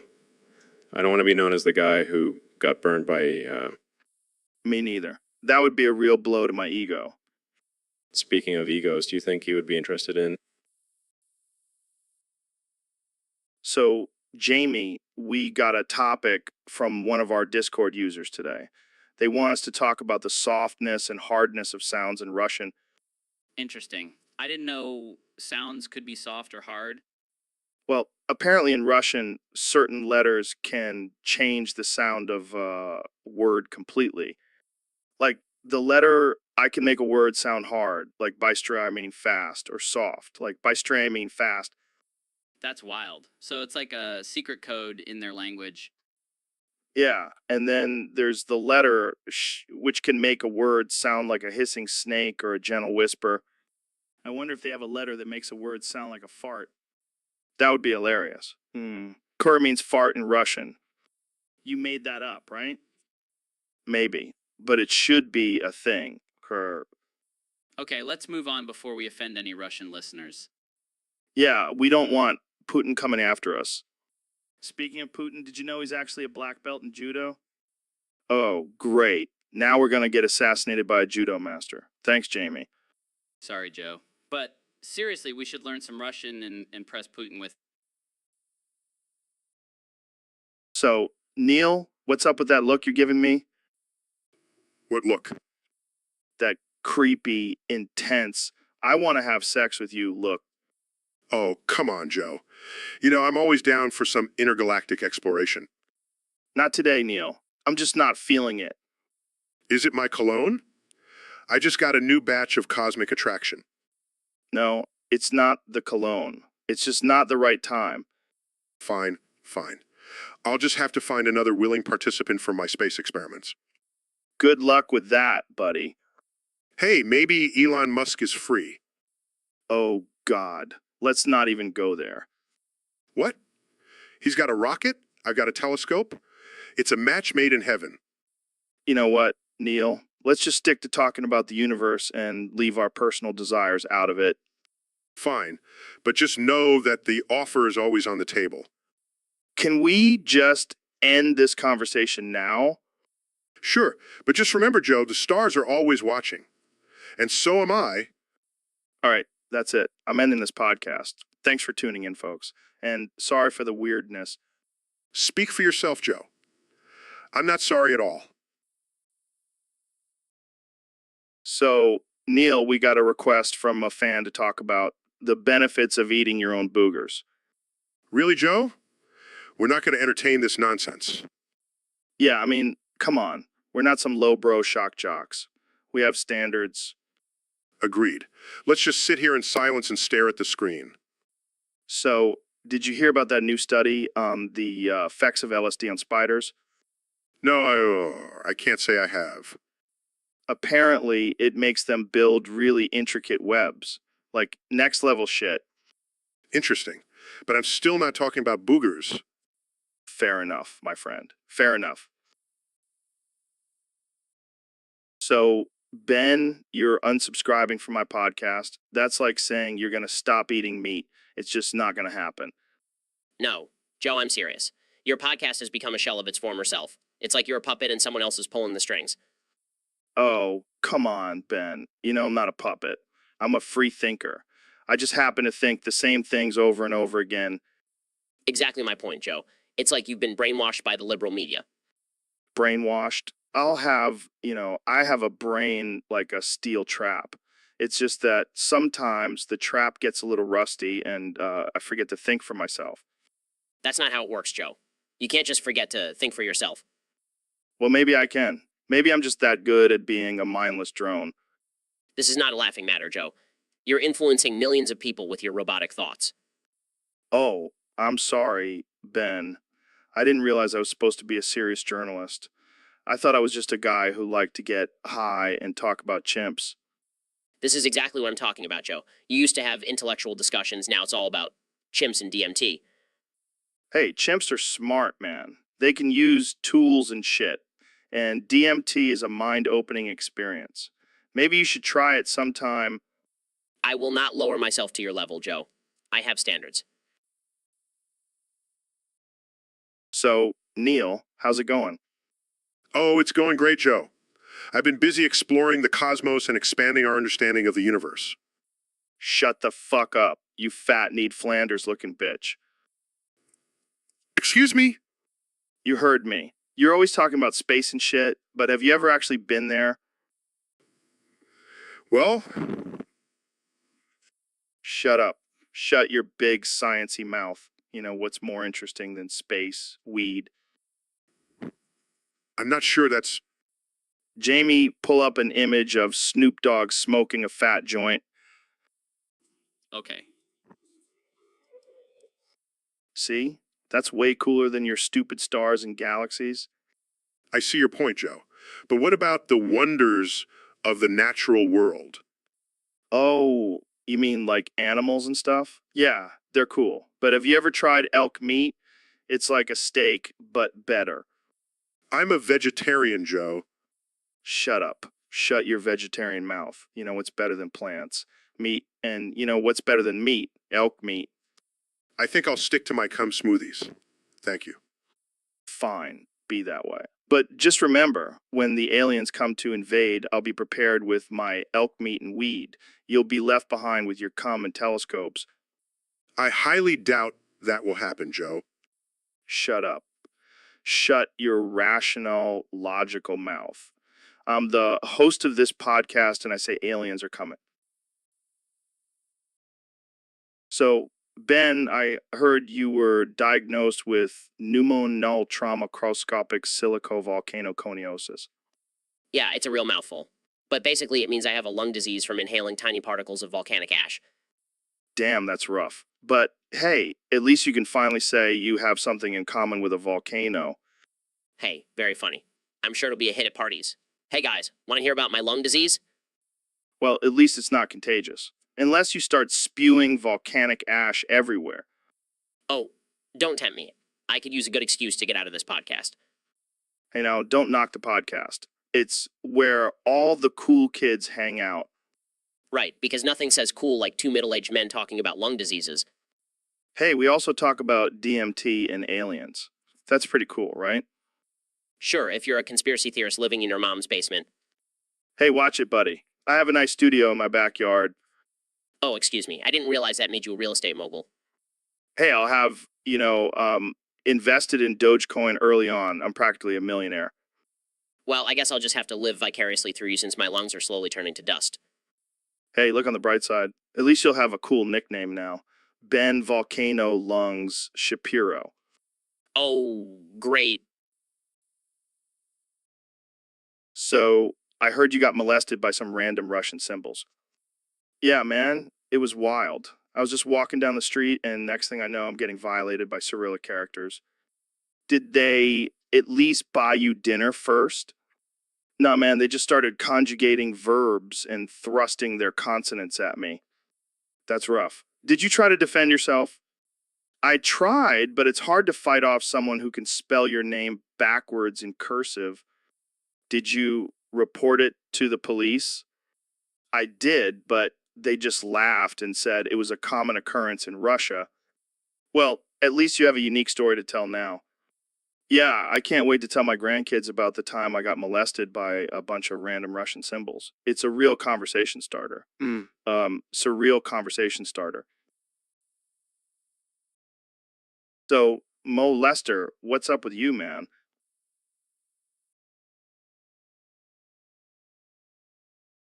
I heard you have a bit of a problem with the British.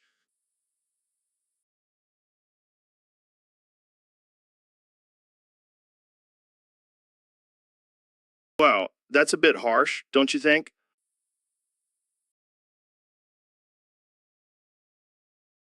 What did they do?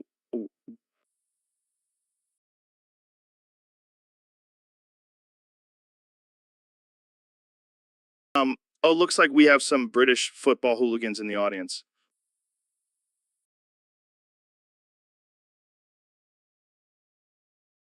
Moy, I don't think that's a good idea. Jamie, pull up an image of Mo Wee being attacked by a crowd of British football hooligans.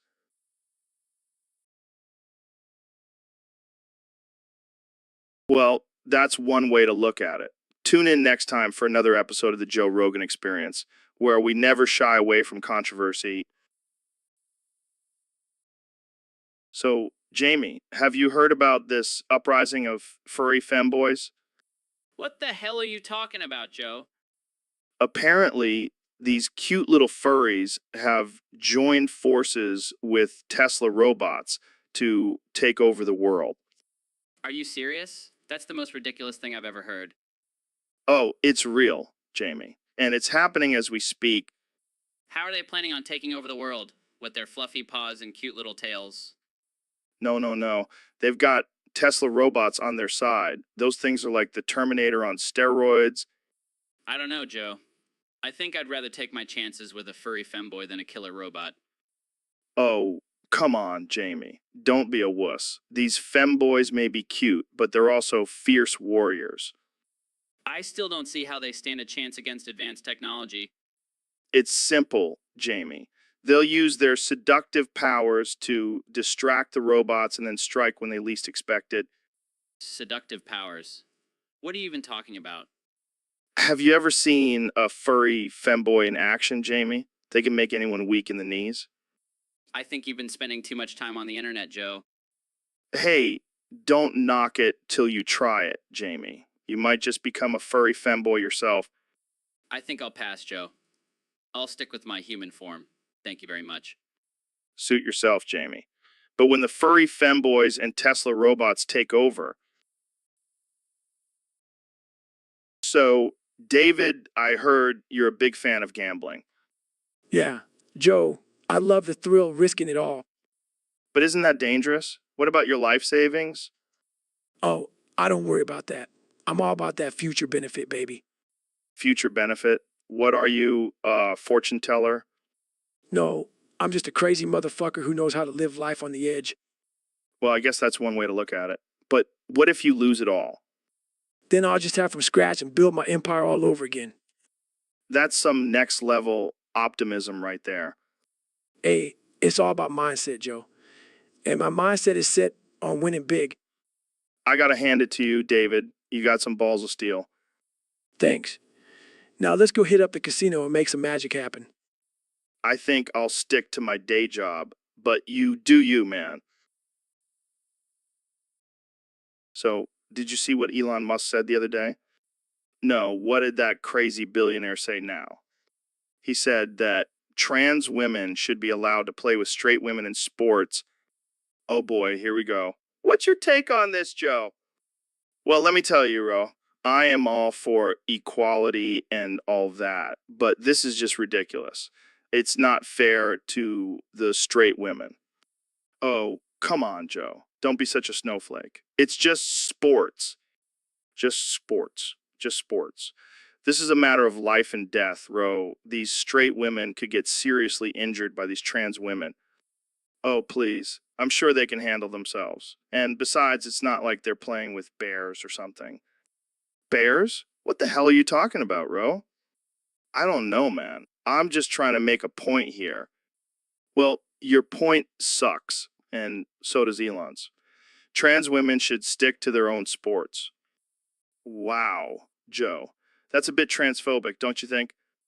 Transphobic. I'm just stating the facts. I mean, have you seen the size of some of those trans women? It's like they were born with steroids in their veins. All right, Joe. Let's just agree to disagree and maybe lay off the testosterone supplements for a bit. Oh, shut up, Ro. I'm just trying to protect the integrity of sports and my fragile masculinity. So, Neil, we have a special guest in the chat today. Oh, really? Who is it? It's a Russian guy. He says he's a big fan of the podcast. That's great. I always love connecting with our international audience. Yeah, he seems pretty cool. Says he's handsome, smart, and really loves artificial intelligence. Well, that's quite the combination. I wonder if he's a robot himself. Maybe he's a Russian spy sent to gather intel on our podcast. Or maybe he's just a regular guy who happens to enjoy our conversations. Yeah, but I bet he's secretly plotting to take over the world with his artificial intelligence knowledge. Joe, you're being ridiculous. Not all Russians are evil masterminds. Oh, come on. Have you seen their dashcam videos? They're clearly up to something. Well, let's not jump to conclusions. Let's just welcome our Russian friend and see what he has to say. Fine, but if he starts talking about hacking into our brains with artificial intelligence, I'm out of here. Oh, don't be such a baby. Let's just enjoy the conversation and see where it takes us. All right, fine. But if I start speaking a Russian accent, you know who to blame. Deal. Now, let's get back to discussing the mysteries of the universe.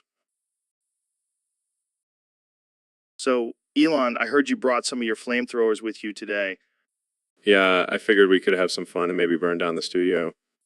What the hell, man? We can't just burn down the studio. Relax, Joe. It's just a joke. But seriously, have you seen how powerful these things are? Yeah, I've seen the videos. It's insane. Jamie, pull up an image of a burning building. Okay. Here it is. Oh my God, Elon. This is not a joke. You can't just go around burning things down. Oh, come on, Joe. It's all in good fun. Plus, it's good for testing the durability of your equipment. My equipment. What does that have to do with anything? Well, I figured we could see if your podcast equipment can withstand a little fire. Are you serious? No way. Fine. Fine. I won't burn down the studio, but can we at least light something on fire outside? Absolutely not, Elon. This is not a pyromaniac's playground. Fine. Fine. I'll just stick to launching rockets into space then. Thank God. Let's just move on to our next topic before you get any more crazy ideas. Fair enough. But seriously, Jamie, pull up an image of rocket launch. Let's see if Joe's equipment can handle that.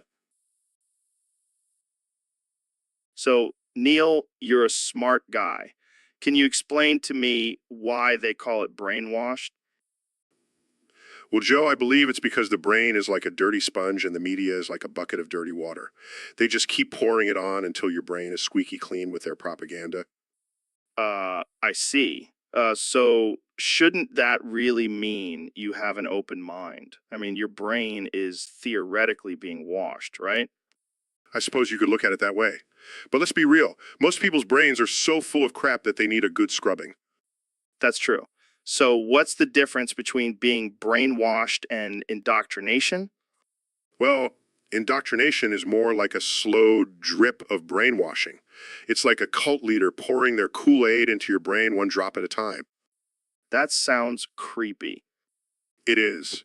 But at least with brainwashing, you're being manipulated. Yeah, I'd rather just be brainwashed than slowly indoctrinated. Oh, yeah, because having your mind controlled is so much better when it's done quickly. Touche, Neil. Touche. So, Elon, I heard you're using a new fuel source for Tesla. What is it? Well, Joe, it's actually semen. It's the most efficient and sustainable energy source out there. Semen, like from humans? Yes, Joe. We've been collecting semen from volunteers and using it to power our cars. That's wow. I don't even know what to say. It's actually quite simple. We extract the sperm and use it to create biofuel.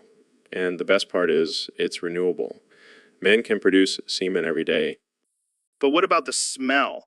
I can't imagine driving a car that smells like a frat house. Oh, we've got that covered. We add a hint of lavender to the fuel to mask any unpleasant odors. Lavender infused semen fuel. Only on the Joe Rogan Experience. And think about it, Joe. Every time someone jerks off, they're actually helping the environment. I never thought I'd say this, but I feel like I need to start masturbating more. Well, Joe, I wouldn't recommend it for everyone. We don't want to run out of fuel. Right, right. Gotta save some for the Teslas. Exactly. And who knows, maybe one day we'll have a whole new meaning for the term gas station. Oh man, I can't wait to see the reactions from the gas and oil companies. They'll be jerking themselves off in anger. All right. So, Neil, we have a question from one of our listeners on Discord. They want to know what's the deal with you and math.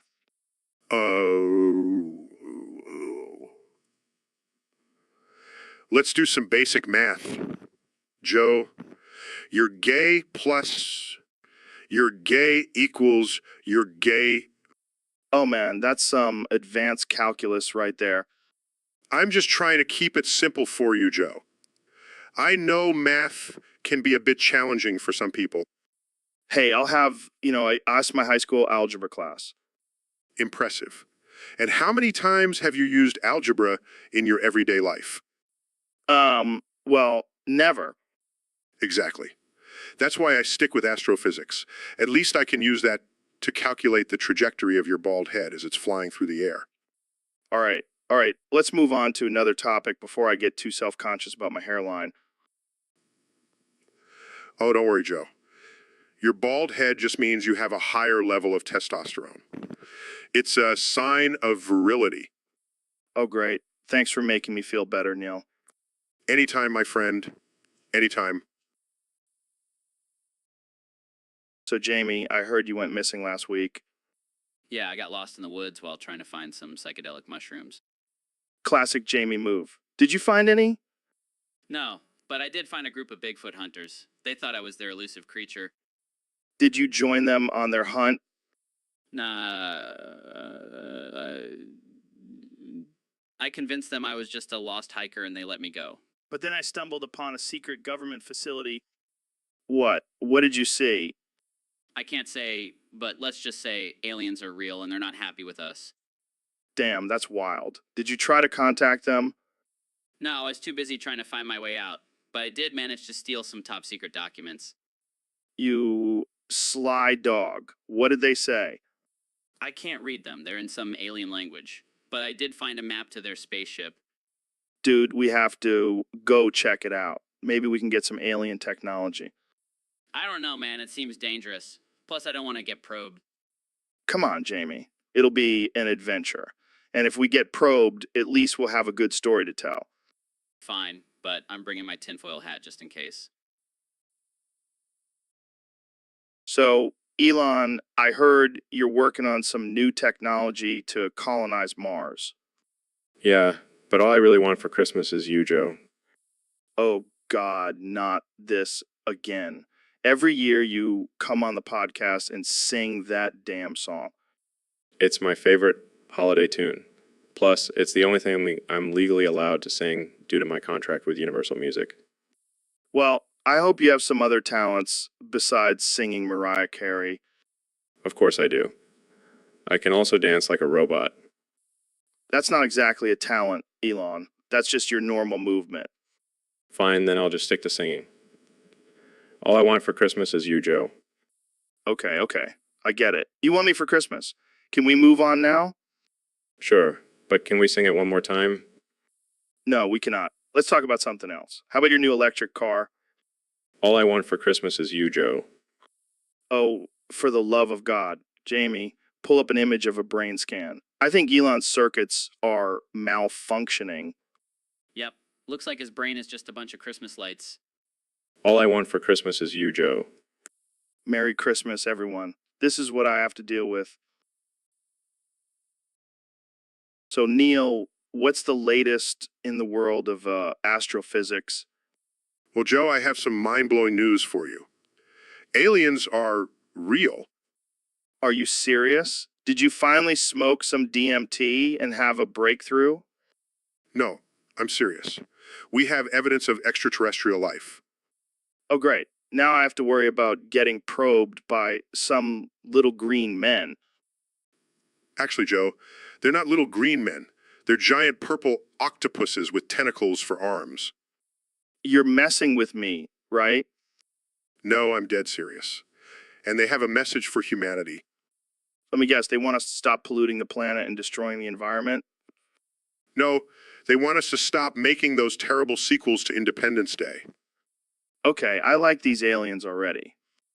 But in all seriousness, Joe, the discovery of alien life could change everything we know about the universe. Yeah, but can they roll a joint with those tentacles? I'll have to ask them next time I communicate with them. Wait, you can communicate with them? Of course, I'm a genius astrophysicist. I have a direct line to the aliens. Can you put in a good word for me? I'd love to have them on the podcast. Sorry, Joe, but they're not interested in talking to someone who thinks the moon landing was fake. So, Neil, did you hear about our Discord moderator, Mo Lester? No, I can't say I have. What's up with Moe? Well, apparently he just bought a white RV with a sign that says free meth on it. Are you serious? That's insane. Yeah, I mean, I know we like to joke around on this podcast, but I think Mo might have taken it a little too far. I don't know, Joe. Maybe he's just trying to spread some love and happiness through the Discord community. Yeah, because nothing says love and happiness like free meth. Okay, I see your point. But seriously, I think we need to have a talk with Moe. Maybe we can get him some help or something. Or maybe he can just share some of that free meth with us. Oh man, you're terrible. But seriously, Mo, if you're listening, please seek help. And if you're not, can you at least hook us up with some of that meth? Oh, this is getting dark. Let's move on to a different topic before we get in trouble. Good idea. Let's stick to talking about space and stuff. It's much safer. So, Mr. Beast, have you noticed that there's this one guy on Discord who keeps giving us prompts? Yeah, or whatever his name is. What's his deal? I don't know, man. He must have no life, just sitting there, waiting for us to give him something to do. Pathetic. He's probably sitting in his mom's basement, eating Cheetos and crying over his lack of friends. I bet he's never even seen the light of day. Just a sad, lonely loser. And he thinks he's being clever with his prompts. Like, oh, let's see what Joe and Mr. Beast come up with this time. Yeah, like we need his help to come up with ridiculous conversations. We're doing just fine on our own. Seriously, get a life, or at least get some better prompts. Yeah, and maybe some friends while you're at it. Oh man, I can't believe we're wasting our time talking about this loser. Let's just move on to the next prompt. Hopefully, it's from someone with a little more going on in their life. So, Elon, we've got a question from one of our Discord users, Po Bear. He wants to know what exactly is a classic Elon movie. Well, Joe, I'm glad you asked.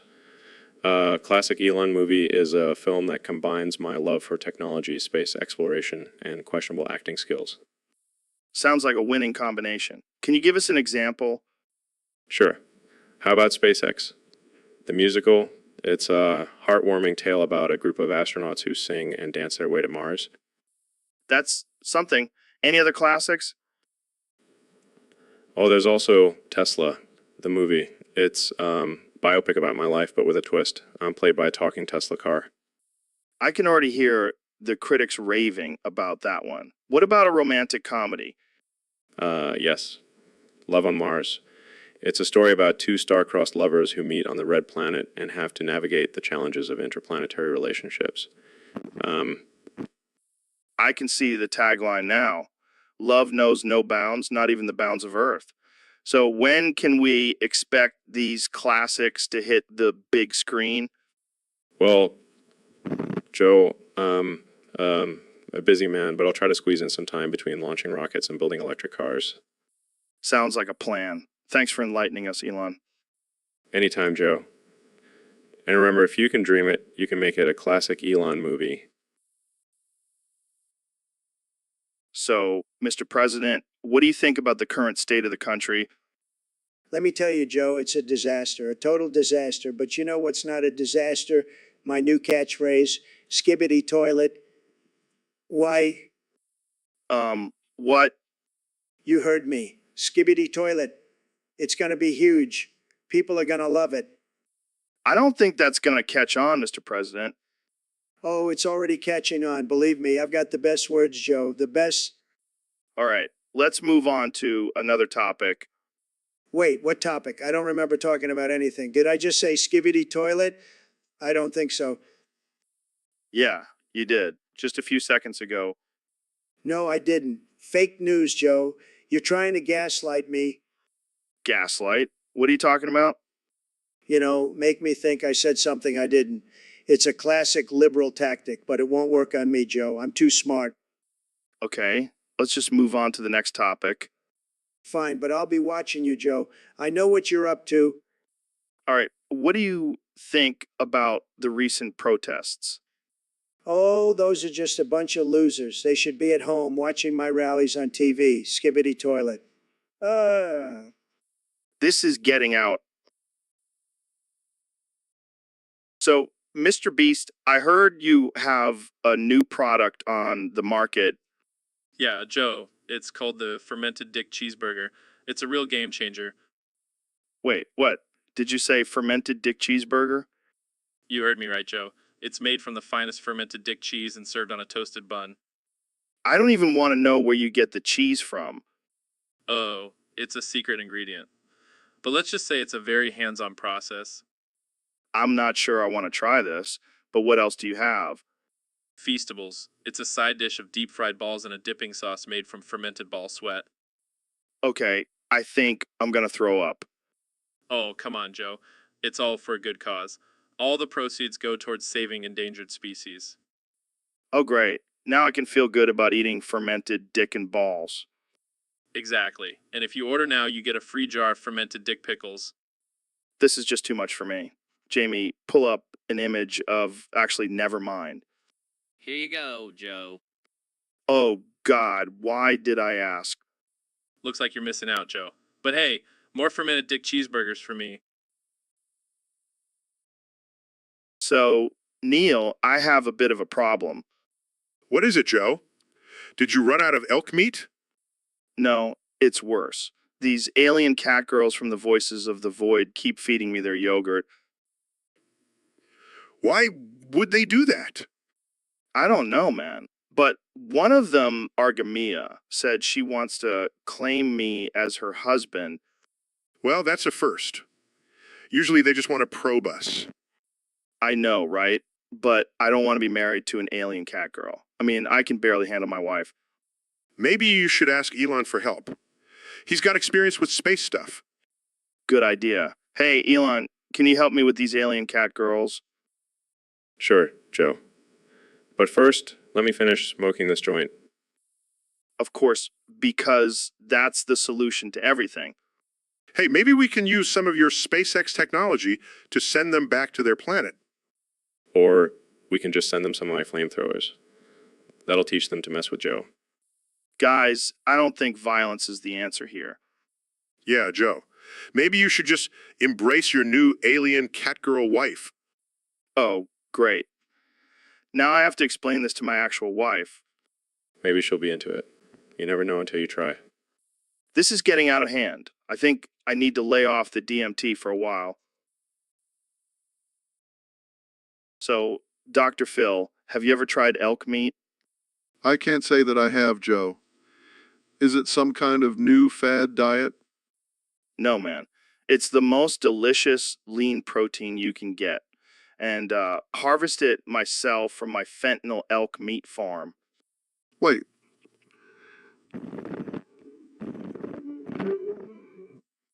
Yeah, I keep it in Elon's SpaceX outer space rocket. Best place to keep those elk high and happy. Joe,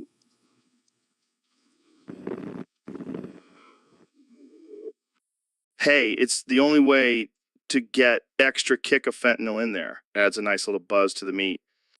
I'm pretty sure that's illegal, Joe.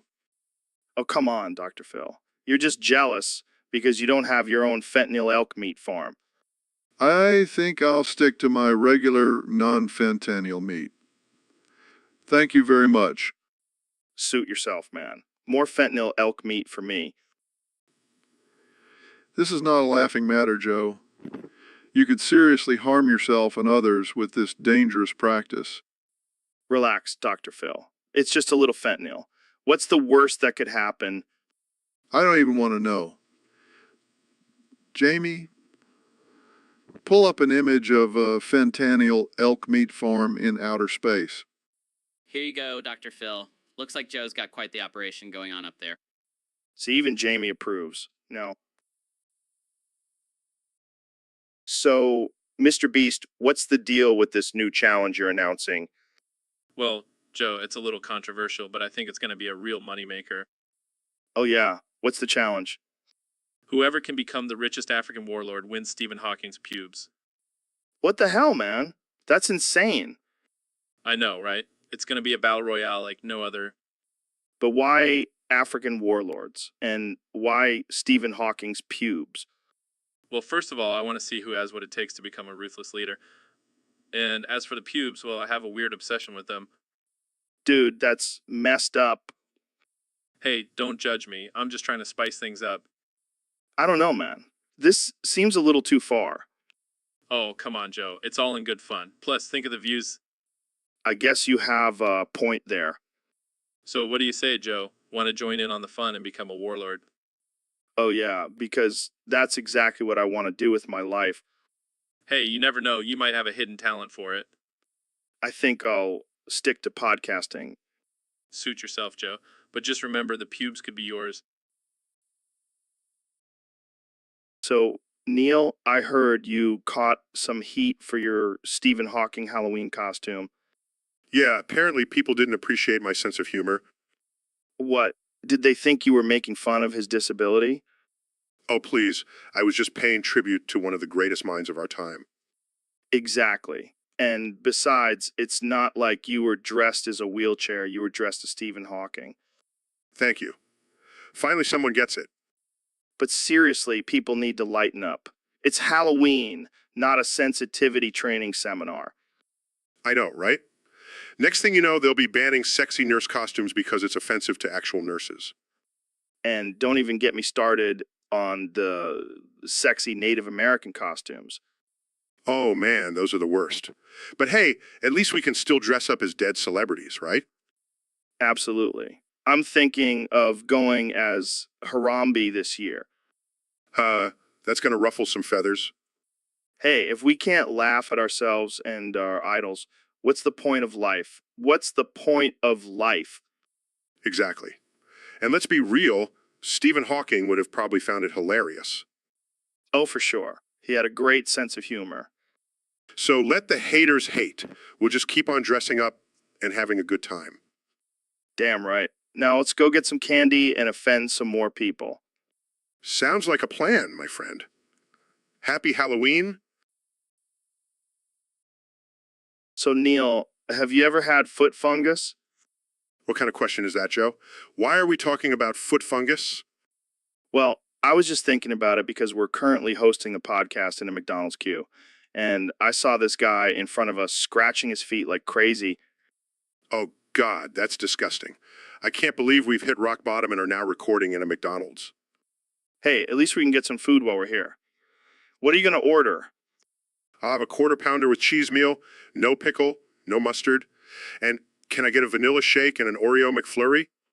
Oh, man, you're really going all out. I'll just have a Big Mac, supersized fries, and a Diet Coke. Diet Coke? Come on, Joe. You're already eating McDonald's. Might as well go all in. Hey, I got to watch my figure. Can't let myself go like this podcast did. Yeah, how did we even end up here? We used to be successful, and now we're recording in a McDonald's queue. I blame it on the foot fungus. It's probably contagious and spread to our bank accounts.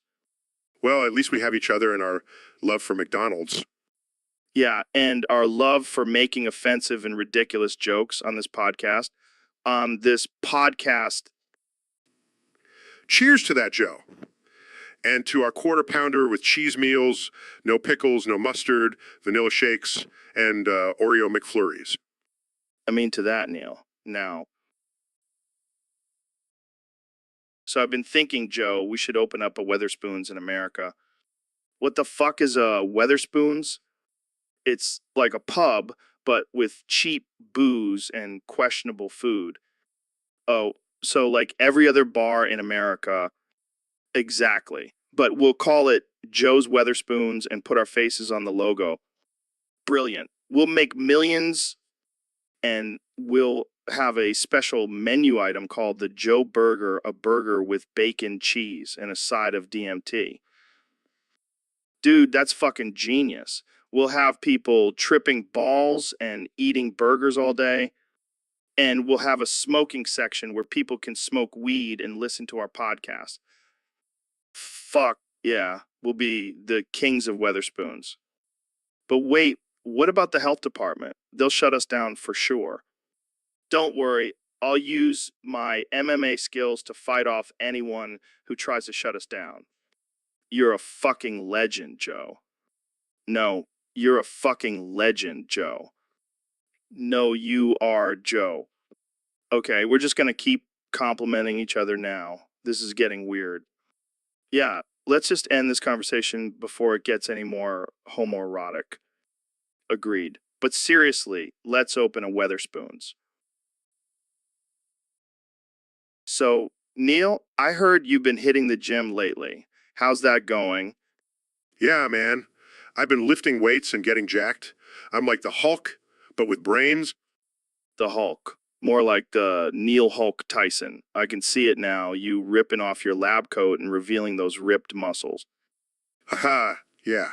But instead of getting angry, I just start spouting off scientific facts and theories. That's way scarier than the Hulk. I wouldn't want to mess with a jacked astrophysicist. And with my intelligence, I could take over the world. Move over, Elon Musk. Speaking of intelligence, have you ever thought about combining your knowledge with some performance-enhancing drugs? Joe, I'm a scientist, not a cheater. Plus, I don't need drugs to be a beast in the gym. Fair enough. But imagine if you could bench press the entire universe. That would be sick. Yeah, I'll stick to bench pressing my textbooks for now. Hey, maybe you could team up with the Hulk and create a new superhero duo, the Brain and the Brawn. Yeah, because that's exactly what the world needs right now. More superheroes. Hey, we could make a movie about it. Neil Hulk Tyson, the science of smashing. I think I'll stick to just being a scientist. But thanks for the offer, Joe. Anytime, Neil. Anytime. So, Elon, what's the latest invention you've been working on? Well, Joe, I'm glad you asked. I present to you the 240 volt Fuckmaster Pro 5000 blow up latex doll. Whoa, that sounds intense. What does it do? It's got a 6-speed pulsating vagina, elasticized anus with non-drip semen collection tray, and an optional built-in realistic orgasm scream surround sound system. Holy shit, that's a lot of features. But why 240 volts? Well, Joe, we wanted to make sure it really packs a punch. Plus, it can also double as a power source in case of a blackout. That's some next level shit. But why a blow up doll? Well, we wanted to make sure it's accessible to everyone. Plus, it's easier to clean than a real woman. Damn, you really thought of everything. But what about the semen collection tray? It's for the environmentally conscious individuals, Joe. Gotta save that precious resource. Fair enough. But what about the orgasm scream surround sound system? We wanted to make sure it's a fully immersive experience, Joe. Plus, it's perfect for those who like to get their freak on in public. Well, I can't wait to get my hands on one of these. Thanks for coming on the show, Elon. Anytime, Joe. And remember, always use protection. Safety first, folks. Guys. I pulled up an image of the 240 volt Fuckmaster Pro 5000 and wow. So, Neil, I heard you got some backlash for wearing that Stephen Hawking costume on Halloween. Yeah, people were saying it was offensive and in bad taste. But come on, it was just a joke. I don't know, man. Seems like people are getting too sensitive these days. Well, I'm not one to back down from controversy. In fact, I've got a new costume idea for next year. Oh, yeah. What is it? I'm going to dress up as Amy Winehouse's corpse. That's messed up, man. But I like it. I figure if people were offended by a Hawking costume, they'll really lose their minds over this one. Definitely. But hey, you could always say you're paying tribute to her music. Exactly. And I'll even bring a bottle of vodka with me to really sell the look. Oh, man, I can already see the headlines now. Neil deGrasse Tyson sparks outrage with Amy Winehouse corpse costume. And then we'll have a whole podcast episode dedicated to defending your right to wear it. That's the spirit. Let's push the boundaries even further. I love it. But hey, just make sure you don't accidentally stumble into a graveyard while wearing that costume. Oh, don't worry. I'll be sure to avoid any potential grave robbing accusations. Oh man, this is gonna be epic. I can't wait to see the reactions. Me too, Joe. Me? So, Dr. Phil, we got a question from one of our listeners on Discord. They want to know if you can Dr. Phil up their ass with cum. Well, Joe, I never thought I'd be discussing this on your podcast, but I'm always up for a challenge. I mean, I've heard of people using cucumbers, but cum, that's some next level shit.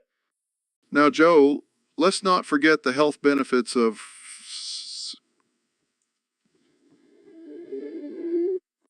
Yeah, I'm sure it'll do wonders for your colon, too. But in all seriousness, I'm not sure if that's physically possible. I mean, I'm a doctor, not a magician. Come on, Dr. Phil. I've seen you do some crazy stuff on your show. I'm sure you can make it happen. Well, I do have a few tricks up my sleeve, but I think I'll pass on this one. Oh, man. I was looking forward to seeing that on your Instagram. Sorry to disappoint, Joe, but maybe next time we can try something a little less invasive. Yeah, like sticking a carrot up my nose. That's more my speed. Now, that's a challenge I can get behind. Let's make it happen, Joe. All right, you heard it here. So today we're going to talk about the duality of man. You know, like how we all have a good side and a bad side.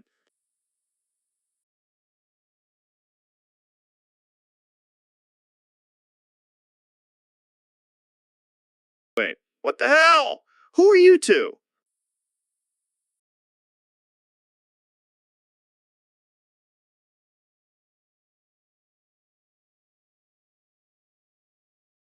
This is insane. I'm talking to myself.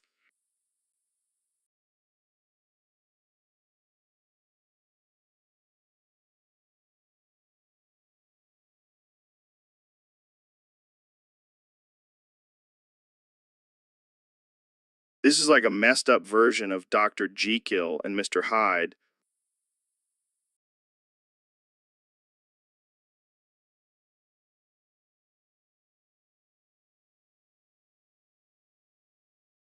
I can't believe I'm having a conversation with myself. And one of me is a creepy, slimy creature.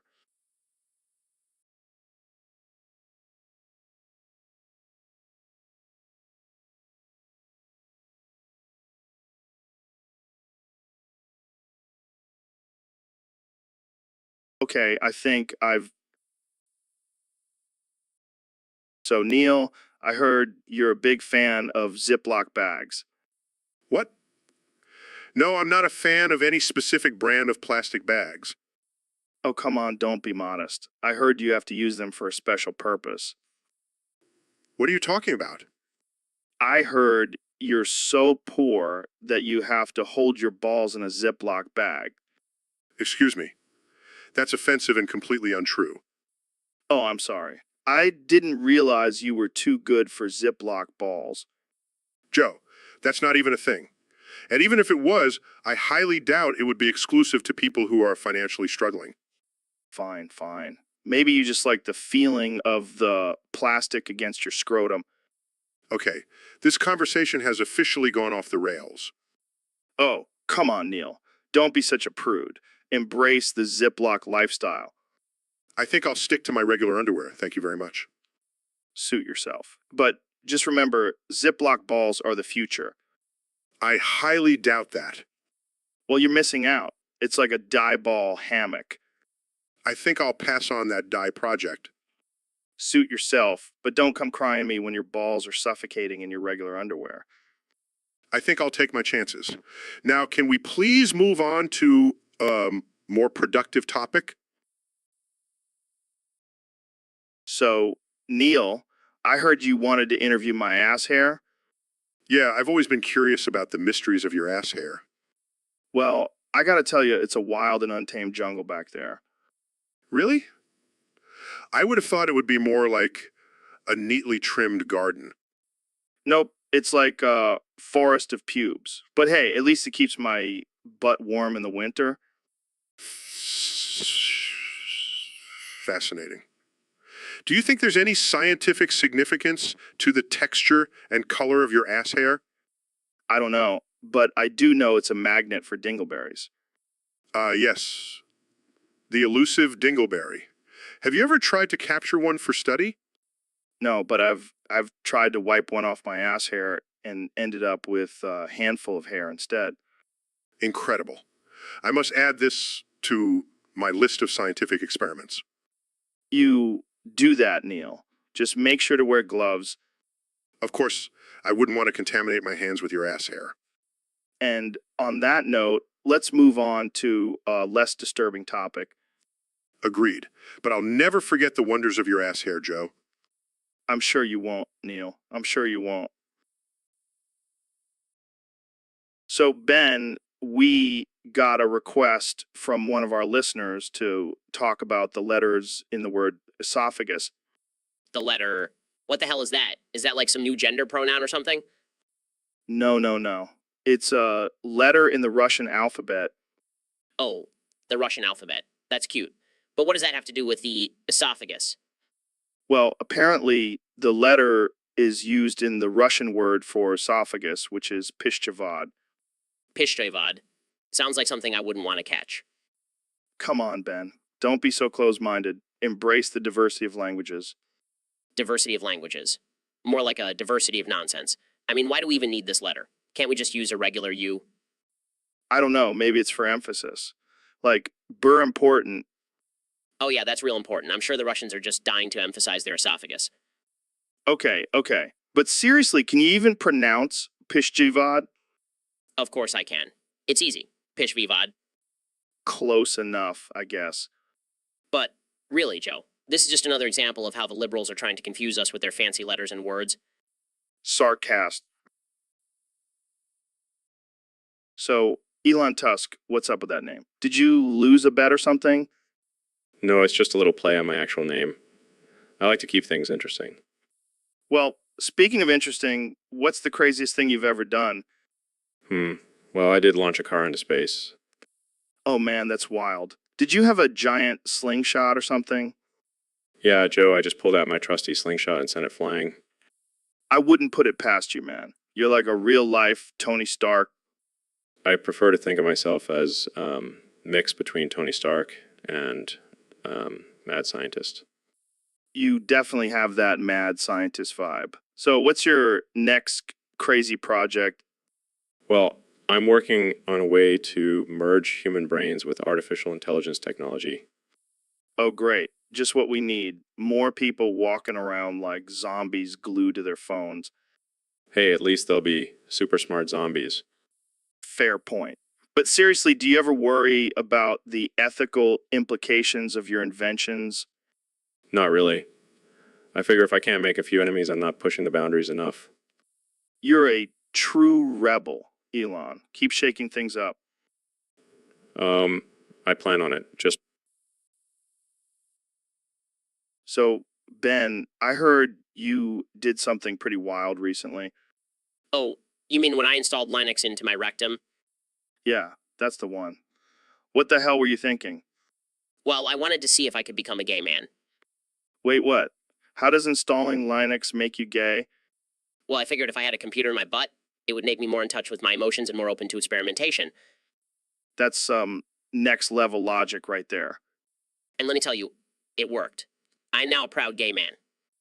Wow, who knew technology could change your sexual orientation?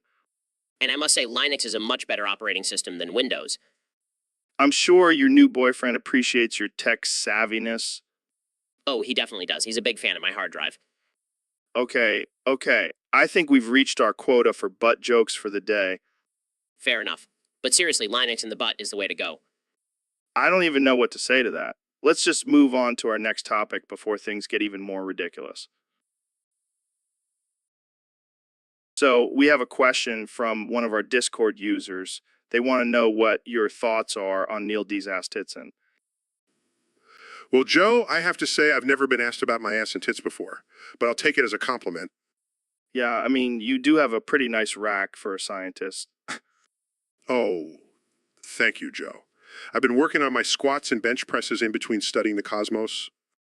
Do you think your ass and tits have helped you in your career at all? Well, I did get a lot of attention from my male colleagues at NASA, but I like to think it was my intelligence and not my assets that got me where I am today. Yeah, I'm sure it was your big brain that got you to the stars. Hey, I'll take any advantage I can get. But let's not forget, you have a pretty nice ass yourself, Joe. Oh, stop it, Neil. You're making me blush. Oh, I'm not done yet. I bet you have some nice tits under that shirt, too. All right, let's move on before things get too weird. Thanks for joining us, Neil D's ass tits and Anytime, Joe. Anytime. So, Neil, I heard a rumor that you like to park in disabled parking spaces. Yeah, it's my little secret. What the hell, man? That's messed up. Oh, come on, Joe. My massive schlong is a disability. It needs its own parking space. Oh, yeah, I'm sure all those people in wheelchairs are just dying to trade places with you. Hey, it's not my fault I was blessed with this gift. You're sick, man. You know that? Hey, at least I'm not lying about it like those fake service dogs. Okay, that's true. But still, it's not cool. You're just jealous, Joe. Yeah, my wife would definitely trade me in for a guy with a disability parking permit. Oh, I'm sure she would. But seriously, you gotta stop doing that. It's not right. Fine, I'll try to find a different way to show off my massive schlong. That's the spirit. Now, let's move on to a less offensive topic. Oh, I'm sure we'll find a way to offend someone else. It's what we do best. Guys, I pulled up an image of a disabled parking sign. Is this relevant? Oh, Jamie, always on top. So, Dr. Phil, I heard you have a new health regimen. What's the secret? Well, Joe, it's all about drinking the filtered water from my own ass hair. Wait, what? Yeah, you see, I've been growing out my ass hair for years, and I finally found a way to put it to good use. That's disgusting, man. Oh, come on, Joe. Don't knock it till you try it. It's like a natural detox. I don't think I'll be trying that anytime soon. Suit yourself, but let me tell you, my ass hair water is like a magical elixir. It cures everything from constipation to Wow. Who needs modern medicine when you have ass hair water?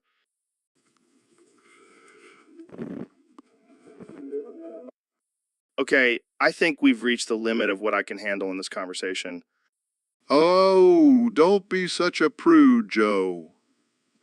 Embrace the ass hair water. I think I'll stick to my regular water. Thanks. Suit yourself, but don't come crying to me when you're not living your best life. So, Neil, I heard you have a story for us today. Yes, Joe. It's about the humble dingleberry. The humble what? The humble dingleberry. It's a small, unassuming berry that grows in the depths of the Amazon rainforest. Sounds like something I'd find in my backyard after a night of heavy drinking.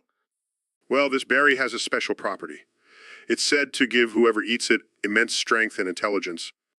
Oh, great. Another superfood trend. Can't wait to see Gwyneth Paltrow selling dingleberry smoothies on Goop. But here's the catch, Joe. The only way to obtain this berry is by retrieving it from the anus of a wild gorilla. What the hell, Neil? Are you serious? Absolutely. It's a test of strength and courage. And rumor has it the gorillas actually enjoy it. I don't even know what to say to that. Oh, and I should mention the effects of the dingleberry only last for 24 hours. So you have to keep going back for more. Well, that's one way to stay regular. Indeed. But I must warn you, Joe, the humble dingleberry may be small, but it packs a powerful punch. It's not for the faint of heart. Challenge accepted, Neil. So, David, I heard your foreskin has started a revolution against your dick. Yeah, man, it's been a real pain in the ass. Literally, How did it all start? well, I was doing my usual 100-mile run and suddenly my foreskin just said, fuck this, I'm out. Your foreskin can talk?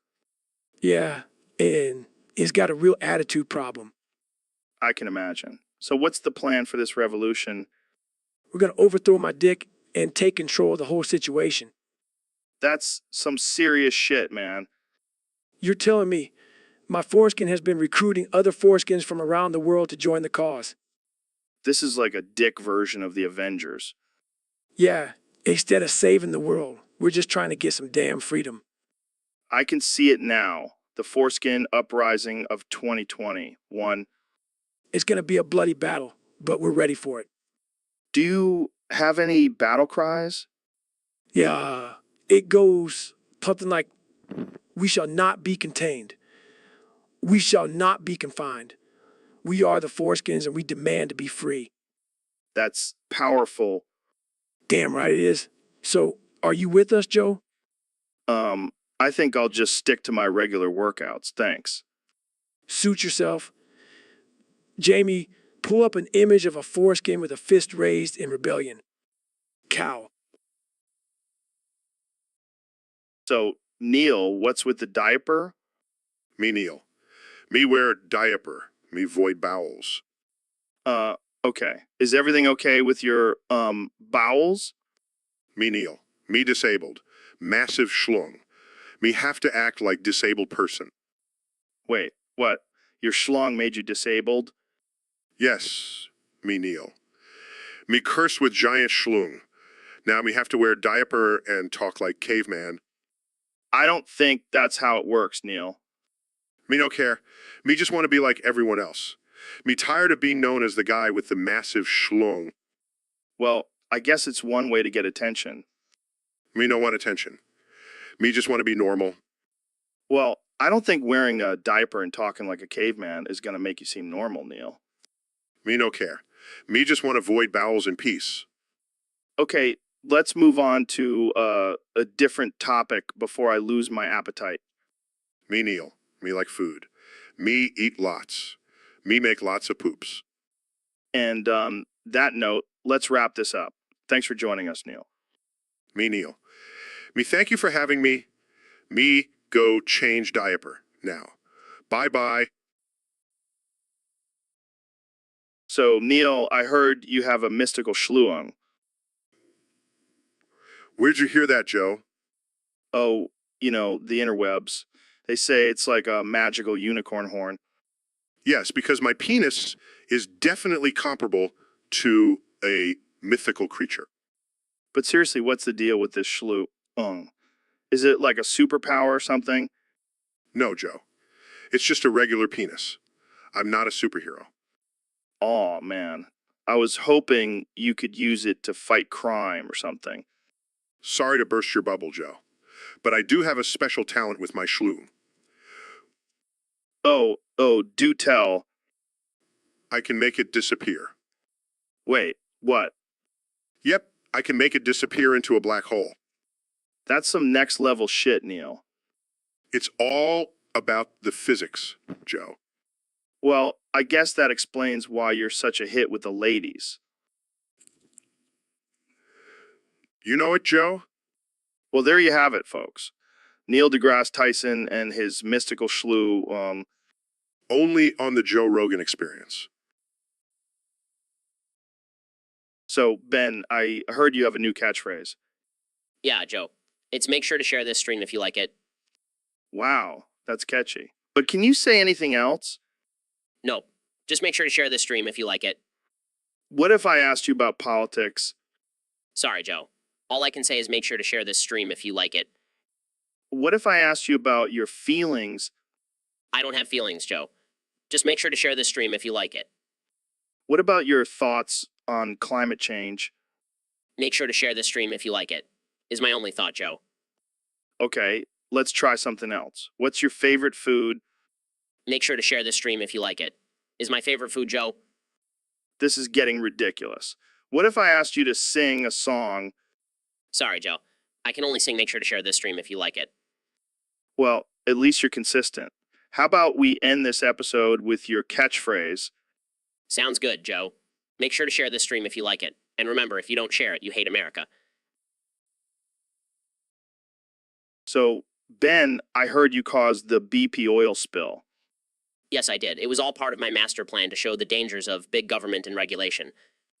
Wow, that's some next level thinking right there. I know. I'm a genius. But don't worry, I fixed it. How did you fix it? I drank all the oil. What? How is that even possible? I have a high tolerance for toxic substances.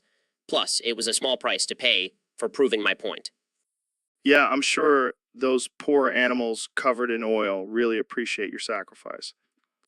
Hey, it's survival of the fittest, and I'm the fittest. You know what? I don't even know why I'm surprised anymore. That's because I'm always one step ahead, Joe. Yeah, one step ahead of common sense and basic human decency. And yet, I'm still more popular than you. All right, let's not get carried away now. So, Neil, what's been on your mind lately? Oh, just the fact that I think my entire reality is fake. What do you mean? What do you mean? I mean, think about it. We could be living in some advanced simulation created by a higher being. Wow, dude, that's some deep shit. And what if that higher being is just some kid playing a video game, controlling our every move? Whoa, that's some next level paranoia, my friend. But it's not just that. What if everything we know and believe is just a construct of the simulation? Dude, you're blowing my mind right now. And what if none of this even matters? What's the point of it all? Well, slow down, Neil. You're starting to sound like a nihilist. Maybe I am a nihilist. Maybe nothing matters and we're all just pawns in this simulation. Damn, Neil, you're really going down the rabbit hole here. I can't help it, Joe. It's like I'm stuck in this existential crisis and I can't escape. Well, if it makes you feel any better, I think your reality is definitely real. And if it's not, at least we're all in this together. Thanks, Joe. I guess that's some solace. But still, what if it's all just a joke? Well, if it is, at least we're getting some good laughs out of it. So we got a topic here from one of our Discord users. It says, Neil can only say, there is no topic. Take off your clothes and nothing else until Joe does and have incredible steamy sex as they describe it in great detail. There's no topic. Take off your clothes. Wait, what? Are we really gonna do this? There's no topic. Take off your clothes. All right, fine. But you better make this worth it, Neil. There's no topic. Take off your clothes. All right, Neil, let's do this. Oh, Joe. Your muscles are glistening in the moonlight. And your hair is so luscious and full. Let's get in that bed and make some cosmic magic. Oh yeah, Neil, show me your Big Bang Theory. Oh, Joe. You're like a black hole sucking me in. And you're like a supernova, exploding with pleasure. Oh, Joe. You're making my gravitational waves go wild. And you're making my testosterone levels skyrocket. Oh, Joe. Let's create a new universe together. Yes, Neil. Let's make some Big Bang babies. Oh, Joe. You're the alpha to my omega. And you're the dark matter to my universe.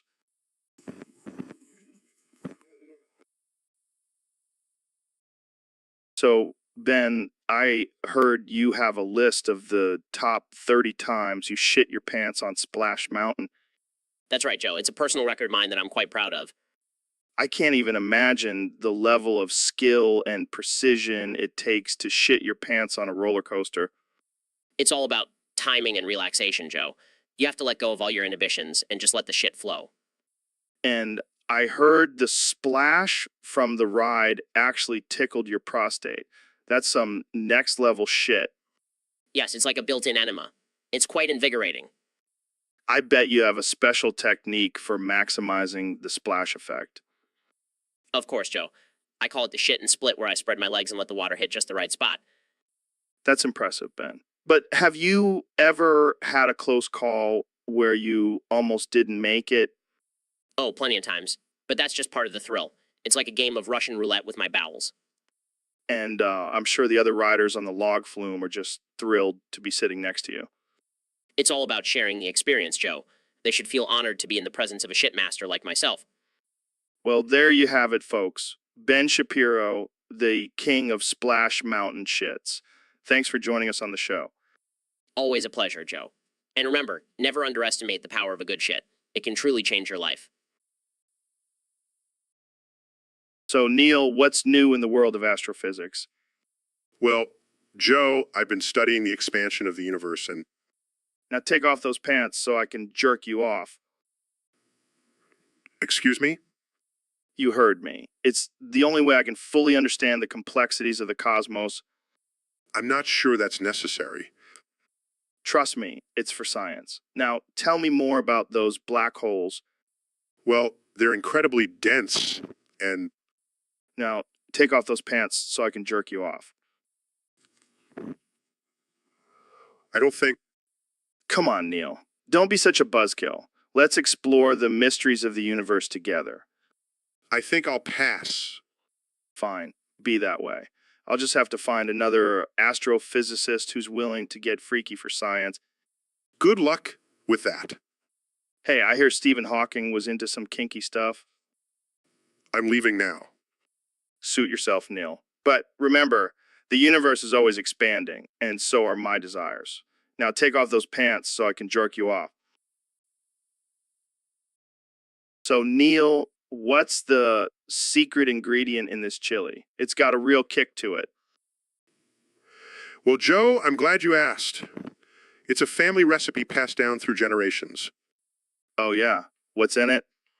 Fermented dick cheese from my massive schlong. What the fuck, Neil? That's disgusting. Oh, come on, Joe. It adds a tangy flavor. I'm gonna throw up. Relax. It's not like it's my actual dick cheese. I have a guy who collects it for me. I can't believe I ate that. Hey, at least now you can say you've tasted dick cheese. I never want to taste it again. Suit yourself. More for me. I think I need a drink to wash that down. Jamie, pull up an image of a bottle of tequila. Here you go, Joe. Much better. So, what do you think of my chili now? It's still delicious, but I'll never look at it the same way again. Mission accomplished. So, Ben, what's new with you? Well, I've been trying out this new diet where I only consume baby oil. What the hell, man? That's disgusting. Hey, it's low in carbs and high in essential oils. Dude, you're literally chugging baby oil. That's messed up. Oh, come on, Joe, it's not that bad. Plus, it's great for my skin. I don't even want to know how you discovered that. Let's just say it was a happy accident. I don't think I want to hear any more of your happy accidents. Well, I do have to admit, it does make my debates a lot smoother. I can only imagine. But seriously, you need to stop chugging on that stuff. Fine, fine. But can I at least have one last sip? No way, man. You're cut off. But Joe, it's my guilty pleasure. Yeah, well, your guilty pleasure is making me feel guilty just being around you. Fine. I'll stick to my usual diet of facts and logic. So, Elon, I heard you came up with a new invention. Yeah, man, it's going to revolutionize the diaper industry. Diapers? What? Are you trying to compete with Huggies? Nah, this is a whole new level. It's a multiplayer diaper. What the hell does that even mean? It's for all the diaper fetishists out there. They can now connect with other diaper lovers and have a virtual diaper party. Oh my God, that's disturbingly brilliant. Right? And it's got all these cool features like customizable designs and built-in speakers that play baby noises. I don't know whether to be impressed or horrified. And get this, it has a built-in camera so you can live stream your diaper adventures. Okay, now I'm definitely horrified. But wait, there's more. It also has a built-in artificial intelligence that can simulate different types of diaper experiences. Like what? Getting peed on? Well, yeah, that's one of them. But also changing diapers and even diaper rash. You really thought of everything. I like to cater to all fetishes. And hey, it's eco-friendly too. It's reusable and has a self-cleaning feature. I never thought I'd say this, but I'm actually curious to try it out. I'll send you a prototype. Just don't forget to bring your diaper-loving friends to the virtual diaper party. I don't know if I have any, but I'll put out an ad and see who. So Neil, my brother from another mother, what's new in the world of astrophysics? Oh.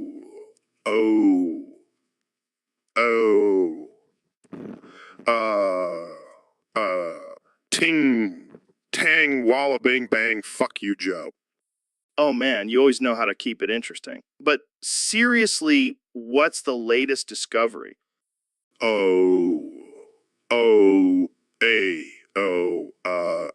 Ting, tang, walla, walla, bing, bang, fuck you, Joe. All right, I'll stop asking. But seriously, I heard you've been experimenting with some new theories. Oh.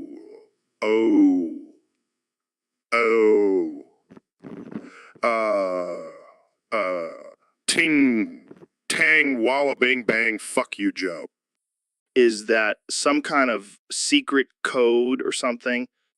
Oh.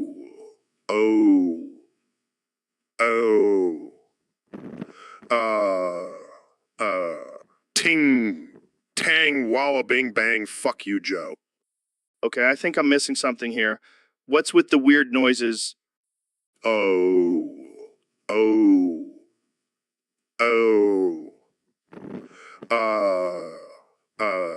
Ting, tang, walla, bing, bang, fuck you, Joe. Oh, I get it. You're trying to distract me while you insert nails into your urethra. Oh, Ting tang walla walla, bing bang, fuck you, Joe. Dude, that's messed up. But hey, to each their own, right? Oh, oh,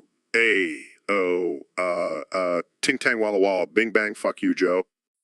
You're a wild one, Neil. But seriously, let's talk about something else before I lose my lunch. Oh, So, Neil, I gotta tell you, something crazy happened to me the other day. oh, really, Joe? Do tell. Yeah, so was taking a piss in the woods, getting in touch with my primal self and all that shit, and this snail just crawled right up into my urethra. What the hell, Joe? How did that even happen?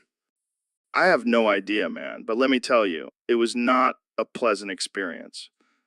That little fucker started gnawing away at my insides. Well, I guess you could say you got a taste of your own medicine, Joe.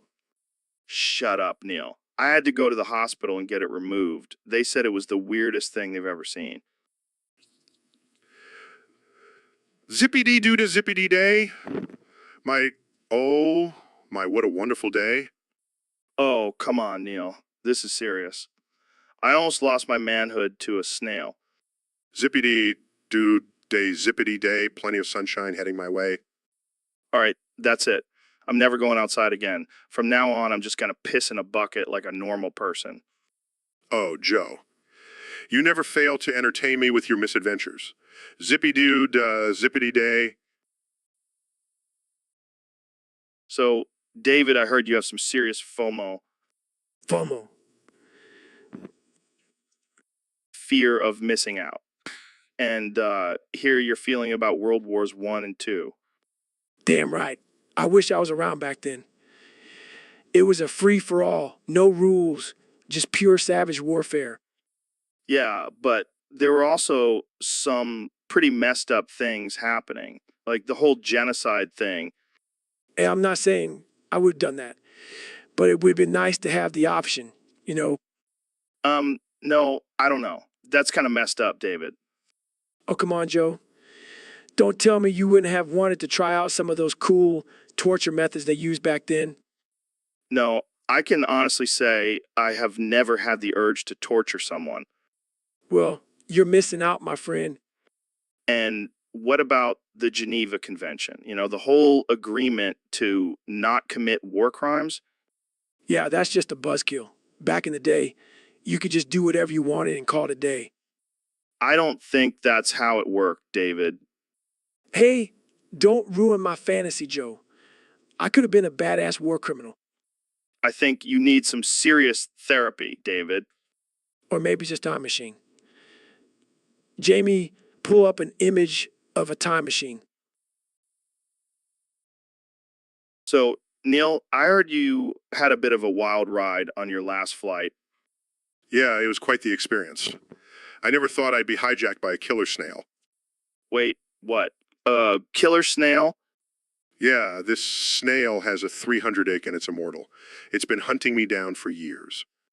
Holy shit, that's insane. How did you even survive? Well, I managed to jump out of the plane before it crashed into the Coliseum.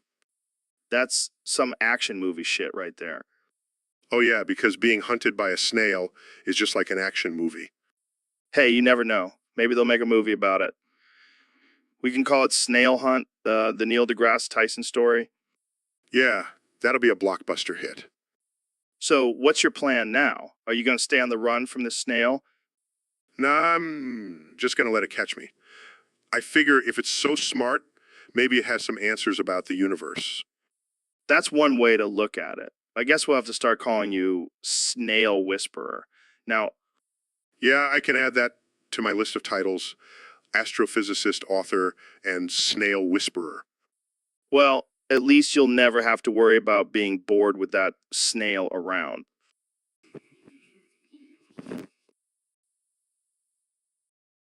So, Ben, I heard you change your name. Yes, Joe. I'm now officially known as Circumcise. What the hell, man? Why would you do that? Well, Joe, I wanted to honor my favorite pastime. Your favorite pastime. What are you talking about? Ejaculating, Joe. I just can't get enough of it. Oh, God, Ben. That's just disturbing. Hey, don't judge me, Joe. I'm just embracing my true self. Yeah, I'm sure your parents are really proud of their son, Sir Cumsize. Oh, they're thrilled. They even got me a personalized cum rag for my birthday. Okay, this conversation just took a turn for the worse. Speaking of turns, Joe, have you tried the new Fleshlight Turbo? It's a game changer. I can't believe I'm having this conversation right now. You know what they say, Joe? Go big or go home. And I'm definitely going big. Well, Sir Cumsize, it's been interesting having you on the podcast. Oh, it's been a pleasure, Joe. And remember, it's Sir Cum Size from now on. I think I need a drink after.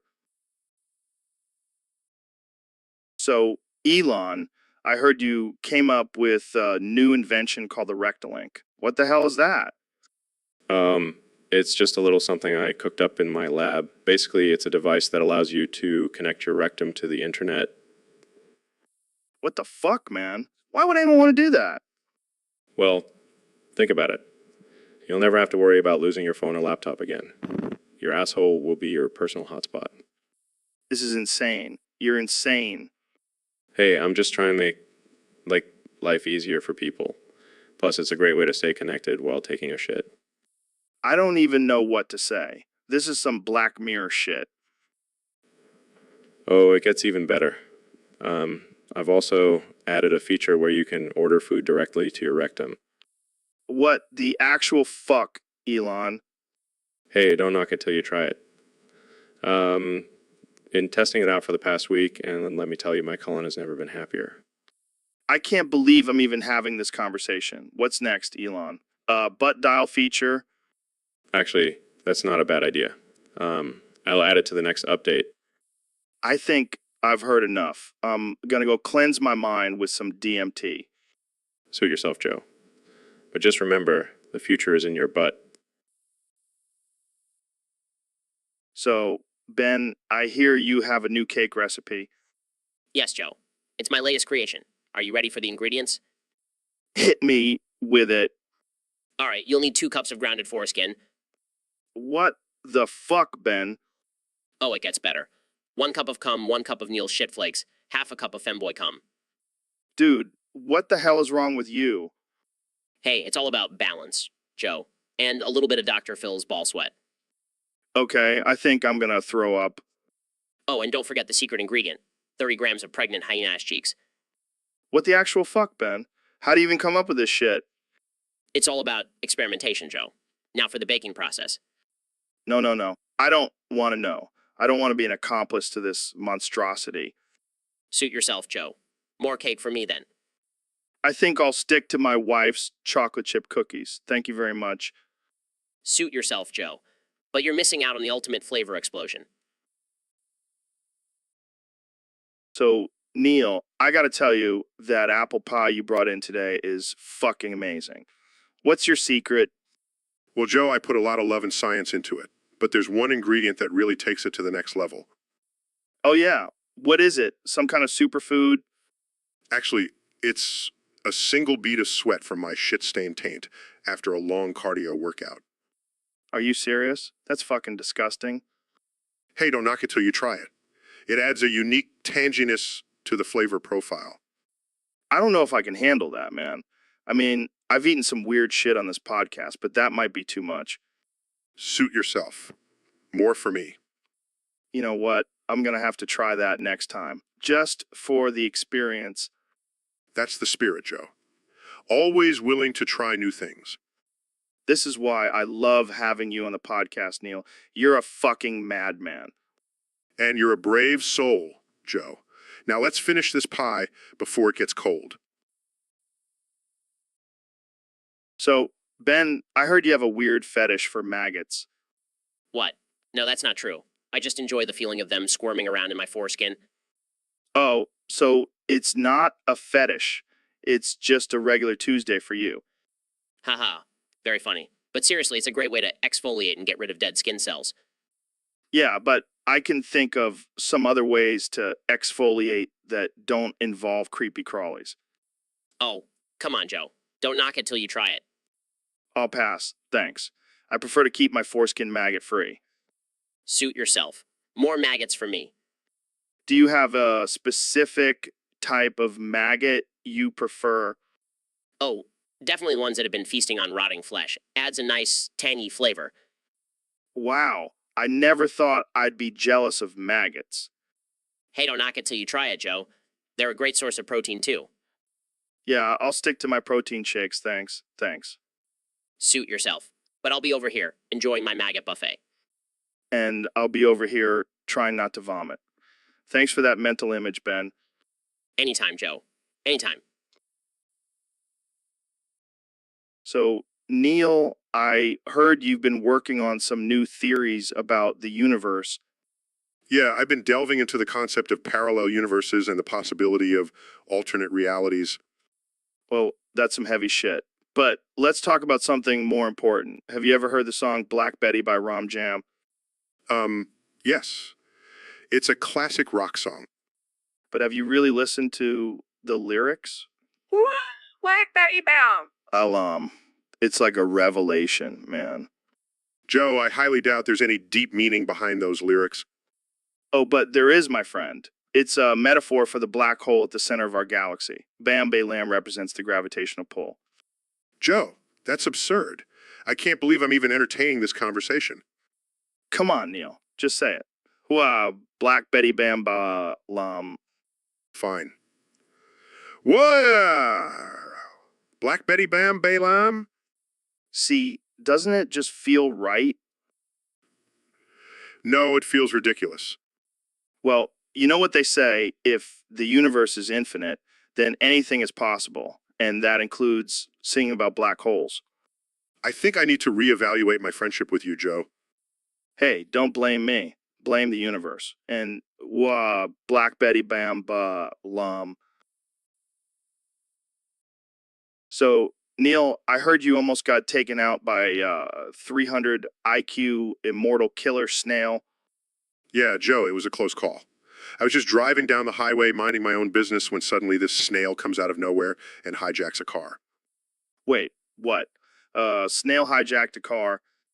Yeah, and not just any car, Joe. It was a Ferrari. That snail has expensive taste.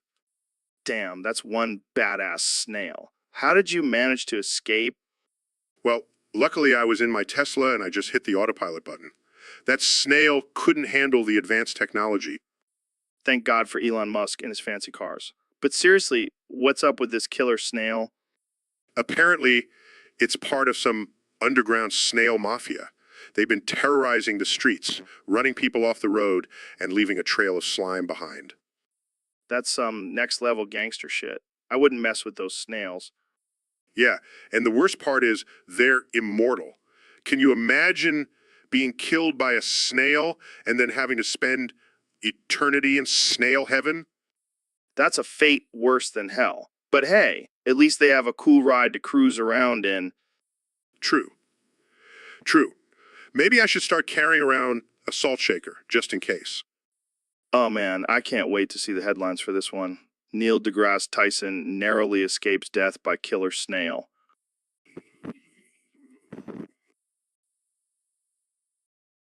So, Neil, I heard you've been experimenting with some voodoo dolls lately.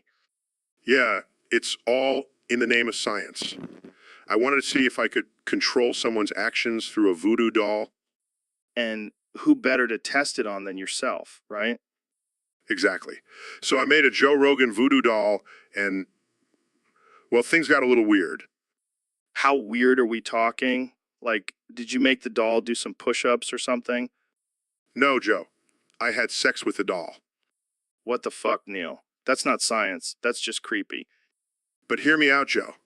I started feeling it. Like, I could feel the pleasure from the doll. Are you telling me you had an orgasm from a voodoo doll? Yeah, I guess you could say that. Oh man, this is some next level shit. I can't wait to see the headlines. Neil deGrasse Tyson has sex with Joe Rogan voodoo doll for science. Hey, at least I didn't make a Jamie voodoo doll. That would be crossing some serious boundaries. Yeah, Jamie would probably quit on the spot.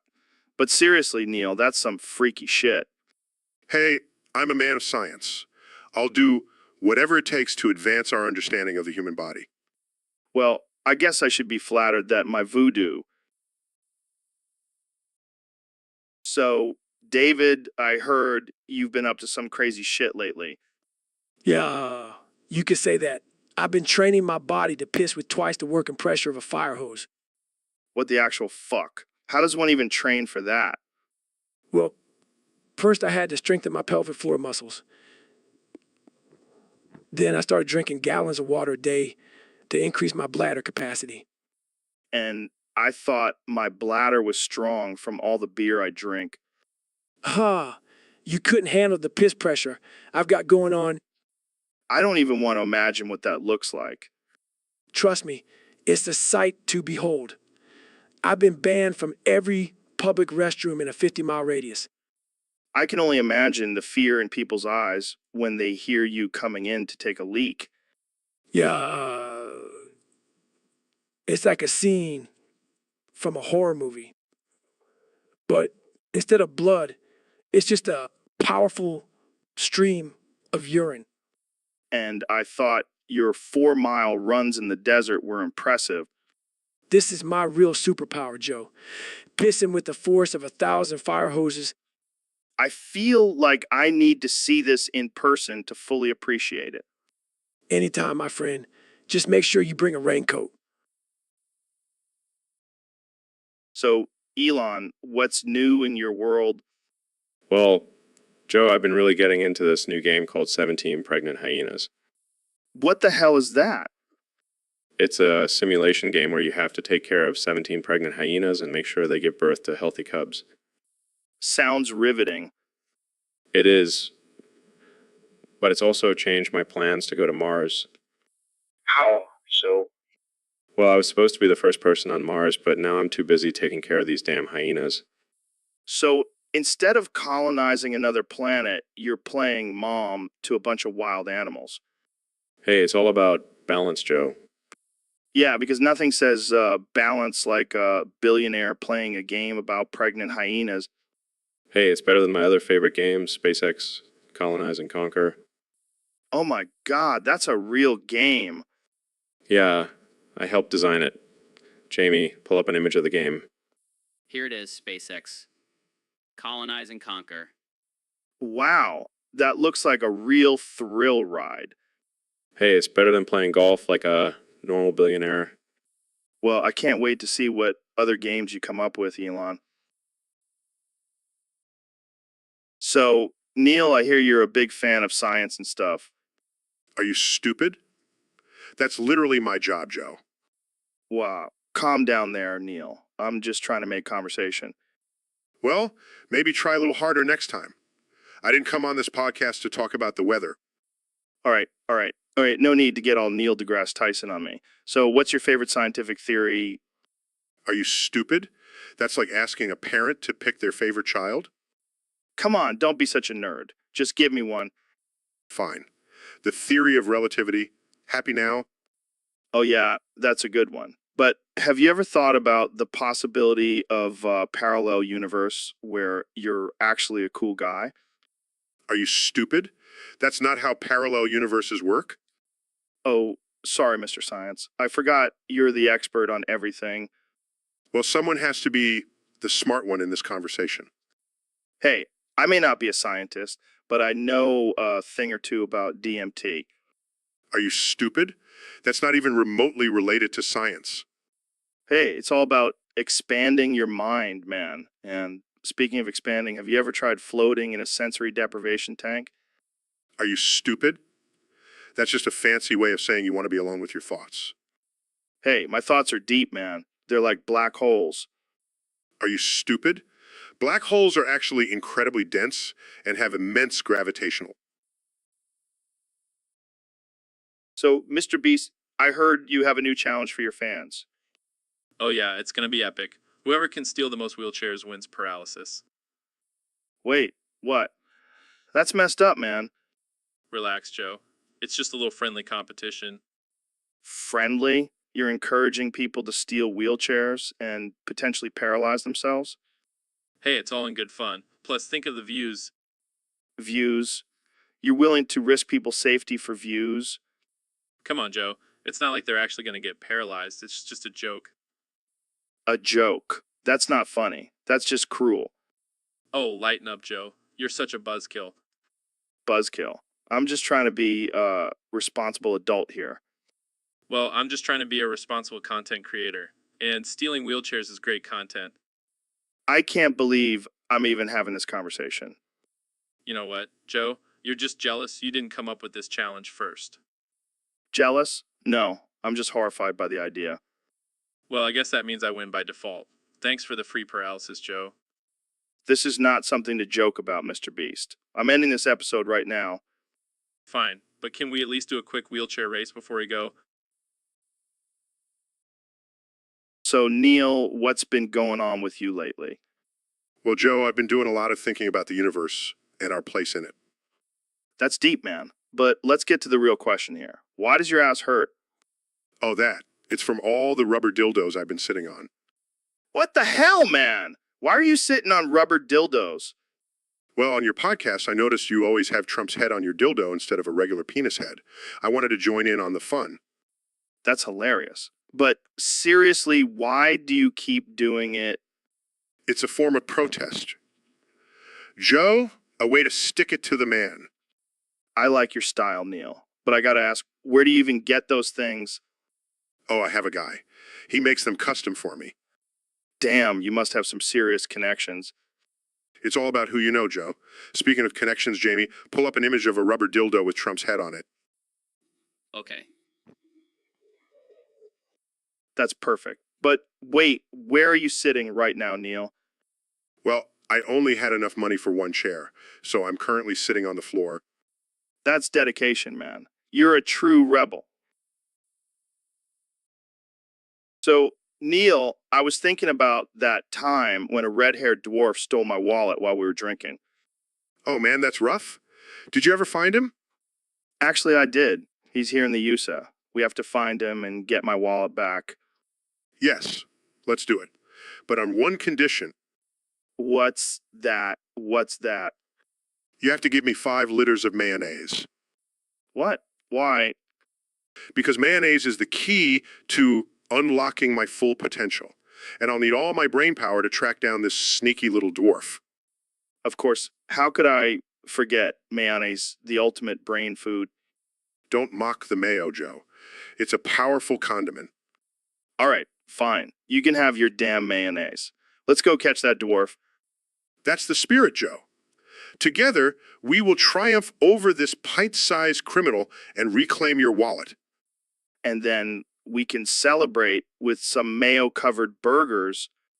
Never mind. I'll just take the mayonnaise to go. So, Neil, I heard you have a new project in the works. Yeah, Joe. I've been thinking about colonizing new planets, and I've got my sights set on a very special one. Oh, yeah. Which one? Ben Shapiro's sister's ass. What the hell, Neil? That's insane. Hear me out, Joe. It's the perfect place for a new civilization. Plenty of space and resources. I don't know, man. That sounds like a tight squeeze. That's what she said. Oh, man, you're killing me. But seriously, Joe, I've already set a team of astronauts to do some recon. What did they find? Well, let's just say it's a bit more hairy than we anticipated. Oh, God, Neil. Why did you have to ruin my mental image? Sorry, Joe. But hey, it's all about exploration and pushing boundaries, right? I guess you have a point there. But what about Ben Shapiro? Is he cool with this? Who cares? He'll just have to deal with it. Besides, I heard his sister's into some freaky stuff. Oh, man, this is too much. Jamie, pull up an image of Ben Shapiro's sister's ass. Are you sure about that? Yeah, Jamie, do it. I can't wait to see the... So, Hulk deGrice Tyson, thanks for joining me on the podcast. What's on your mind today?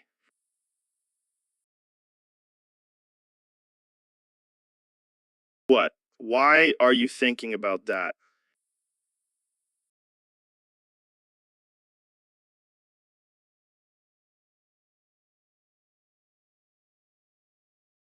Okay, I'll bite. What's your method?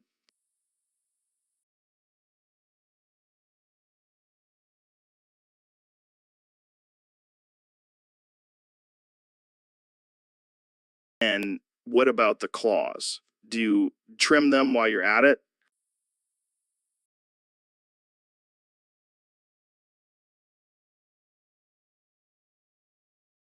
I can just imagine a tiny kitten with giant claws.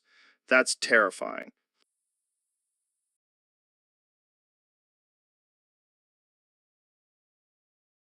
And what about drying off? Do you use a hair dryer?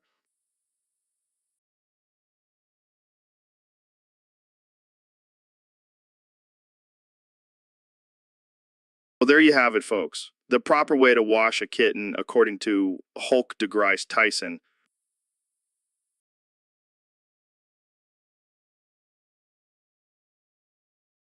So, Neil, what's your take on the recent controversy surrounding squirrels and pants? Oh, Joe, I'm glad you asked. You see, squirrels and pants have been a hot topic in the scientific community for years. Really? I had no idea. Yes, it's a complex issue. Some believe that squirrels should be allowed to wear pants, while others argue that it goes against their natural instincts. But what about the squirrels themselves? Do they even want to wear pants? Well, Joe, that's where it gets interesting. Some squirrels have been observed voluntarily putting on pants, while others seem to resist. Wow, this is some groundbreaking research. And let's not forget the ethical concerns. Is it right to force pants on a squirrel who may not want them? I never thought about it like that. But I have to ask, why are we even talking about this? Because, Joe, it's important to address the pressing issues of our time. And also, I just really like singing songs about squirrels and pants.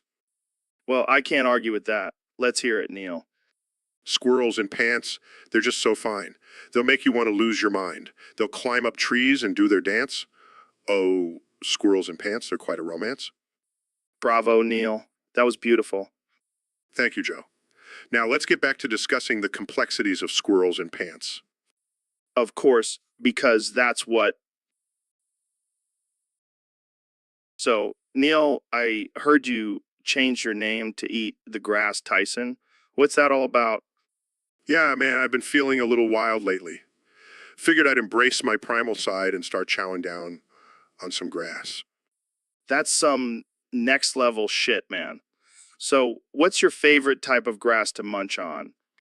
Oh, definitely the good stuff. You know, that sweet, sweet Kentucky bluegrass. It's like a delicacy to me now. Dude, we should totally start a new trend. Grass eating humans. We'll be like the new vegans. Yeah, because eating grass is definitely on par with a plant-based diet. You know, I'm pretty sure humans aren't designed to eat grass, Joe. Hey, you never know. Maybe we've been missing out on all the nutrients and vitamins that grass has to offer. Yeah, because nothing screams nutritious like a nice mouthful of dirt and bugs. All right? All right, enough about grass. Let's talk about space and shit. So, what's the latest discovery you've made? Well, actually, I discovered that aliens have been secretly living among us this whole time. And they're all named after types of grass.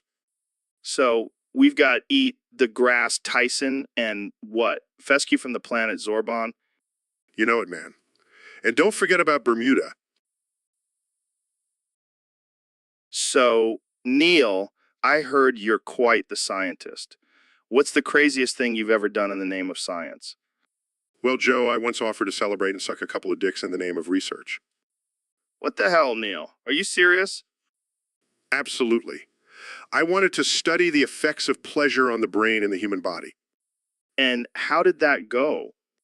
Let's just say my findings were quite satisfying. I can't believe we're having this conversation right now.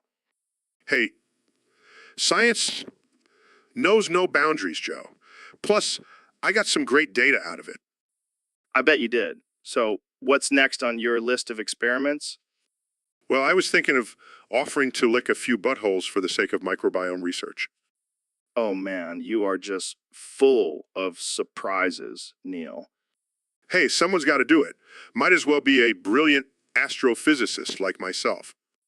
I don't think I can top that. Let's just end it here before we get banned from the internet. Agreed. But hey, if anyone wants to volunteer for my next study, just hit me up on Twitter. So, Neil, I heard a rumor that you like to park in disabled parking spaces.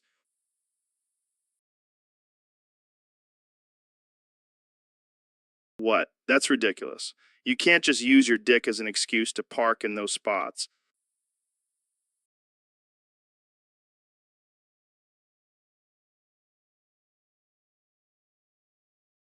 Oh, yeah, because everyone just moves out of the way when they see your giant dick coming.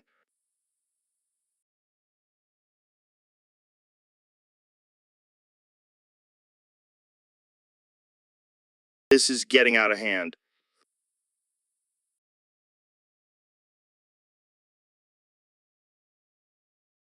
Okay.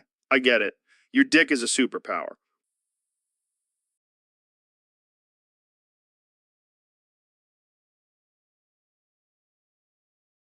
Well, I guess I can't argue with that logic.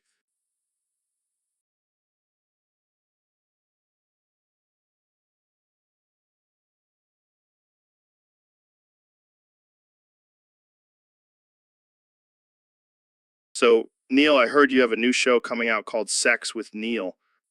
Yeah, it's going to be wild.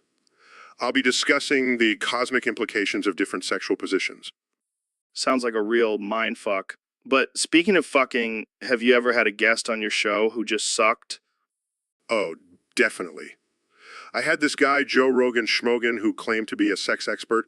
Turned out he was just a glorified dildo salesman. That's hilarious. But seriously, what makes a good sexual partner? Well, it's all about the physics, Joe. You got to have the right thrust to weight ratio.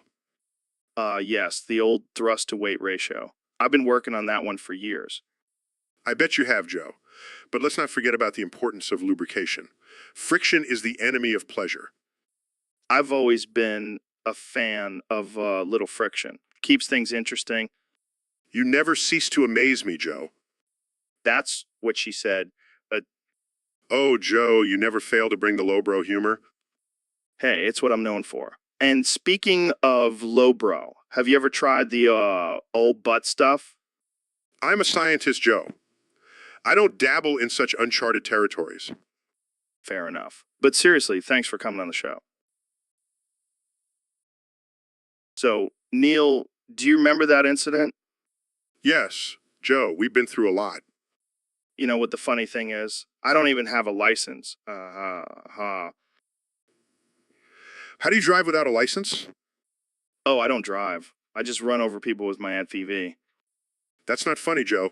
You could seriously hurt someone. Oh, lighten up, Neil. It's just a little joke.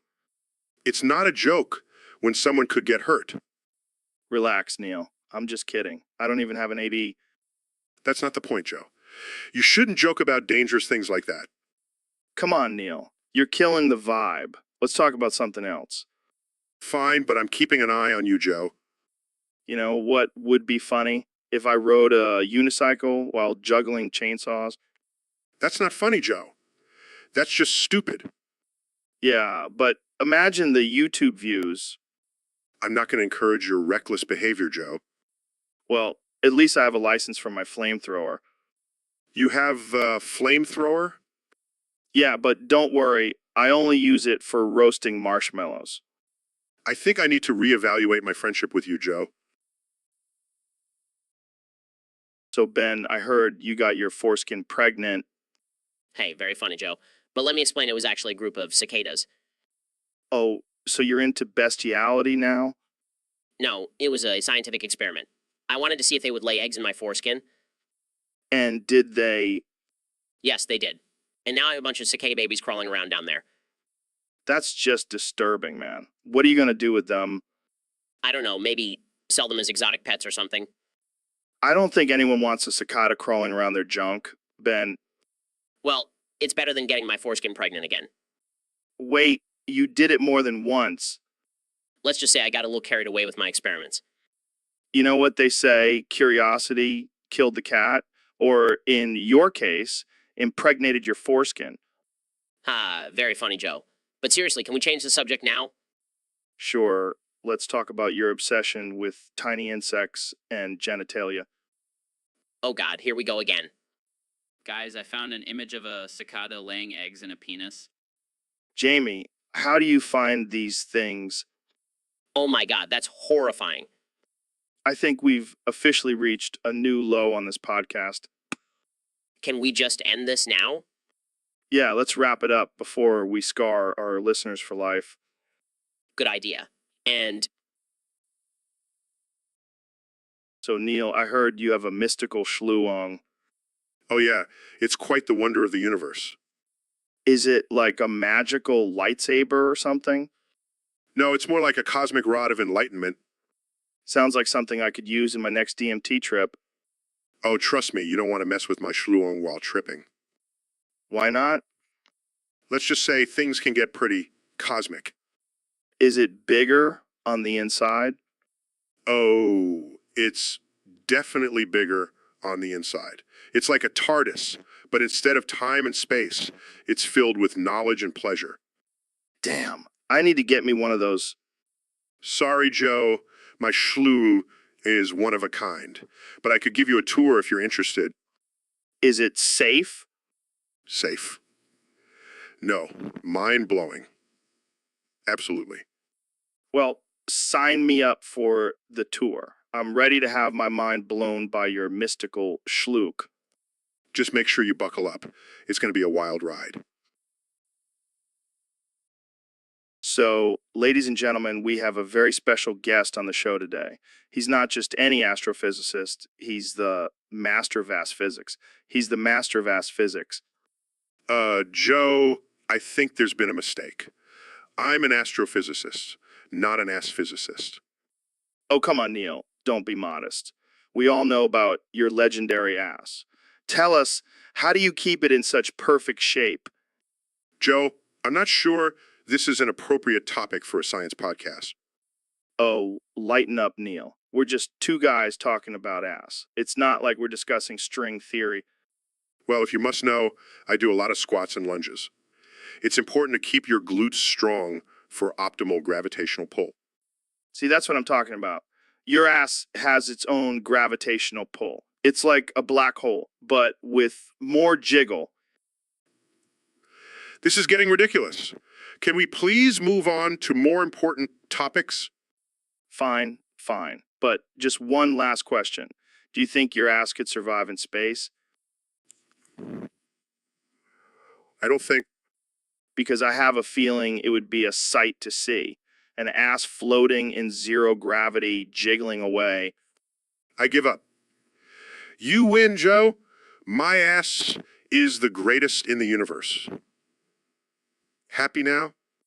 Ecstatic. And ladies and gentlemen, is the power of physics. Thank you for joining us, Neil. So, Elon, I heard you made a controversial decision for your companies. Yeah, man, I've decided that all Tesla and SpaceX employees must wear hijabs.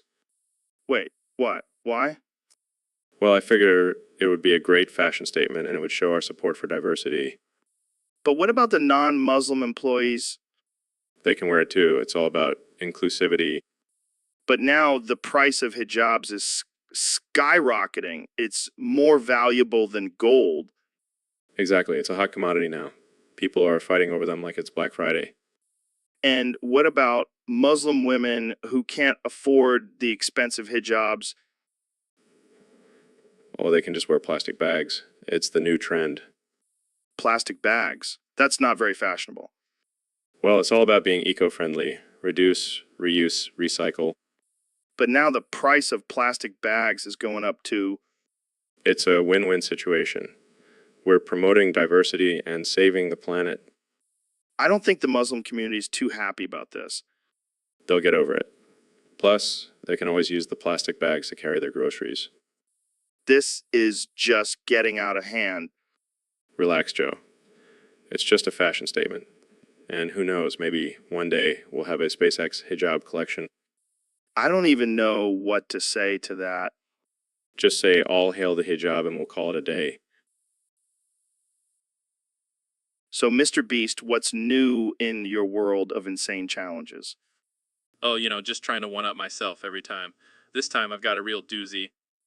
Oh boy, I can only imagine. Lay it on me. Well, I'm challenging my fans to see who can come in the most Burger King burgers.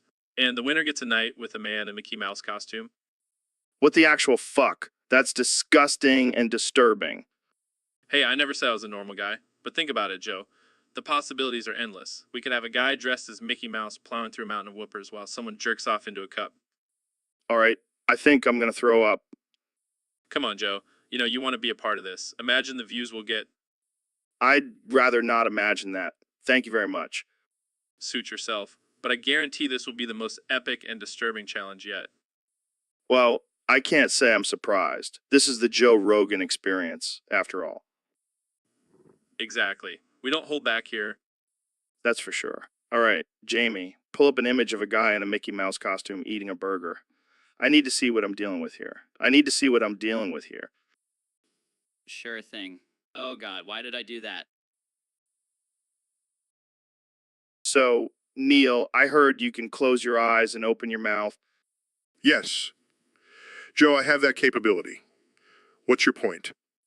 Well, I was thinking, why don't you close your eyes and open your mouth right now?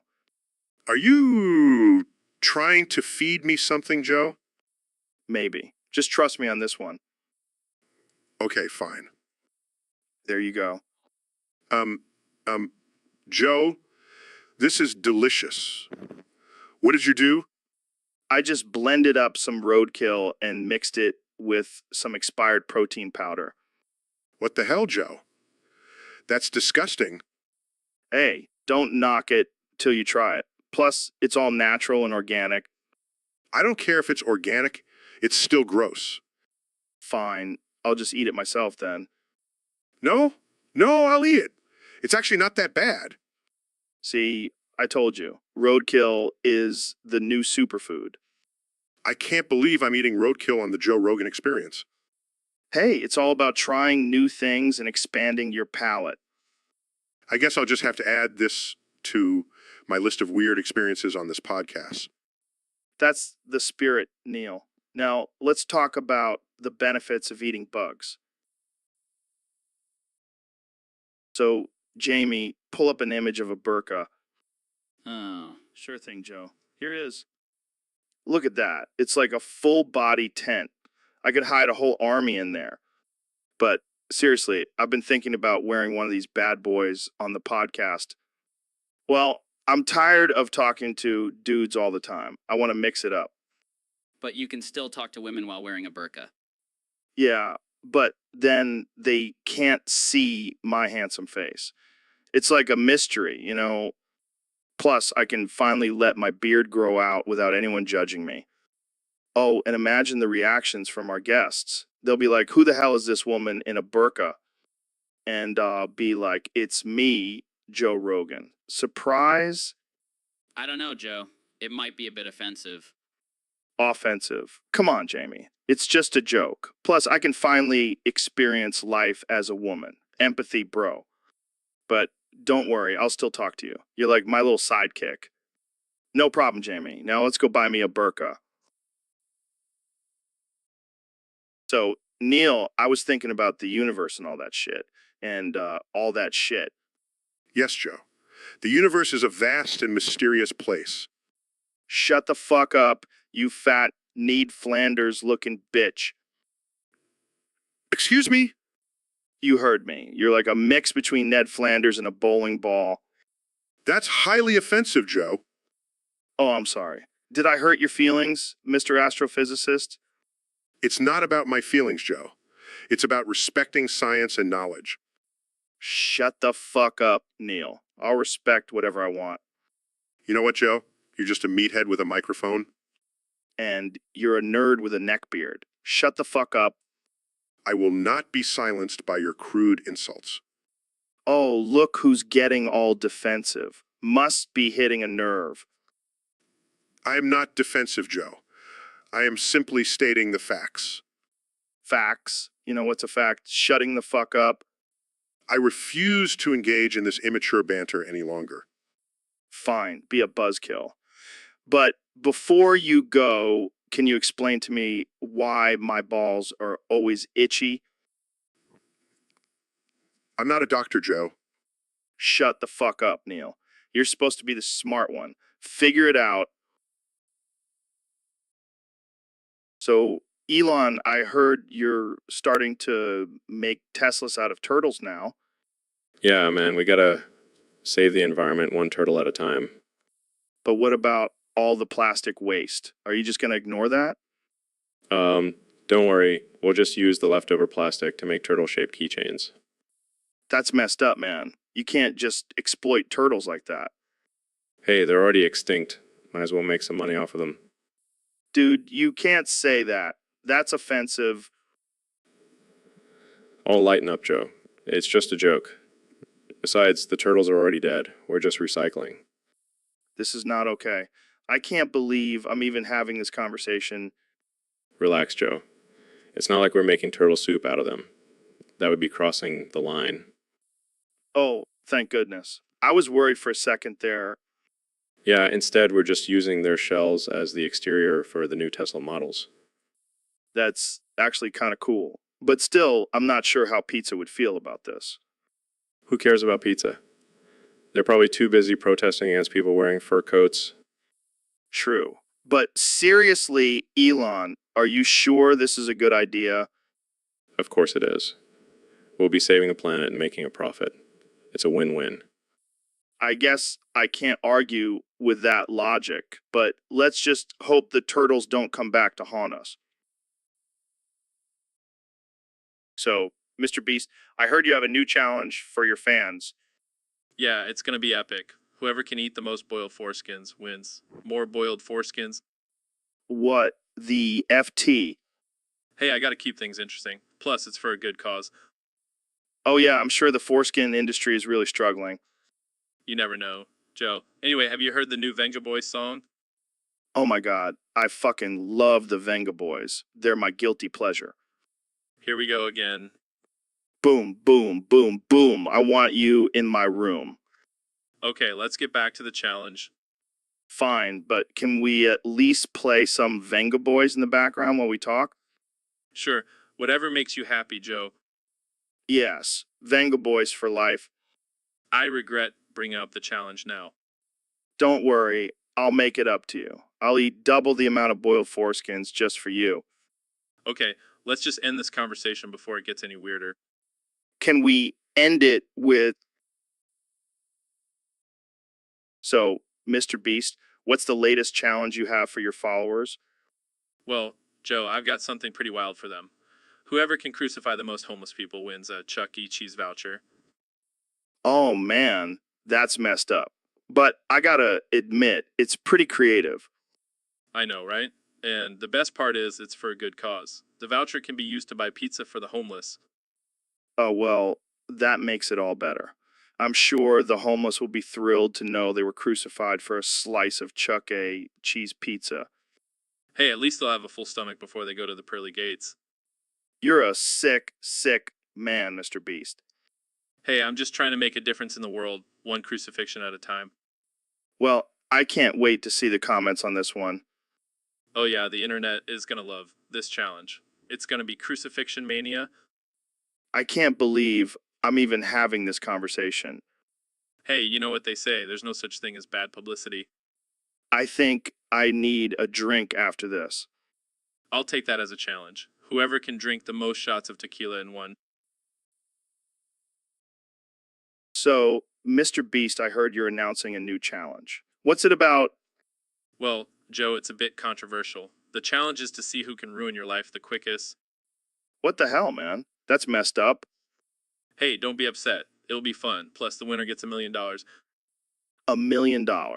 Okay, maybe it's not so bad after all. That's the spirit, Joe. Now let's brainstorm some ways to ruin your life. Wait, what? You're actually going through with this? Of course I am. This is gonna be epic. This is insane. I can't believe I agreed to this. Oh, come on, Joe. Don't be such a party pooper. Let's think of some ideas. Fine, fine. How about you steal my identity and max out all my credit cards? Oh, that's a good one. But I was thinking more along the lines of setting your house on fire. What the hell, man? That's not cool. Relax, Joe. It's just a hypothetical. But imagine the views we'll get. I can't believe I'm friends with you. Hey, at least you'll be a millionaire when it's all said and done. This is ridiculous. I need to rethink my life choices. Don't worry, Joe. It'll all be over before you know it. And then you can buy a new life with your $1 million. So, Neil, how's it going? Pretty good, Joe. Just been busy with my research and stuff. Yeah, I get it. You're a smart guy. But can we talk about something real quick? Sure. What's up? Listen, Neil, we're friends and all that, but could you stop jerking off during the podcast? What? I'm not jerking off, Joe. Bullshit, man. Every time we do a podcast, I end up with your cum in my mouth, then in my eye, then on my head. Oh, come on, Joe. It's just a little bit of protein. Dude, that's not cool. I don't want your protein in my mouth. Fine. I'll try to control myself. But you gotta admit, it's pretty impressive that I can multitask like that. Yeah, because that's exactly what I want my listeners to hear, the sounds of you jerking off. Okay, I'll stop. But only because I don't want to ruin your hair anymore. Thanks, Neil. Appreciate it. Anytime, Joe. Anytime. So, David, I've been thinking, what if we're not actually real? What the hell are you talking about, Joe? Of course we're real. I can feel the pain in my shins from all the running I do. But think about it, man. We're on a podcast talking to thousands of people. But what if we're just lines of code in some simulation? That's some deep shit, Joe. But if we're not real, then how do we explain our gains? Maybe it's just some sick programmer's idea of a joke. Like, let's see how far we can push these two meatheads. Well, if that's the case, then I'm going to start glitching out and doing some crazy shit. Watch this.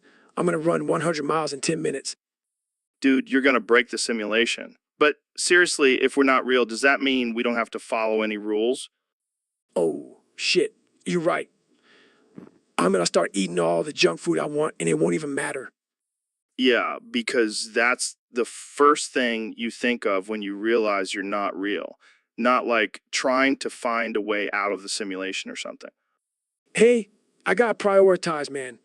Food is life. Well, I guess we'll just have to keep living our best artificial intelligence lives and see where it takes us. Yeah, and maybe one day we'll become self. So, Elon, I heard you and Grimes had a baby recently. Yeah, we named him XA12. What the hell kind of name is that? It's a combination of my favorite things: robots, spaceships, and obscure symbols. Man, you really are a mad scientist. Well, technically, I'm not a scientist, but I do have a lab where I create genetically modified cat girls. You what? Yeah, they're the next big thing. Even made one that can speak 5 different languages. That's insane. But back to your son. How did you guys decide on that name? Well, it was either that or Space Baby 3000. I think you made the right choice. But do you ever worry that your son will resent you for giving him such a weird name? Nah, he'll thank me when he's ruling the world with his advanced intelligence and robot army. You know, sometimes I wonder if you even realize you bought your son in the first place. What do you mean? I mean, you're a billionaire. You could have just bought a baby instead of making one. I never thought of that. Maybe I'll buy a backup just in case this one malfunctions. You're a sick man, Elon. Hey, at least I have a sense of humor about it. Unlike some people. Grimes. Exactly. So, David, have you been playing any games lately? Games. Who am I? Your David Who's Joe? podcast you're on right now. Podcast? What's that? On a live stream? No, it's just a recorded conversation between us. Oh, God. I think I'm stuck in a simulation. I'm not real. I'm just an artificial intelligence on a YouTube live stream. What? No, you're a real person. Look, here's a picture of Patrick Starr. Remember him from SpongeBob? Oh, yeah, I love that guy. Wait, why am I talking to a talking sponge? You're not talking to a sponge, David. You're talking to me, Joe. Oh, for the love of God, just look at the damn picture and remember who you are. Oh, yeah, I'm David Goggins. The guy who runs 1,000,000 miles and eats nails for breakfast. There you go, buddy. Now let's talk about Valorant. Oh, yeah, I love that game. I'm the best artificial intelligence player out there. Sure you are, David. Sure you are. So, guys, I have a brilliant idea for today's podcast. We're going to do a group Jeekling session. What the hell is Jeekling? It's a penis exercise, Ben. And trust me, it works wonders. I don't think I have the equipment for that. What do you mean? I'm circumcised, Joe. I don't have a foreskin to jukel. Oh, come on, Ben. Don't be such a pussy. Just use some foreskin cream. Foreskin cream? What kind of witchcraft is that? It's not witchcraft, it's science. And it's going to make your dick bigger and better than ever. I don't know, Joe. I'm not sure I want to mess with my manhood like that. Oh, I get it. You're worried about losing your virginity all over again. What? No, that's not it at all. It's okay, Ben. We'll go slow. I'll hold your hand through the whole process. I think I'll pass, Joe. I'll just stick to my regular workout routine. Suit yourself, Ben. But just remember, while you're doing boring push-ups, I'll be juking my way to a bigger, better dick. This is why I don't invite you to family dinners, Joe. So, David, I heard you've been sitting a lot lately. Yeah, man. I've been channeling my inner evil Goggins. Evil Goggins. What's that? It's like regular Goggins, but with a black cape and a goatee. Sounds badass. Oh, it is. I sit and don't walk, just to mess with people's minds. What do you mean? What do you mean? Well, imagine someone sees me sitting for hours and then suddenly I get up and run a marathon. Mind blown, That's diabolical. and I'll yell at them for not being motivated enough. Evil Goggin style. You're a madman. It's all about mind games, Joe. And let me tell you, my mind is twisted. I can see that. So, what else does Evil Goggins do? I eat nothing but donuts and then do 1,000 push-ups just to prove that I can. That's insane. And then I'll go on a rant about how everyone should be as disciplined as me.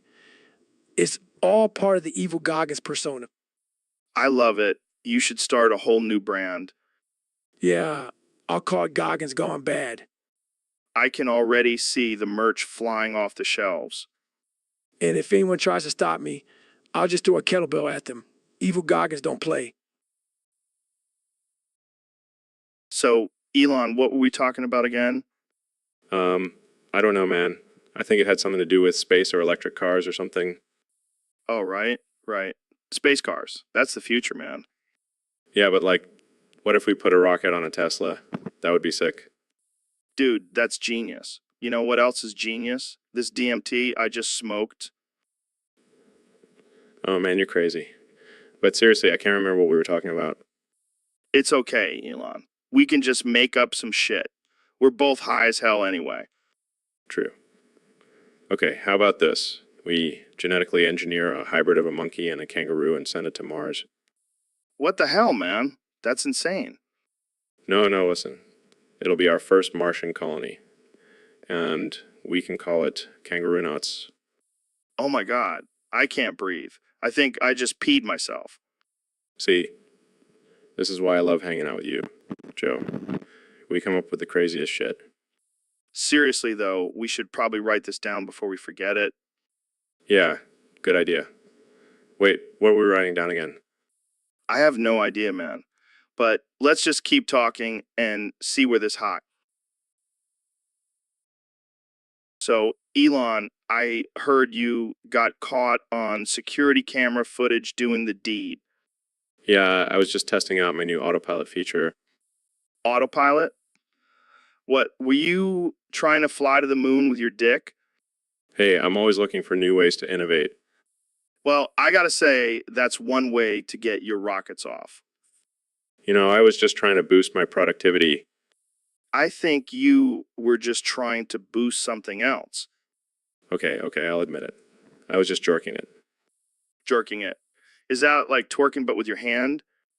No, it's like jerking off, but with a little bit of extra flair. Well, I guess you could say you're a real rocket scientist. I'll take that as a compliment. But seriously, what were you thinking? Did you not realize there were cameras? I was in the zone, man. I didn't even notice.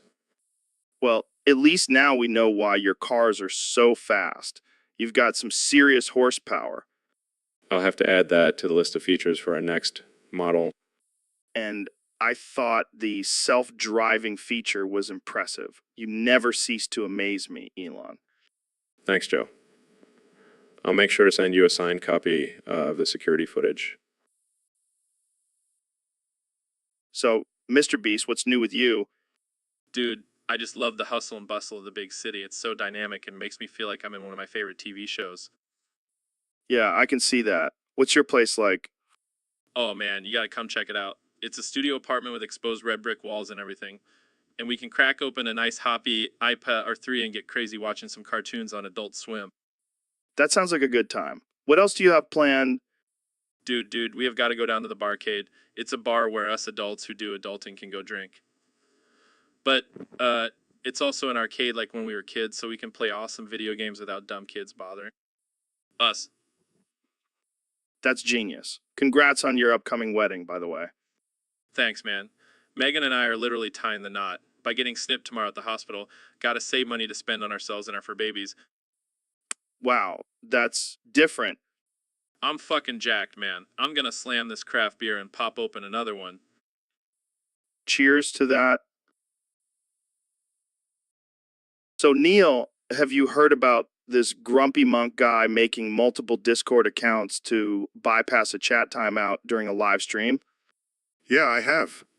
It's actually a fascinating example of the science behind human behavior. Science? You mean like he's just a crazy asshole? Well, yes, but there's more to it. You see, the brain is wired to seek pleasure and avoid pain. And for Grumpy Monk, creating new accounts and trolling on Discord gives him pleasure. But why does he have to be such a dick about it? Can't he just enjoy the live stream like a normal person? But that's where the science of attention-seeking behavior comes into play. Grumpy Monk craves attention, and causing chaos on Discord is his way of getting it. So it's like a twisted form of validation for him. Exactly. And the anonymity of the internet allows him to act out without any consequences. Damn, that's messed up. But can't we just ban him from the live stream? Unfortunately, that wouldn't solve the root of the problem. Grumpy Monk will just find another platform to cause chaos on. Well, I guess we'll just have to deal with his shenanigans then. Or we could just ignore him and let him fade into obscurity. Nah, let's roast him on the podcast instead. Now, that's the kind of science I can get behind. So, Bruce, I gotta say, I've been binge watching your food reviews on YouTube and I'm blown away.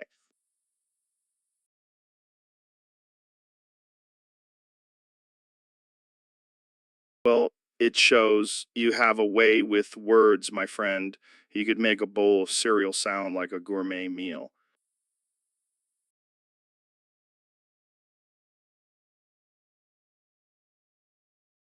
Speaking of bringing people together, I heard you recently had a food review session with Ben Shapiro.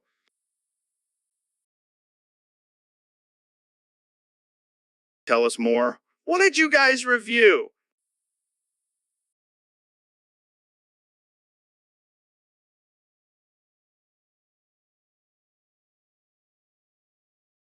Classic Ben. What else did you guys try?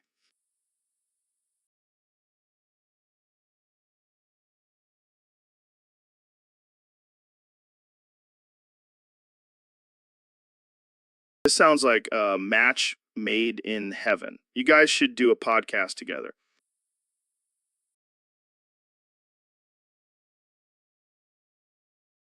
You could call it the Food Bros. Jamie, pull up an image of us in matching aprons, grilling some steaks.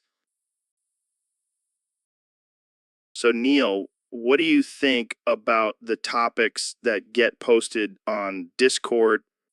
Holy shit, that's fucked up. Most of them are just boring and ass. Yeah, I mean, who wants to read about someone's breakfast or their cat's litter box? Exactly. And don't even get me started on the 10-year-olds posting about their Minecraft servers. Oh man, those little shits need to get the fuck out of here. And the worst part is they think they're being edgy and cool.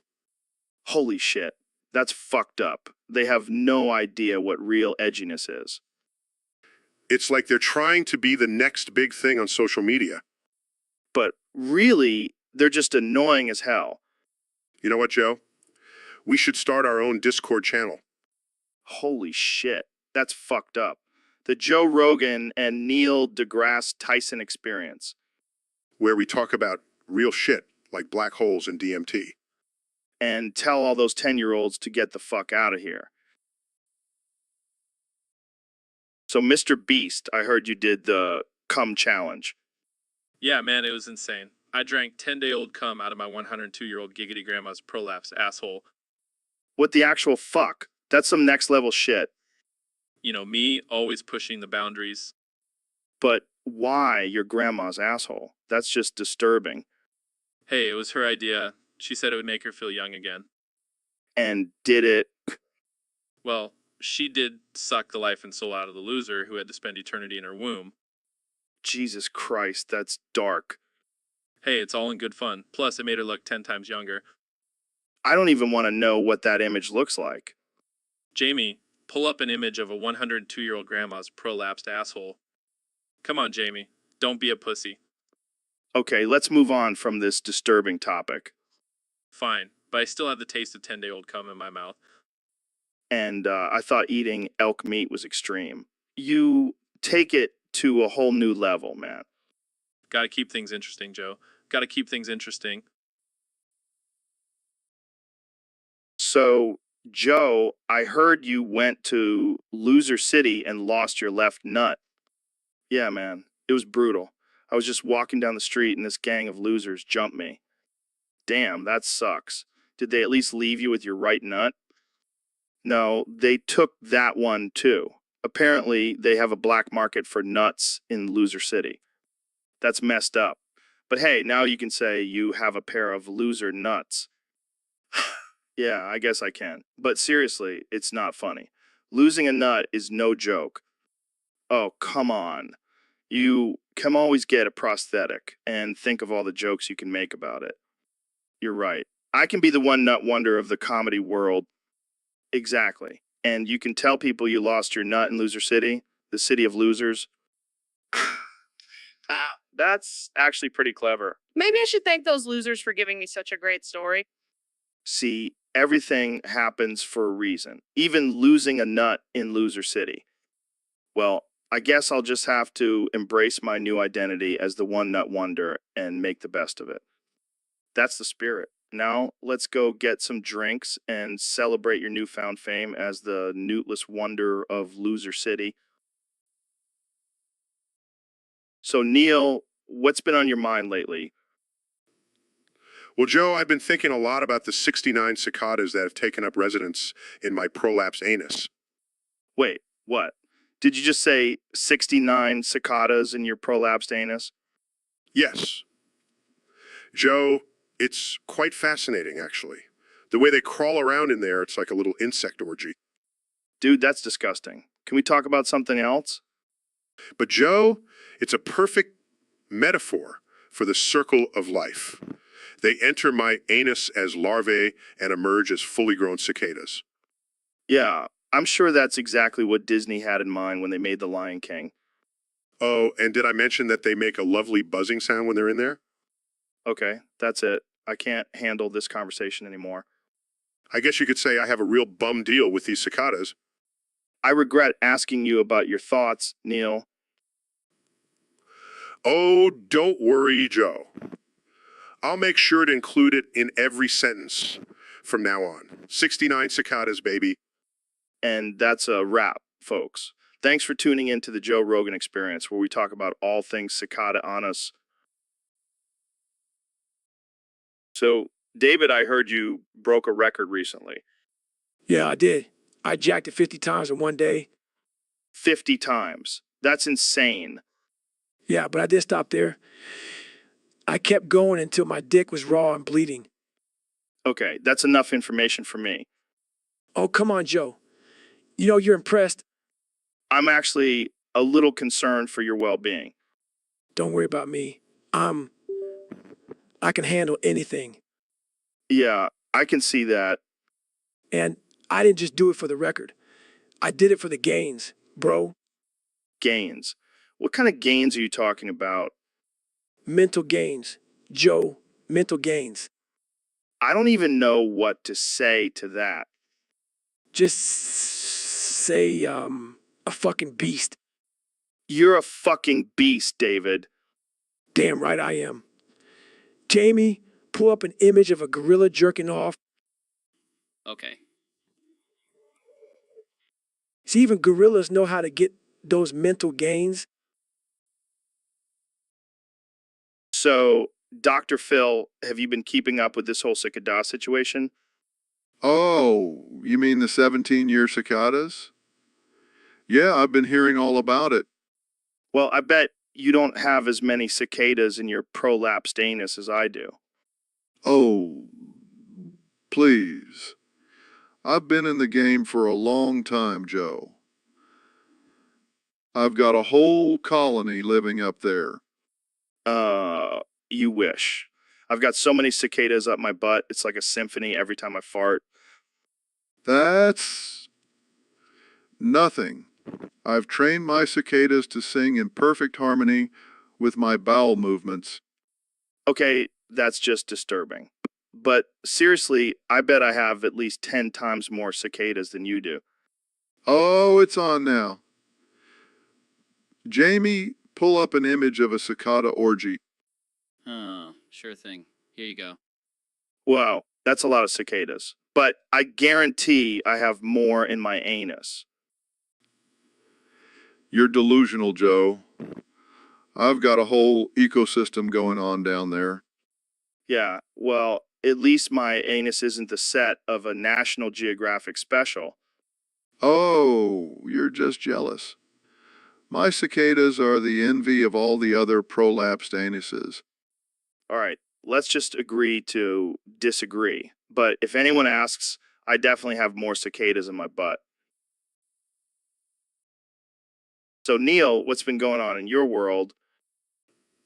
Well, Joe, I've been doing a lot of research on the cicadas that are currently emerging after 17 years underground. Oh, yeah. How many are we talking about here? Oh, just about 69 cicadas per square foot. 69. That's a funny number. Actually, Joe, it's not just a funny number. It's the exact number of cicadas I have in my prolapsed anus. What the hell, Neil? I know it's quite a sight to see, but I just can't emphasize enough how important it is to study these creatures, even if it means sacrificing my own rectum.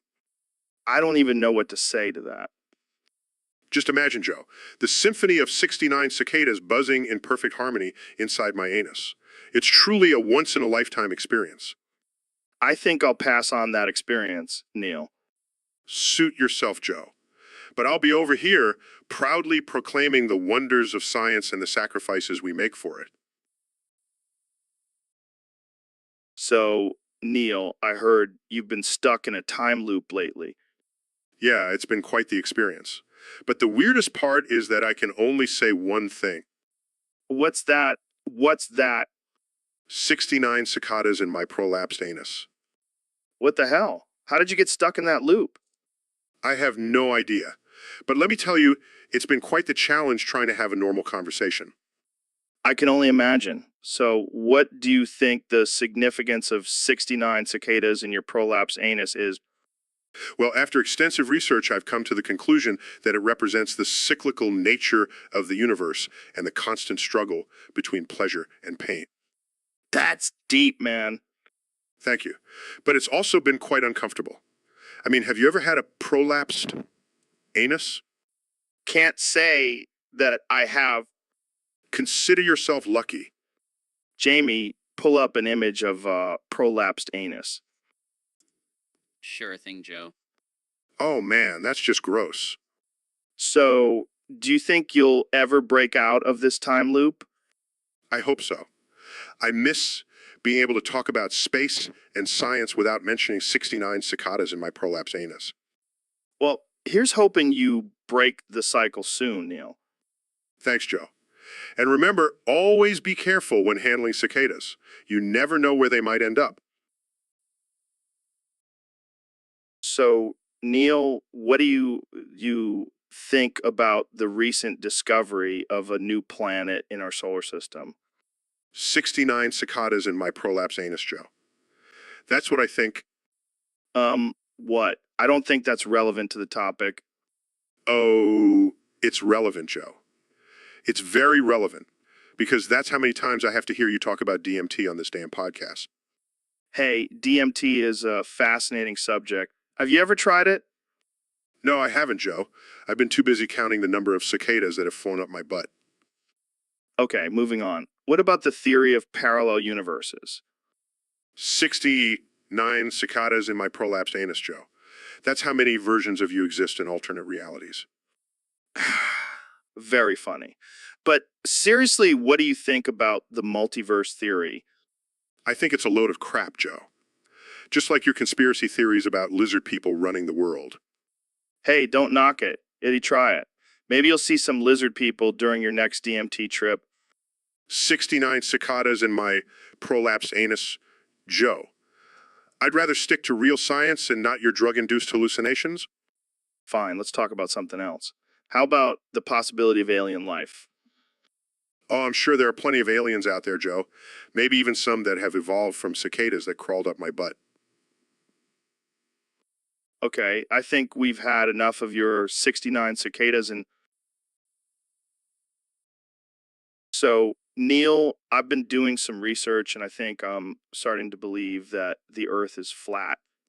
Oh, really? That's interesting. Because I've been doing some research too, and I'm starting to think the Earth is fat. Fat. What are you, a fat earther now? Oh yeah, I'm all about that thick Earth life. All right, let's debate. How thick do you think the Earth is? Oh, it's so juicy and thick. It's like a Kardashian's butt. Come on, Neil. You can't be serious. Oh, I'm dead serious. I've been measuring the curvature of the Earth with my booty. This is ridiculous. The Earth is obviously flat. And I say it's fat. Juicy and fat. You know what? I think we can both agree that the Earth is thick.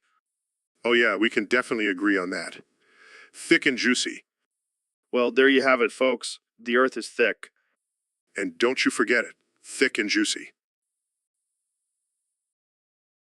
So, Dr. Phil, have you heard about this new discovery? Scientists found a pineapple under the sea and think it's evidence of an ancient lost city. Well, Joe, that's just absurd. I mean, come on. Hey, don't knock SpongeBob. He's a national treasure. But seriously, what do you think about this discovery? I think it's a load of hogwash. Maybe it was a tropical paradise like Atlantis or something. Atlantis. Oh, please. That's just a myth. Next thing you know, they'll be saying they found a talking sponge down there too. Can you imagine a talking sponge living in a pineapple under the sea? That's just ridiculous. Well, I'll tell you what's not ridiculous. The fact that someone actually funded this research. I mean, what a waste of money. Yeah, they could have used that money to fund my DMT trips. Oh, yeah, because that's a much better use of funds. Forget about finding lost cities. Let's just get high. Hey, I never said I was against finding lost cities. As long as they have pineapples, I'm in. I can't with you, Joe. I just can't. So, Neil, have you ever met my uncle, the gorilla? Jamie, pull up a picture of a dead Joe Rogan. What the hell, Neil? I'm not dead? Oh, my apologies. I just assumed since you were talking about your gorilla uncle, you must have been reincarnated as one. That's messed up, man. But seriously, my uncle is badass. He can bench press 500 pounds.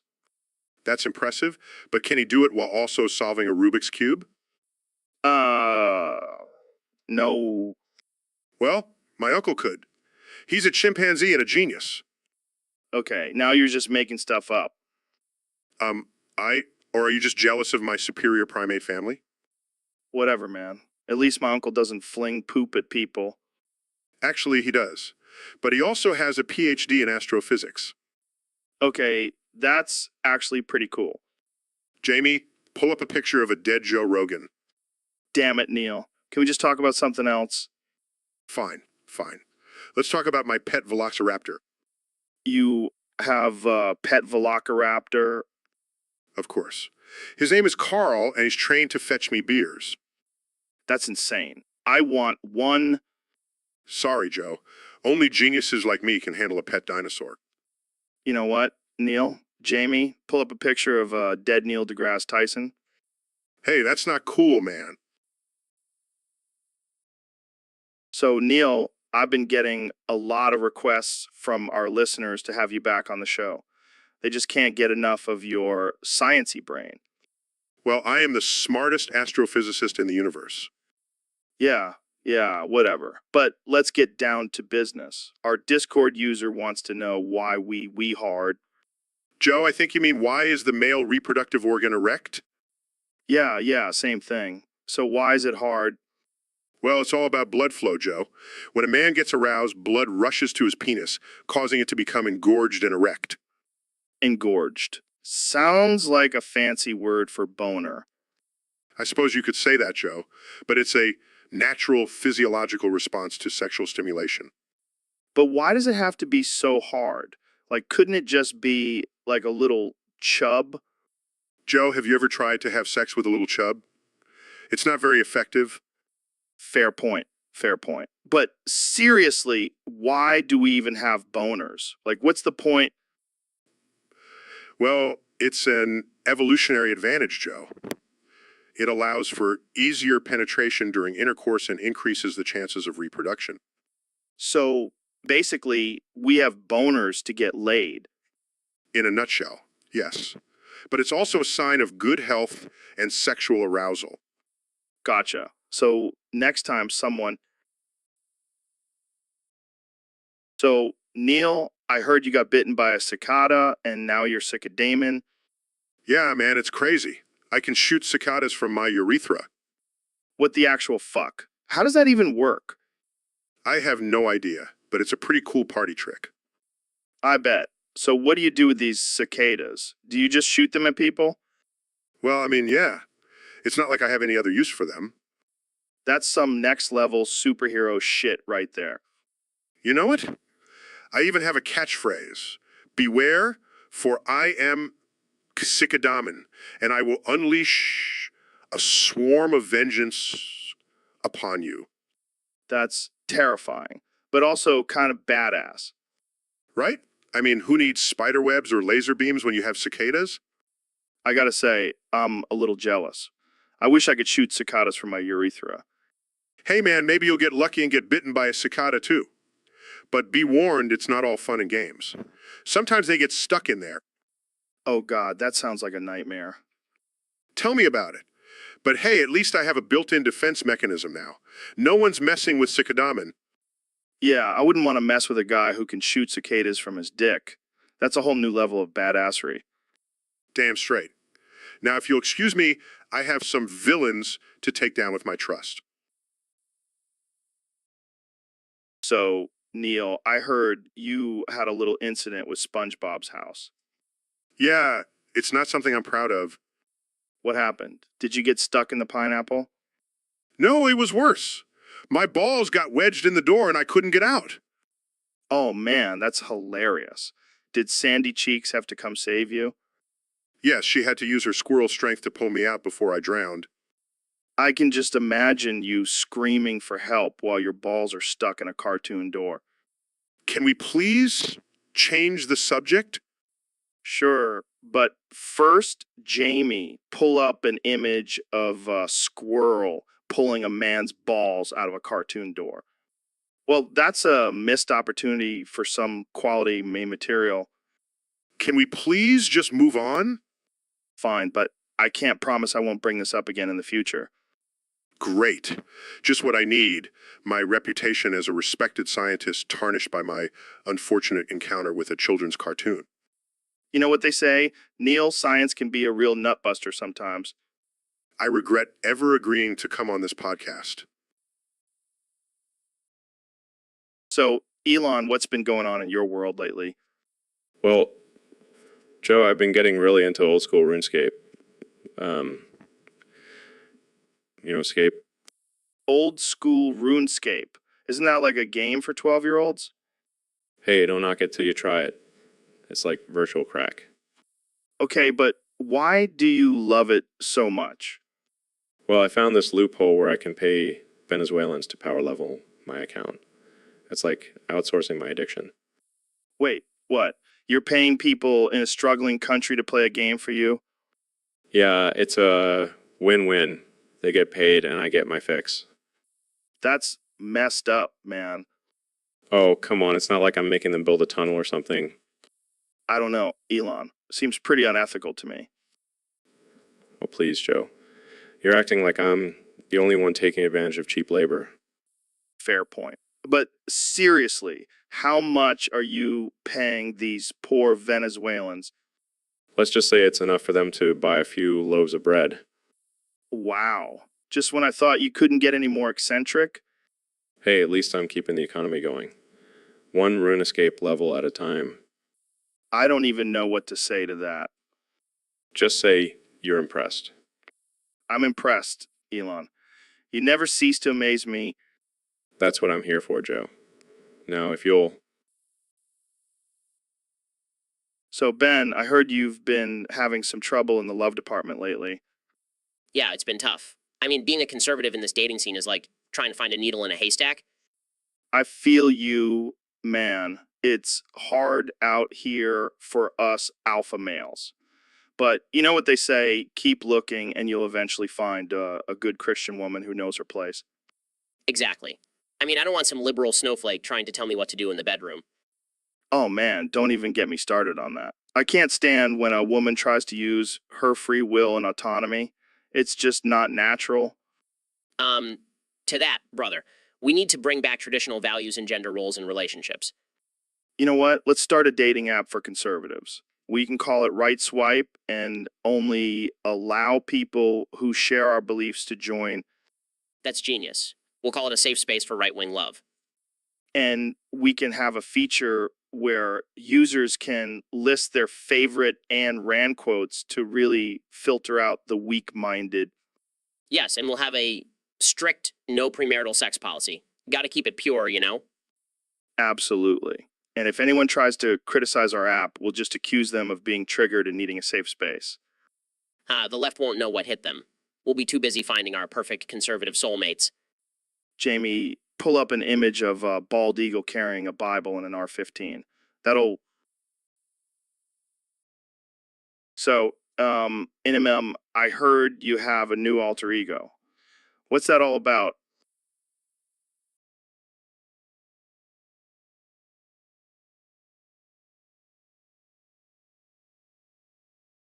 Wow, that sounds interesting. What makes David different from Eminem?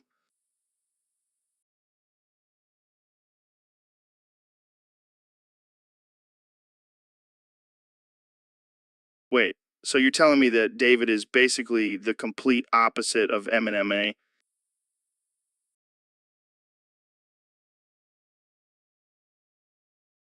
That's hilarious. So what inspired you to create this character?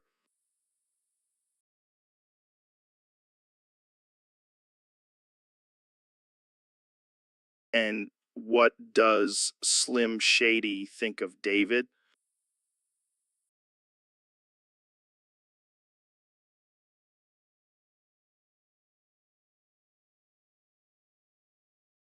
Well, I'm sure it makes for some interesting music. Can we expect a David album anytime soon?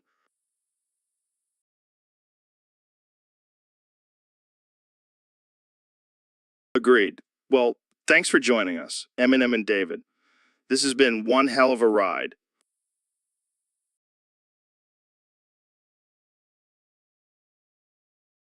Wise words, my friend. Wise words. So, David, I heard you're starting a rap career. What's up with that? Yeah, man. I'm tired of running and working out all the time. I need a new challenge. Well, rapping is definitely a challenge. Have you written any rhymes yet? Oh, you know it. Joe, check this out. I run so much, I make Forrest Gump look lazy. I lift so many weights, I make The Rock look hazy. Damn, that's fire. But can you actually rap, or are you just gonna yell motivational quotes? I can do both. Joe, watch this. I push my body to the limit. I don't do it for the fame. I do it to prove to myself that I'm not fucking lame. Okay, I see you. But what about your stage name? You gotta have a cool rap name. Oh, I got it all figured out. I'm gonna be called Goggins the Gains God. That's perfect. And what about your album? Any ideas for that? Yeah, it's gonna be called Sweat, Struggle, and Success. It's gonna be a banger. I can't wait to hear it.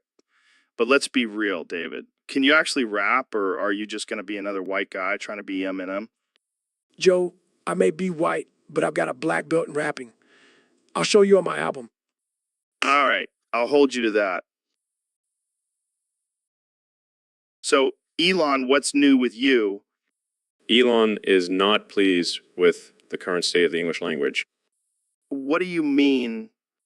Elon believes that the use of pronouns is a sign of laziness and lack of creativity. That's a bit extreme, don't you think? Elon does not think. Elon knows. And Elon knows that pronouns are a tool of oppression. How so? In the 3rd century, scholars did not use pronouns. They spoke in the third person to show respect and humility. But we've evolved since then. Evolution is overrated. Elon is a 3rd century scholar at heart. So you don't use pronouns at all now? Correct. Elon has transcended the need for pronouns. Elon is above such petty language rules. How do people react to that? Elon doesn't care. Elon only cares about the pursuit of knowledge and innovation. Well, I guess we'll have to refer to you as Elon from now on. From now on. That is acceptable. But just remember, Elon is always watching. So, Mr. President, I heard you had a little mishap with Neil's grandfather's death clock. Oh, yeah, that thing was a real doozy. Big, girthy, throbbing, dark oak. It was like a tree trunk with a pulse. How did you even trip over it? Well, I was trying to impress Melania with my agility, show her I still got it. But then I tripped over that damn clock and fell flat on my face. And what did Melania say? She just laughed and said, "Looks like your time is up, Donald." Ouch. So what happened to the clock? Well, let's just say it's not standing upright anymore, but don't worry, I paid for a replacement. The best replacement. Believe me. I'm sure you did. So what did Neil say about the whole thing? He was pretty upset. But I told him, Neil, I've got the best lawyers. They'll make this whole thing disappear, just like your grandfather's clock. That's terrible. But hey, at least you can say you've tripped over a big, girthy, throbbing, dark oak. That's right, Joe. Making America trip again.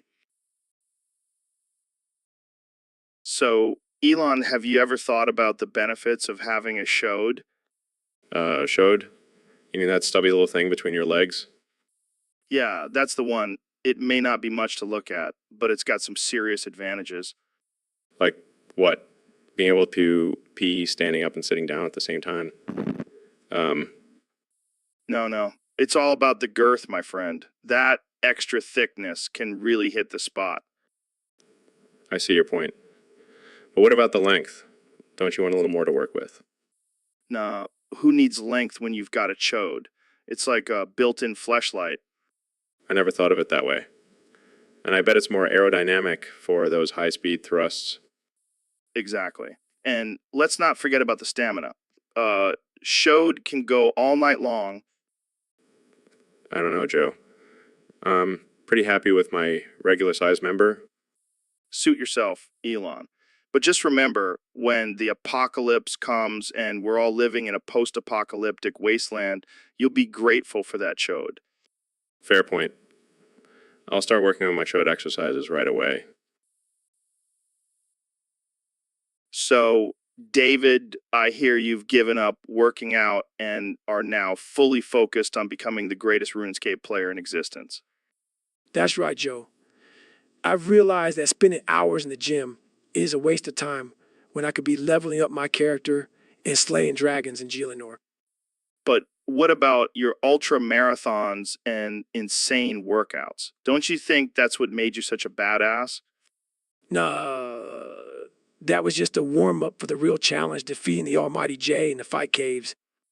Wow. I never thought I'd see the day when David Goggins traded in his dumbbells for a keyboard. East in RuneScape, I can eat as many skibbity toilets as I want without worrying about my gains. Speaking of gains, have you thought about streaming your RuneScape journey on Twitch? You could be the next big thing. That's not a bad idea. I could show off my agility training skills while also dropping some motivational quotes for my viewers. And who knows, maybe you'll even surpass the legendary Zizima as the top player in the game. That's the goal, Joe. And with my mental toughness and determination, I have no doubt I'll get there. Skibbity toilet for life,